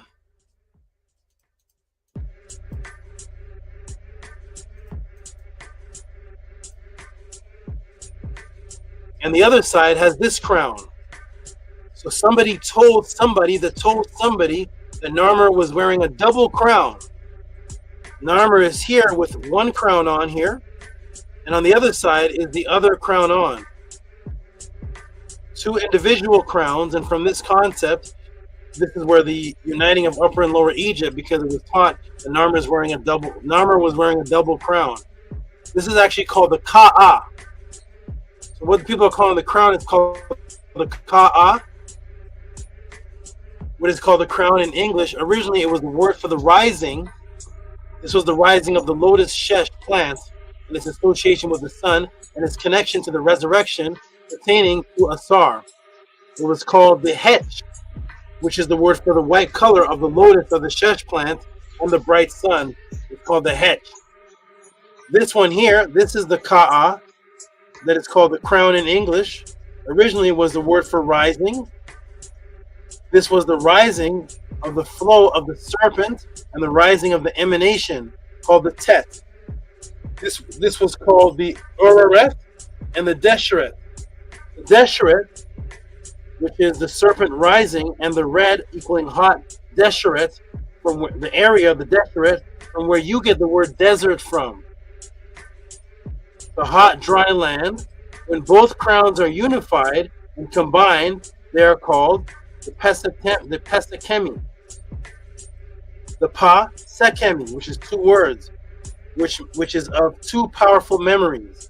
That's what when the two crowns are combined, it is called Pa Sekemti. I said it wrong, sorry. Pa Sekemti, which you know from being in these classes, that Sekem is the power of memory. So this is what they're not teaching about Narmer. They're not teaching this. They're just throwing out Narmer wore the double crown. Unified upper lower. Where? Narmer is wearing one crown on one side individually, one crown on the other side. They both symbolize a similar thing and different things simultaneously. So the shirt is the hot, dry land from both crowns combined. When both are together, you'll see what they look like when both are together. They don't look like this. They look like one is inside of the other. These are separate crowns. He's wearing one individual crown on one side and one individual crown on the other side. This one at the bottom is the shirt. The shirt is where you get the word desert from. So the reason why you even use the word desert is from the name of these crowns that's named after an actual area that has a history behind it called the shirt, which is red, representing heat. When they're unified, they're called the Pa Sekem. Pa Sekem, which means two powerful memories. I wonder what the two powerful memories are. Did your Kemetic teacher teach you yet? Why is it called the Pa Sekem, which is that which is of two powerful memories? Pa Sekem T. Here it is combined on one of the Sekems. Here it is. Now here it is combined. This is the Pa Sekemti, which means it issues a memory of something. It's the memory, which is the word Sekem, and Pa, which is that which is. What are the two that you are to remember? And here's an individual one. So you have the individual one. This one is the top one. This is the Hetch. It's also called the Ka'a. And then the shirt. Both connected with the rising serpent and the lotus. And when they're both together, they're called that which is of the memory of the two. The Pa Sekemti.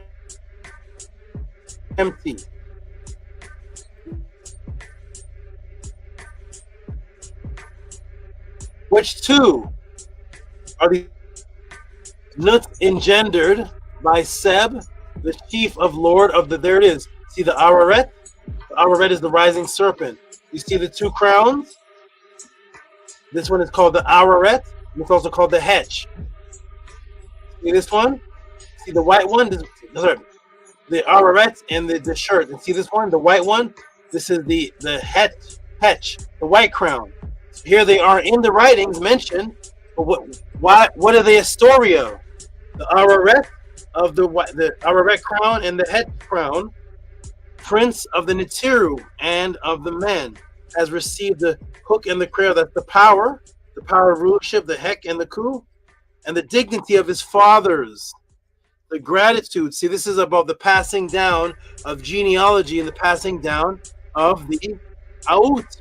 The Aut are the family. Root word of Aut, the flesh and blood. The same thing that the army is called.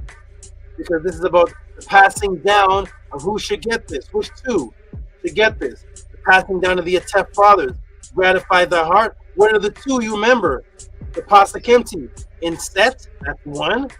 And thy son Heru, that's two. Huh? You teach you got you that's what you're taught? So there's something behind these crowns that when put together gives you the memory of the two. And clearly stated in the Purim Haru, the Araret, the shirt crown, that's one. And the Hetch crown, that's another one. When they're put together, they're called Pa, which means that which is of, or that which exists as Pa, that which is. And Sechem is the word for the power of memory. And then T, which makes things double. T, which makes things dual. Not just regular plural, which is you, not pa Sechem you, but Pa Sechem T. You're specifically remembering two when you put on that crown. Because the Purim Haru makes it be clear that the two crowns represents the inheritance of Set and Heru, fighting over who should be the Iatu, the heir, which was the word for the army. That's what they were fighting in memory of. Because the original fight of the Ua, the flesh and blood, who shall be the flesh and blood heir of Osar? I'm flesh and blood because I'm his father. I'm Set. I'm flesh and blood because I'm Heru, his son. We're both flesh and blood, but who should be the flesh and blood heir that this rule is passed down to? And that's what every soldier is memorizing. And the name of the army is named after Heru as the heir. He's the one that became that, the rightful heir. But you should remember the two when you put the two crowns meshed. The two, the Sechem T. Did your teacher teach you this? It's just a double crown, crown double. Oh boy, because they don't actually care about it. They're ready. They want to rush to a class to get to the next game. Here we go, everybody. Boom, ready? Boom. There it is. It's dealing with the dignity of the fathers. You see the dignity of the fathers? Yatu, you see that word?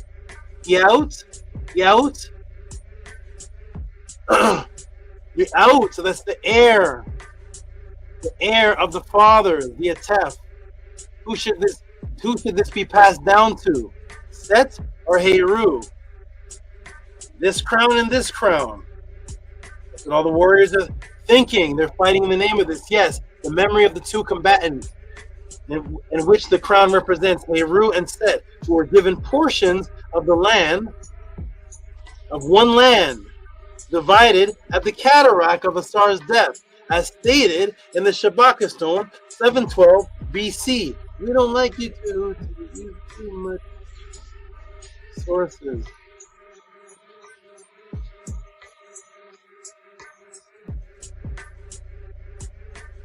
I was watching the Shaka thing. His comment on the debate. He said Tehuti had more information, but Jabari was more on point with what he was saying, but Tehuti had more facts.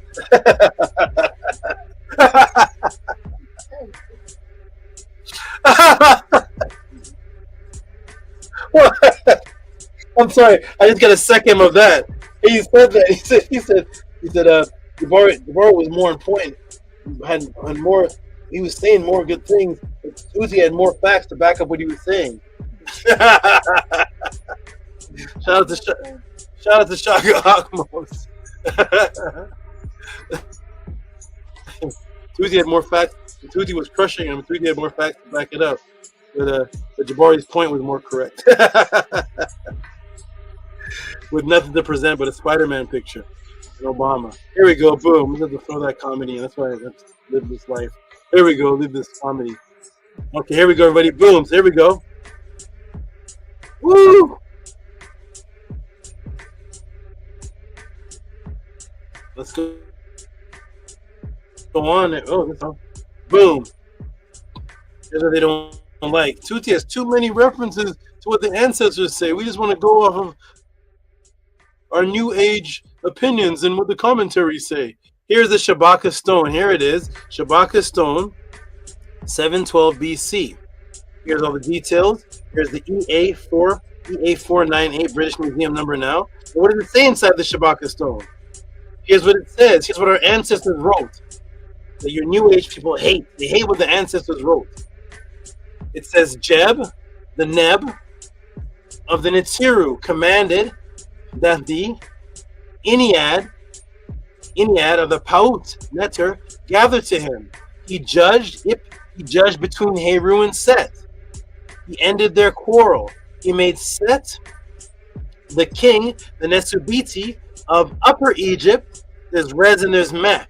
There's no Upper Egypt and Lower Egypt. It's Rez and Mat. Well, let's call this for now, before another class starts. So, Jeb made Set the king of Upper Egypt in the land of Upper Kemet up to the place in which he was born.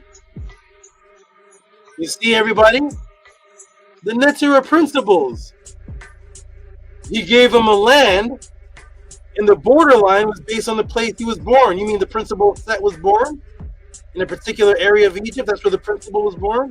And the principle was given the land? The principle was given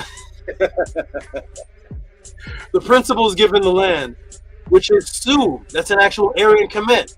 Su, which I taught about. And Geb made Heru, the NESUBYTI of Lower Egypt, in the land of Lower Egypt, up to the place, because the physical place, not a principal place, up to the place in which his father drowned. These are physical land areas divided that create your upper and lower Kemet, divided by the principles. I guess the principles divided it. Here we go. Which is the division of the two lands. That's what causes the division. Thus, Heru stood over one region and Set stood over one region. They made peace over the two lands at Ayan. You see? These aren't two separate lands fighting each other. This represents the story of Heru and Set, and they made peace over two lands at Ayan. That was the division of the two lands. And Geb's word to Set, go to the place in which you were born. Hey, principal, go to the place where your principal was born. Set, Upper Egypt, and Jeb's words to Heru, go to the place in which your father was drowned. Where the principal was drowned. It's a physical place, though. A principal was drowned in a physical place. These are physical land areas that have names that still exist today. That's where the principal drowned, I guess. This is Horus, Heru, Lower Egypt, Geb's words to Heru and Set. I have separated you, Lower and Upper Egypt. See? Then it seemed wrong to Jeb that the portion of Heru, it seemed wrong to the principal that the portion of Heru was like the portion of Set. So Geb gave to Heru his inheritance, for he is the son of his firstborn son. Geb's word to the Paut, I have appointed. So see? And where was the place that was, and so this was the place that was drowned, was Heru's area, where it began. That's why in the pyramid text, in utterance 33, line 24, A, B, C, and D, to say to Osar, take thyself, which is Unas, take thyself this libation, which is offered to thee by Heru, in the name of he who has come from the cataract. That's the place in the Nile that separated the two lands. Take thee thy ephah sweat, which goes forth from thee.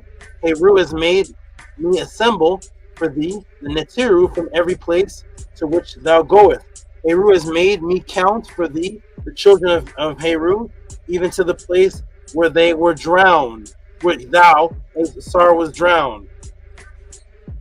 It's an actual cataract. That's what separated the land, one land. So Narmer, and they made peace. So boom, Narmer was not unifying Egypt. Narmer was not unifying Egypt, as if at that time there was some ununified land of chaos. Egypt was, people in some part of Egypt that were following Ma'at were waging war against other parts of Kemet. Nowhere says that. So Narmer was not unifying Egypt as if Kemet at that time was some ununified land of chaos. That is the Psyops. Narmer was following in the footsteps, literally left foot, in the footsteps of the first fighters, and was fighting those who are not following Ma'at. They were in the area, the rebels, for those who are also called the Namu, who were considered savage, were at war with Narmer, who represented Ma'at, and the reconciliation of the brother, son, and the uncle, which was Heru, Set, and Asar, given two different lands, two different areas to rule. And just as Set and Heru reconcile their differences, two areas would now have no border of separation because Set and Heru unified, creating what is called Smawi Tawi, the unification of the family, the Au, same word for the army, Autu, family of Set and Heru and Asar and Aset, as seen in the tying of the reconciliation right here on the temple of another great warrior, because our legacy continued to be carried on to the great warrior Senuseret. The Greeks can't seem to say his name. They say Sostorus. It's Senuseret. How in the world do you get Sostorus from Senu? How did the N turn into an R? The N turned into an S. Sostorus. It's Senuseret, also known as Keparaka, 1956 BC. So here is the stone carving of Senuseret, Keparaka, and there's his name Senuseret right there in the Shen, and there's the unification tying of Heru and Set's reconciliation, thus no separation. So there is Senuseret. Let me roll this up a little bit. So there in the name right there, if you can see the mouse, there is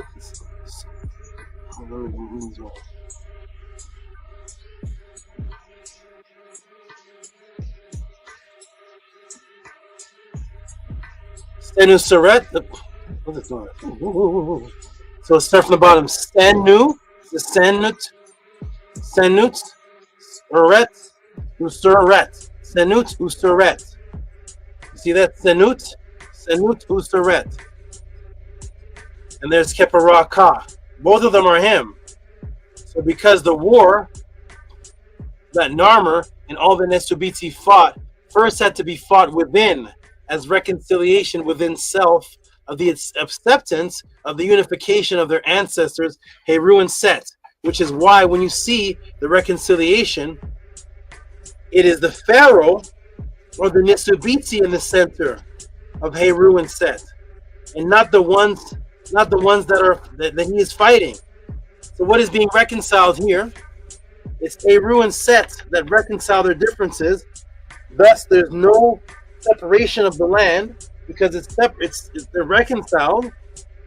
The separation was just to mark that a certain part of the land was to be given to Heru, a certain part of the land was to be given to Set, and then they made peace at Ayan, and then this is the reconciliation. But the first reconciliation of the warrior before the tying of the land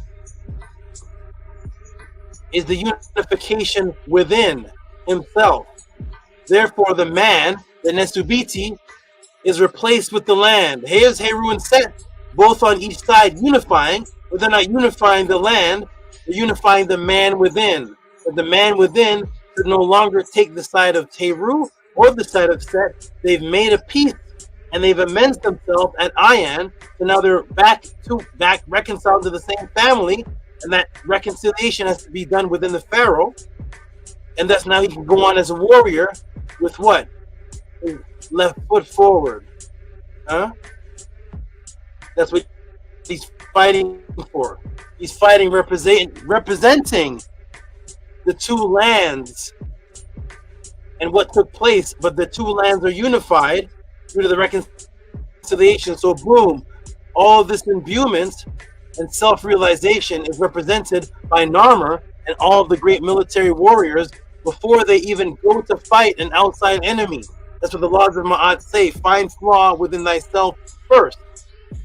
You find the flaw and unify that which is chaos or Isfet within yourself first, represent Heru and Set, and now you can go off to war representing the two lands. Now that you're now that the two lands are fighting, there is absolutely no reference on the Narmer palette that there was one group of people that represented one land and one group of people that represented the other land, and they were fighting with each other. And Narmer came and said, "You know what? You all need to unify." Where's that? Nowhere. That's in people's heads. That's why they're mad. All of this imbuement and self-realization is represented by Narmer and all the great military warriors before they even go to fight an outside enemy.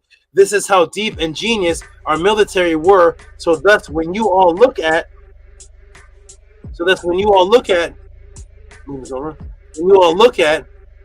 Narmer and all of the NESUBYTI's military campaign representation, they're also shrouded in spiritual symbolism.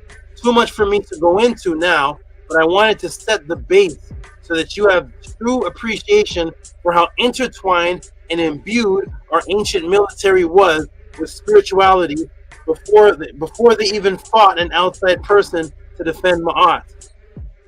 They had to fight the battle within, which I did a class on that, and unite the Set and Heru within themselves first, and then they represent the land, the two lands, because they're fighting for both, because the two lands are already unified back in the time of the Zep Tepi. It was separated when Geb and Heru were fighting. Then they reconciled. Now the two lands strictly represent where Geb was born and where Asar was killed. To remember the fight that took place between them. That's why it's called the Pasta Kemti, remembering the two. Not that nowhere in here is Narmer fighting anybody from upper or lower Kemet, unifying them. Where is that? Where is that? Where is that? This person that he's fighting isn't even dressed as a Kemetian. This person that he's fighting is wearing no Ma'at apparel. Which one of them represents upper and lower Kemet? Because if you represent upper or lower Kemet, you represent Ma'at, you represent Heru or Set, and you're in the garment. This man is not. Look at him. As you can see by the depiction of those that Narmer was going to war with, that these were not fellow people of Ma'at fighting with each other, in which Narmer had to unify them. These were completely foreign people to Ma'at, and which would have caused chaos in the area to establish order of Ma'at. And that is why they are not depicted in any cultural attire. Look at how they're depicted. Is this Kemetic gear? Is that a Kemetic headdress? Is this Kemetic attire? No. What Narmer is wearing represents Ma'at. And before the word Kemet was even used, when Narmer was going to represent Ma'at, he was fighting people that are from something else. This dress code doesn't represent Set or Heru. So they lied to you, saying, he unified Upper and Lower Egypt. There was a war between Upper and Lower Egypt, and Narmer unified them. Which side did he represent? Who was fighting? Who represented Upper and Lower? These guys? These guys that are naked? With a piece of cloth over their penis? This is the Kemetic gear? Give me one Kemetic symbol on these men. You represent, if you represent Heru or Set, you represent.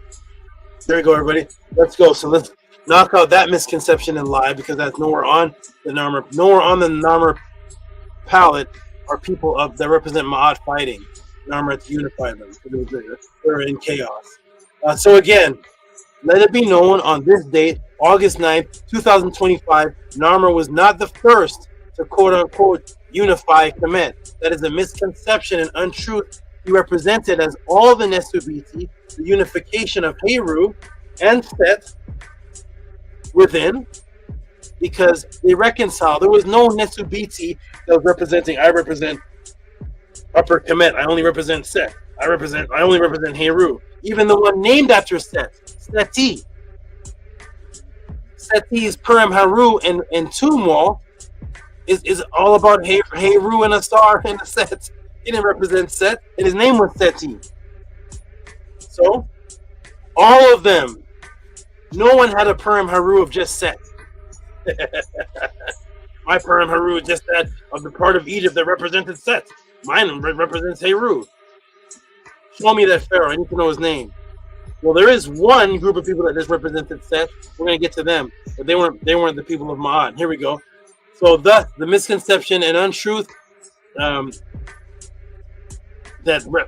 all of the NESUBYTI represent the unification of Heru and Set within, because they reconciled. Thus he wore both crowns. The misteaching is that because he wore both crowns, that is the reason why he was unifying. That is a significant show that he was unifying the people who were ununified. That's what they teach. He has two crowns on, the unified upper and lower Kemet, and that he was the first. Well, let me take you back to the great warrior before him, who is known as Cirque, the Scorpion. Cirque the Scorpion.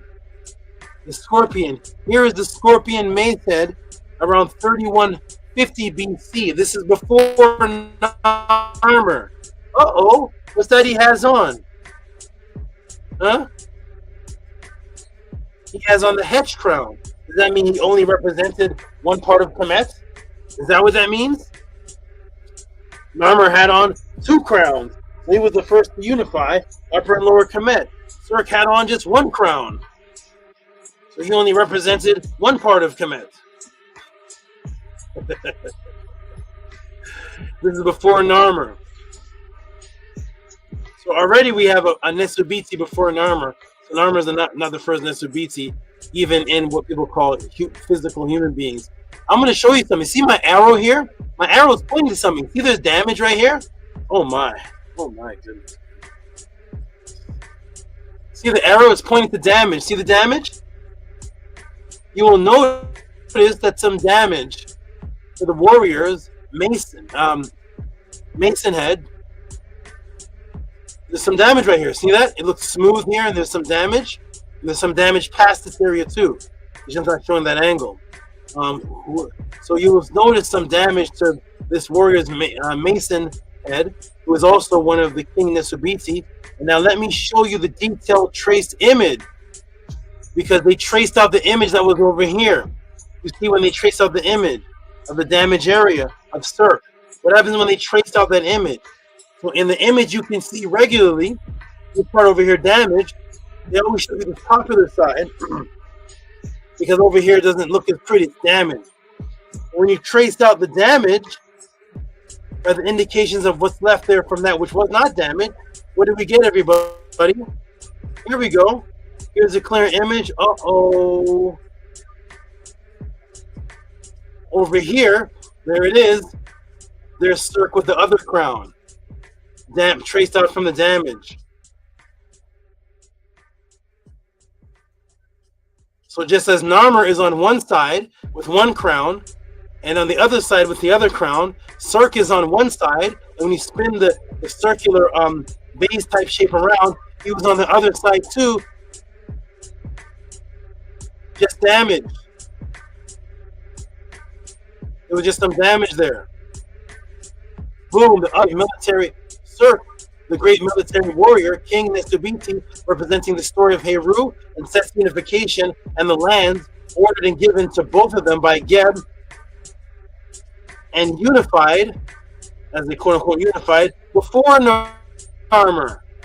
Thus both Narmer and Cirque, who predated him, represented the strength warrior aspects of the NETERU, and most importantly, the left archaeological evidence and ancestral artifacts to show that they both represented the reconciliation of the NETERU that preceded them during their wars. So Henu and praise to both Narmer and Cirque. Henu, we commemorate you both. Narmer and Cirque. So we at the it's jumping. It's pumping. So we at the House of ATTON give Narmer. We at the House of ATTON give Henu to Narmer and Henu to Cirque of 3100 BC and 3150 BC for representing and defending Ma'at with your left foot forward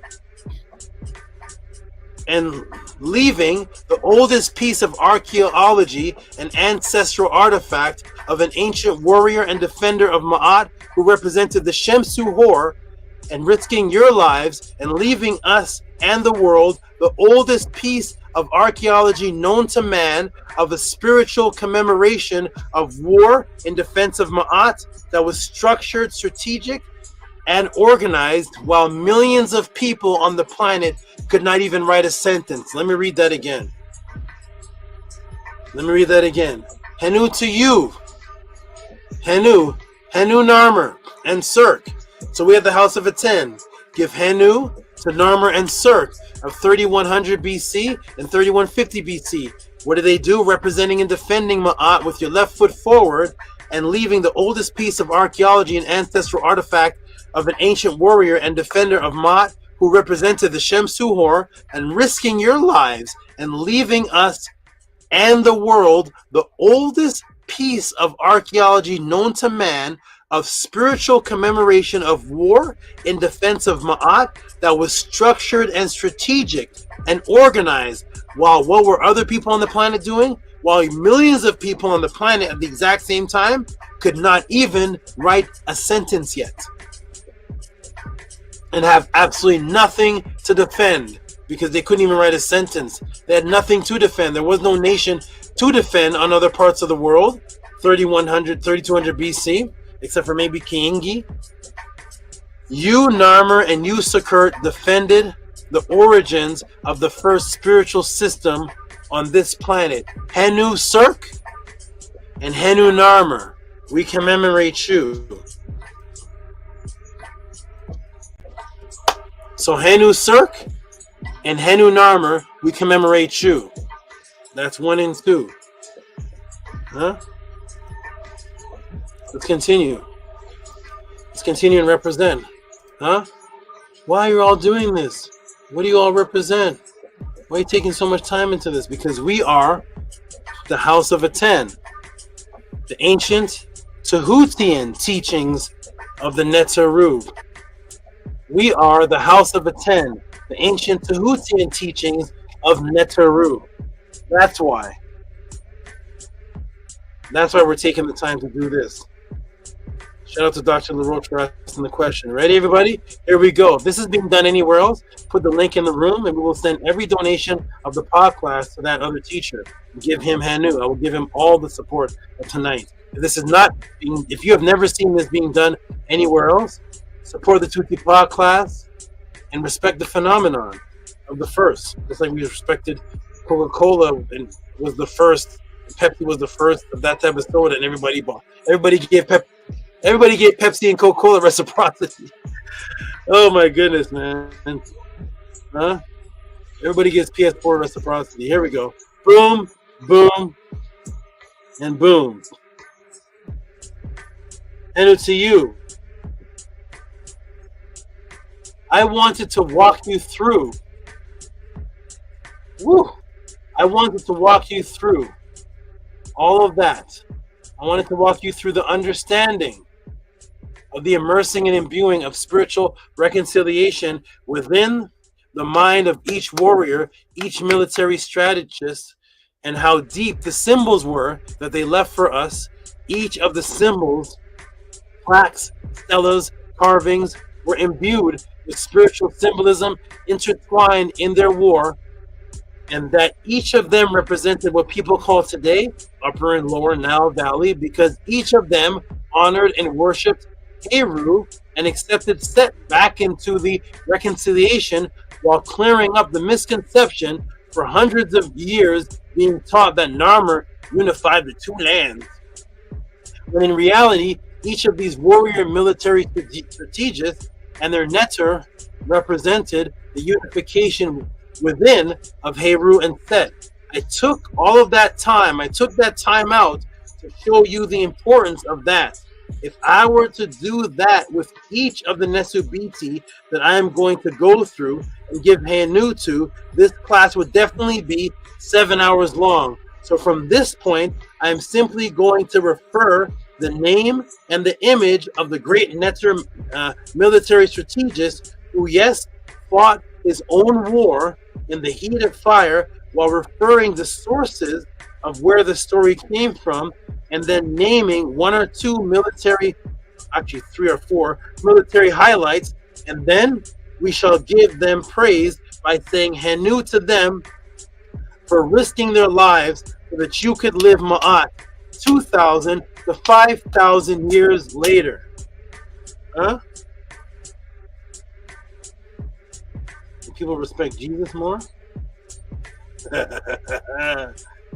A man that fought no war to defend his people and never touched a woman and had no children.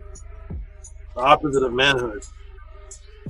Fight no war, never touch a woman, and have no children. And you're the best man that walked the planet named Jesus. Meanwhile, here's what's happening in reality. Here's what's really happening in history. Now, who shall we give praise and Hanu and commemorate next? The beautiful, strong warrior, strategist, military organizer, NESUBYTI, who represented the imbuement of immortality through Ma'at, and that is NESUBYTI MENTUHOTEP II from 2061 to 2010 BC. Let's give you your praise. NETERU.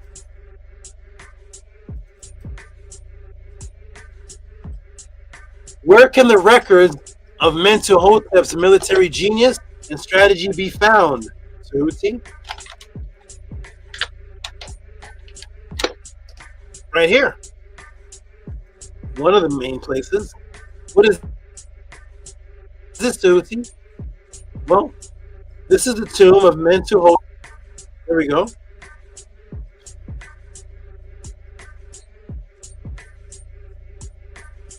Yep.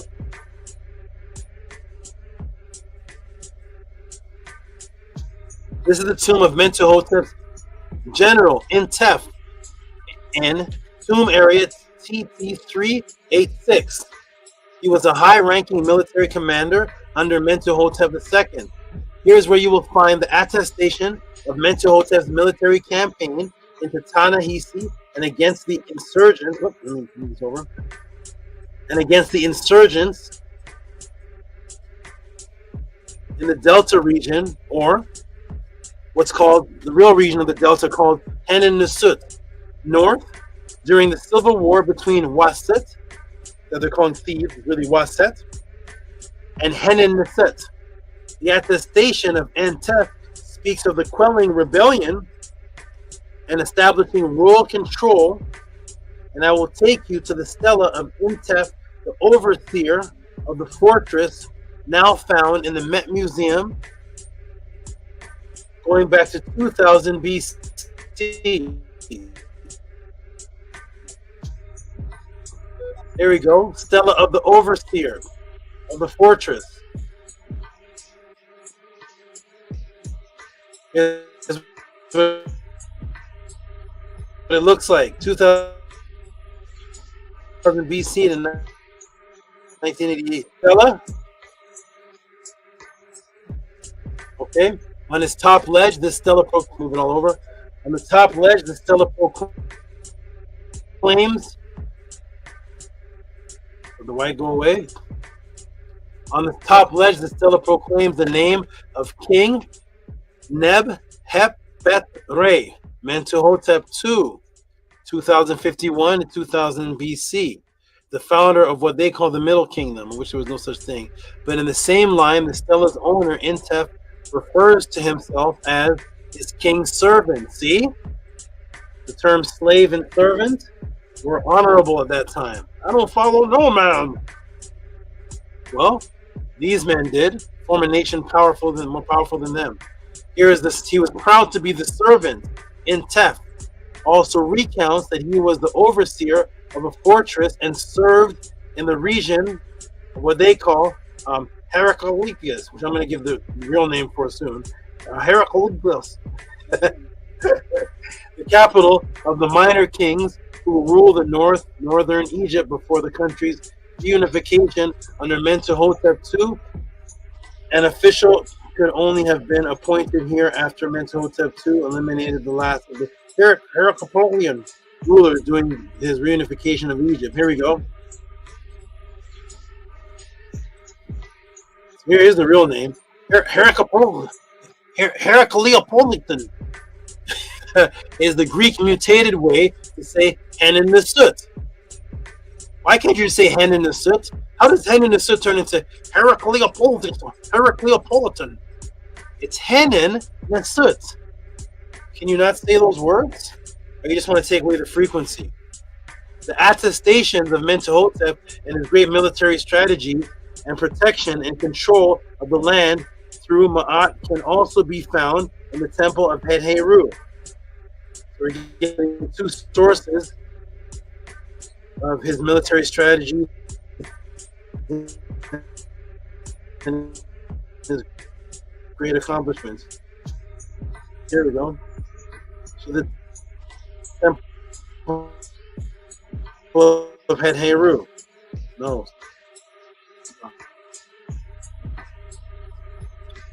It states Mentuhotep. What does it state? The clubbing the eastern lands, striking down the hill countries, trampling the deserts, capturing, controlling the Ta-Nehisi Magi and the Wawat tribes, the Libyan and Easterners under the power of Heru. You see?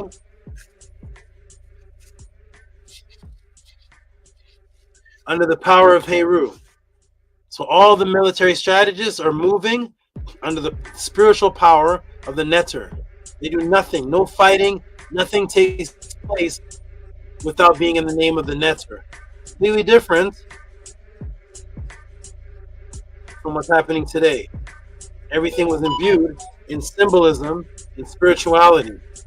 There's Mentuhotep. Let's move down. The exact location of this attestation is behind. You want to know where exactly it is?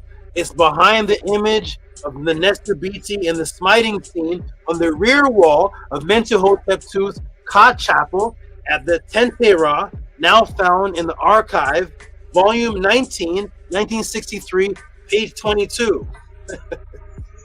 Why do you have to do all that, Tehuti? Your teacher doesn't. So we give Mentuhotep II commemorations and Henu for his military achievements of. What are his military achievements? What did he achieve?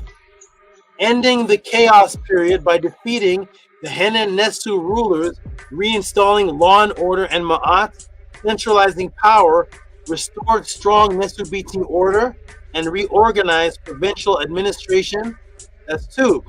So one, ended the chaos period by defeating the Henan Nesu rulers,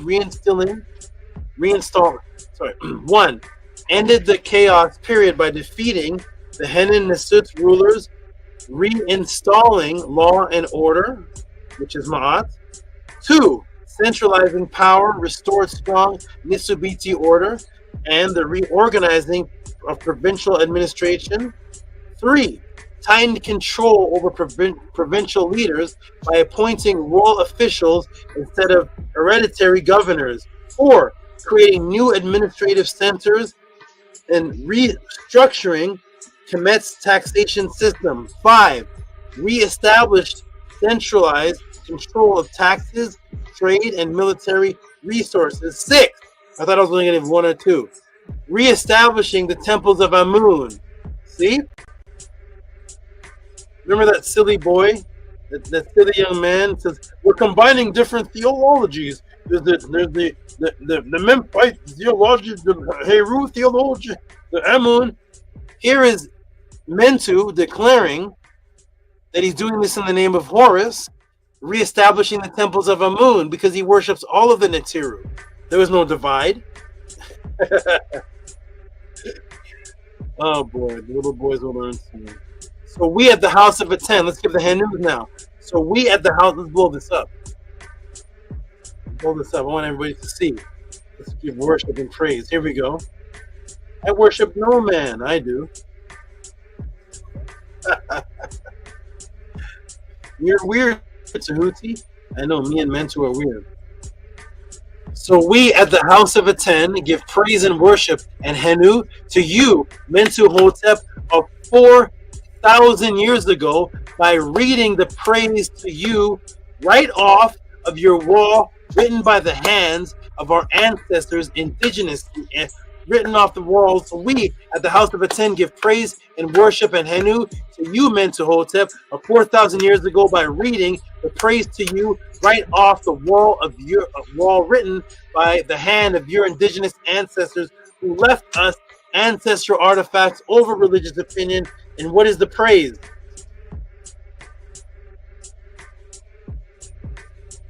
Here it is. Uh-oh. Uh-oh. Left block.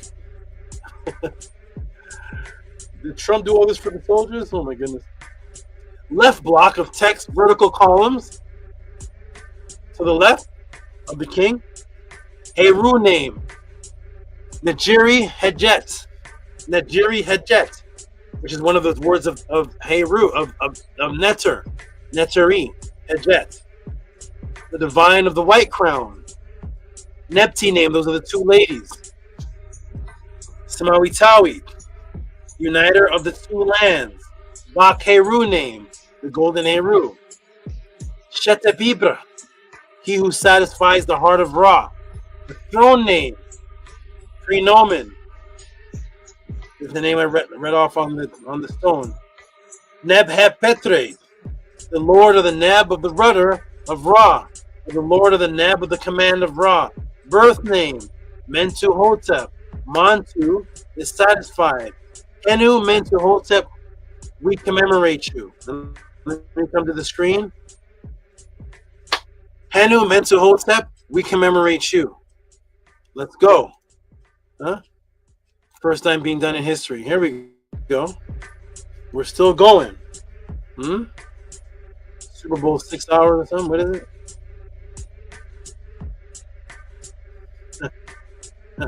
Support the Tehuti Podclass to support it that's happening here. It's never happened before in history, ever. Ever?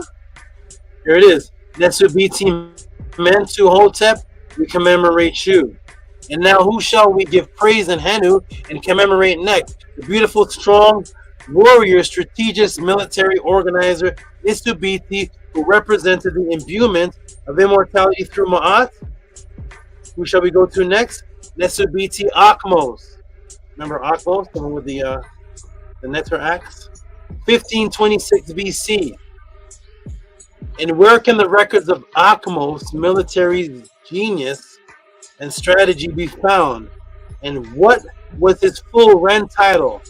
What was AKHMOSE's full name? Full Ren, one of his full Ren titles.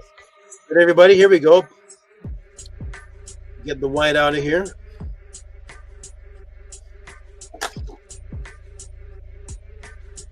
Here we go. Ready, AKHMOSE, let's commemorate you now. Here we go. Get the white out. It'll move down. Okay, Mentu. You continue to rest in peace. And here we're going to move. Now the screen is white. That is so interesting. Here it is. NESUBYTI AKHMOSE, 1526 BC.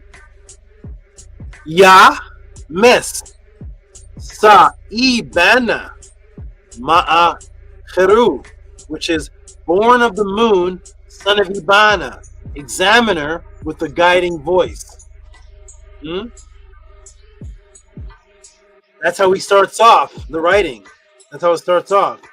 With Ya Mes Saibana Ma'acheru, born of the moon, son of Ibana, examiner with the guiding voice. Handsome young brother right there. Depiction of AKHMOSE 1 war can be found in his own ceremonial NETERU battle axe that I showed earlier.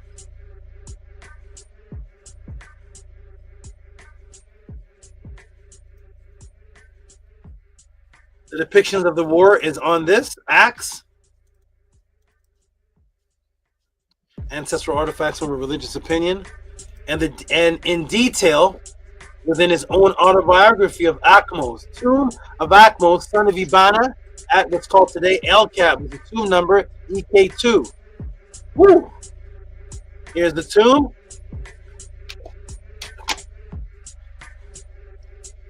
I'm sure Dr. LaRoche is super happy. He asked us. He has on record now, immortally embedded on YouTube, something he can show his friends and family, make his own notes of just an interest he has. Here it is, customized for him. Here it is. Here's we're inside the tomb now. Here's the writing, of course, too blurry to see.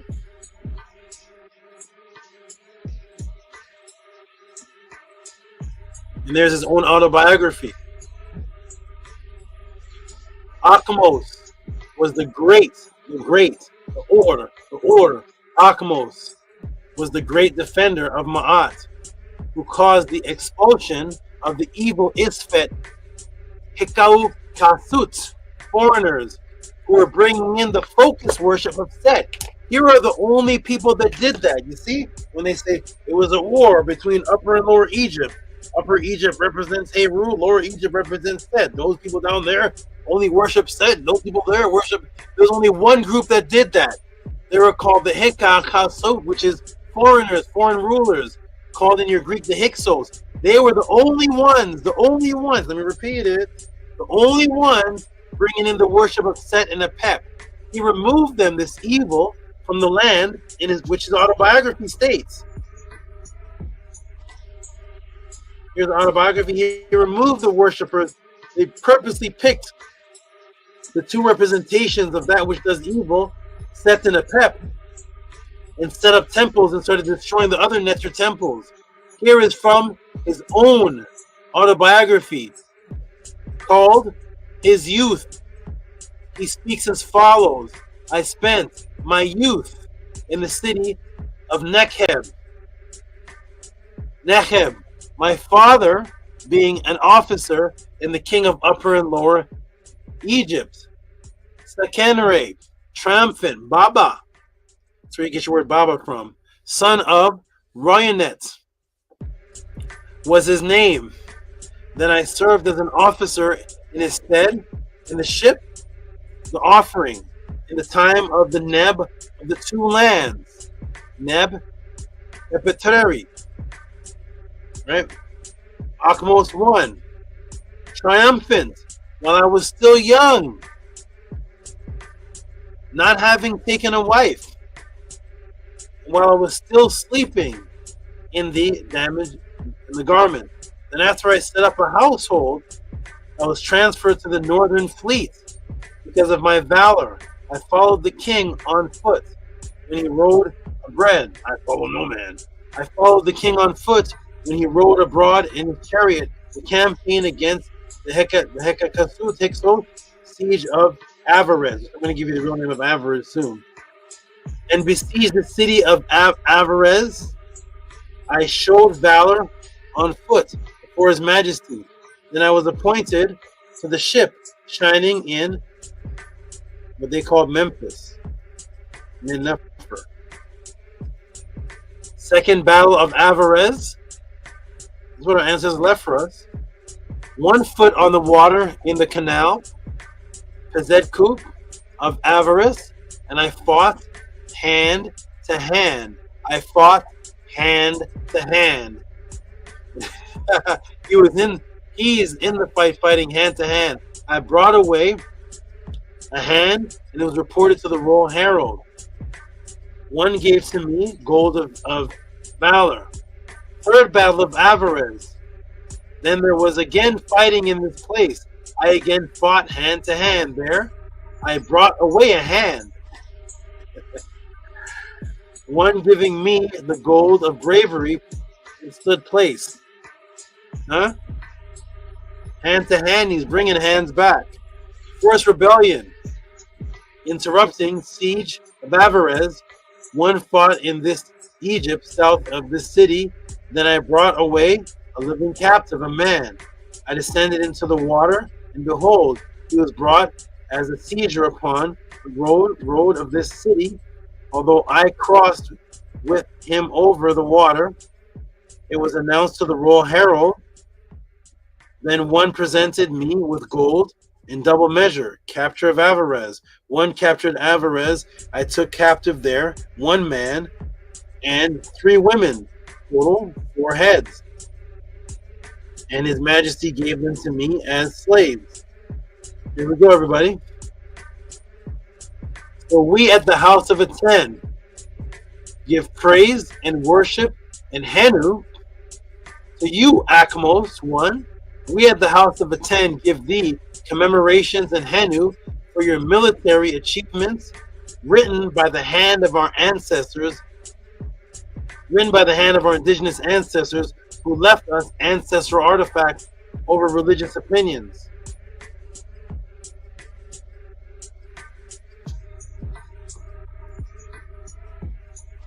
Of what did you do?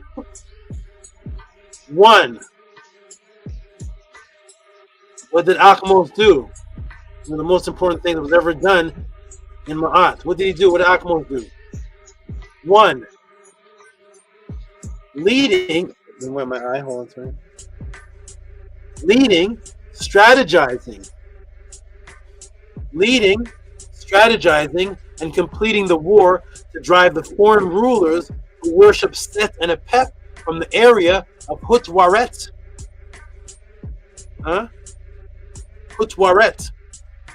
In the Nile Delta, reclaiming northern of Smawi Tawi, Kemet, after decades of foreign rule, decades of them enforcing rule and worship of Set and Apep. That's number 1. Number 2, we rebuilt temples that were damaged during the evil Isfet rule of the Hekakasut in the area of Ipit and Abdi, called today Karnak and Abydos today, and continued major building works honoring Amun-Ra, Mantu, the NETERU to which Mentuhotep, who preceded him, was named after. Henu, to you, NESUBYTI, AKHMOSE 1, we commemorate you. So again, let me come to the screen. Complete this ritual. Here we go. Henu to you, AKHMOSE 1, we commemorate you and worship you. Henu to you for all that you have done by expulsing or removing the worshippers of Set and Apep, bringing chaos while they were destroying the temples of Mantu and Amun-Ra. Who Tua to you for that, so that people today can sit on the comfort of their couch and read and debate about Kemet, and read the Purim Haru and read the Axiom. Now they can sit comfortably while you fought and took hands. Minty's giving fire. Robert is giving fire. Minty said, "Are we in overdrive or what?"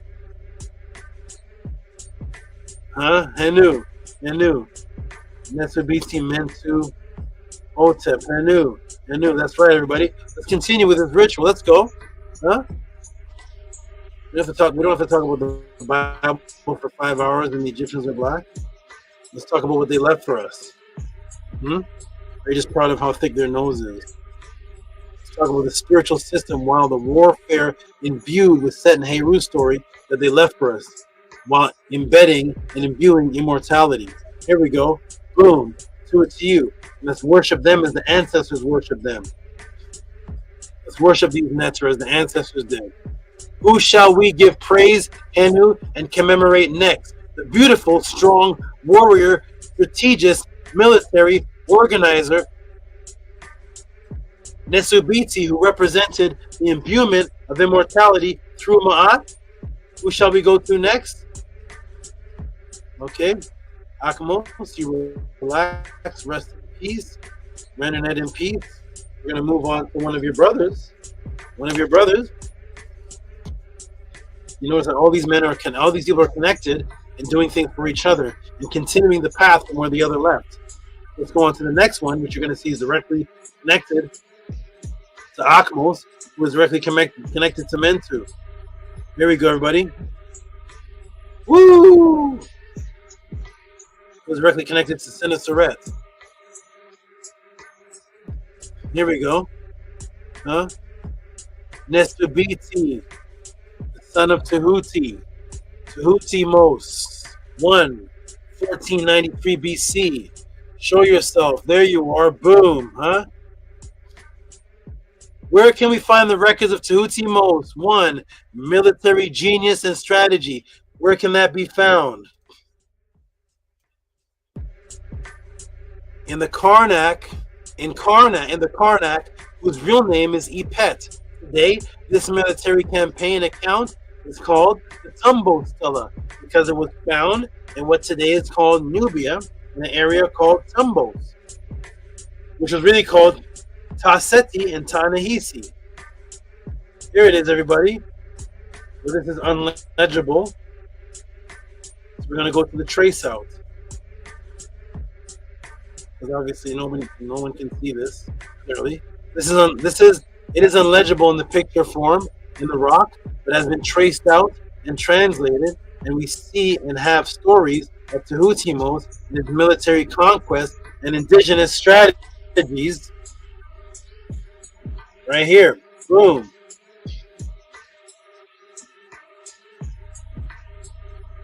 Ooh. And guess where?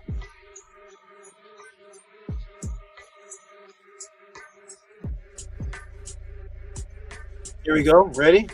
And guess where else the military strategies? Remember I said the brothers working together? So guess where else the military strategies and campaigns of TEHUTIMOSE are found? Guess where, everybody? Where can we find them? Watch the Brotherhood. Watch BT AKHMOSE. Remember him?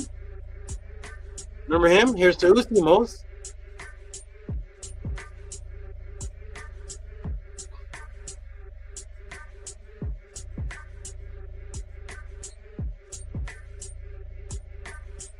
Boom. Where can we find it? Right in his brother. Right in his brother. Let me get this white thing off here. Where can we find it? Boom. Right in his brother of war's autobiography that we just went over. Also, yes, contained in the autobiography of AKHMOSE in his brother in MAAT are some of the details of the crushing of the rebellion and military strategy of TEHUTIMOSE. Here we are. We're back in the same temple. Because they never forget each other. And I conveyed King Kepera Kare, who is TEHUTIMOSE. 1. The Justified. When he sailed south to Kenti and Nefer to crush rebellion. Therefore, I was made a crew member. See? They go from crew members to rulers because they're just passing it on. And they're going up in ranking. Thereupon, I was made a crew member. The king shot an arrow that perceived the chest of that foe. Their dependents were carried off as living captives. The Nubian bowman was head downward as the bow of his majesty, ship falcon. Then the king proceeded to Retinue and Nahran. He found the foe, made a great slaughter, brought countless living captives. I captured a chariot with its horse and rider.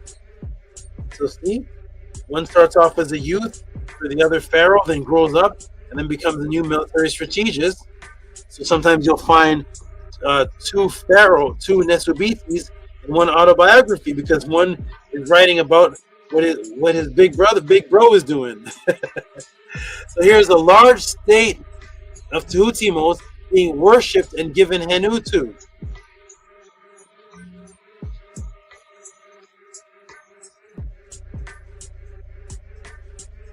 So we, at the House of ATTON, give praise and worship and Henu to you, Tehutimos I, of 3,400 years ago, written by the hands of our indigenous ancestors who left us ancestral artifacts over religious opinion.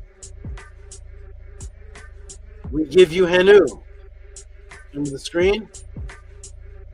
Henu Tehutimos. We give you praise and worship. Tehuti, you worship men? NESUBYTI MENTUHOTEP, MISTEACHING, TEHUTIMOSE, NESUBYTI TEHUTIMOSE, AKHMOSE, TEHUTIMOSE, Henu. Tehuti, you worship men? That's not a part of our new age. Our new age Kemet teaching. It's not a part of the conscious community. We don't worship no man. Don't worship no man.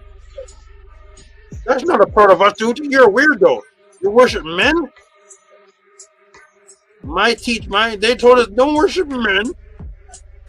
Your teacher must have been a Christian. Here we go.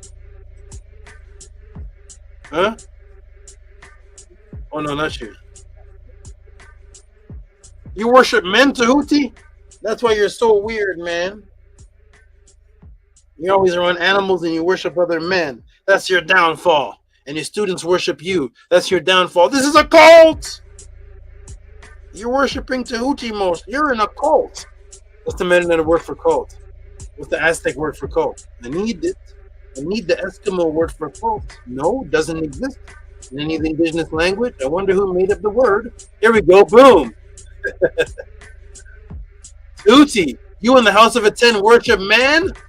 Huh? My European Christian culture told me that is blasphemy. My Kemet teacher says we worship no man. We don't worship men.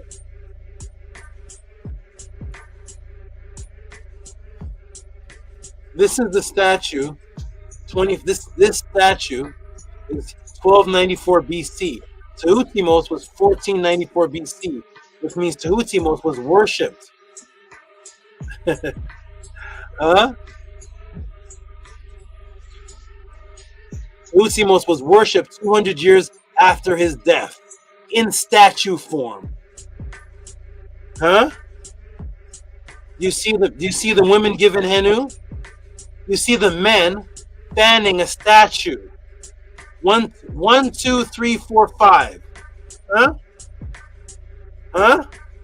I wonder what would happen if this Tehuti was on video with 5 women with see-through garments worshiping and giving Henu to Tehuti, and you had a Tef and Ani, not even me, I'm sorry, my statue.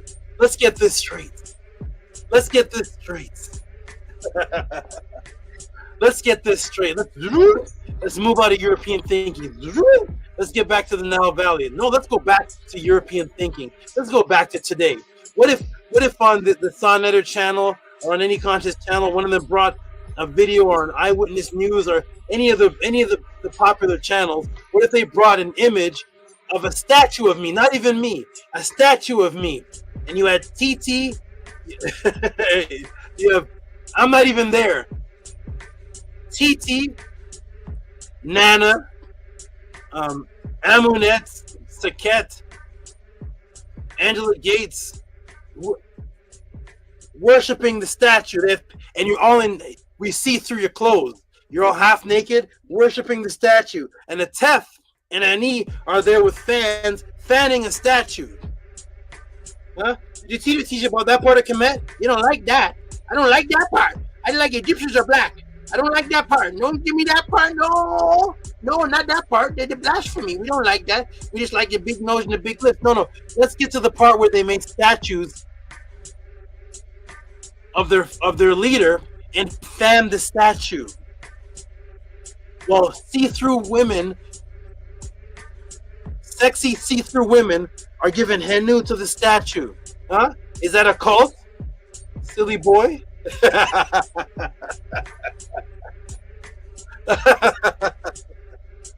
Huh? Silly child. Stay in Europe. There we go. Boom. There they are. Huh? So, yes, they worship Tehutimose as a neter in statue form 200 years after his death, fanned his statue and gave him praise and worship. The statue, he wasn't even alive anymore. So yes, we at the House of the Ten, the last on the planet Earth, to continue the true indigenous written teaching system of our neter ancestors, continue the worship and praise to the great Tehutimose for the achievements of, there you are, Tehutimose, securing Kemet's frontiers, both in the south and from Ta-Nehisi to the north. Am I still screen sharing? Yep. Securing Tehutimose, what'd you do? Henu to you, securing Kemet's frontiers, both in the south from Ta-Nehisi and northeast to the Levant, and laying the foundation, having command quality for the future, for future kingdoms. Setting up this command quality for future kingdoms, continued the centralization of power begun under his brother in Ma'at, AKHMOSE, and Amenhotep I, setting, that's two, setting the commemoration path tradition into the world by rewarding. What did he do? He did the commemoration ceremony. He commemorated, he set up the commemoration path, why they have it today. Tradition into the world by rewarding the loyal military leaders and officials with land and titles, ensuring stabilities. Henu, Tehutimose, we commemorate you. Let me come to the screen. They hate this class. Henu, to you, Tehutimose, we commemorate you and worship you. You don't worship Tehutimose, you have nothing to do with Kemet. You have nothing to do with Ma'at. Hebrew Israelites, take that jewel. Hebrew Israelites, warning, warning, I got a jewel for you. Hebrew Israelites, take that jewel to the Kemetic teacher. Take it to them. Christians, take that to the Kemetic teacher and ask your current Kemetic teacher, will you set up a statue of your leader, our Tehutimose, and fan him and have your women praise the statue? We don't do that around here. It's not a part of our new age. Don't worry, you won't follow no man. Then you have nothing to do with these people. Take that to them, Hebrews. I'm giving you a little jewel. Take it to them. Huh? Because they really don't like Kemet. They really don't like Ma'at. And I'm Tehuti standing here letting you know they're ashamed of this. They're like the Egyptians are black. They're like the Egyptians are black. They're ashamed of this part. Huh? I want to see your wife, your daughter, your niece, your girlfriend, your grandmother, anybody a part of your movement, set up a statue of a pharaoh and fan the statue and worship the statue of your existing leader. Oh, I forgot, you don't have leaders today because today Ma'at has no leader for some reason. Okay, here we go, everybody. Boom, ready? Everybody, here we go. We're embarrassed of that part. That's right. Henu, Henu, Henu, Robert Williams. Here we go. Henu, Angela Gates. Henu, that's right. Henu NESUBYTI. We got Hetep from a new name. Shout out to. And that almost sounds like the word I'm teaching on.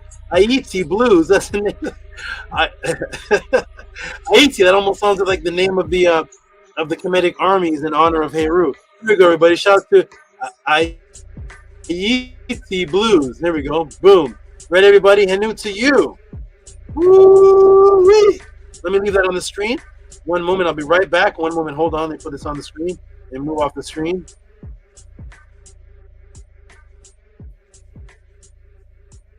Let me move off the screen. This is so strange now. I'll be right back while I'm putting on the screen.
Okay, we're back. Ready? Let's go, everyone. Welcome to the Tehuti Podclass. Ready, ready, ready? Ooh. All right. All right. Hotep, Hotep, Hotep. This is Hotep, brother. All right, wonderful. Here we go. Ready, everybody? Here we go. Boom, boom, boom. Woo! All right, here we go. When we leave off here, we TEHUTIMOSE. Yep. Oh, did I rewind it all the way back?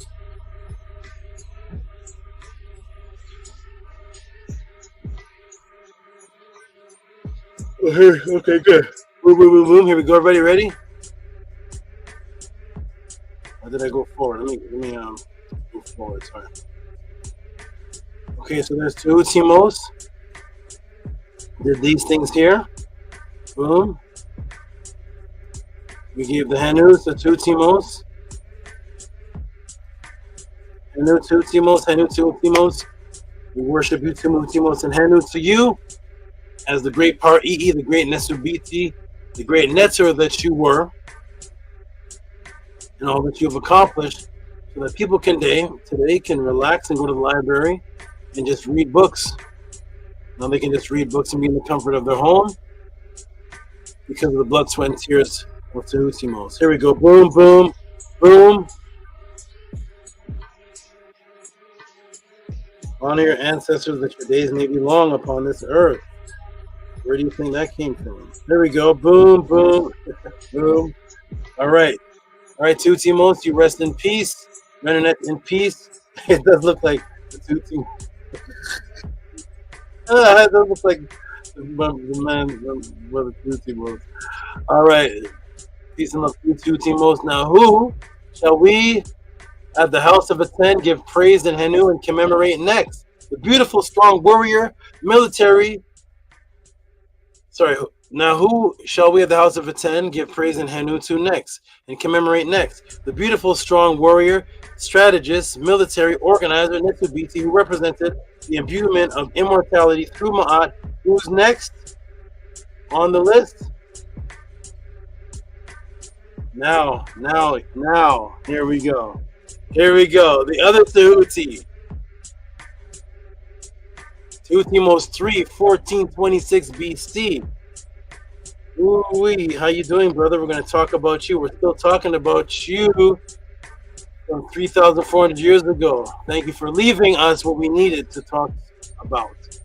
Where can the records of TEHUTIMOSE 3 military genius strategy be found?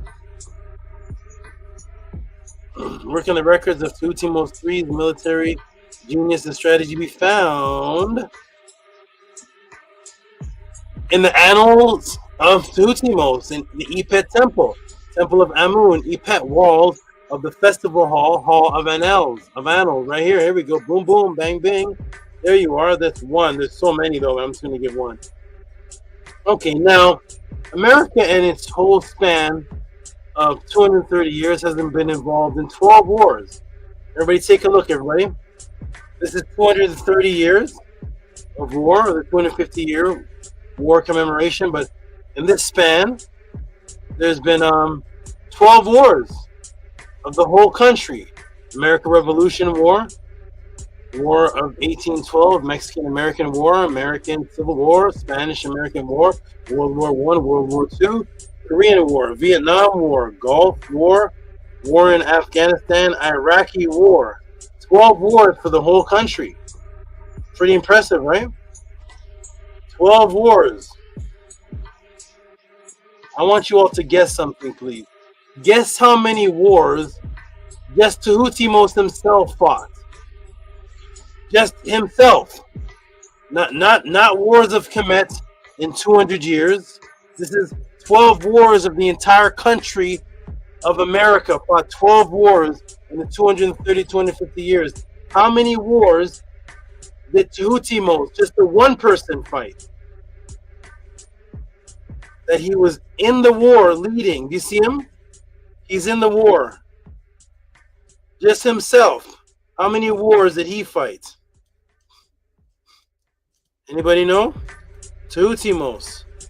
How many wars did TEHUTIMOSE himself Not the Middle Kingdom, not this dynasty, not all of Kemet, not Upper Egypt, not Lower Egypt. Just the one person. Anybody know? Let me come to the screen. How many wars, everybody? America fought 12. Pretty impressive. 12 wars. Ready, everybody? 12 wars.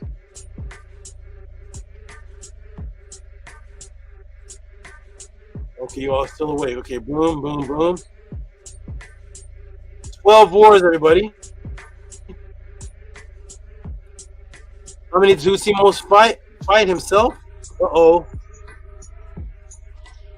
And again, America in its 230-year span, America in its whole span of 230 years has been involved in 12 wars.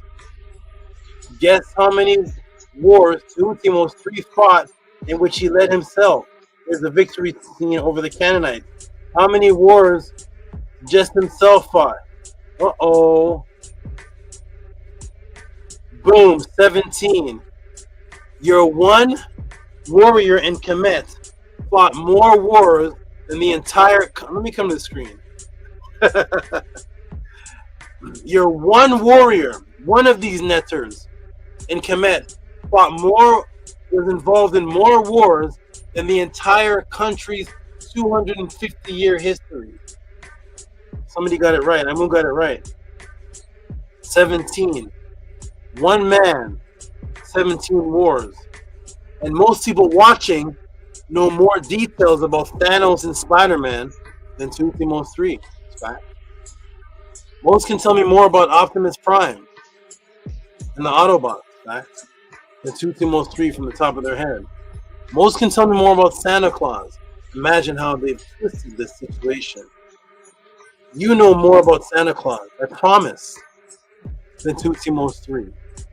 You know how many reindeers, you know what part of the pole he's from, you know how many elves he has, you know his abilities, the chimneys, you know more, you know his dress code, you know the name of the reindeers, you know more about Santa Claus than Tehutimose III, who fought more wars in the whole country of America.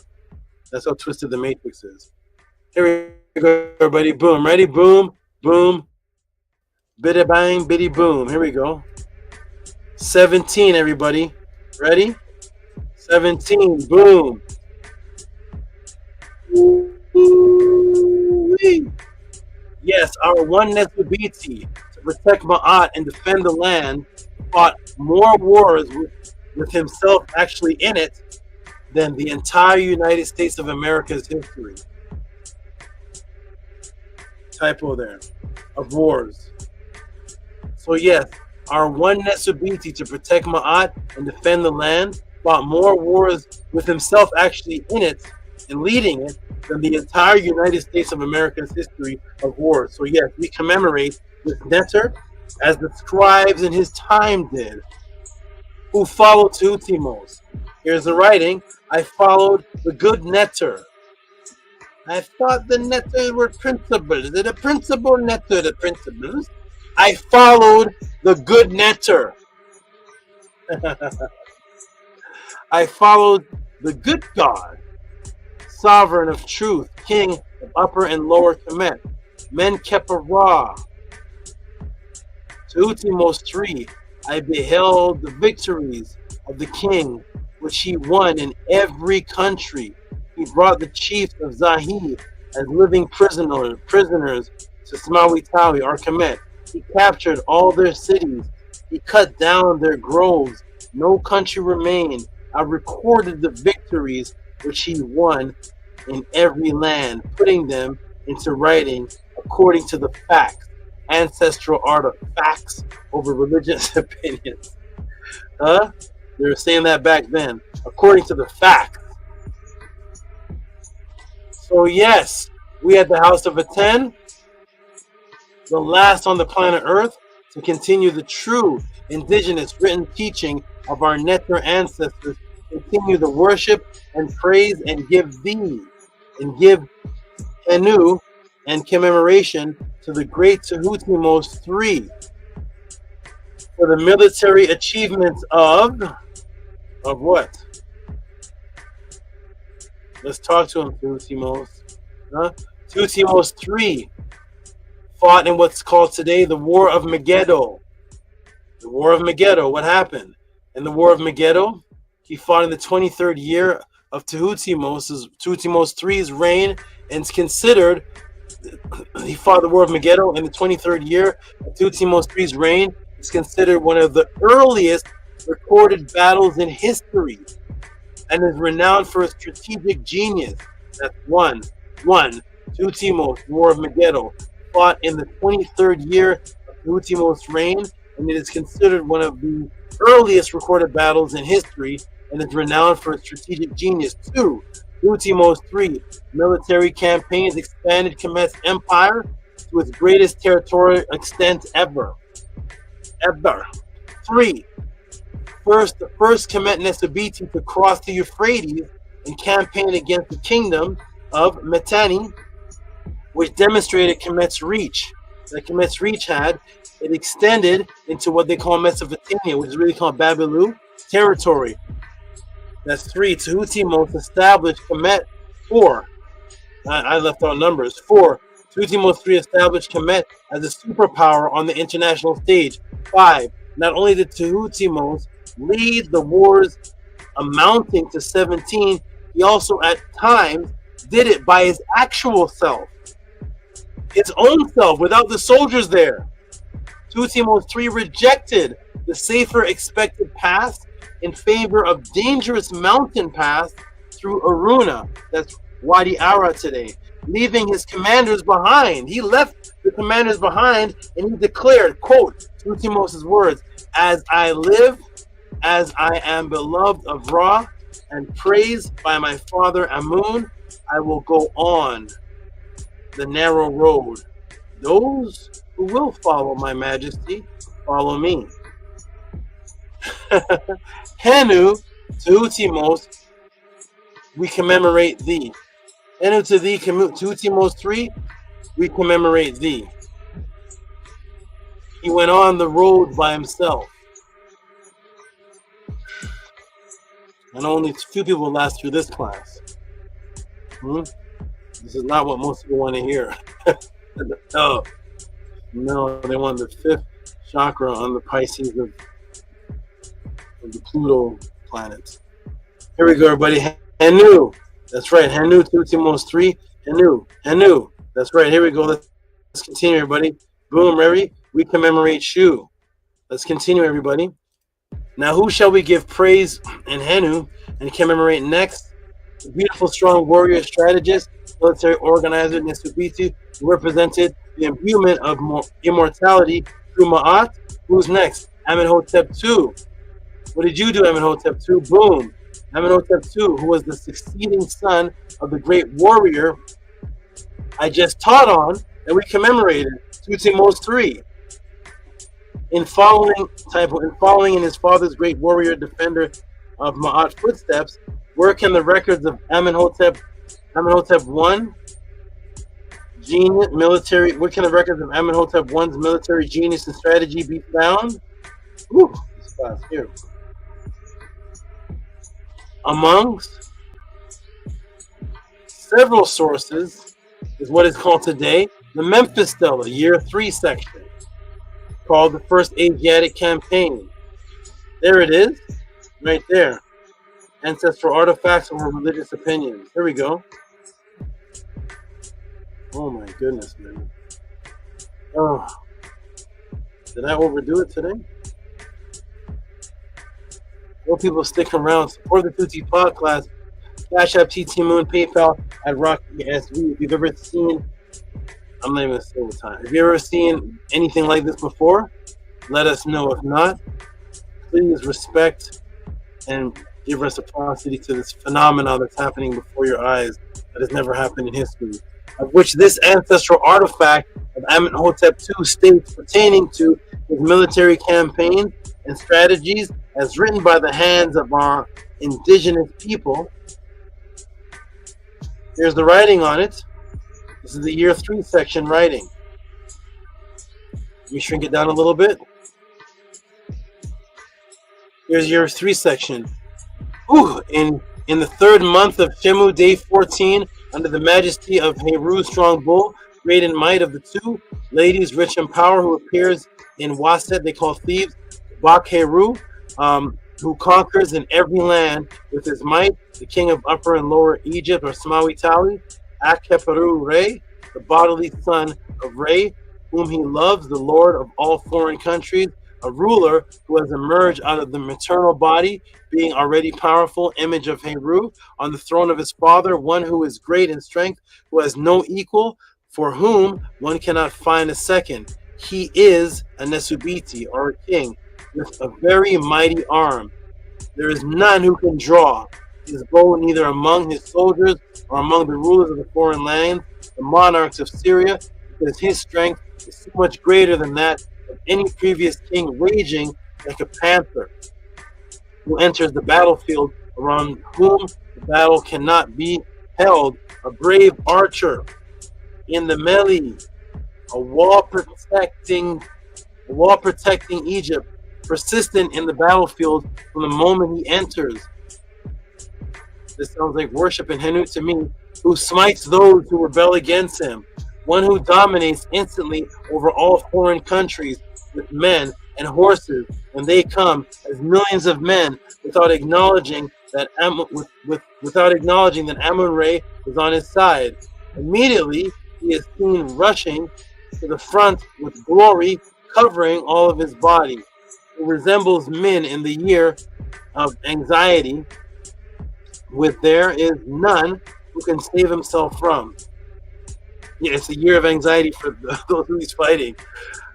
Offering prisoners amongst his enemies, and likewise amongst the 9 bows, one of whom all countries and all rebellious foreign nations have become servants, a king who is praised as much as his arms in battle. There is no foreign country which shall shield itself against him, because they live from his breath.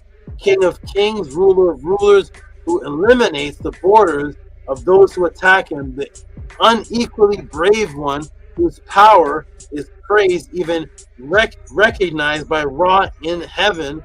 He withstands on the day of the Mali. There is no limit to what he has done to all foreign nations and against every land after they have fallen because of his fiery serpents, as if they had been consumed. There is none who escapes the massacre, even as the enemies of Bastet, on the path of one fashioned by Amun, successful beyond measure, because he knows that he is his true son, who has come forth from his body alone with him in order to rule over what the sun encircles. All countries and foreign countries which he has come to know, he conquers instantly with might and strength. He is a NESUBYTI who prefers works over all. I want to come to the screen right now and let everybody who's watching that says they study Kemet or who is into Ma'at, you see how long that praise was of one man talking about another man? Name for me a platform other than this one where you see that happen. This is the way of Kemet. This is the way of Ma'at. When you go on the other platforms, have you ever seen one man give so much glory to another man? You've seen this long of an argument. You've seen this long of insult. Listen, man, you ain't stepping to me. You're nothing. Your mama, I'm going to take you out. I'm going to take you down. You see a whole bunch of insults for this long. But that's not Kemet. That's not Ma'at. In Ma'at, they're doing it that long for praise of another man. You watching Medu Neter man, Ma'at man, Kemet man, show me a video of you doing that to another man. Where is that? Why does that not exist other than here at the House of ATTON? It's written thousands of times in the culture of Kemet. You're wearing the Ankh, you're saying you're Kemetic, you say you follow Ma'at. Where's the video of you doing this to another man or another man doing this to you? You're ashamed of this. Your ego's too high to follow Ma'at. Huh? It happens here though. What are they going to do when I'm gone? What are they going to do? Huh? What are they going to do? They're going to go back to their Isfet ways. Here we go, everybody. You bet is true. Henu TehutimosE, Henu. Fifth chakra is on the mountain while the fight is going on. Here we go. Ready, everybody? Boom, boom, boom, boom. We're going to go back to Isfet. Appreciate this while it's here. It will always be on YouTube unless they shut down YouTube. So yes, we at the House of ATTON, the last movement on the planet Earth to continue the true indigenous written teaching system of our NETERU ancestors, continue the worship and praise to the great Amenhotep II, commemorations and Henu, and praise for his military achievements.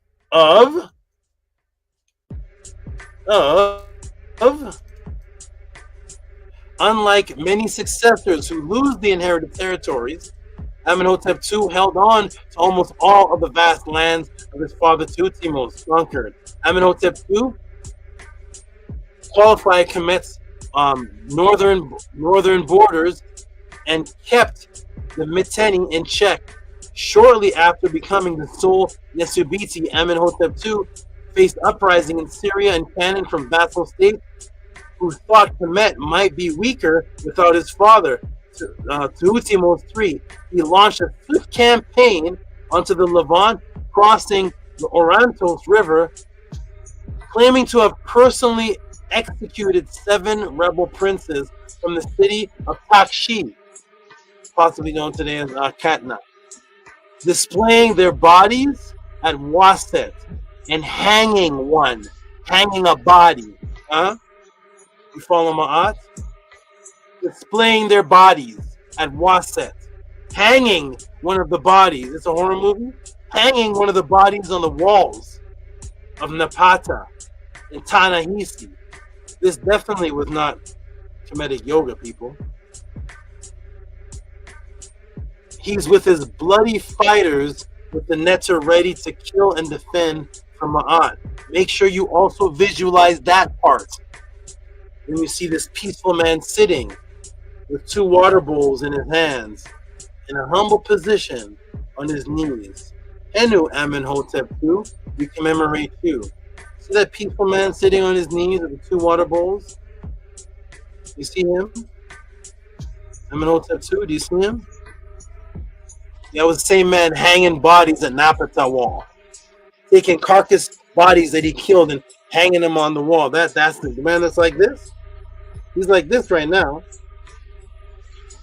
To it to you. To it to you. Amenhotep II.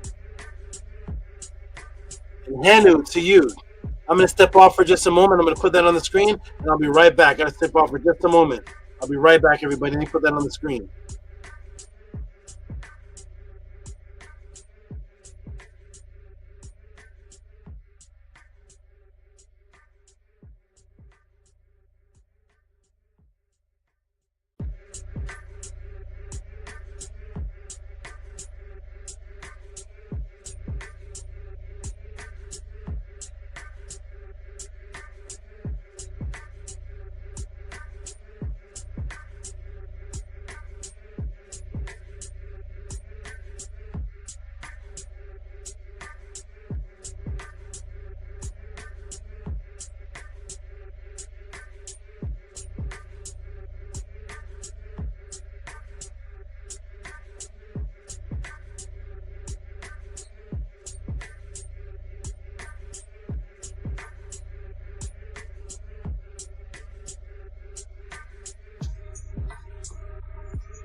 Okay, we are back, everybody. Here we go. We're back, everybody. Here we go. Ready? Ooh. Okay. Ready, everybody? Hang in there, Robert. We're about to end off. Here we go. Everybody, this class is...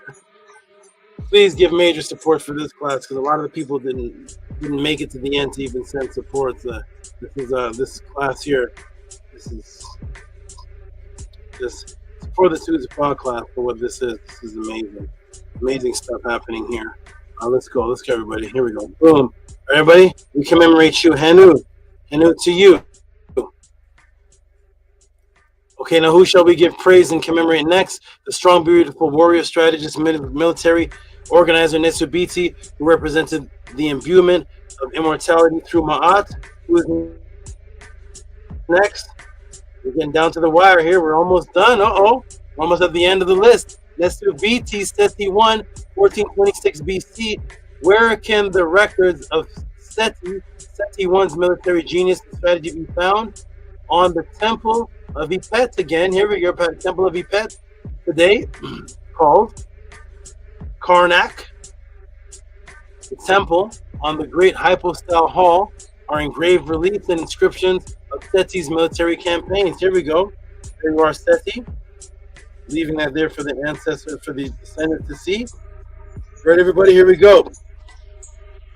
We have Seti 1 and one last ancestor after this. Let's check out Seti 1. Let's see what Seti 1 should be commemorated for. Right, everybody, here we go. Ready? Boom. Rest in peace, Amenhotep. Rest in peace. Oop.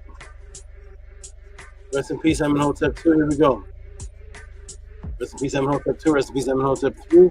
Rest in peace, the Amenhoteps. Rest in peace, Amenhotep 1.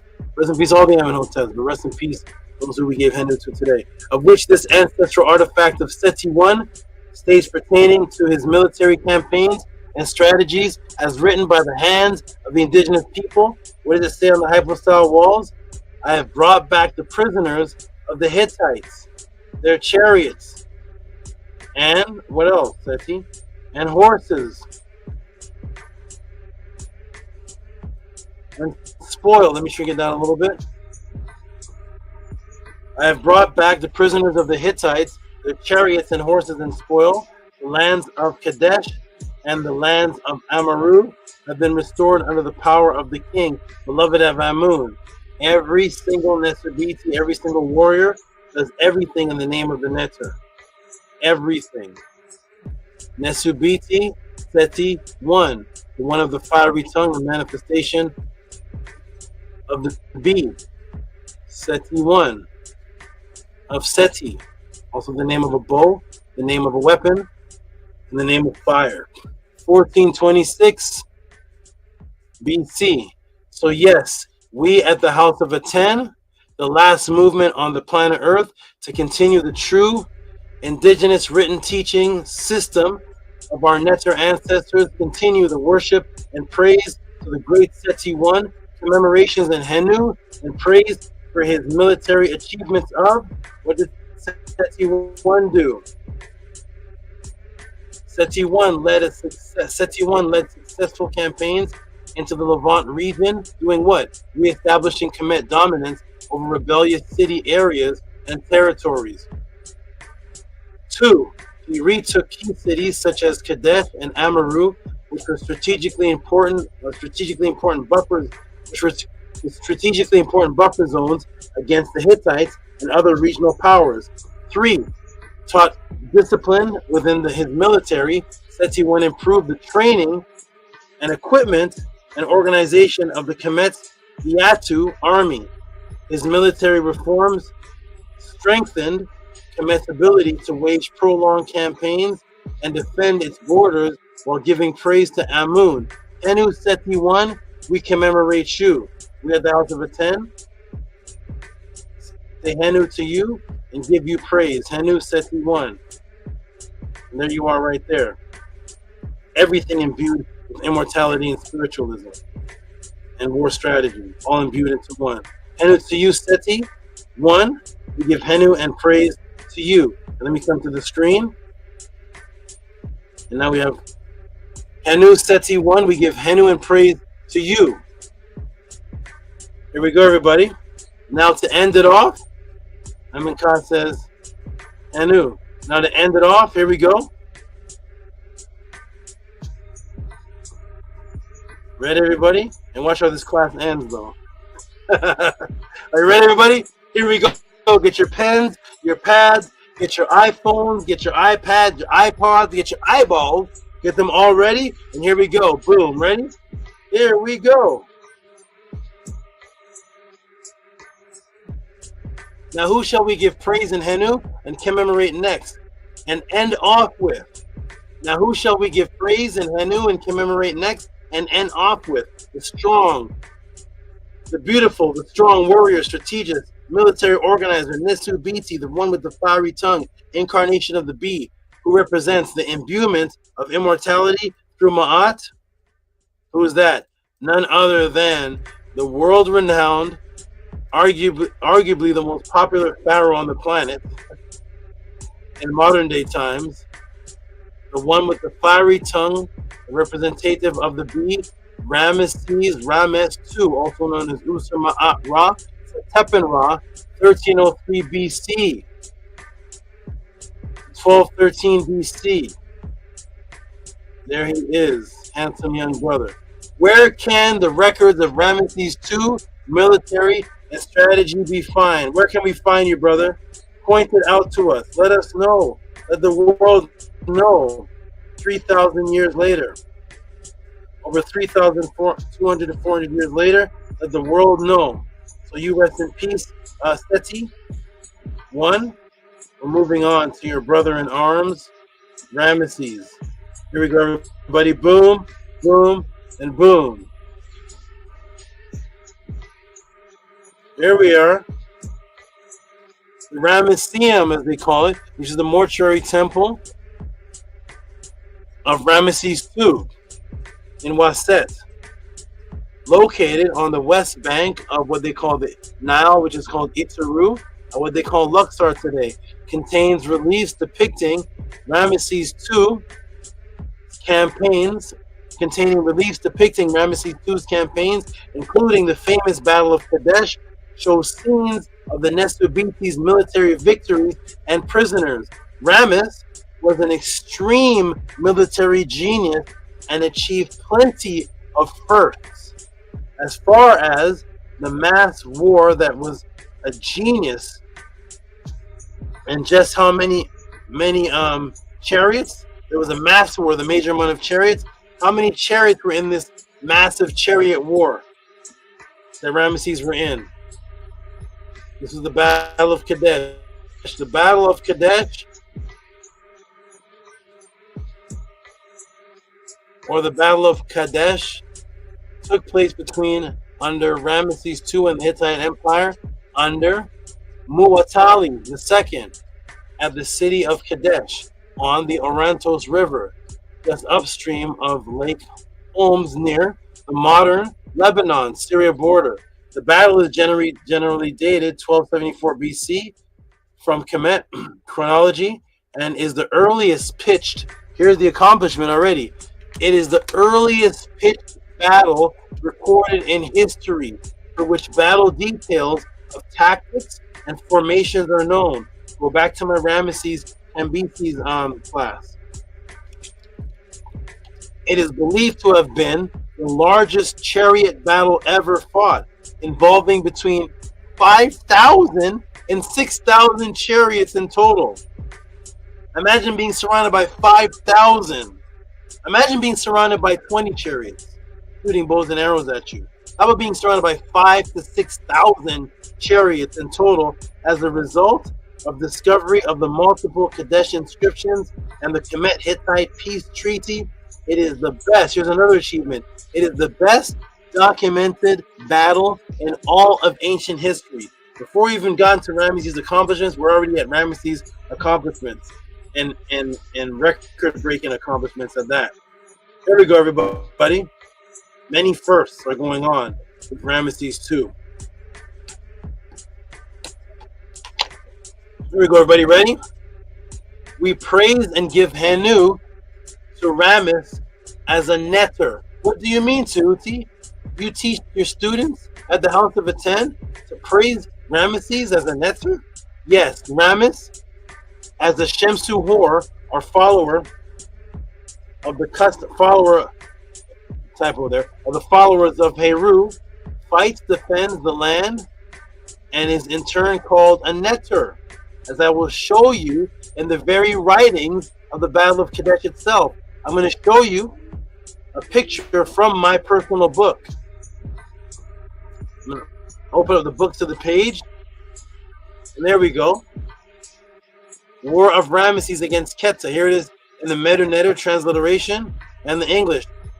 Making to fall them upon the other on the water of Aranto. There's the Battle of Aranto was his majesty. There's Ramesses, the netter symbol, following after them like a meow, a lion, savage to slay them in their places. Behold, the wretched of Keta rose up to turn his head, and supplication to the netter, the beautiful netter. Ramesses, the netter which is beautiful, the beautiful netter, fighting Abba for his soldiers. He destroyed the Keta. There is Ramesses called the beautiful Nefer Netter, the beautiful netter. So there is Ramesses, your netter Ramesses. The king spoke to his troops, be alert, for the enemy is near. The chariots thunder like the storm, but the netter are with us. We shall not falter nor flee, but stand firm and strike down those who dare oppose the might of Kemet.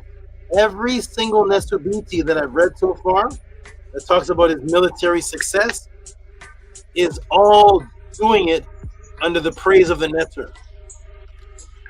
Every single one of them. And he is a netter himself. Here we go. Ramesses was a netter. Ramesses was a netter and praised the netter simultaneously, as we are doing here. So yes, we at the House of Atten, the last movement on the planet Earth to continue the true indigenous written teaching system of our netter ancestors, continue the worship and praise to the great Ramesses II, commemorations and Hanu and praise for his military achievements of what? Number one, Ramesses II successfully repelled insertions by Libyans and Nubians, or Ta-Nehisi, securing Kemet's western and southern borders. 2, improve the organization and training of the Kemetic army, Autu. 3, Ramesses under MAAT Re Septepenra built a series of forts along with Kemet's northeastern frontiers to guard against invasions, strengthen garrisons in strategic locations like Gaza and other Levantine cities. 4, Ramesses created the earliest known recorded battle tactic and use of chariots in history. Think on that. Henu, Marputseti. Henu Ramesses, for all that you have done. Let me see if there's a picture of him over here.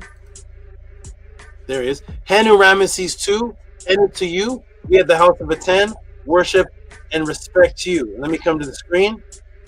Henu Ramesses II, Henu to you. We at the House of Atten worship and respect you for all that you have done. And that's the end of the commemorations, but there's still more here, Tehuti. Why is there still more there? This is the end of the commemorations. We're at Ramesses. It's over, right? Is it over? NESUBYTI Ramesses Usar Ma'at Ra, Septepen Ra, 1303 to 1213 BC. And just as I begun with Narmer and the misconception of him unifying Upper and Lower Kemet, we end with the great warriors Ramesses was the actual one with the statue that represented Heru and Set reconciling their differences and purify within the great warrior Ramesses, which is you in the middle as the great fighter of Isfet, because the true war and conquering of evil is within you. Your body parts, your mind is that which must be reconciled with Ma'at, and then you become the great warrior. Thus, this is actually Ramesses right here in the position of Smawi Tawi, in the position of the reconciliation of Heru and Set that they did at Ayan, in the story of Geb giving them the land. And to you, Ramesses. And to you, Ramesses, and all that which you have done. And that should conclude the podcast, right? But wait, there's more. Now remember when I said in the beginning of the class, what if I showed you how deep the matrix is, that even in the United States of America's commemoration of 250 years to their military soldiers, they are still commemorating Kemet as the foundation of their commemoration. What do you mean, Tehuti? We will get to that at the end of the class. Remember when I said that? Well, here we are at the end of the class, at the end of this beautiful commemoration class. So, here we are at the end of this beautiful commemoration class. Does anyone know what this is and who it belongs to? Who does this belong to right here? What is this on the screen? And does anybody know who it belongs to? I'm showing this on the screen right here. Does anybody know what this is and who it belongs to? Anybody? Let me come to the chat. What is this on the screen and who does this belong to? Does anybody know in the chat? Anybody know in the chat what this is? We'll show the answer. Don't cheat. All right. Amuka given Hanu. Amuka given Hanu. Who does that belong to? What is that, everybody? Ready, everybody? Who does that belong to? And what is that?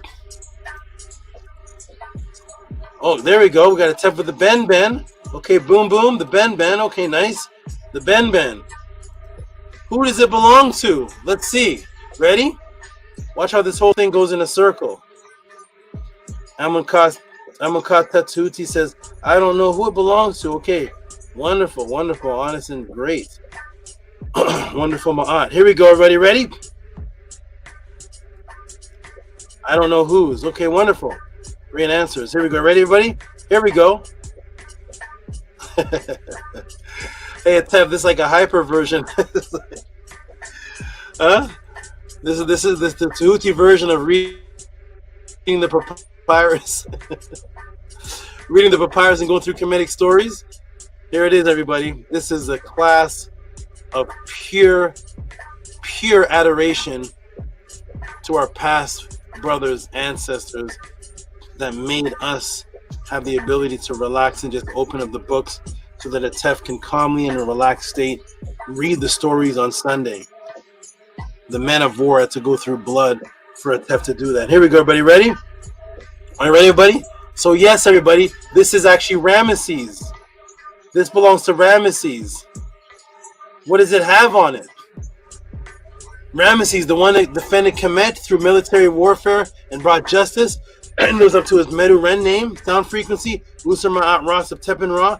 Strong is the justice of Re, chosen of Re, commemorated by his obelisk, Tekken. So on this are the praises of Ramesses, the commemorations for the great warfare that he accomplished, the great strategies, all the great things that Ramesses did. His records, some of his records are on something shaped like this, the Tekken or the Ben, which is a commemoration. Hatshepsut has one as well. This is what they wrote their commemoration of war on. So this represents the commemoration of war of them as a strong bull. The Tekken, Min. We'll get into that some other class. So this is the commemoration Tekken structure which has a commemoration of the great things that he did in praise of his warfare and praise of all the accomplishments.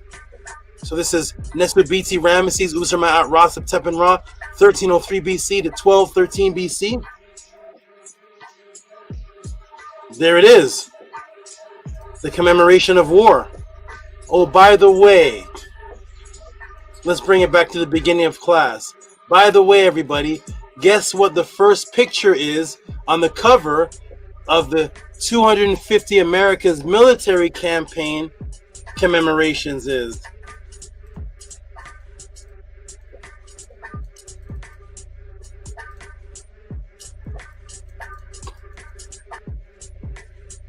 Boom.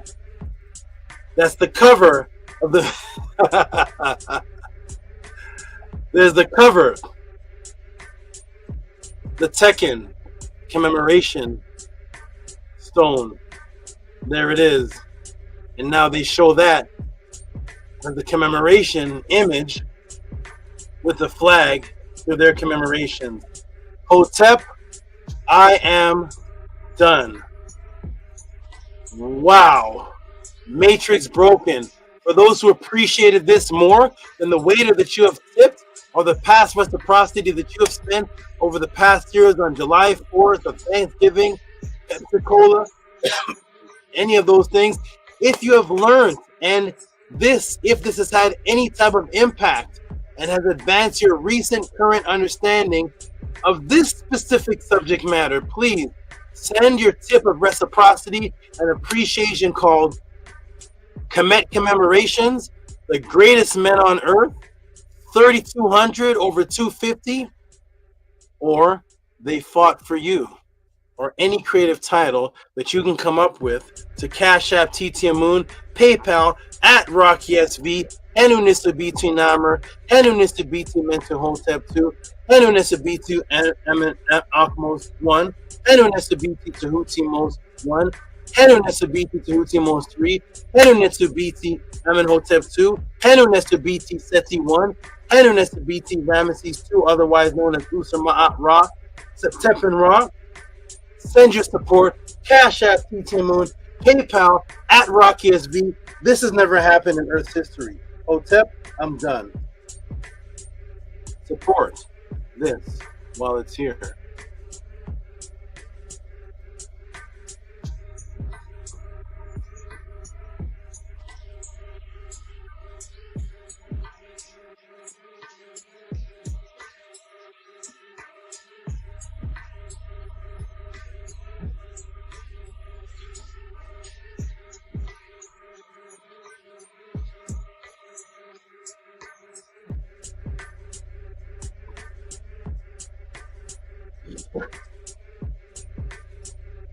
I'm going to put the link in the room for the team to jump in. If I have the link. Is the link in the room that Pata put at the top?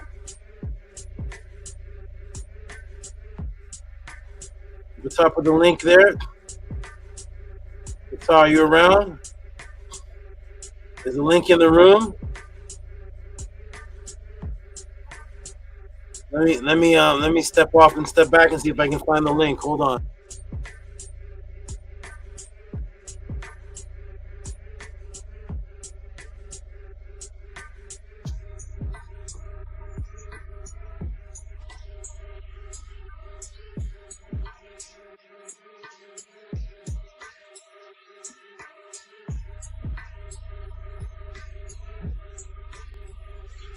There's a link, everybody. Jump on this one.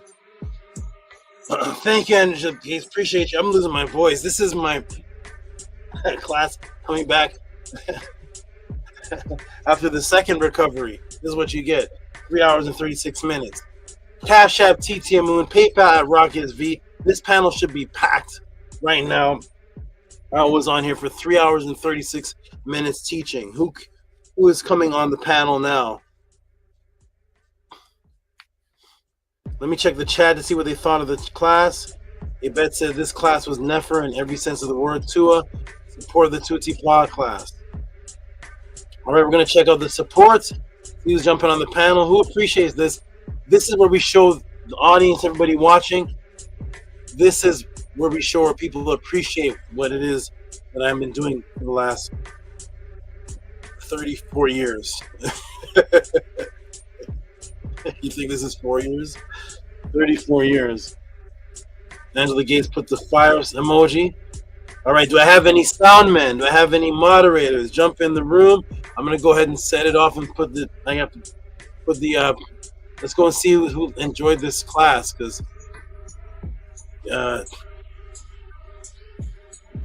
my gigs. What is this? My gigs are about to run out. Okay, we got Ammon and Ammonette as always. Peace, Ammon and Ammonette. 3 hours and 36 minutes. I was putting the class together, and I said, people are going to fall. People are not going to hold their attention. A lot of people in the beginning are going to be gone. They're going to watch half an hour, they're going to watch an hour, and go on about their day, and they're not going to be at the end of the class to send support. So those who are sending support, please send high support, because I already know that 80% of the people that were here in the beginning are even if they watched 2 hours and fell out.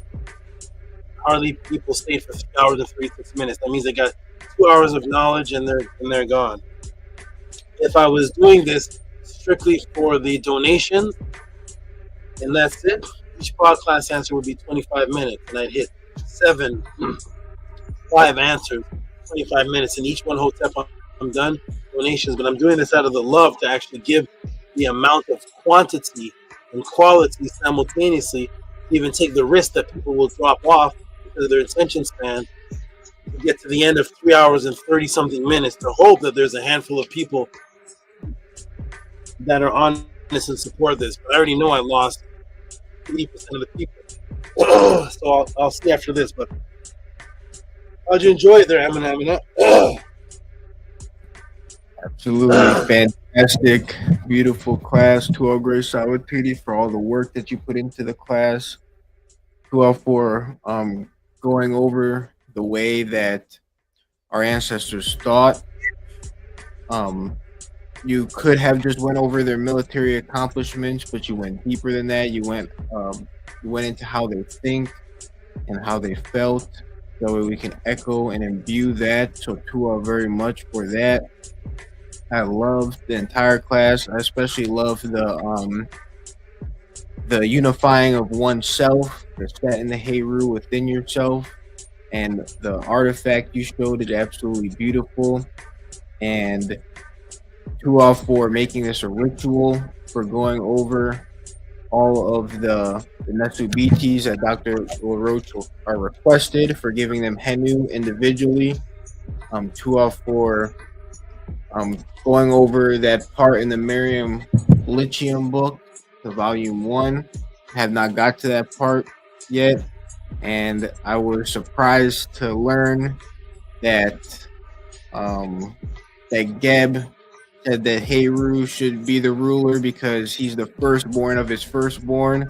So you taught me that Asar was Geb's firstborn son.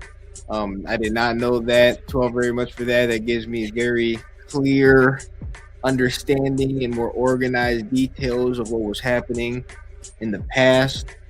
And yeah, class was absolutely fantastic and great. 2-0 very much. Nini glad you appreciate it. And Amonette. I echo all that Nefer Amun said, and I want to just echo more appreciation to you for all of these hours and dedication that you have for yourself, your students, and the NETERU. I really appreciate all of the work that you do, and this is hard work, and you're doing so much. You're doing a lot of life-saving, and just, it's hard to put it into words, but it's super magical, and no one else is doing this. So I'm really thankful for you for doing this for us, and for the Part E and being the living Part E in this day and time, for being our NETERU, and for all the hard work that you do consistently. I really appreciate it. And for sitting here for 3 hours, and for over 3 hours, right? Was it over 3 hours?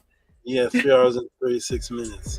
Yeah, that for that long, that is extreme dedication, and I really appreciate you for that. So to us so very much. What's that?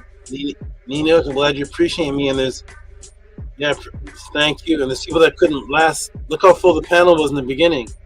People that couldn't last, and they weren't even teaching. What were they doing why they can't last to the end of the panel? But glad you appreciate me. We're gonna go to you have your sound ready, Amun? Yes, I have it ready. All right, let's get right to the support. Let's show everybody what people think of this type of class. Let's see what people really think of this, man. Oh man, let's start off. Hey, look who's back. Yes, sir. That's right. That's right, Zep-Tepi Slim. Can't go for long until you come back to the Zep-Tepi. You gotta come back home. That's right. Okay, beautiful.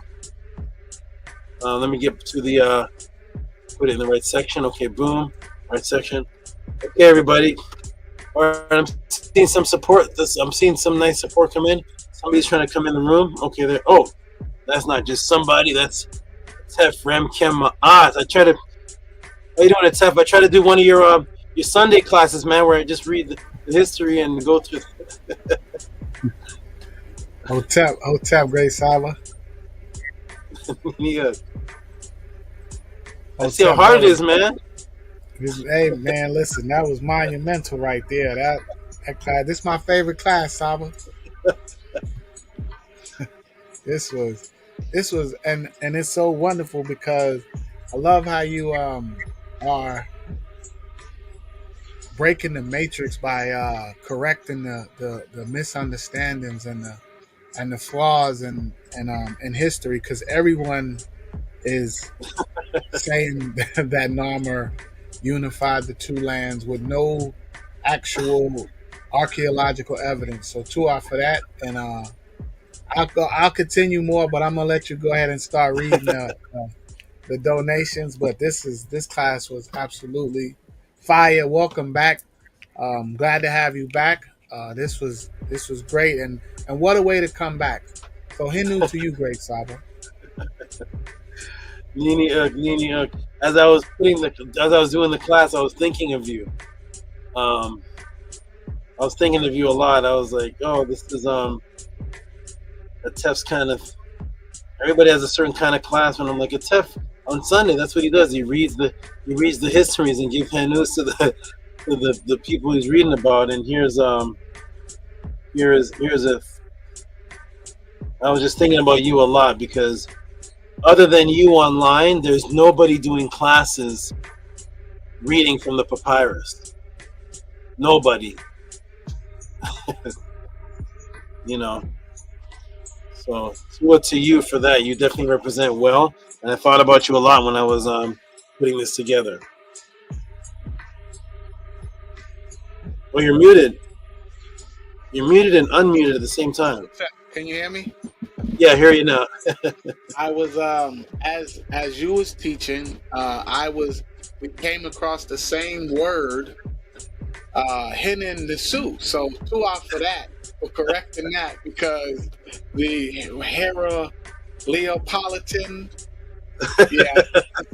So what I'm finding is Tua for that, because that was some synchronicity right there, because I was on that word as you were saying that word, as you was correcting, I was on the Greek word, and I was like, oh, that's what that means. And I was just about to begin to look that up, because I've got in the habit of trying to understand the Medu, and one of the ways to do it is to look at the Greek word and find out what is the real word for it, the original word for it. So at that time, that exact moment that you corrected the Hera, you know, the Hera Leopolitan and Hinin Nesu, I was on that word. So wow, wonderful. At the exact same moment, Saba. Were you I'm working. Were you on doing that Mary- because you were? Oh, I'm sorry. Go ahead. There's a lag. There's a lag. Go ahead. My next class is going to be on Mary Kara, and I'm on, and I was on that word in the literature of by William Kelly Simpson. That's the word they use. There's a lot of Greek words in there, so I find myself, because I just want to learn. So this was absolutely fire, and at that exact moment that you corrected that word, I was on that word in my presentation, but I was on the Greek word. And you corrected it, and I was like, wait, hold on. And I went back, and I had to rewind you a couple of... So 2 out for that, because that was phenomenal. I'm glad I got to help you with your class inadvertently and directly. 2 out. Nini, okay, here we go, everybody. The first supporter I'm going to read is the good brother Zep Tepi Slim, Anthony Drain, who was here in the very beginning. He loves Kemetic topics, and he loves the NETERU. He loves Kemetic topics, and it was enjoyable years ago where I knew every beginning of the pod class. I would have his support even before the pod class would begin, and his support would have a NETERU's name, Tua for segment, Tua for. You'd have different NETERU's names on it. So that was a great thing. So nice to have you back, Anthony Drain, who's Tepi Slim, and it says. I'm going to go ahead and get Amo, can you read that first, please? Yes, I can. $20 for set the record straight with 100 emoji. Give him some big noise, please.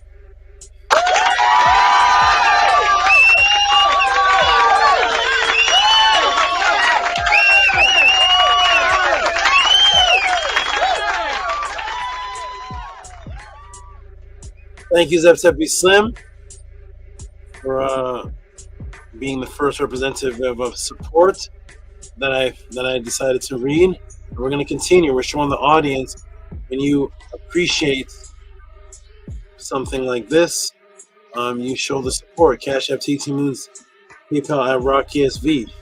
And the next is Tanya 23 Experience. Hey Tanya, are you here? She was interactive in the chat. I like that. Interactive, answering questions and then correcting yourself. Oh no, that's not Narmer, that's NETERU. Very good, very good. Very, very good. If you're listening. I can't see the chat right now, but if you're listening, very, very good. I'm about to read off your supports.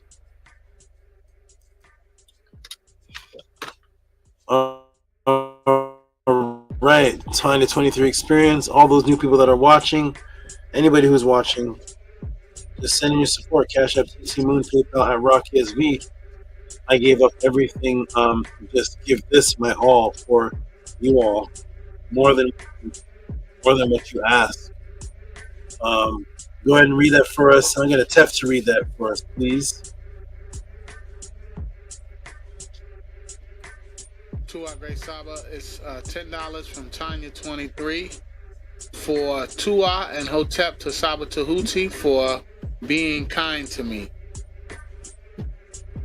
Thank you, Tanya. And also, notice how the Cash Apps are now. It's sending the message double. That's different.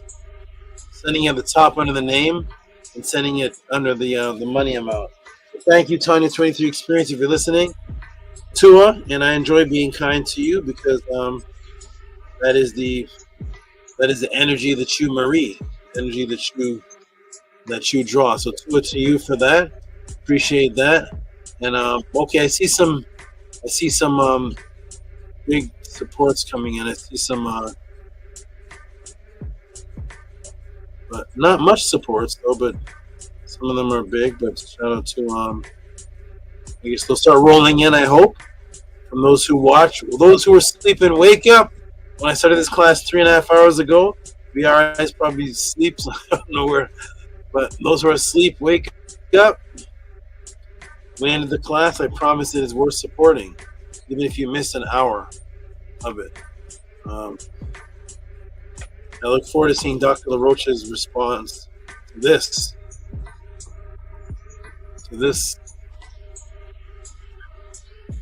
This demonstration. Shout out to who's this? Minty. Shout out to Minty.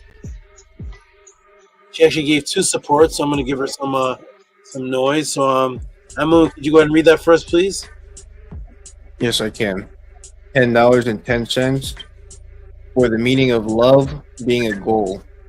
With a, I can't really tell what that is. It's a little blurry. Maybe It's a hand I like don't know.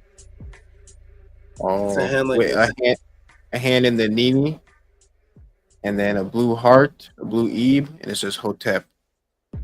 Okay, we're gonna thank you, Minty. We're gonna give her a hand clap. She actually gave 3 supports that combined equal $20, and then plus I said anything Minty gets, she gets a hand clap. But she actually gave, there's 3 of them, even for tonight that I haven't read. 2 more that I haven't read that equal 20. So give her some noise, please.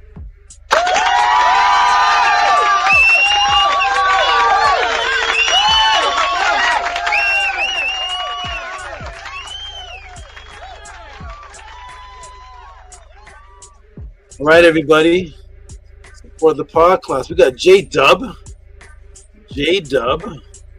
This is from before the podcast, I think, even started. Before my answer even started, he sent. Well, this is 3:51 p.m. I didn't start answering yet. Well, this is interesting. Cash App is showing the time now. I don't remember that before. Showing the time like PayPal. Okay.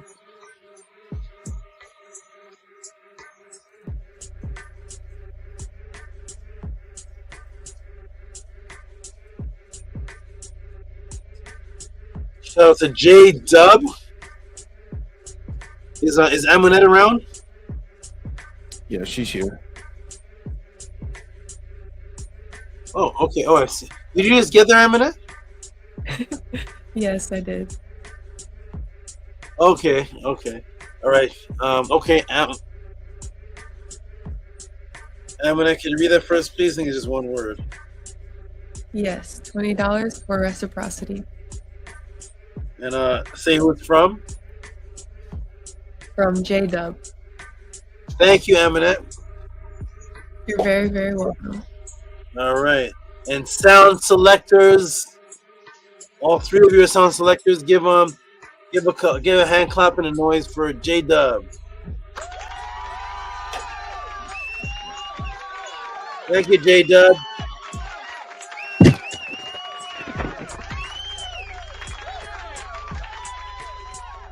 I don't play with pseudos. Son of Henry. I think that is that Soze Mania? Is that Soze Mania?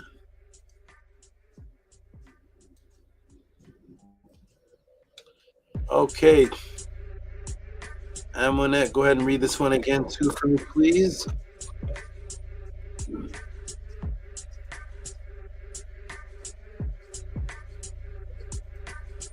Thank you so much. And I'm going to come off the screen and still read the support. I'm going to be off the screen for a moment. But I'll stay on the screen for this one. Let's give some big noise for good supporter here, Son of Henry. And Amunet, could you read that one for us, please? Yes, okay. Yes, I can. Son of Henry Records, $25 for respect and thank you for your teaching with a flexing arm. All right. Thank you, Amunet, for that good read. You're very welcome. All right. Give Son of Henry some big noise, please.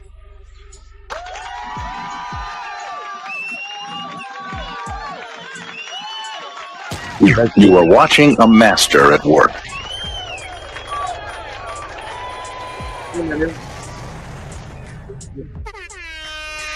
Okay, wonderful. Okay, I'm going to come off the screen, but I'm still going to be reading these supports.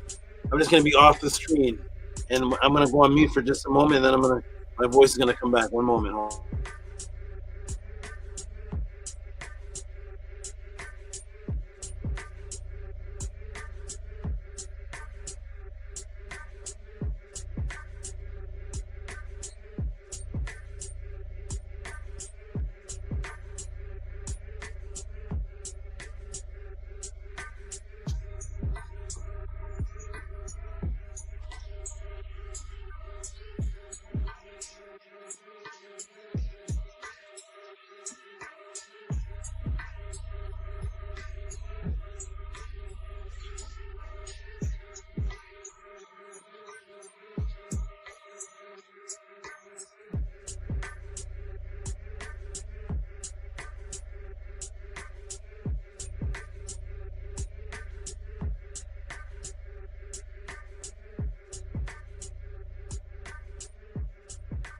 Okay, I am here. One moment, let me grab the next support.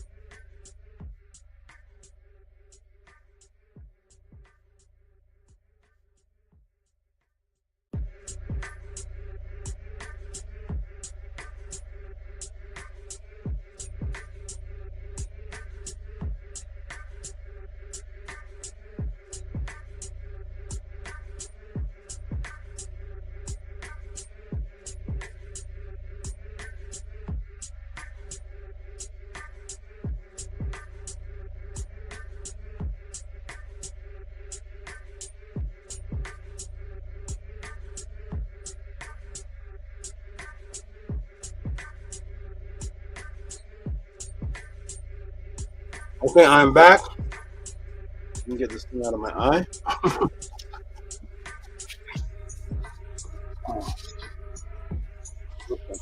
Okay, I'm back. Let me go off the next support. Shout out to 1023 Experience, and thank you for your support and your tour for me being kind to you. All right. All right, the next support up here is we did Son of Henry. The next support here are the people that are on the screen right now, which is the excellent couple, the biological imperative duo on the screen, representing everything that the House of 10 represents, and that is none other than, I'm going to make up a new term today. You know, they say none other than the one and only. I'm going to make up a new term. None other than the two and only. Amun and Amunet. Go ahead and read that first, Amunet, please. $45 for Henu to the NETERU, Defenders of Ma'at, Flayers of Isfet. Give them some big noise. That's the highest donation so far that we've read.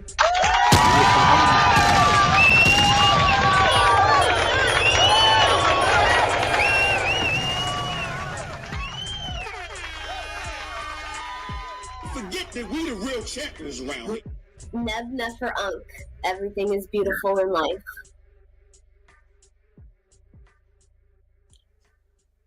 Okay, excellent. And the next up is, thank you, Amun Amunet. Beautiful support, beautiful teamwork. Making the dream work. Great job. Okay. And hey, Tehuti. Tehuti is here in effect. Oh, Tehuti. I'll read this one for now. Tehuti drops. Tehuti's always dropping. Huge appreciation to you, Tehuti. I'm going to read this one here. Now, Tehuti is usually the people that get the noise, the people that give over $20. Believe me, the Tehuti in the Podclass has given well over $20. I'm just reading the small one first. So we're going to give him noise for each one because it's just going to get bigger from this point. So shout out to Tehuti, who is watching somewhere. He could be with his dogs. He could be eating, running. Shout out to Tehuti. And Amina, can you read that one first too again, please? Yes, I can.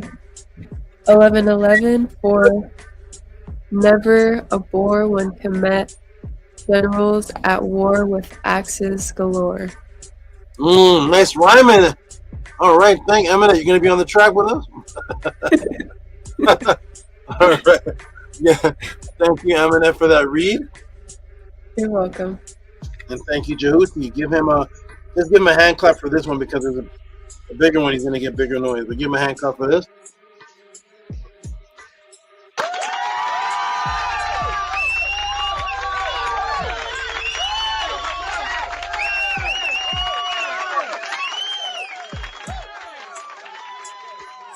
Thank you, and thank you those who support creatively. We used to have a brother named Cash Peden. Everybody remembers him. 111-222-333-444-555. A lot of different creative supports. Tehuti has made up 2 different creative supports. One is he writes a word for each support that you have to put read the supports together to make the full sentence. And then he has this other thing here where his support comes in rhymes. So thank you, Tehuti, for making it fun and creative, giving your supports in a fun type way. I appreciate everybody that gives these supports in a creative way as well. It makes it fun. So to all of you. And let me see where. What's that?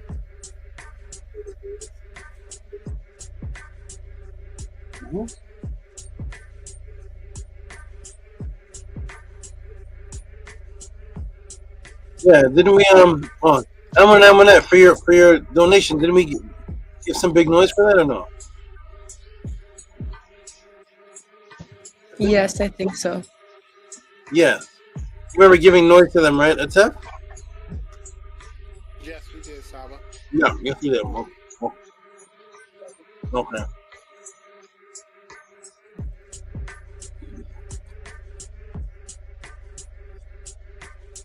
Big time supporters, if you're out there, this is definitely the time I need it because class is so long. There's only been a few supports because people naturally either fell asleep or went to work or whatever they did. So I lost a lot of supporters that were there in the beginning. So to make up for them, I appreciate anybody who gives the big supports because I could do 20-minute classes and say, Hotep, I'm done 4 times a pod class, but I really made this one out of love and didn't stop even though I knew it was long. So I appreciate those who are supporting. Here is Hush Nation. Hush Nation. Read that one for us, Tef, please.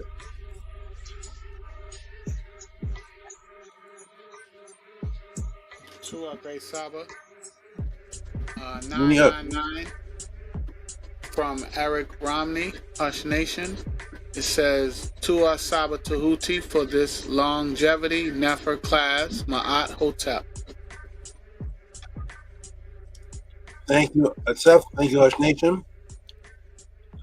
Thank you so much. Nini Great Saba. And thank you, Hush Nation, for your continuous support.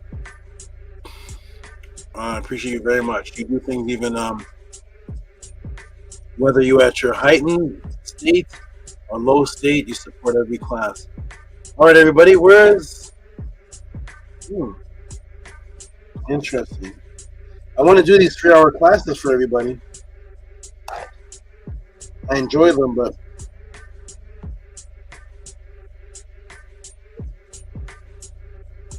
what's that?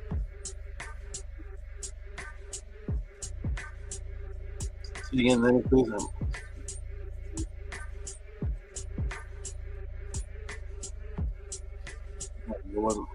Oh, okay. Hey, the Jed. Here's the Jed. The Jed. Saddam. Okay, let's get the whole thing in here. Okay, here we go. Boom. All right. Oh, no, I already did that. All right.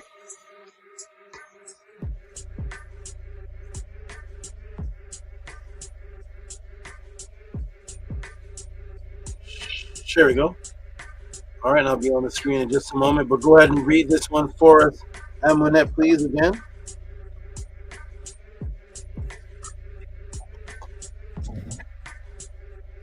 Okay, $30 from Dejed for Tua for today's class, Saba, Ankh, Ujas, and Neb with the Hanufist, Black Eve, and Ra.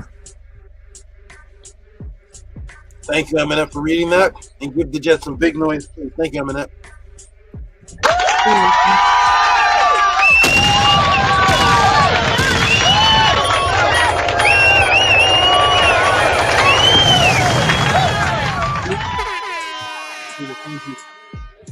You are watching a master at work.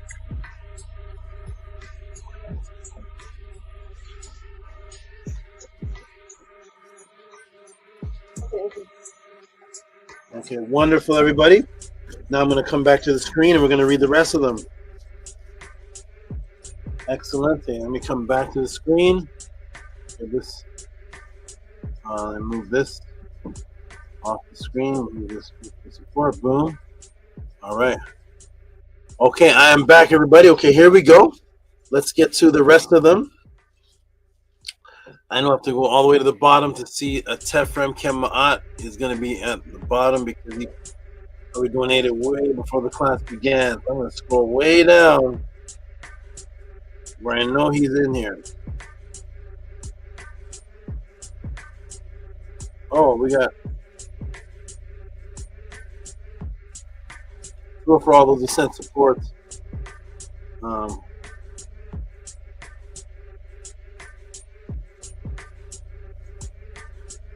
August 6th. Wait a minute. Let me see when the last podcast was.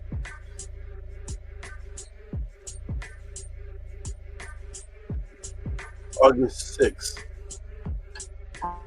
Okay, so this is support that were sent way prior to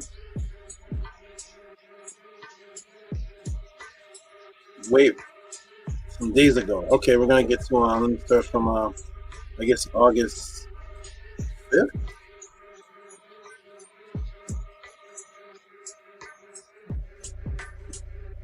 Oh, these were sent from okay, to it everyone who sent me supports for the day that I was the last podcast I couldn't make. I'm going to do something like I did last time and put all those supports in one and show them on the screen. So I'm not going to read them right now for two, but two are for those who sent in supports right after the second. Some sent in the third and the fourth. I'm going to read everything after the 6th for this podcast. So to it everybody that did that. Let me go ahead and move this. So we're going to go to the 5th.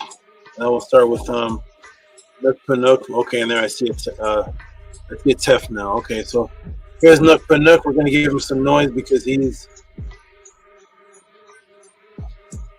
definitely being over $20 of support read in this class. Even though it's from days ago, but shout out to Nook Panook for his consistency. Nook Panook sends support on days when there's not even a podcast. So let me see if it pops up here. Is this Nook Panook? No. There it is. All right, shout out to and could you read that one first, please? Yikes. Yes, I can. $9.99 from Nook Panook for Hotep, Sekhem, Saba, Neter, Tehuti, Amenhotep Ra, Uncle Neb, Ma'at, with a feather. Okay, we're getting fast at the Nook Panook Medu. Very good job, Amina. Thank you. You're welcome. All right. Give him some hand claps for that, please.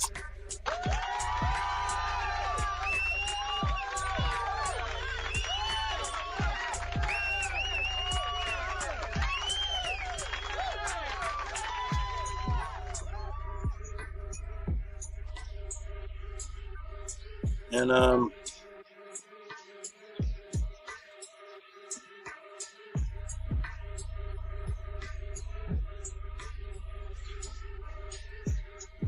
we got Daryl. Oh, clicked off. Okay. We got Daryl with the classic 508 all the way from London.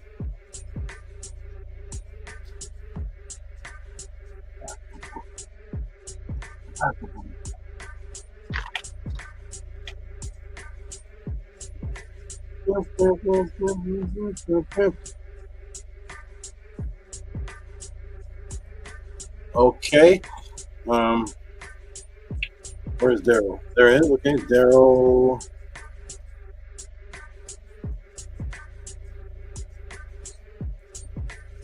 All right. Ephraim Kemet, could you read this one for us, please?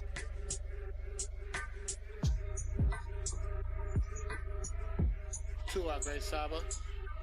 It says 508 In New York. Yarrow for health and wellness! Exclamation mark.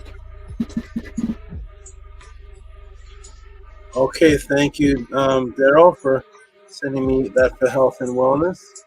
Wonderful. And now we'll scroll.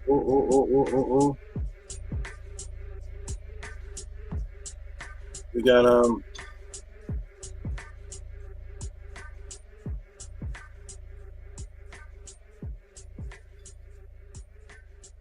okay, Gabriella. So who's this? Oh, here's one. Here's one from Mad Lib. I'll read this one. I said I was going to read it. I think this is it.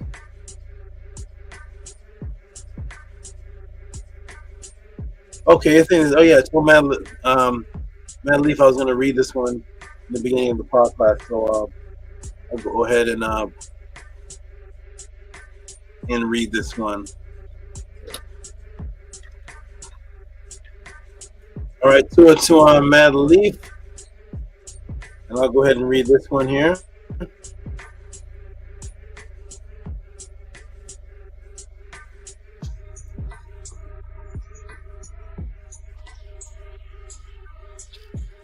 Saba, I wanted to send some reciprocity to you during your time of recovery, as me and DRI were watching one of your previous podclasses, and it brought me lots of peace and clarity.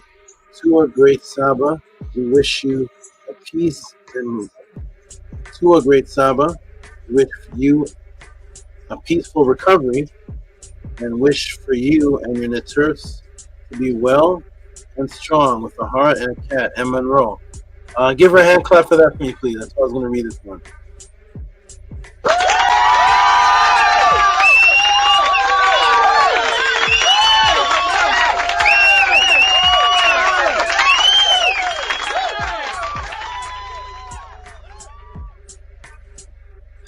Thank you for that. Gabriella sent this one, but I think this is for the time I was away. But it's after the 6th, so I'll still read. I'm reading everything after the from the 6th and on.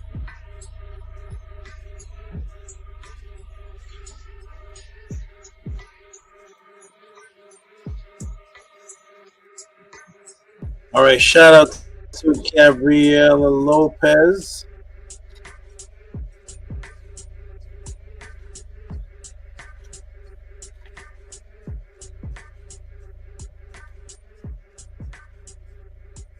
Shout out to Gabriela Lopez.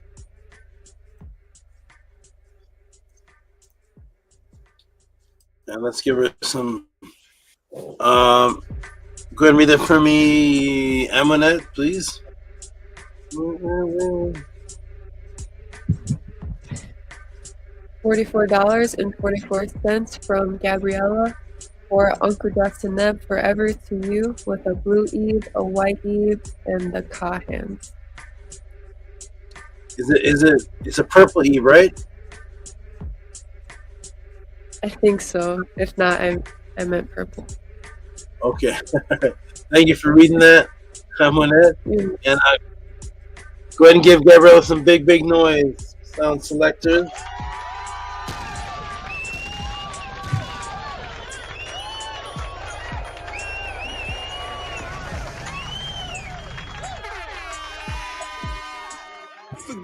And yes, the Hekahu really worked. All right, thank you, sound selectors. Who was that on the sound? Was that you, Atef, or was that you, Amonette? This sounded really loud and clear this time. Who was that? Both.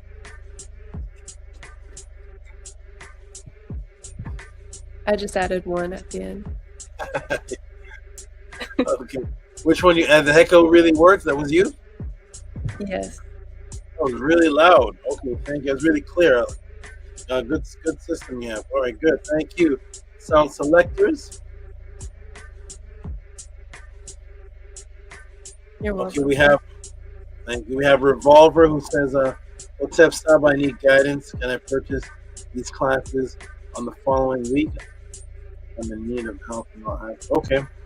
Let me respond to him here live.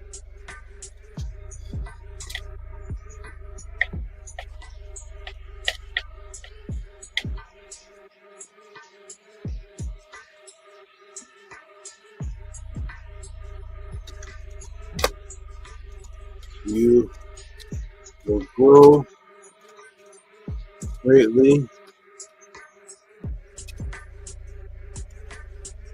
from them. Okay, boom. That was Revolver. Okay, responded to him. And now we have who's this? Canva invoice? No. Tefrem Kemaat. Here we go. All right. Shout out to Tefrem Kemaat.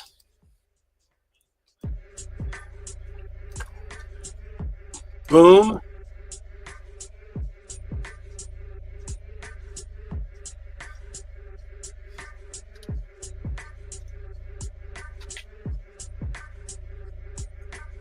Okay, Tefrem Kemaat. You can read this one for us, please.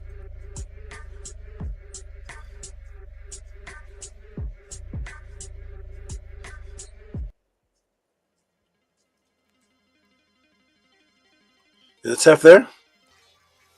Oh. Hotep Great Saba. 777 from a Tefrem Kemaat. Okay, good.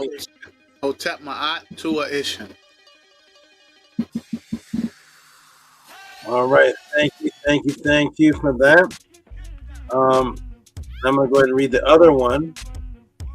We'll give you a hand clap for both. We're both back to back here.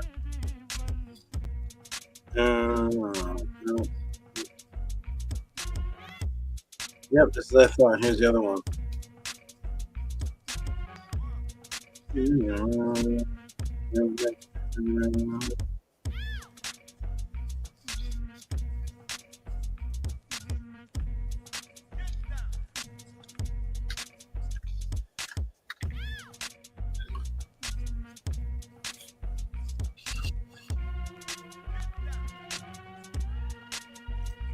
All right, it's Ephraim Kemaat. Go ahead and read that for us, please.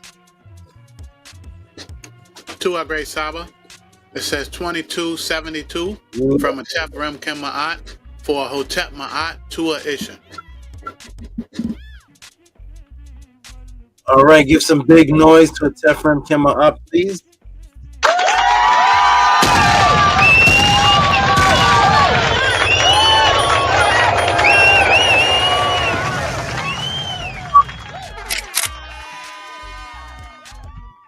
You are watching a master at work.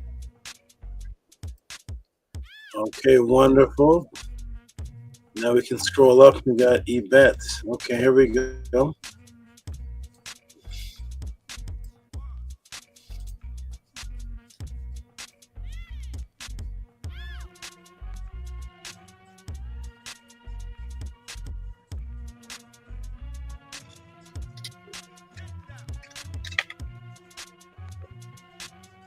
Okay.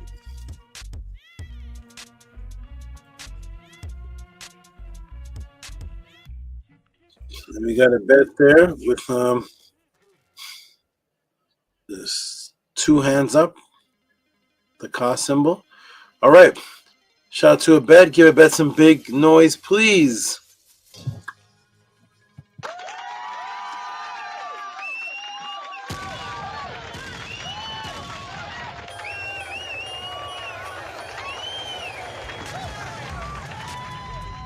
Neb Nefer Unk.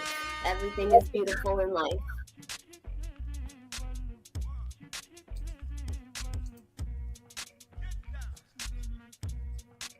Oh, thank you, sound selectors. Who was that on the sound for that one? Was it both again? I was going to be on that one. I was trying to find one, but I couldn't find it in time. So I didn't do it. Okay. I All right. wanted to, No. though. Okay. You'll get it the next time. Thank you, Atef, for the sound. All right. Great Saba. Wonderful. And now we're going to scroll up to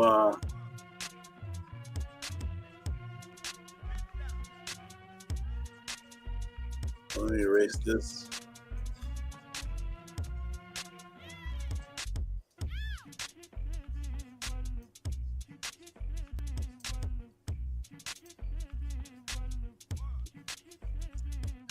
Okay, we have Pata Damu, Pata Bol Damu.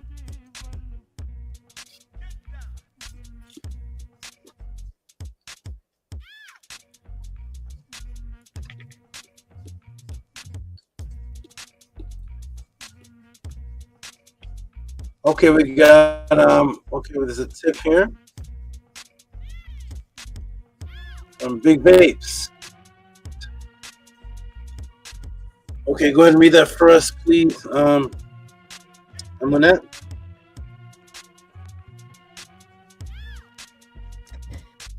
$5 from Pata Boldamo for Da Pata 42. Tip from Pata Boldamo. Thank you for reading that, Amonette. You're welcome. All right, give him a hand clap because it is a tip.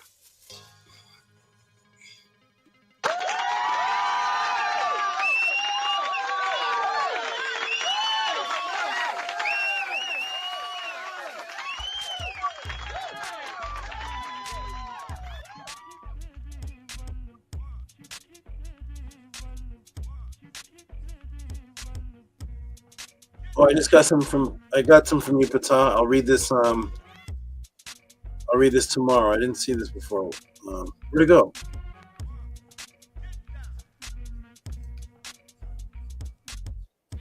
What just happened?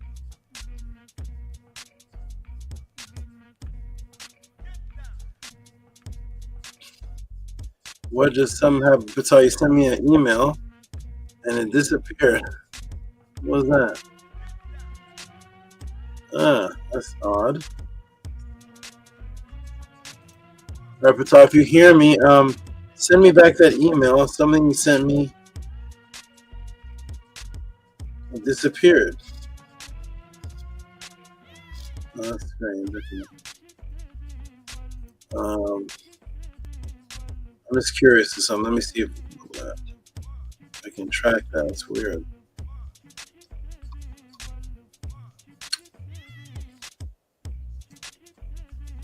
Trash? Did it go to trash? No, it disappeared. All right, Pata, you sent. If you're listening, if you sent me an email, that email has vanished. It has something to do with the pathway. But okay, here we go. Shout out to MENTUHOTEP.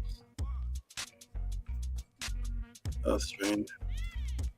Shout out to MENTUHOTEP for second support. It's actually a third, but I'm not reading the first one. Well, actually, I think it was from before this. So these are the two. Shout out to MENTUHOTEP. Let me put this on the screen.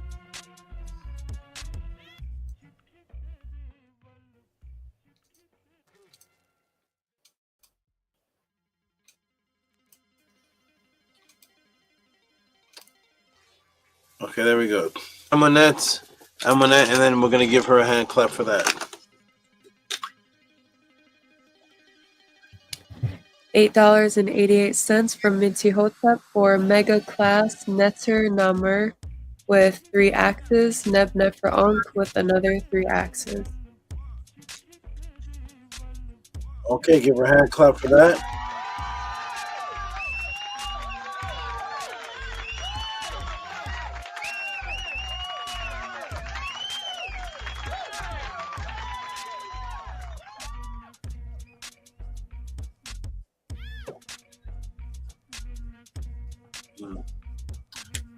Okay, wonderful, wonderful, wonderful. And we shall move forward. Okay, here comes, okay. We have some,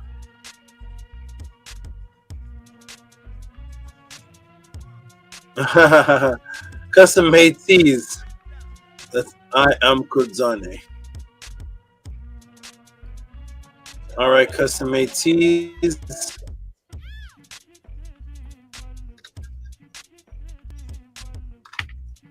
Shout out to custom made tees. All the way from London as well.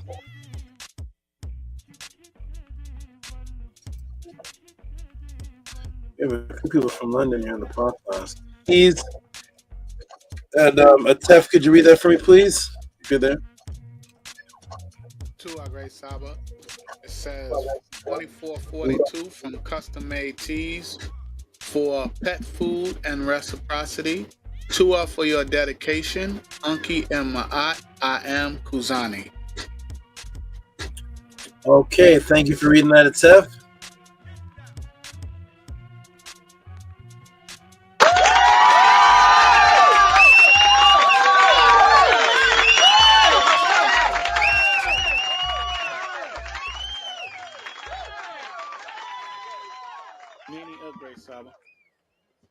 Okay, wonderful. Who was that on the sound for that one? That was me. Okay. Okay, wonderful. Thank you.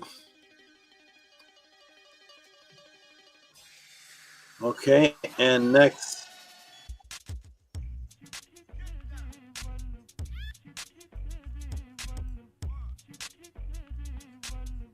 Okay, we got the big support coming in after this one. This is Nuku's, I think, second of the night. Was it second? Maybe the one I read was him from a couple days ago, but I can't keep. It's hard to keep track of Nuku. He has so many supports.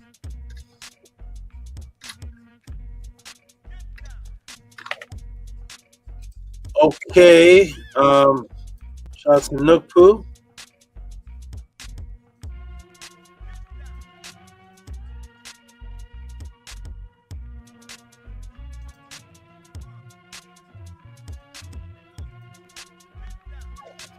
Okay, Nuku, we're gonna get you to read that for us, please. Amonet. $9.99 from Nuku or Hotep Henu with a, I think that's a Henu emoji. It's kind of blurry on my end.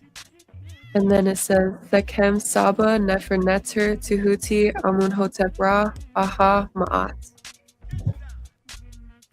Okay, thank you. I think it's one of these things. Salutes. Okay, thank you for reading that, Amonet.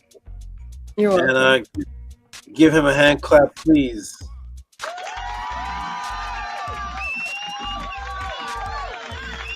Makeru, Makeru, Makeru. Okay. Was that you, Amonet, with a Makaru, or was that a tough again? That was me. All right. And who had the hand clap? Atef? Yes. Okay, it was very clear. Okay, good. The sounds are very clear tonight. I love them. I like that. Thank you, both of you, for your great teamwork. And now we have big supports coming in. Let me go ahead and read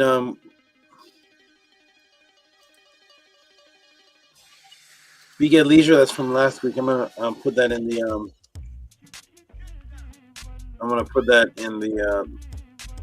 the collaboration for those who gave while I was away. So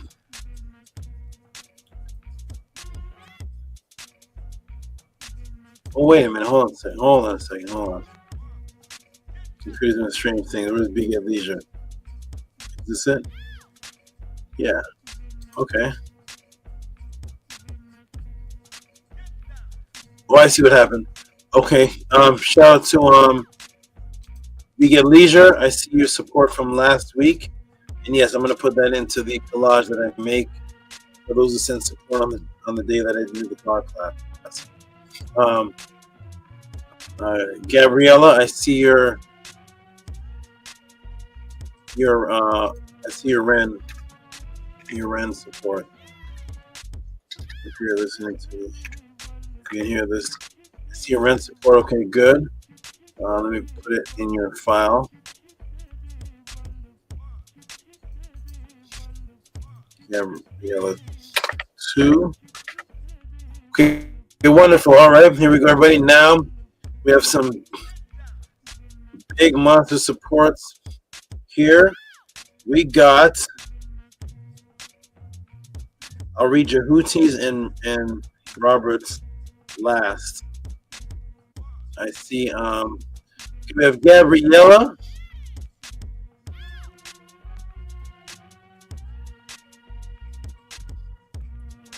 Oh, the energy is back. Oh no, that was inner. Was it inner time? Inner something. The inner is back. Okay. All right. Shout out to Gabriella. Consistent. Very, very consistent. Very appreciative. Is Gabriella. Okay. I'm gonna read that for us. Read that for your sister Gabriella. $22.22 for Tua for your time and energy with a white Eve and a purple Eve. Wonderful, yay. Thank you for that read, Amonette. You're welcome. All right. And give Gabriella some noise, please.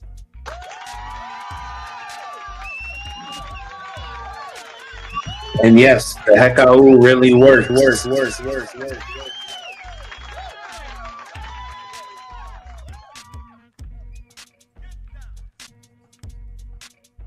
All right. Next up. Now here comes some monster supports. Okay, okay, here we go. Oh, this Ampu just came in. Ampu support appeared very recently. Popped up on the screen. We're gonna go through Ampu support. I'm gonna get Tef to read this. This is the first translator of the Ampu code.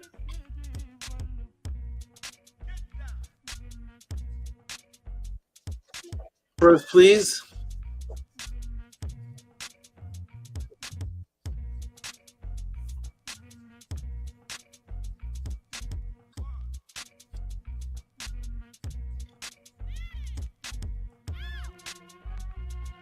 Is it Tef there? Hotep Ray Saba, it says $35 for Purple Eve. TFTK, thanks for the knowledge. Thank you. Give us some big, big noise, please.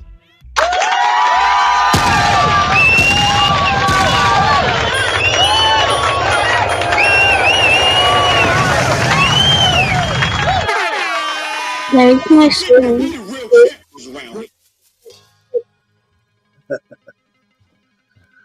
Where'd the spoon noise come from? Who's that? That was me. Okay, is that the only one you did? Yes. I knew it. Okay. Thank you, Amunet, for that spoon addition. And thank you to Efrem Kemet for the rests. Appreciate that. Okay. You're welcome. All right.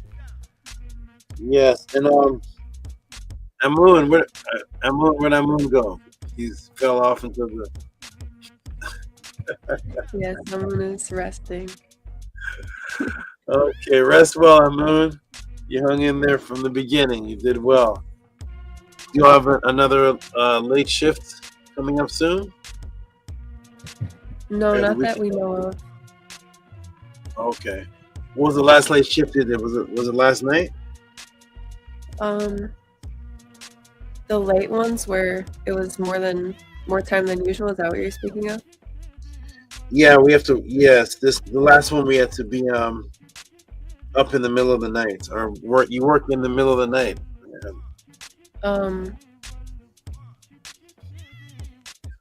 Where we had overtime. Is that what you're talking about? No, you're just your regular shift is just late to me because it seems like you sleep in the day. Yeah. Okay, we worked on Thursday. Okay. Rest well, Amun. I'll see you tomorrow. All right. And we got support, everybody. Support the Tehuti Podclass. Here we go. The monster support's coming in from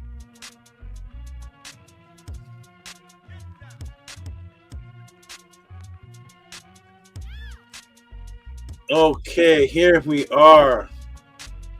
I know Pata truly appreciated this one more than usual.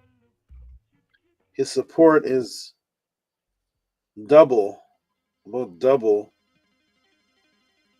even more than double than usual.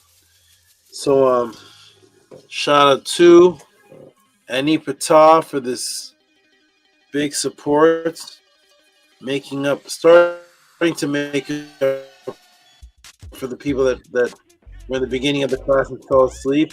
Remember all those names that were on this? That were right. Tefrem Kem Ma'at. Could you read this here for your brother here? To a great Saba, yes.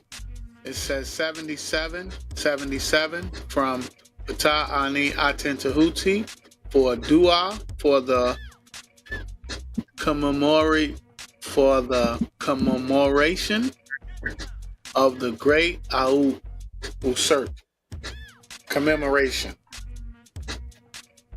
of the great Au Usert.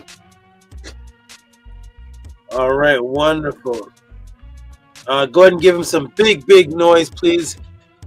The biggest donation so far, I think, of the night that I've read. Give him some huge noise, please.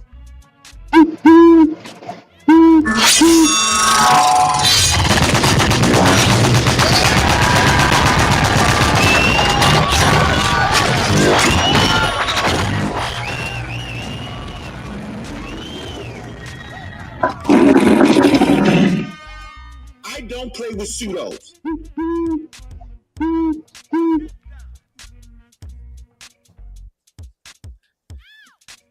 Thank you, sound selectors. Excellent. Did you get to add one in there, Amunet? Yes. The owl? Nope. It was the lion. The lion. Okay, thank you, sound selectors. Appreciate that. Appreciate that, Amunet. Awesome teamwork. Okay, here we go, everybody. Let me reset the page. I only see two last donations to read. Is that it, everybody? Two last donations. Storage is low. All right, here we go, everybody. Boom. Robert E. Williams, always coming through. Always realizing the situation and coming through. Definitely making up for some of the people that were at the beginning of the class but couldn't make it through the 3 hours.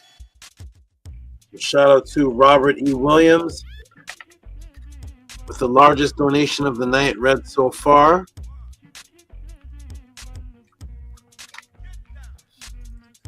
We're going to give some huge monster noise to Robert E. Williams.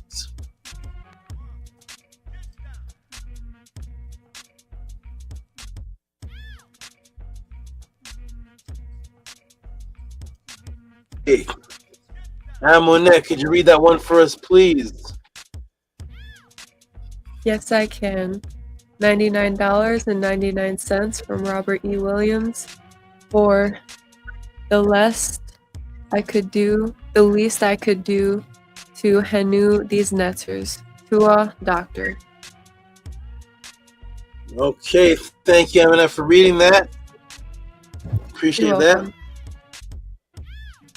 And let's give Robert E. Williams some monster noise. I'm even going to add in some noise Give them some big noise, please. Here we go.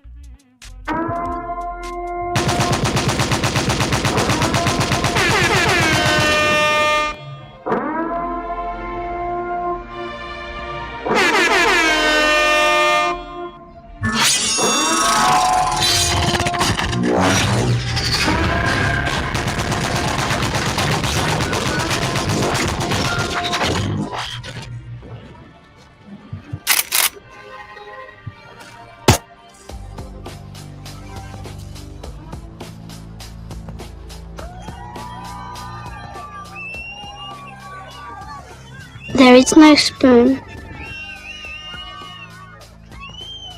Forget that we the real champions around here. Race is not where the line is drawn. It's God's side and the other side. And we don't care nothing about the other side.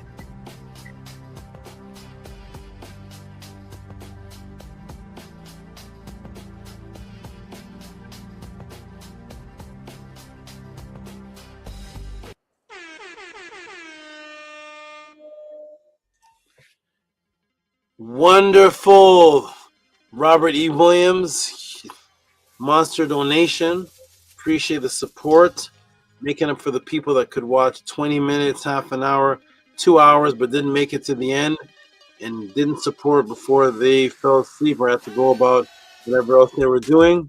And Tua, Amun, and Atef for your great sound making, great sound makers. Thank you. You're welcome. All right.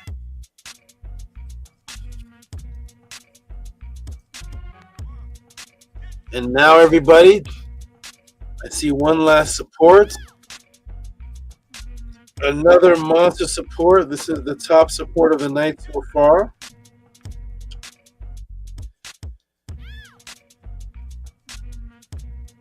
Coming in from Tehuti. Oh, this is a question. It's a question? Oh, ages and correlations to Kemet. Oh, question coming soon. Okay, I'm gonna save this under pending or question coming soon. Call this from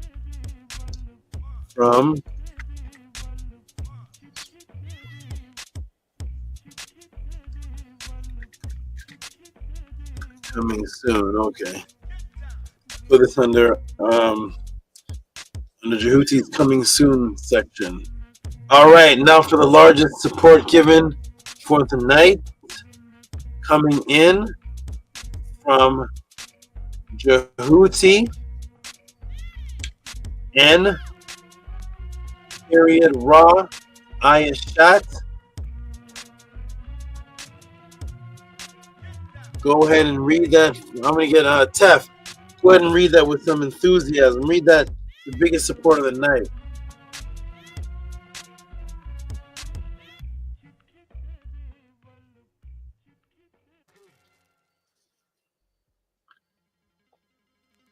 If a Tef is there. What's up, Great Saba? Yes, I'm here. $100 from Tehuti in Ra Ashat for ages and correlations to Kemet. Invasions, ? Coming soon. $100 for ages. All right. For the biggest support of the night thus far, give Tehuti all the major monster. Give him a lot of major monster noise. Give him some commemoration for his great support. Give him some big noise, please. Forget that we the real champions around here.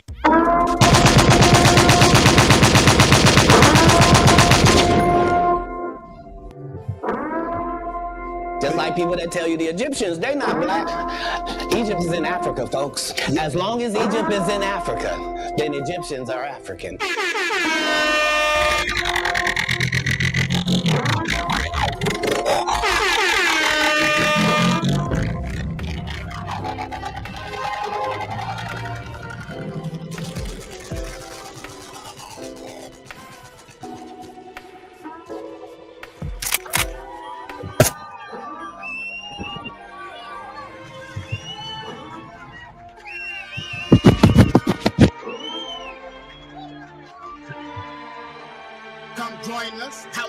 ATTON, ancient Tehuti and teachings of NETERU. Back to the source, we the original Axemen.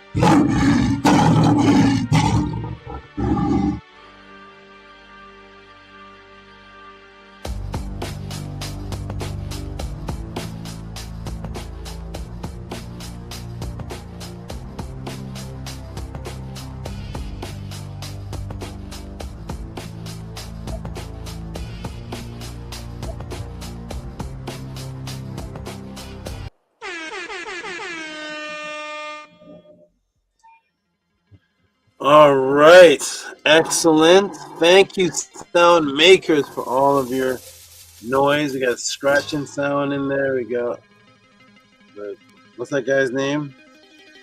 Egypt is Black, folks. Got all the different sounds in there. To you, sound makers. That was a great mix there. All right, everybody. I think that concludes the support donation. Unless Get Leisure comes through, or he always comes through. Let me see.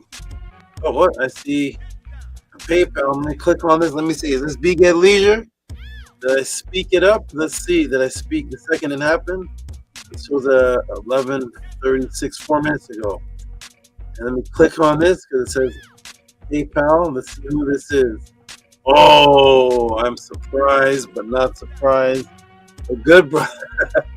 I thought I was going to say Get Leisure, but it says the other monster supporter, Terry Patty, Nana Amun, who loves Kemet history knowledge and loves Bible destruction knowledge. This tonight fell under the Kemet history knowledge that Nana loves, Nana Amun, Terry Patty loves, and here he manifests. Thought it was over. He came in with the monster support, and here he is. I'm going to go ahead and put that on the screen so Amunet can read that one for us, please. Thank you, Terry Patty, for coming in right at the last, right at the end. That's a beautiful, beautiful surprise. All right, go ahead and read that for us, Amunet. $50 for excellent class, Saba. Henu to you, Henu to the Neters, and Henu to the great doctor for the question. Support for the greatest men on earth. Oh, that's what that. Thank you, Eminem. That's what that. We spread a support, and it said doctor. Whose support was that? It said doctor at the end.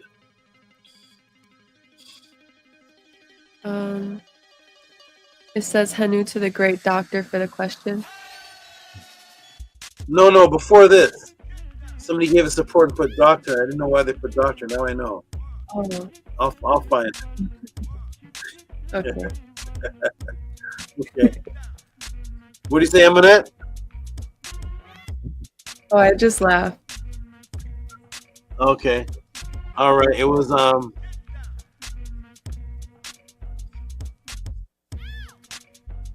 I think it was Robert E. Williams. Yeah, Robert E. Williams put doctor. Now I know because they're saying thank you to Dr. LaRoche for asking the question. I get it now. Okay, that was I think Robert E. Williams. Okay, wonderful, everybody. Let's give and Terry Patty too. He actually put one of the titles that I actually wrote. Usually people don't put when I say you can call the class such and such and such and such. Usually people don't put that title. That's fine. It's just a motivational title. But he actually put the title, "The Greatest Man on Earth."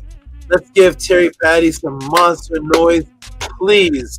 Nana Amun, thank you, Tua.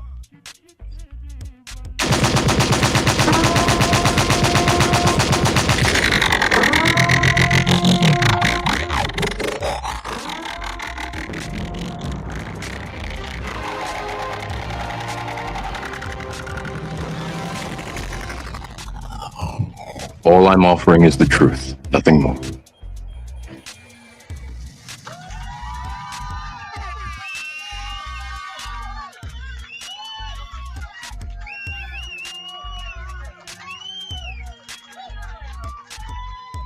that we the real champions around here.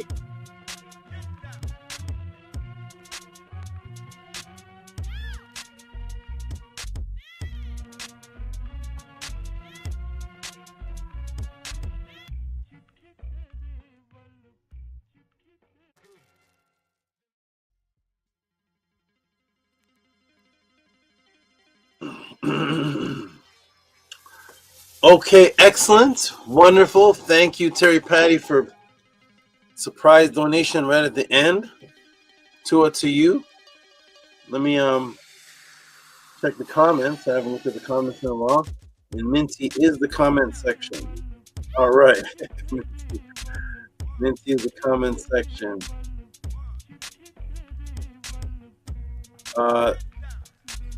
Sabbath, did you get my donation for the meaning of love? I read two supports. I don't recall what I got two donations, one for 10 and one for $8.88. I don't know which one said the meaning of love, but to you. Yes, I did. Yes, it was yes. One did say the meaning of love. That's right. One did say the meaning of love. You go back and watch it's so many classes I give Jules on the meaning of love. So love being a goal. That was right. Yes, absolutely. I got that support of love being a goal. I definitely saw that too. To Minty Hotep definitely gave you some noise for that support. Both supports you gave. Okay. All right, every beautiful person, every beautiful appreciator of this 3 hours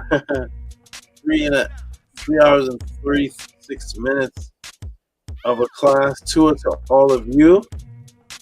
I know I'll probably see some support tomorrow from people that are on different time schedules, like Maharu, he's in Ethiopia, he's in Kenya, one of those places. Some of the people are in London, and so I'll get support from this class sometime tomorrow. But that is all the support I see for the night. We have Brother Dejed incorporated that teaching his last. Yes, I watched that. I watched a lot of that where I was teaching that. He put my class in the beginning. That was beautiful. I brought Nana to watch that. Told Nana about that, and yes, that was wonderful. That was wonderful. Okay, yeah, Minty saying D-Jed. Okay. All right, wonderful, everybody. So that concludes the donation section, and that concludes the answer to the Tehuti Podclass. Next week, I'm going to actually play, didn't have time today, but next week in the intro, I'm actually going to play the beautiful video again. The video you did, Amonet, for the SWG. Now, I saw the end products, great. And your video was a part of it. Your other video is officially a part of the introduction to the podcast. With you on the plane and traveling and all that. Beautiful, beautiful, beautiful words. I was surprised. It was a pleasant surprise coming across on my phone. I just saw that, and I said, "Oh, what is this for? Oh, it's just an appreciation. Thank you." I mean, that was great. You're very welcome. All right, beautiful people. Oh, Jason Kirkland. Nefer Nature J comes in right at the end and throws in his support.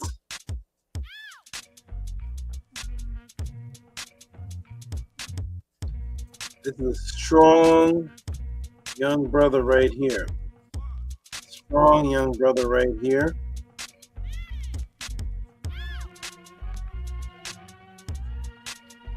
So Nefer Nature J.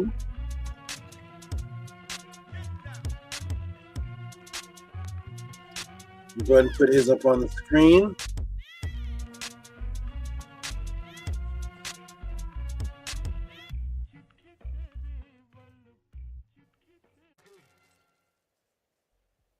Unless Dr. LaRoche. No.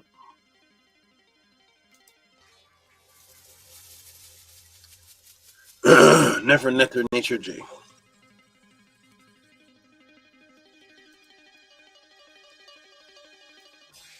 Okay, it's not showing. Let me try again. I see it, but it's not showing on the screen. Okay, let me try. Try this way. I may have to cancel.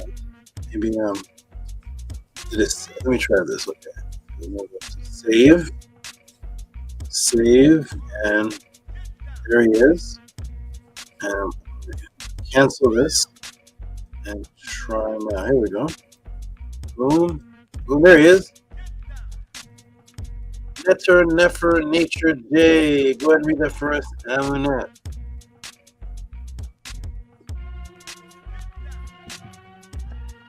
$10.72 from Jason Kirkland for Tua or Saba Atef, Nefer Nether Tehuti.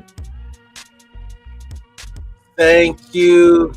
And you know what? Even though it's under $20, I'm going to give you a hand clap for your tenacity of what you're doing out there in the world. You're strong. Give him a hand clap for that and his tenacity for what he's doing out there in the world.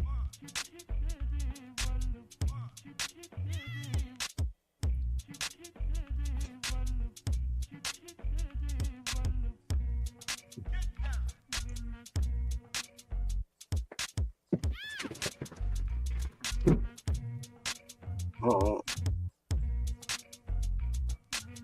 Anybody hand clap for he's just hanging? I did it. I guess. Did you not hear that? No. Yeah, I did it too, Saba. Hold on. Let me try it again. Hold on. Oh wow, both of you did, and it was silent.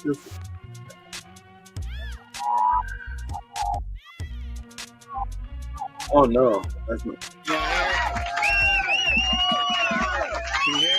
There it is. Okay. Yes, I hear it. And Minty's clapping from the chat. All right, wonderful. That's great. All right, everybody. Tour for everybody's appreciation of that 3 hour and 36-minute pod class. Beautiful. I'm gonna let everybody conclude with some great words, and let me hear some beautiful words from everybody, and then we can actually close out at a early time so I can get my get some rest. Aurora Borealis says peace to Tehuti. Minty? Oh, he had said peace Minty. Okay, he said peace Minty, and he said peace to Tehuti. Okay, got it, with the heart, smiling face, and a whirlwind or vortex, or maybe that's a galaxy. All right, and Minty Otet says back, peace, brother Aura. Great to see you here. Wonderful.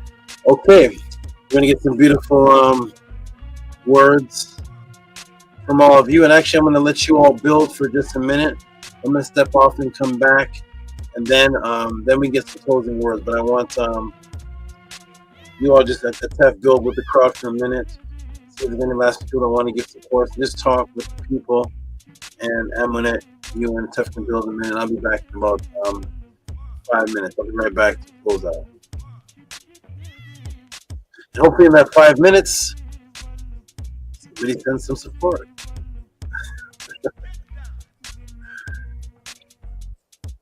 Okay, I'll be right back, everybody. Peace for now. I'll be right back. Support the Tehuti Podclass. You all just saw. I don't even know what to call what you all just saw, but you all just saw this. You all just saw this. Over 3.5 hours. Support the Tehuti Podclass. 3.5 hours is the time that I took to teach it. You can't imagine the time it took to put it together. But to all of you that do support, and I'll be back, everybody. Support the Tehuti Podclass, Cash App, TTM Moon, PayPal at Rocky SV. I'm just going to step off for just a quick moment. And there's my AI moderator. and it's scrolling across the bottom. I'll be back, everybody, in about 5 or 6 minutes. Be right back. Peace for now. Hotep. Hotep, peace and love. Peace and love to everybody in the chat. Aurora Borealis, peace and love to you. Remember you from Killer Priest. Peace and love to you, great sister Mentihotep. This was a phenomenal class. So grateful to have SABA back. I really hope that people appreciate this teaching and this class. It was really special for me because I just want to learn, and I get a lot of pleasure no matter what's going on in my life from my great teacher and the great ancestors and what they left behind. I'm fascinated. I'm amazed. I'm grateful, and I'm honored to be to sit at the feet of my teacher and just learn. I had never had no intention on coming to the panel and every week and just being a part of anything. I had no idea that it would look like this. I just wanted the truth. I just wanted to learn, and this is what it led to. And I'm eternally grateful to my great teacher. I'm eternally grateful to the ancestors. And this was super. Whenever I say that this is my favorite class, they just get better and better. So this was a great welcome back class to honor the great ancestors. 250 years of just phenomenal work that was left behind. And yeah, great SABA. I'm thankful that that I'm here right now, and that the ancestors did whatever it was that they had to do to ensure that we can do what we need to do now in this day and time, so that we can learn. And it is a shame that we know the stories of these superheroes and comic book people that exist in books, and that we know more about other people's culture than our own. It really is a shame. So thank you to you for shedding light on the truth and opening that door, being that SABA, being that doorway for us to truly step out of the matrix. To everyone that supports our great SABA and keeps this going. This is a great time that we're in right now. And I just, I don't know what life will be like without the truth, right? Because for so long we was living a lie, and now that that this door has been opened for me, I don't know no other way. So yeah, I'm up, I'm here. No matter how tired I am, I'm loopy right now. I'm pretty tired, but that's okay, because I appreciate this class, and I look forward to going back and running this over and over again, because they do get better and better. The classes get better and better, and I don't know if it's the questions. So yeah, to you, to the great brother Dr. LaRoche for asking this question, because this was, yeah, it just, man, I just I look forward to the day that more people really appreciate SABA, because I remember there was so many people on Killer Priest that was so appreciative, that the questions was just, they was almost nonstop. They would just come and come and come. Last week I was SABA didn't do class, so I took that time to of course I'm always looking at old classes, and I just scrolled, and I went to Killer Priest's channel, and I just scrolled, and I just closed my eyes and just hit the button, and then SABA's class was it was when he was, I think it might have been it was that was an experience, man. And I'm thankful for Saba for that time. I'm thankful for Killer Priest and all the people that asked those questions back then too, because that led to this. So the class that I actually watched was when he said he was preparing to start the pod, to start this, and I was trying to go back and remember what I was doing when I first heard that. When I was, just to see my mind frame, and I couldn't even go back. I couldn't go back that far in my mind to even remember what I was doing, and that just allowed me to know that I've progressed so far. And I still feel like I'm a baby. This is why I read the literature and I study it, the ancient Egyptian literature from my ancestors, because I want to know, and I can't get enough of it, right? And I never could have thought that I would be here then. So I was trying to remember, and I just couldn't. But I do remember being grateful that Saba was on there, that he was, that we were given this opportunity to even be introduced to Saba, and yeah, I'm grateful, and I tell people all the time, I'm like, when people give me adoration, they'll say things that I don't. They'll say things like, "Oh, where did you find that out at?" And I'll show them the channel. I'll show them Saba, and then it's like people want the truth, but Saba was talking about people being afraid to. Their whole foundation is rooted in the lie, right? So when they know the truth, when you show them the truth, they'll recognize it and they'll say, yeah, they'll acknowledge that it's the truth, but then they'll begin to question their foundation because their whole life is rooted in the lie. Oh, now I gotta go tell my mom, and what is my mate gonna say, and my children, and I've been celebrating Easter with my children and all these different things. And I just remember being grateful for finding out the truth. I remember being grateful. I remember when Saba did a class on the Shimsu Hor. I cried when he did that class, and that was my first time finding out about the followers of Heru. I cried. It brought tears to my eyes, and I was so grateful. I was so grateful to get some insight into who I actually am, and who we actually are, and I'm happy to say it. I'm proud to say it. That truth shook me. It shook me and woke me up. It did something to me. It woke me up.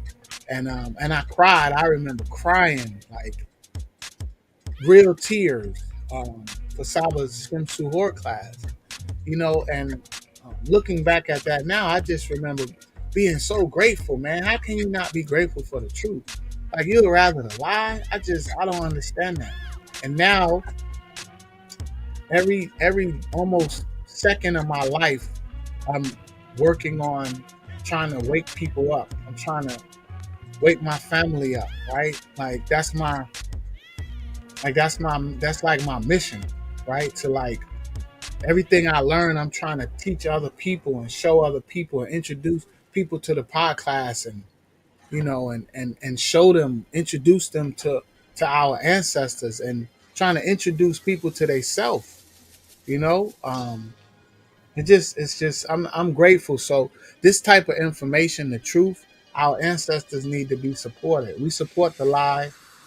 Let's support the truth. Let's find that balance and support the truth.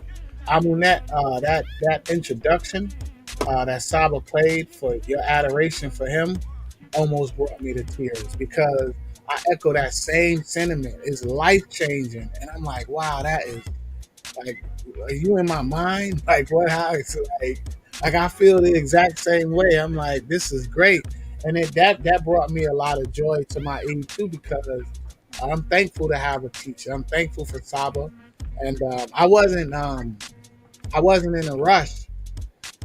Although I appreciate his classes, and I definitely missed him last week and the time that he's been off, but I wasn't in a rush for him to come back. Right?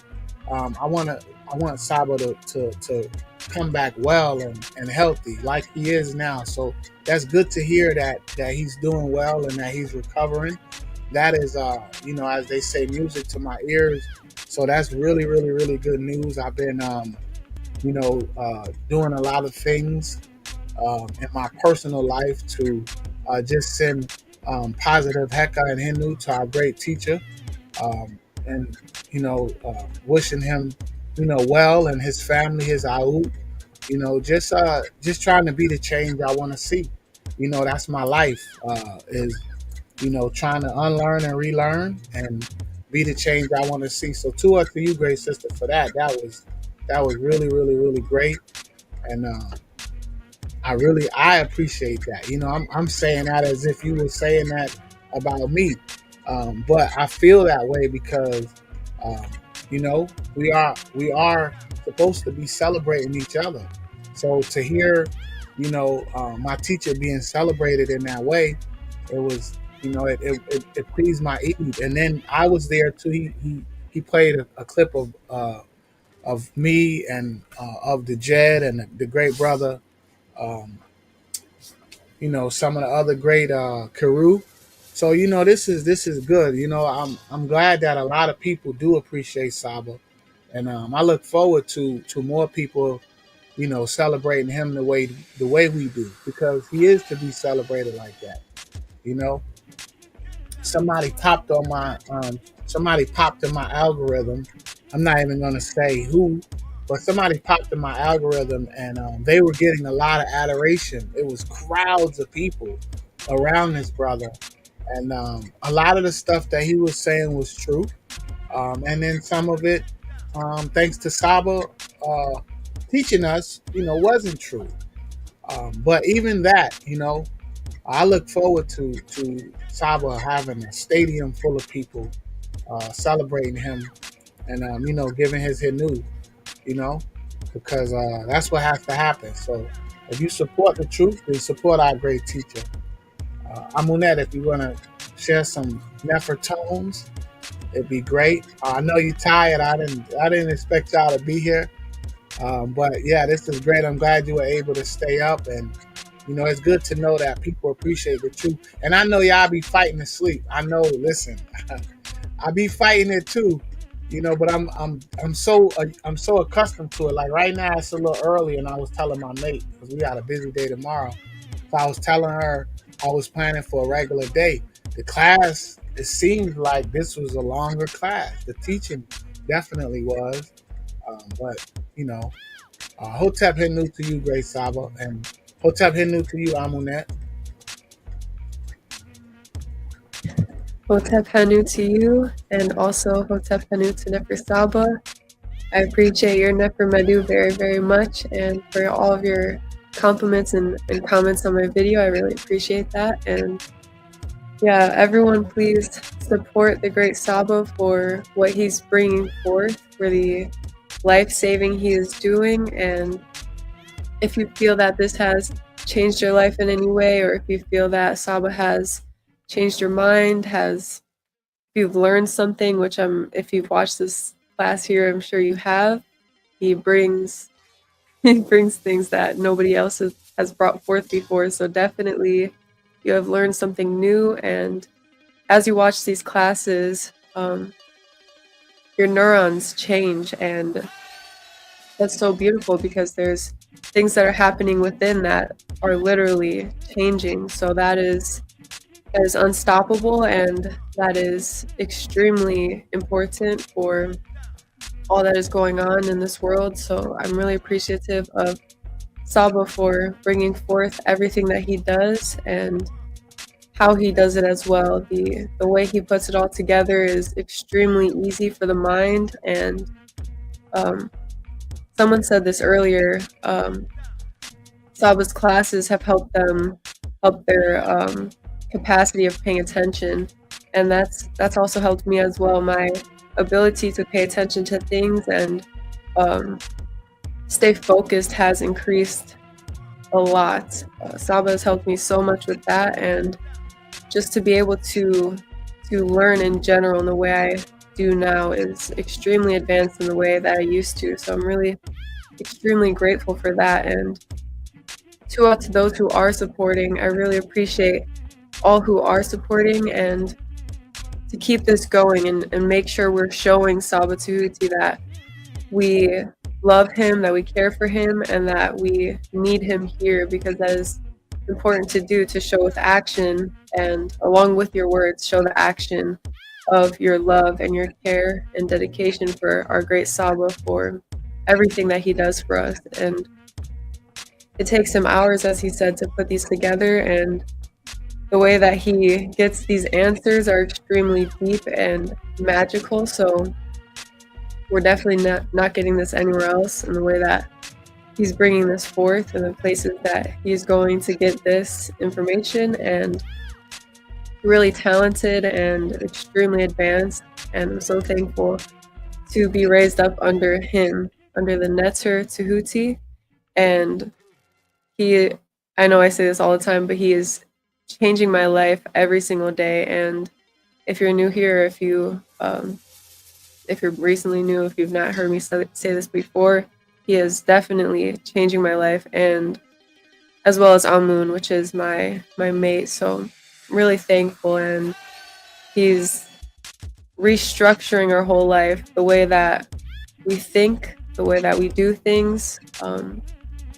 Everything about our life has completely changed since we met SABA Tehuti. So he's so magical, and I am so inspired to be the same as SABA, where I can begin changing someone else's life in the way that he changed mine. And that is the goal of mine, to make sure that I keep this going and take this energy and take it to someone else who doesn't know of this at all. Some people don't know this exists, and I want to be able to teach that person and bring them to life as SABA brought me to life. And so yeah, if you're watching this, please support, please keep this going, please show SABA the love that you have for him, as I said.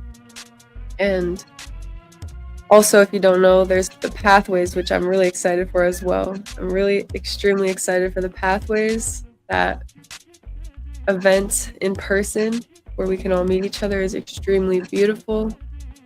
I love the interactions in person, being able to hug each other, just interact in person is so beautiful, because it's so different than the computer, so much different. And being able to meet SABA in person is life-changing and so beautiful. And to be able to hug him as well, to be able to interact with SABA Tehuti is so beautiful. And also give him gifts in person. This year, you can give him the Cash App literally in person. That's beautiful, because you can hand him the literal money instead of having the Cash App, or you could Cash App and be in person, so both of you can be right in front of each other. I think that's glorious, and SABA has spoke to me about that, and I think it's really beautiful that we're able to give him things in person, because it's touching to be able to see the reactions on each other's face, and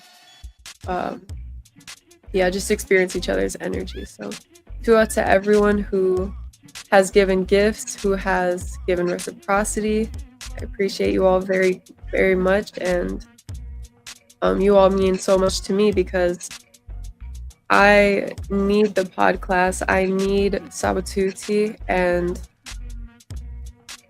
this is extremely important for the future, and it has already created a beautiful future, and I can already I already have visions and beautiful things that I see from what we're creating here, what SABA's creating here. And to be able to have children and they can go back and see so many classes, millions of answers, and SABA has said this before where he's making this as somewhat like a Google where you can look things up and it's from SABA Tehuti now. It's all in the Tehuti Podclass, and that is extremely beautiful because in the past when I was younger, I would try to look things up myself and I wouldn't understand how because there's a lot of contradiction in when you're looking things up. Sometimes you look something up and then it says that it's good, and then you look somewhere else on Google and it says the opposite. So it's so beautiful to have just the truth from SABA. It's right there in front, and there's no lie in it. So there's no digging you have to do. It's just right there for you, and that's a true gift from SABA Tehuti, the great NETERU. So I will end there. I really, really appreciate everyone's attention, for all who are still here live with us right now. I appreciate you for staying here and showing your support. So to you all, Hotep Mary.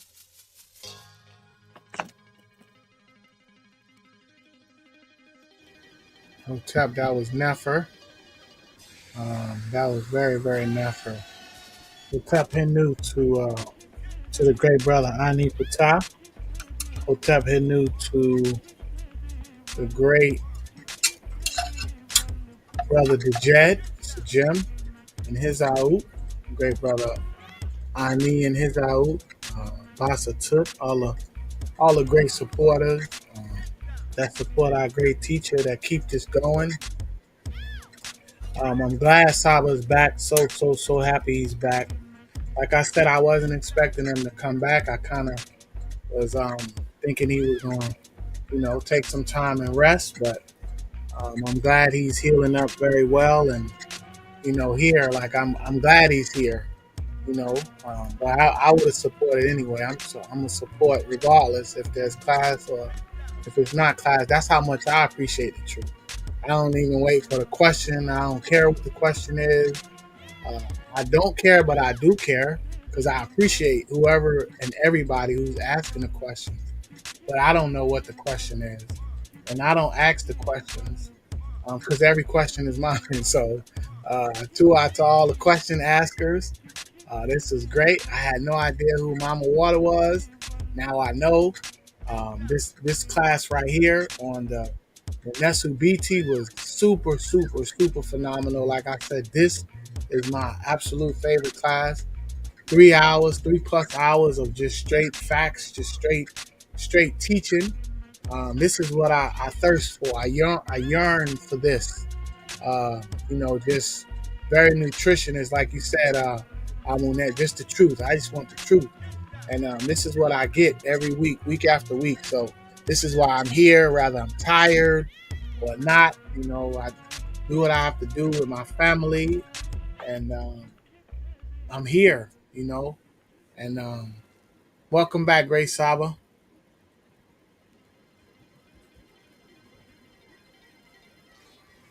Hey, peace. Well, thank you for having me back. And beautiful words. I was listening to a lot of both of your words from in the background. Your appreciation of the life change that you mentioned, Emanet, and Tefrem Kemaat, your mention of not mattering what class it is, whose question it is, you care, but you don't care because no matter what, you're going to be there supporting. So that was beautiful. I was listening to just the ends of what you all were saying. So thank you for those beautiful appreciation. And if the Podclass and the House of ATTON, if there was 100 of you, these classes would be taught. If there was 100 of each of you, these classes would be taught on the island. So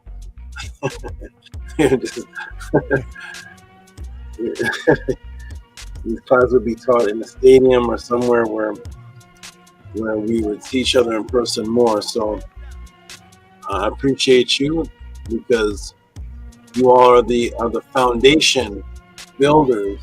Because 30 years from now,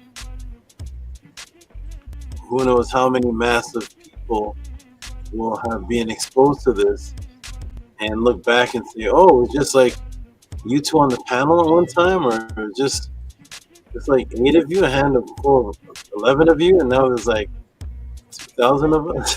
So I look forward to those days, and I hope I'm still here to see that. And you all are doing great. Keep up the great work and focus. It's excellent. Hotep to our great Saba.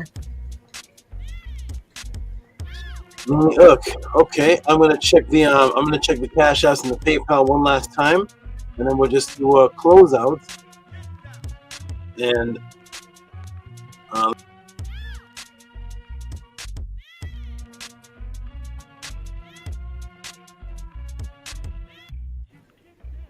Saba fell off. I thought that was me.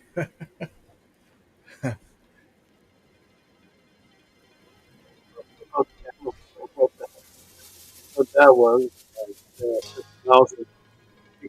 very strange.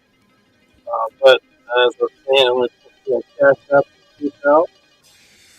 And, give me a minute, when I came back. We missed the first part, Saba. Say it again. As soon as I came back, did I catch you in like a mid laugh, or were you saying something? No, I was saying you fell off. I thought I had pressed something.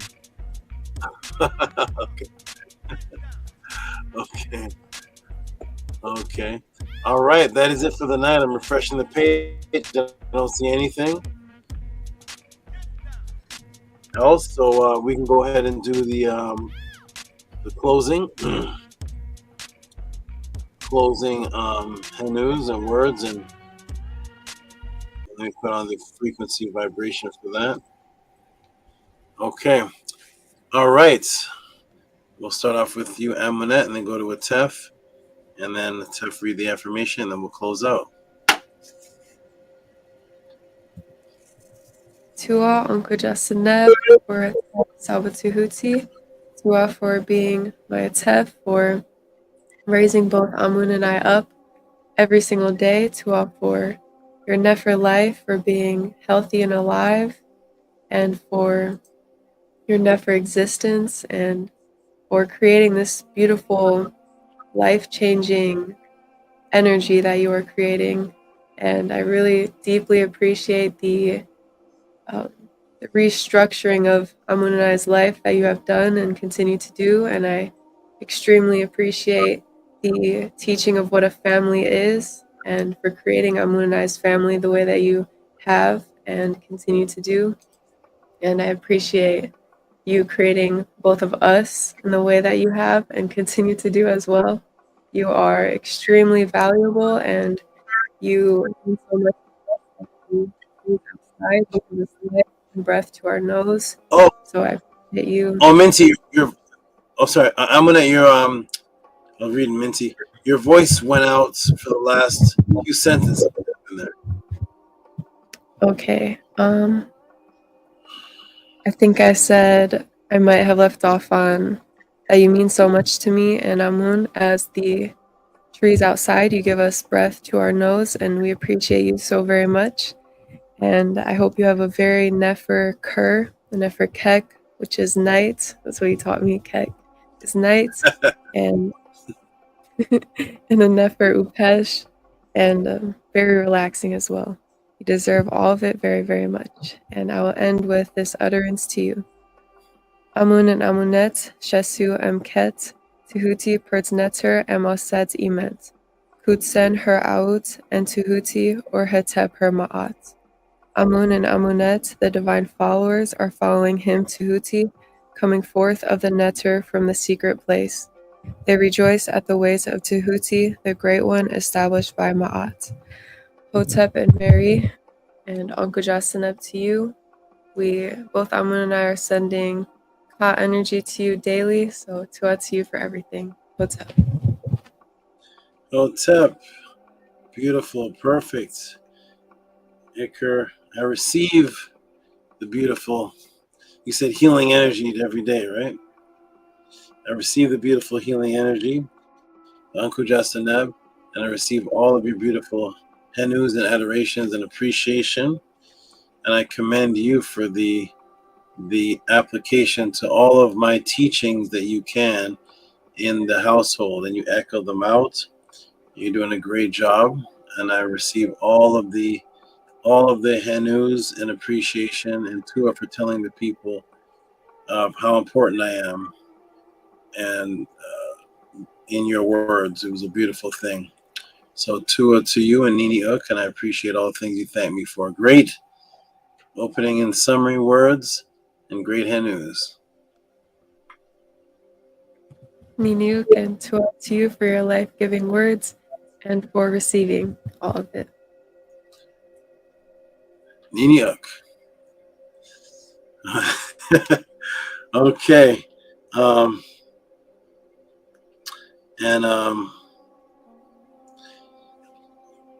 to Atef.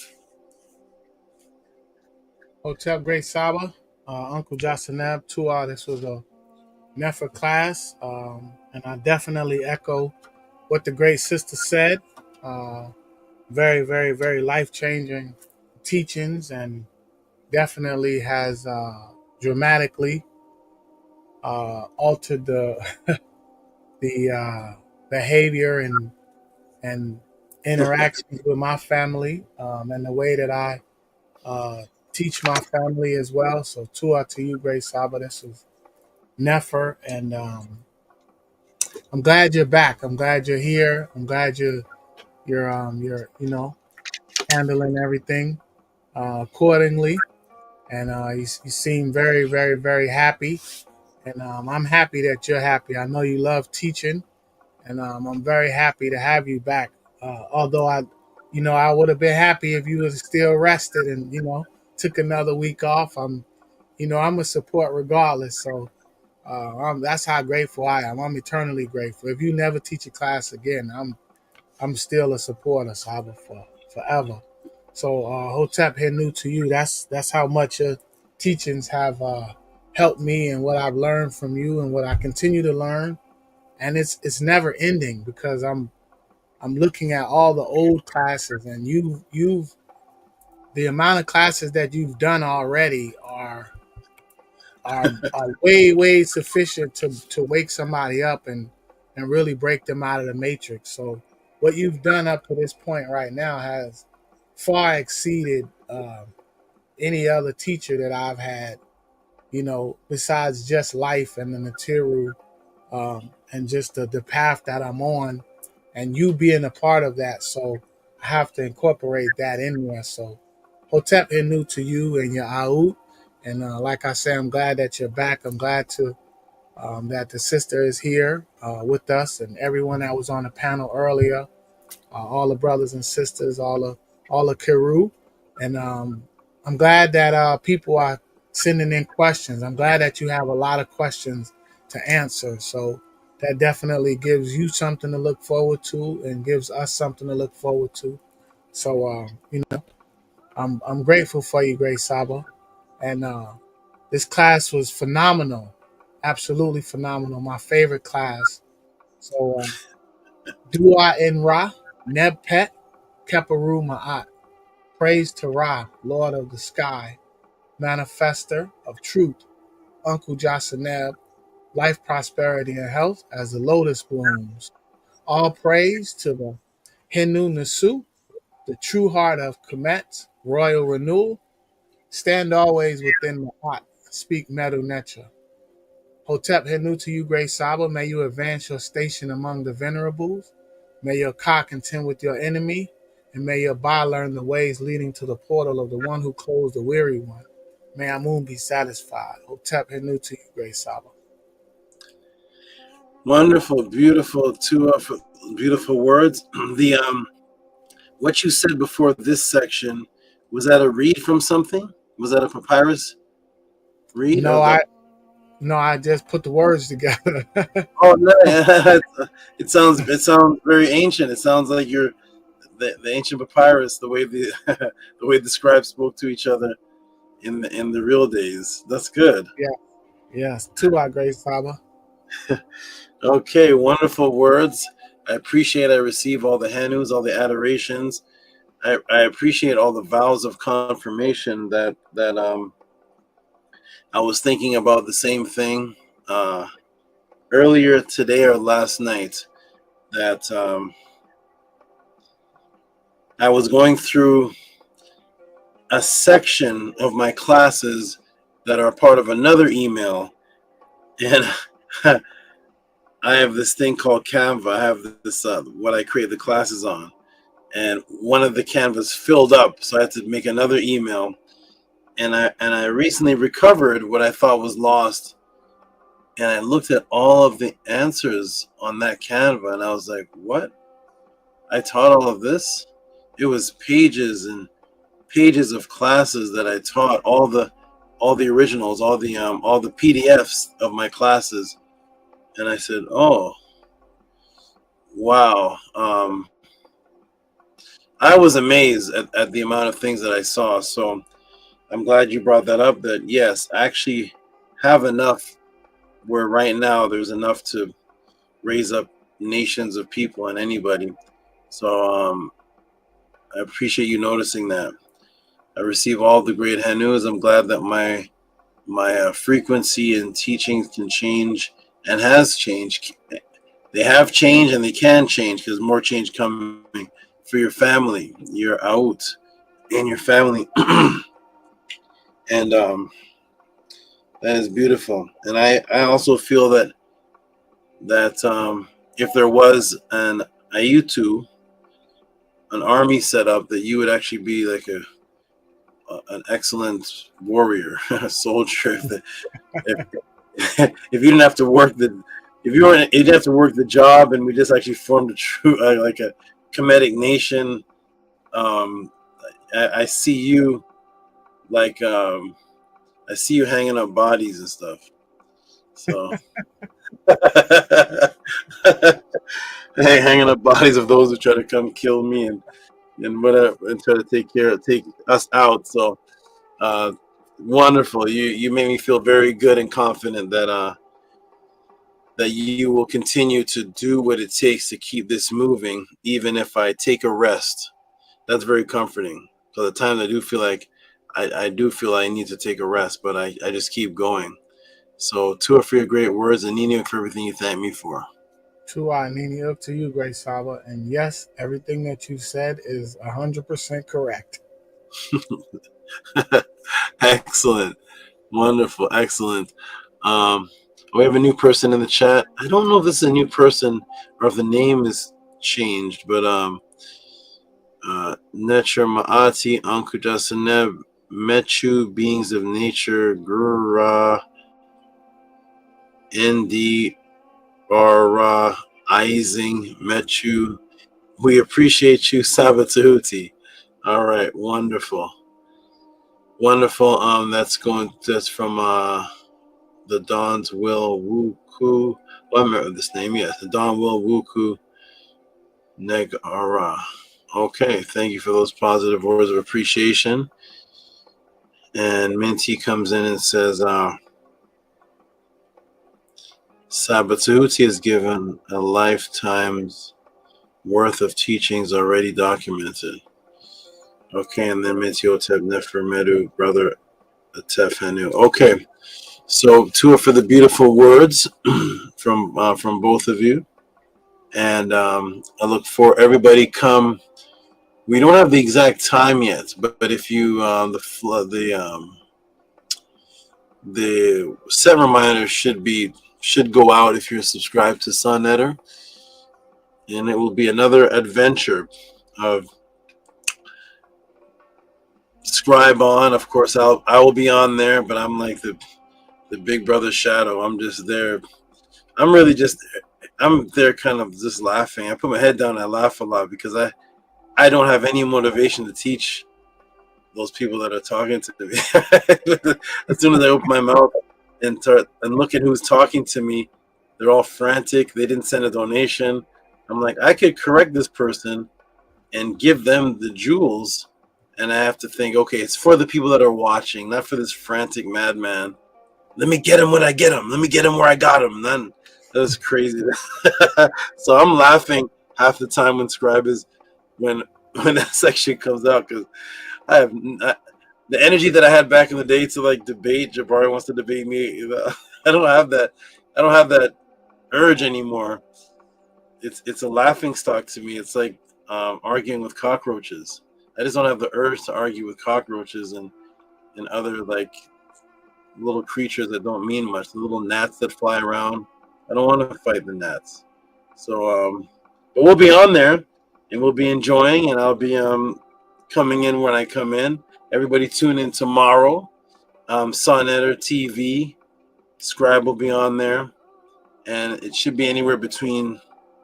I said 2 o'clock because I have a meeting in the earlier, but somewhere around 2 o'clock. Your notifications will go off. Just subscribe to Sonnetter. House of Consciousness usually is where it will be. So wonderful. And I don't know if you heard it, Tef.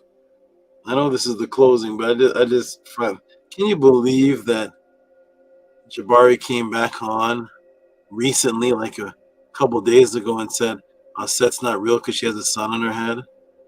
Can you believe that? No, Is he trolling?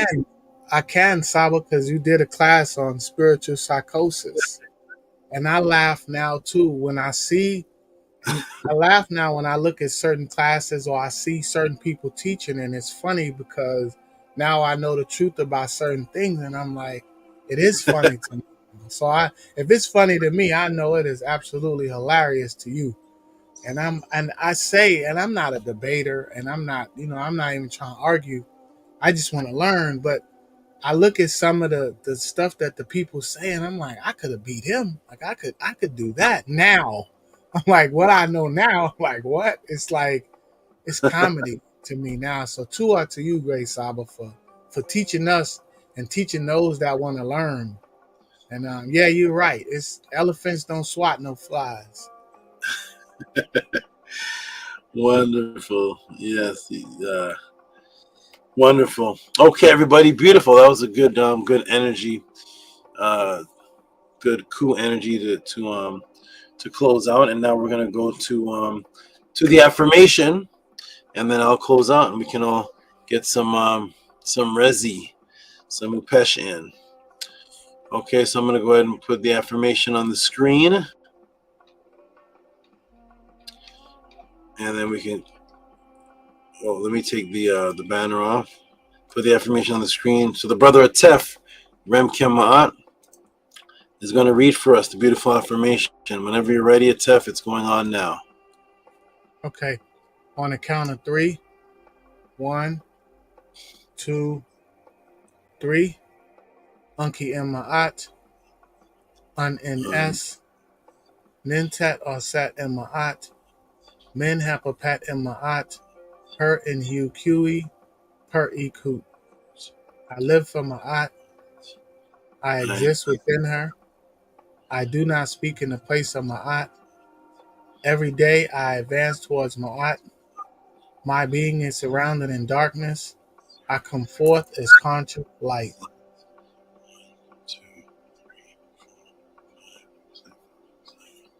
All right. Excellent. Tour for the great read. Atef.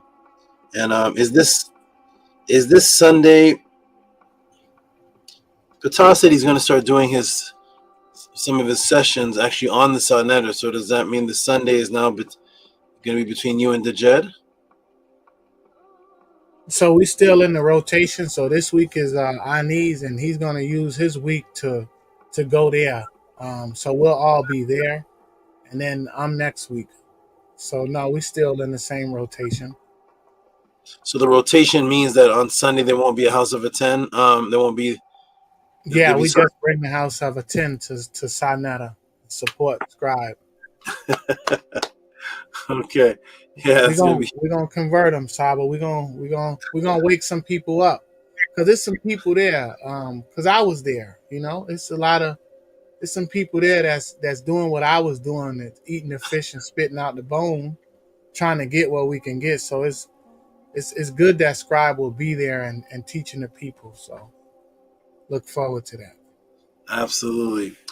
Okay, everybody, I'm going to say good night and get a good rest. Amunet, I don't know how you did it. Amun went into the Upesh. You somehow gathered up the energy to stay to the end, but now it's time for you to jump in bed and go get yourself in the Upesh with Amun and dream together. So you have a great night. You have a great night, and I will actually see you in like 12 hours. Okay. Peace and love. I may have to make the a little early if we'll talk though. If Scribe is going on at 1, then I have to make it a little earlier. But we'll talk tomorrow more. Okay, Hotep and peace and love. Hotep, peace and love. And I just want to say the reason is because I got more rest. So that's why. Oh, okay. That makes sense. Of course you did. That makes total sense. Okay. I'm glad you did. You're still tired though. You're still going to go to bed though, right? Yes. Okay. All right. Get your rest. And I Hotep to you. Hotep. Okay. And peace to you, Atef. You get a great rest. And are you out and about? You look comfortable like you're back home. Are you back home or still out and about on this? No, I'm home, Saba. Okay. You look relaxed. You look home. You look like you're home. Yes, I'm home. Did you go travel this weekend or was it a? No, I've been home. I've been home this week. Good, man. Good. That's good. Travel inwards. Yes. Okay. You get yourself. What time is it over there? About 3:41. Yes. Okay. You get a good rest, my brother. I'm gonna go big screen. And peace and love to you, and peace and love to your great out that you're building up. Tua to you, great Saba, and Nefu Pesh as well. Okay. Hotep, Nefer Pesh to you.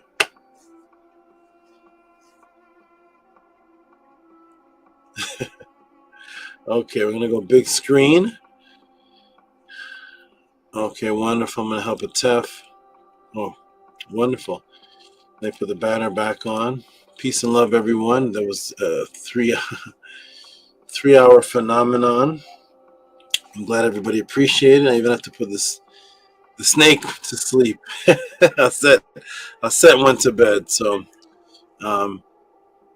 this has been beautiful. Rewind, watch it back.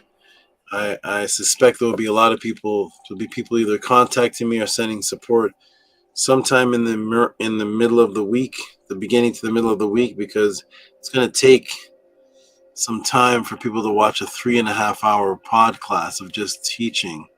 So I expect Dr. LaRoche maybe to finish this class on a Wednesday or something. So we'll see. It's action packed.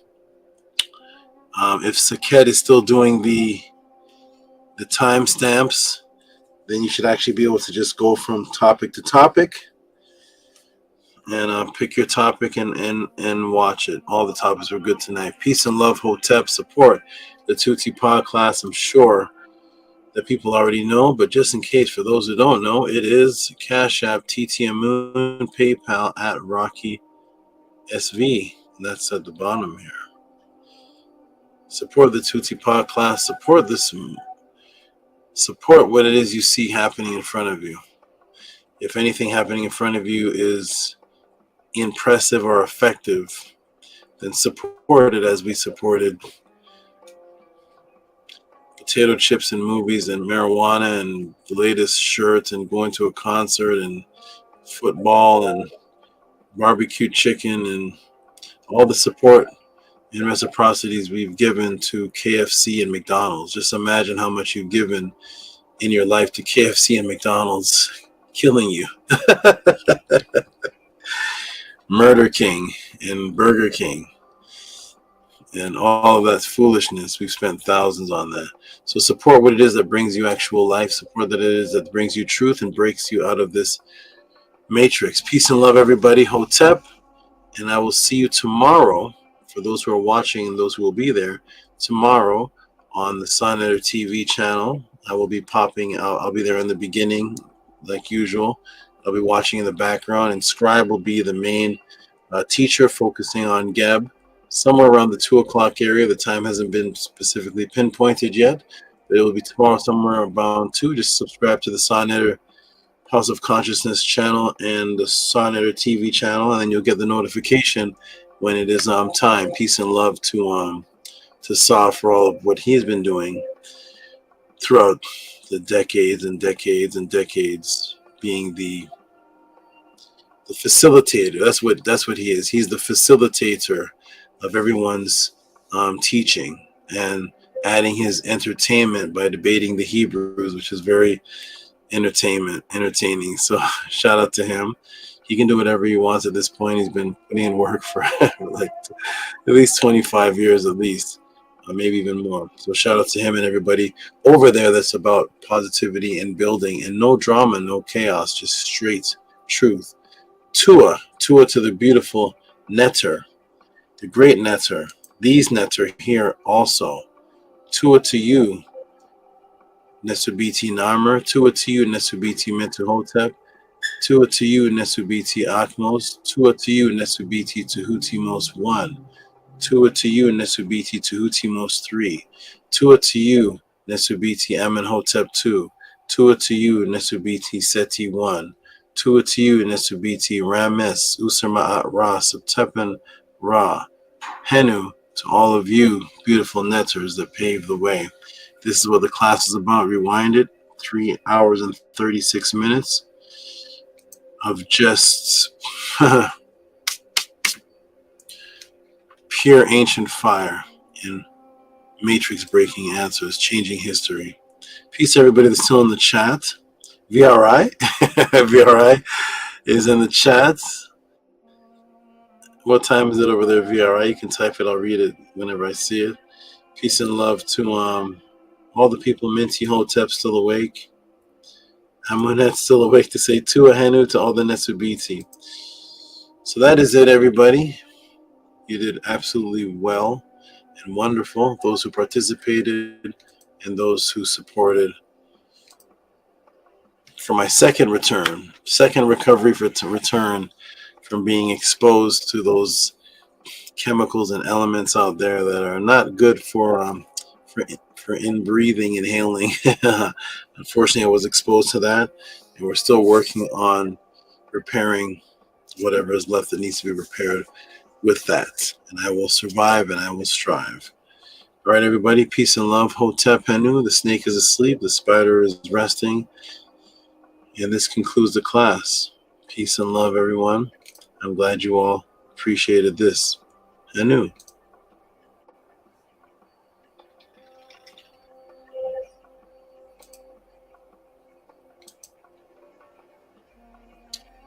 And Henu again. Peace. Peace.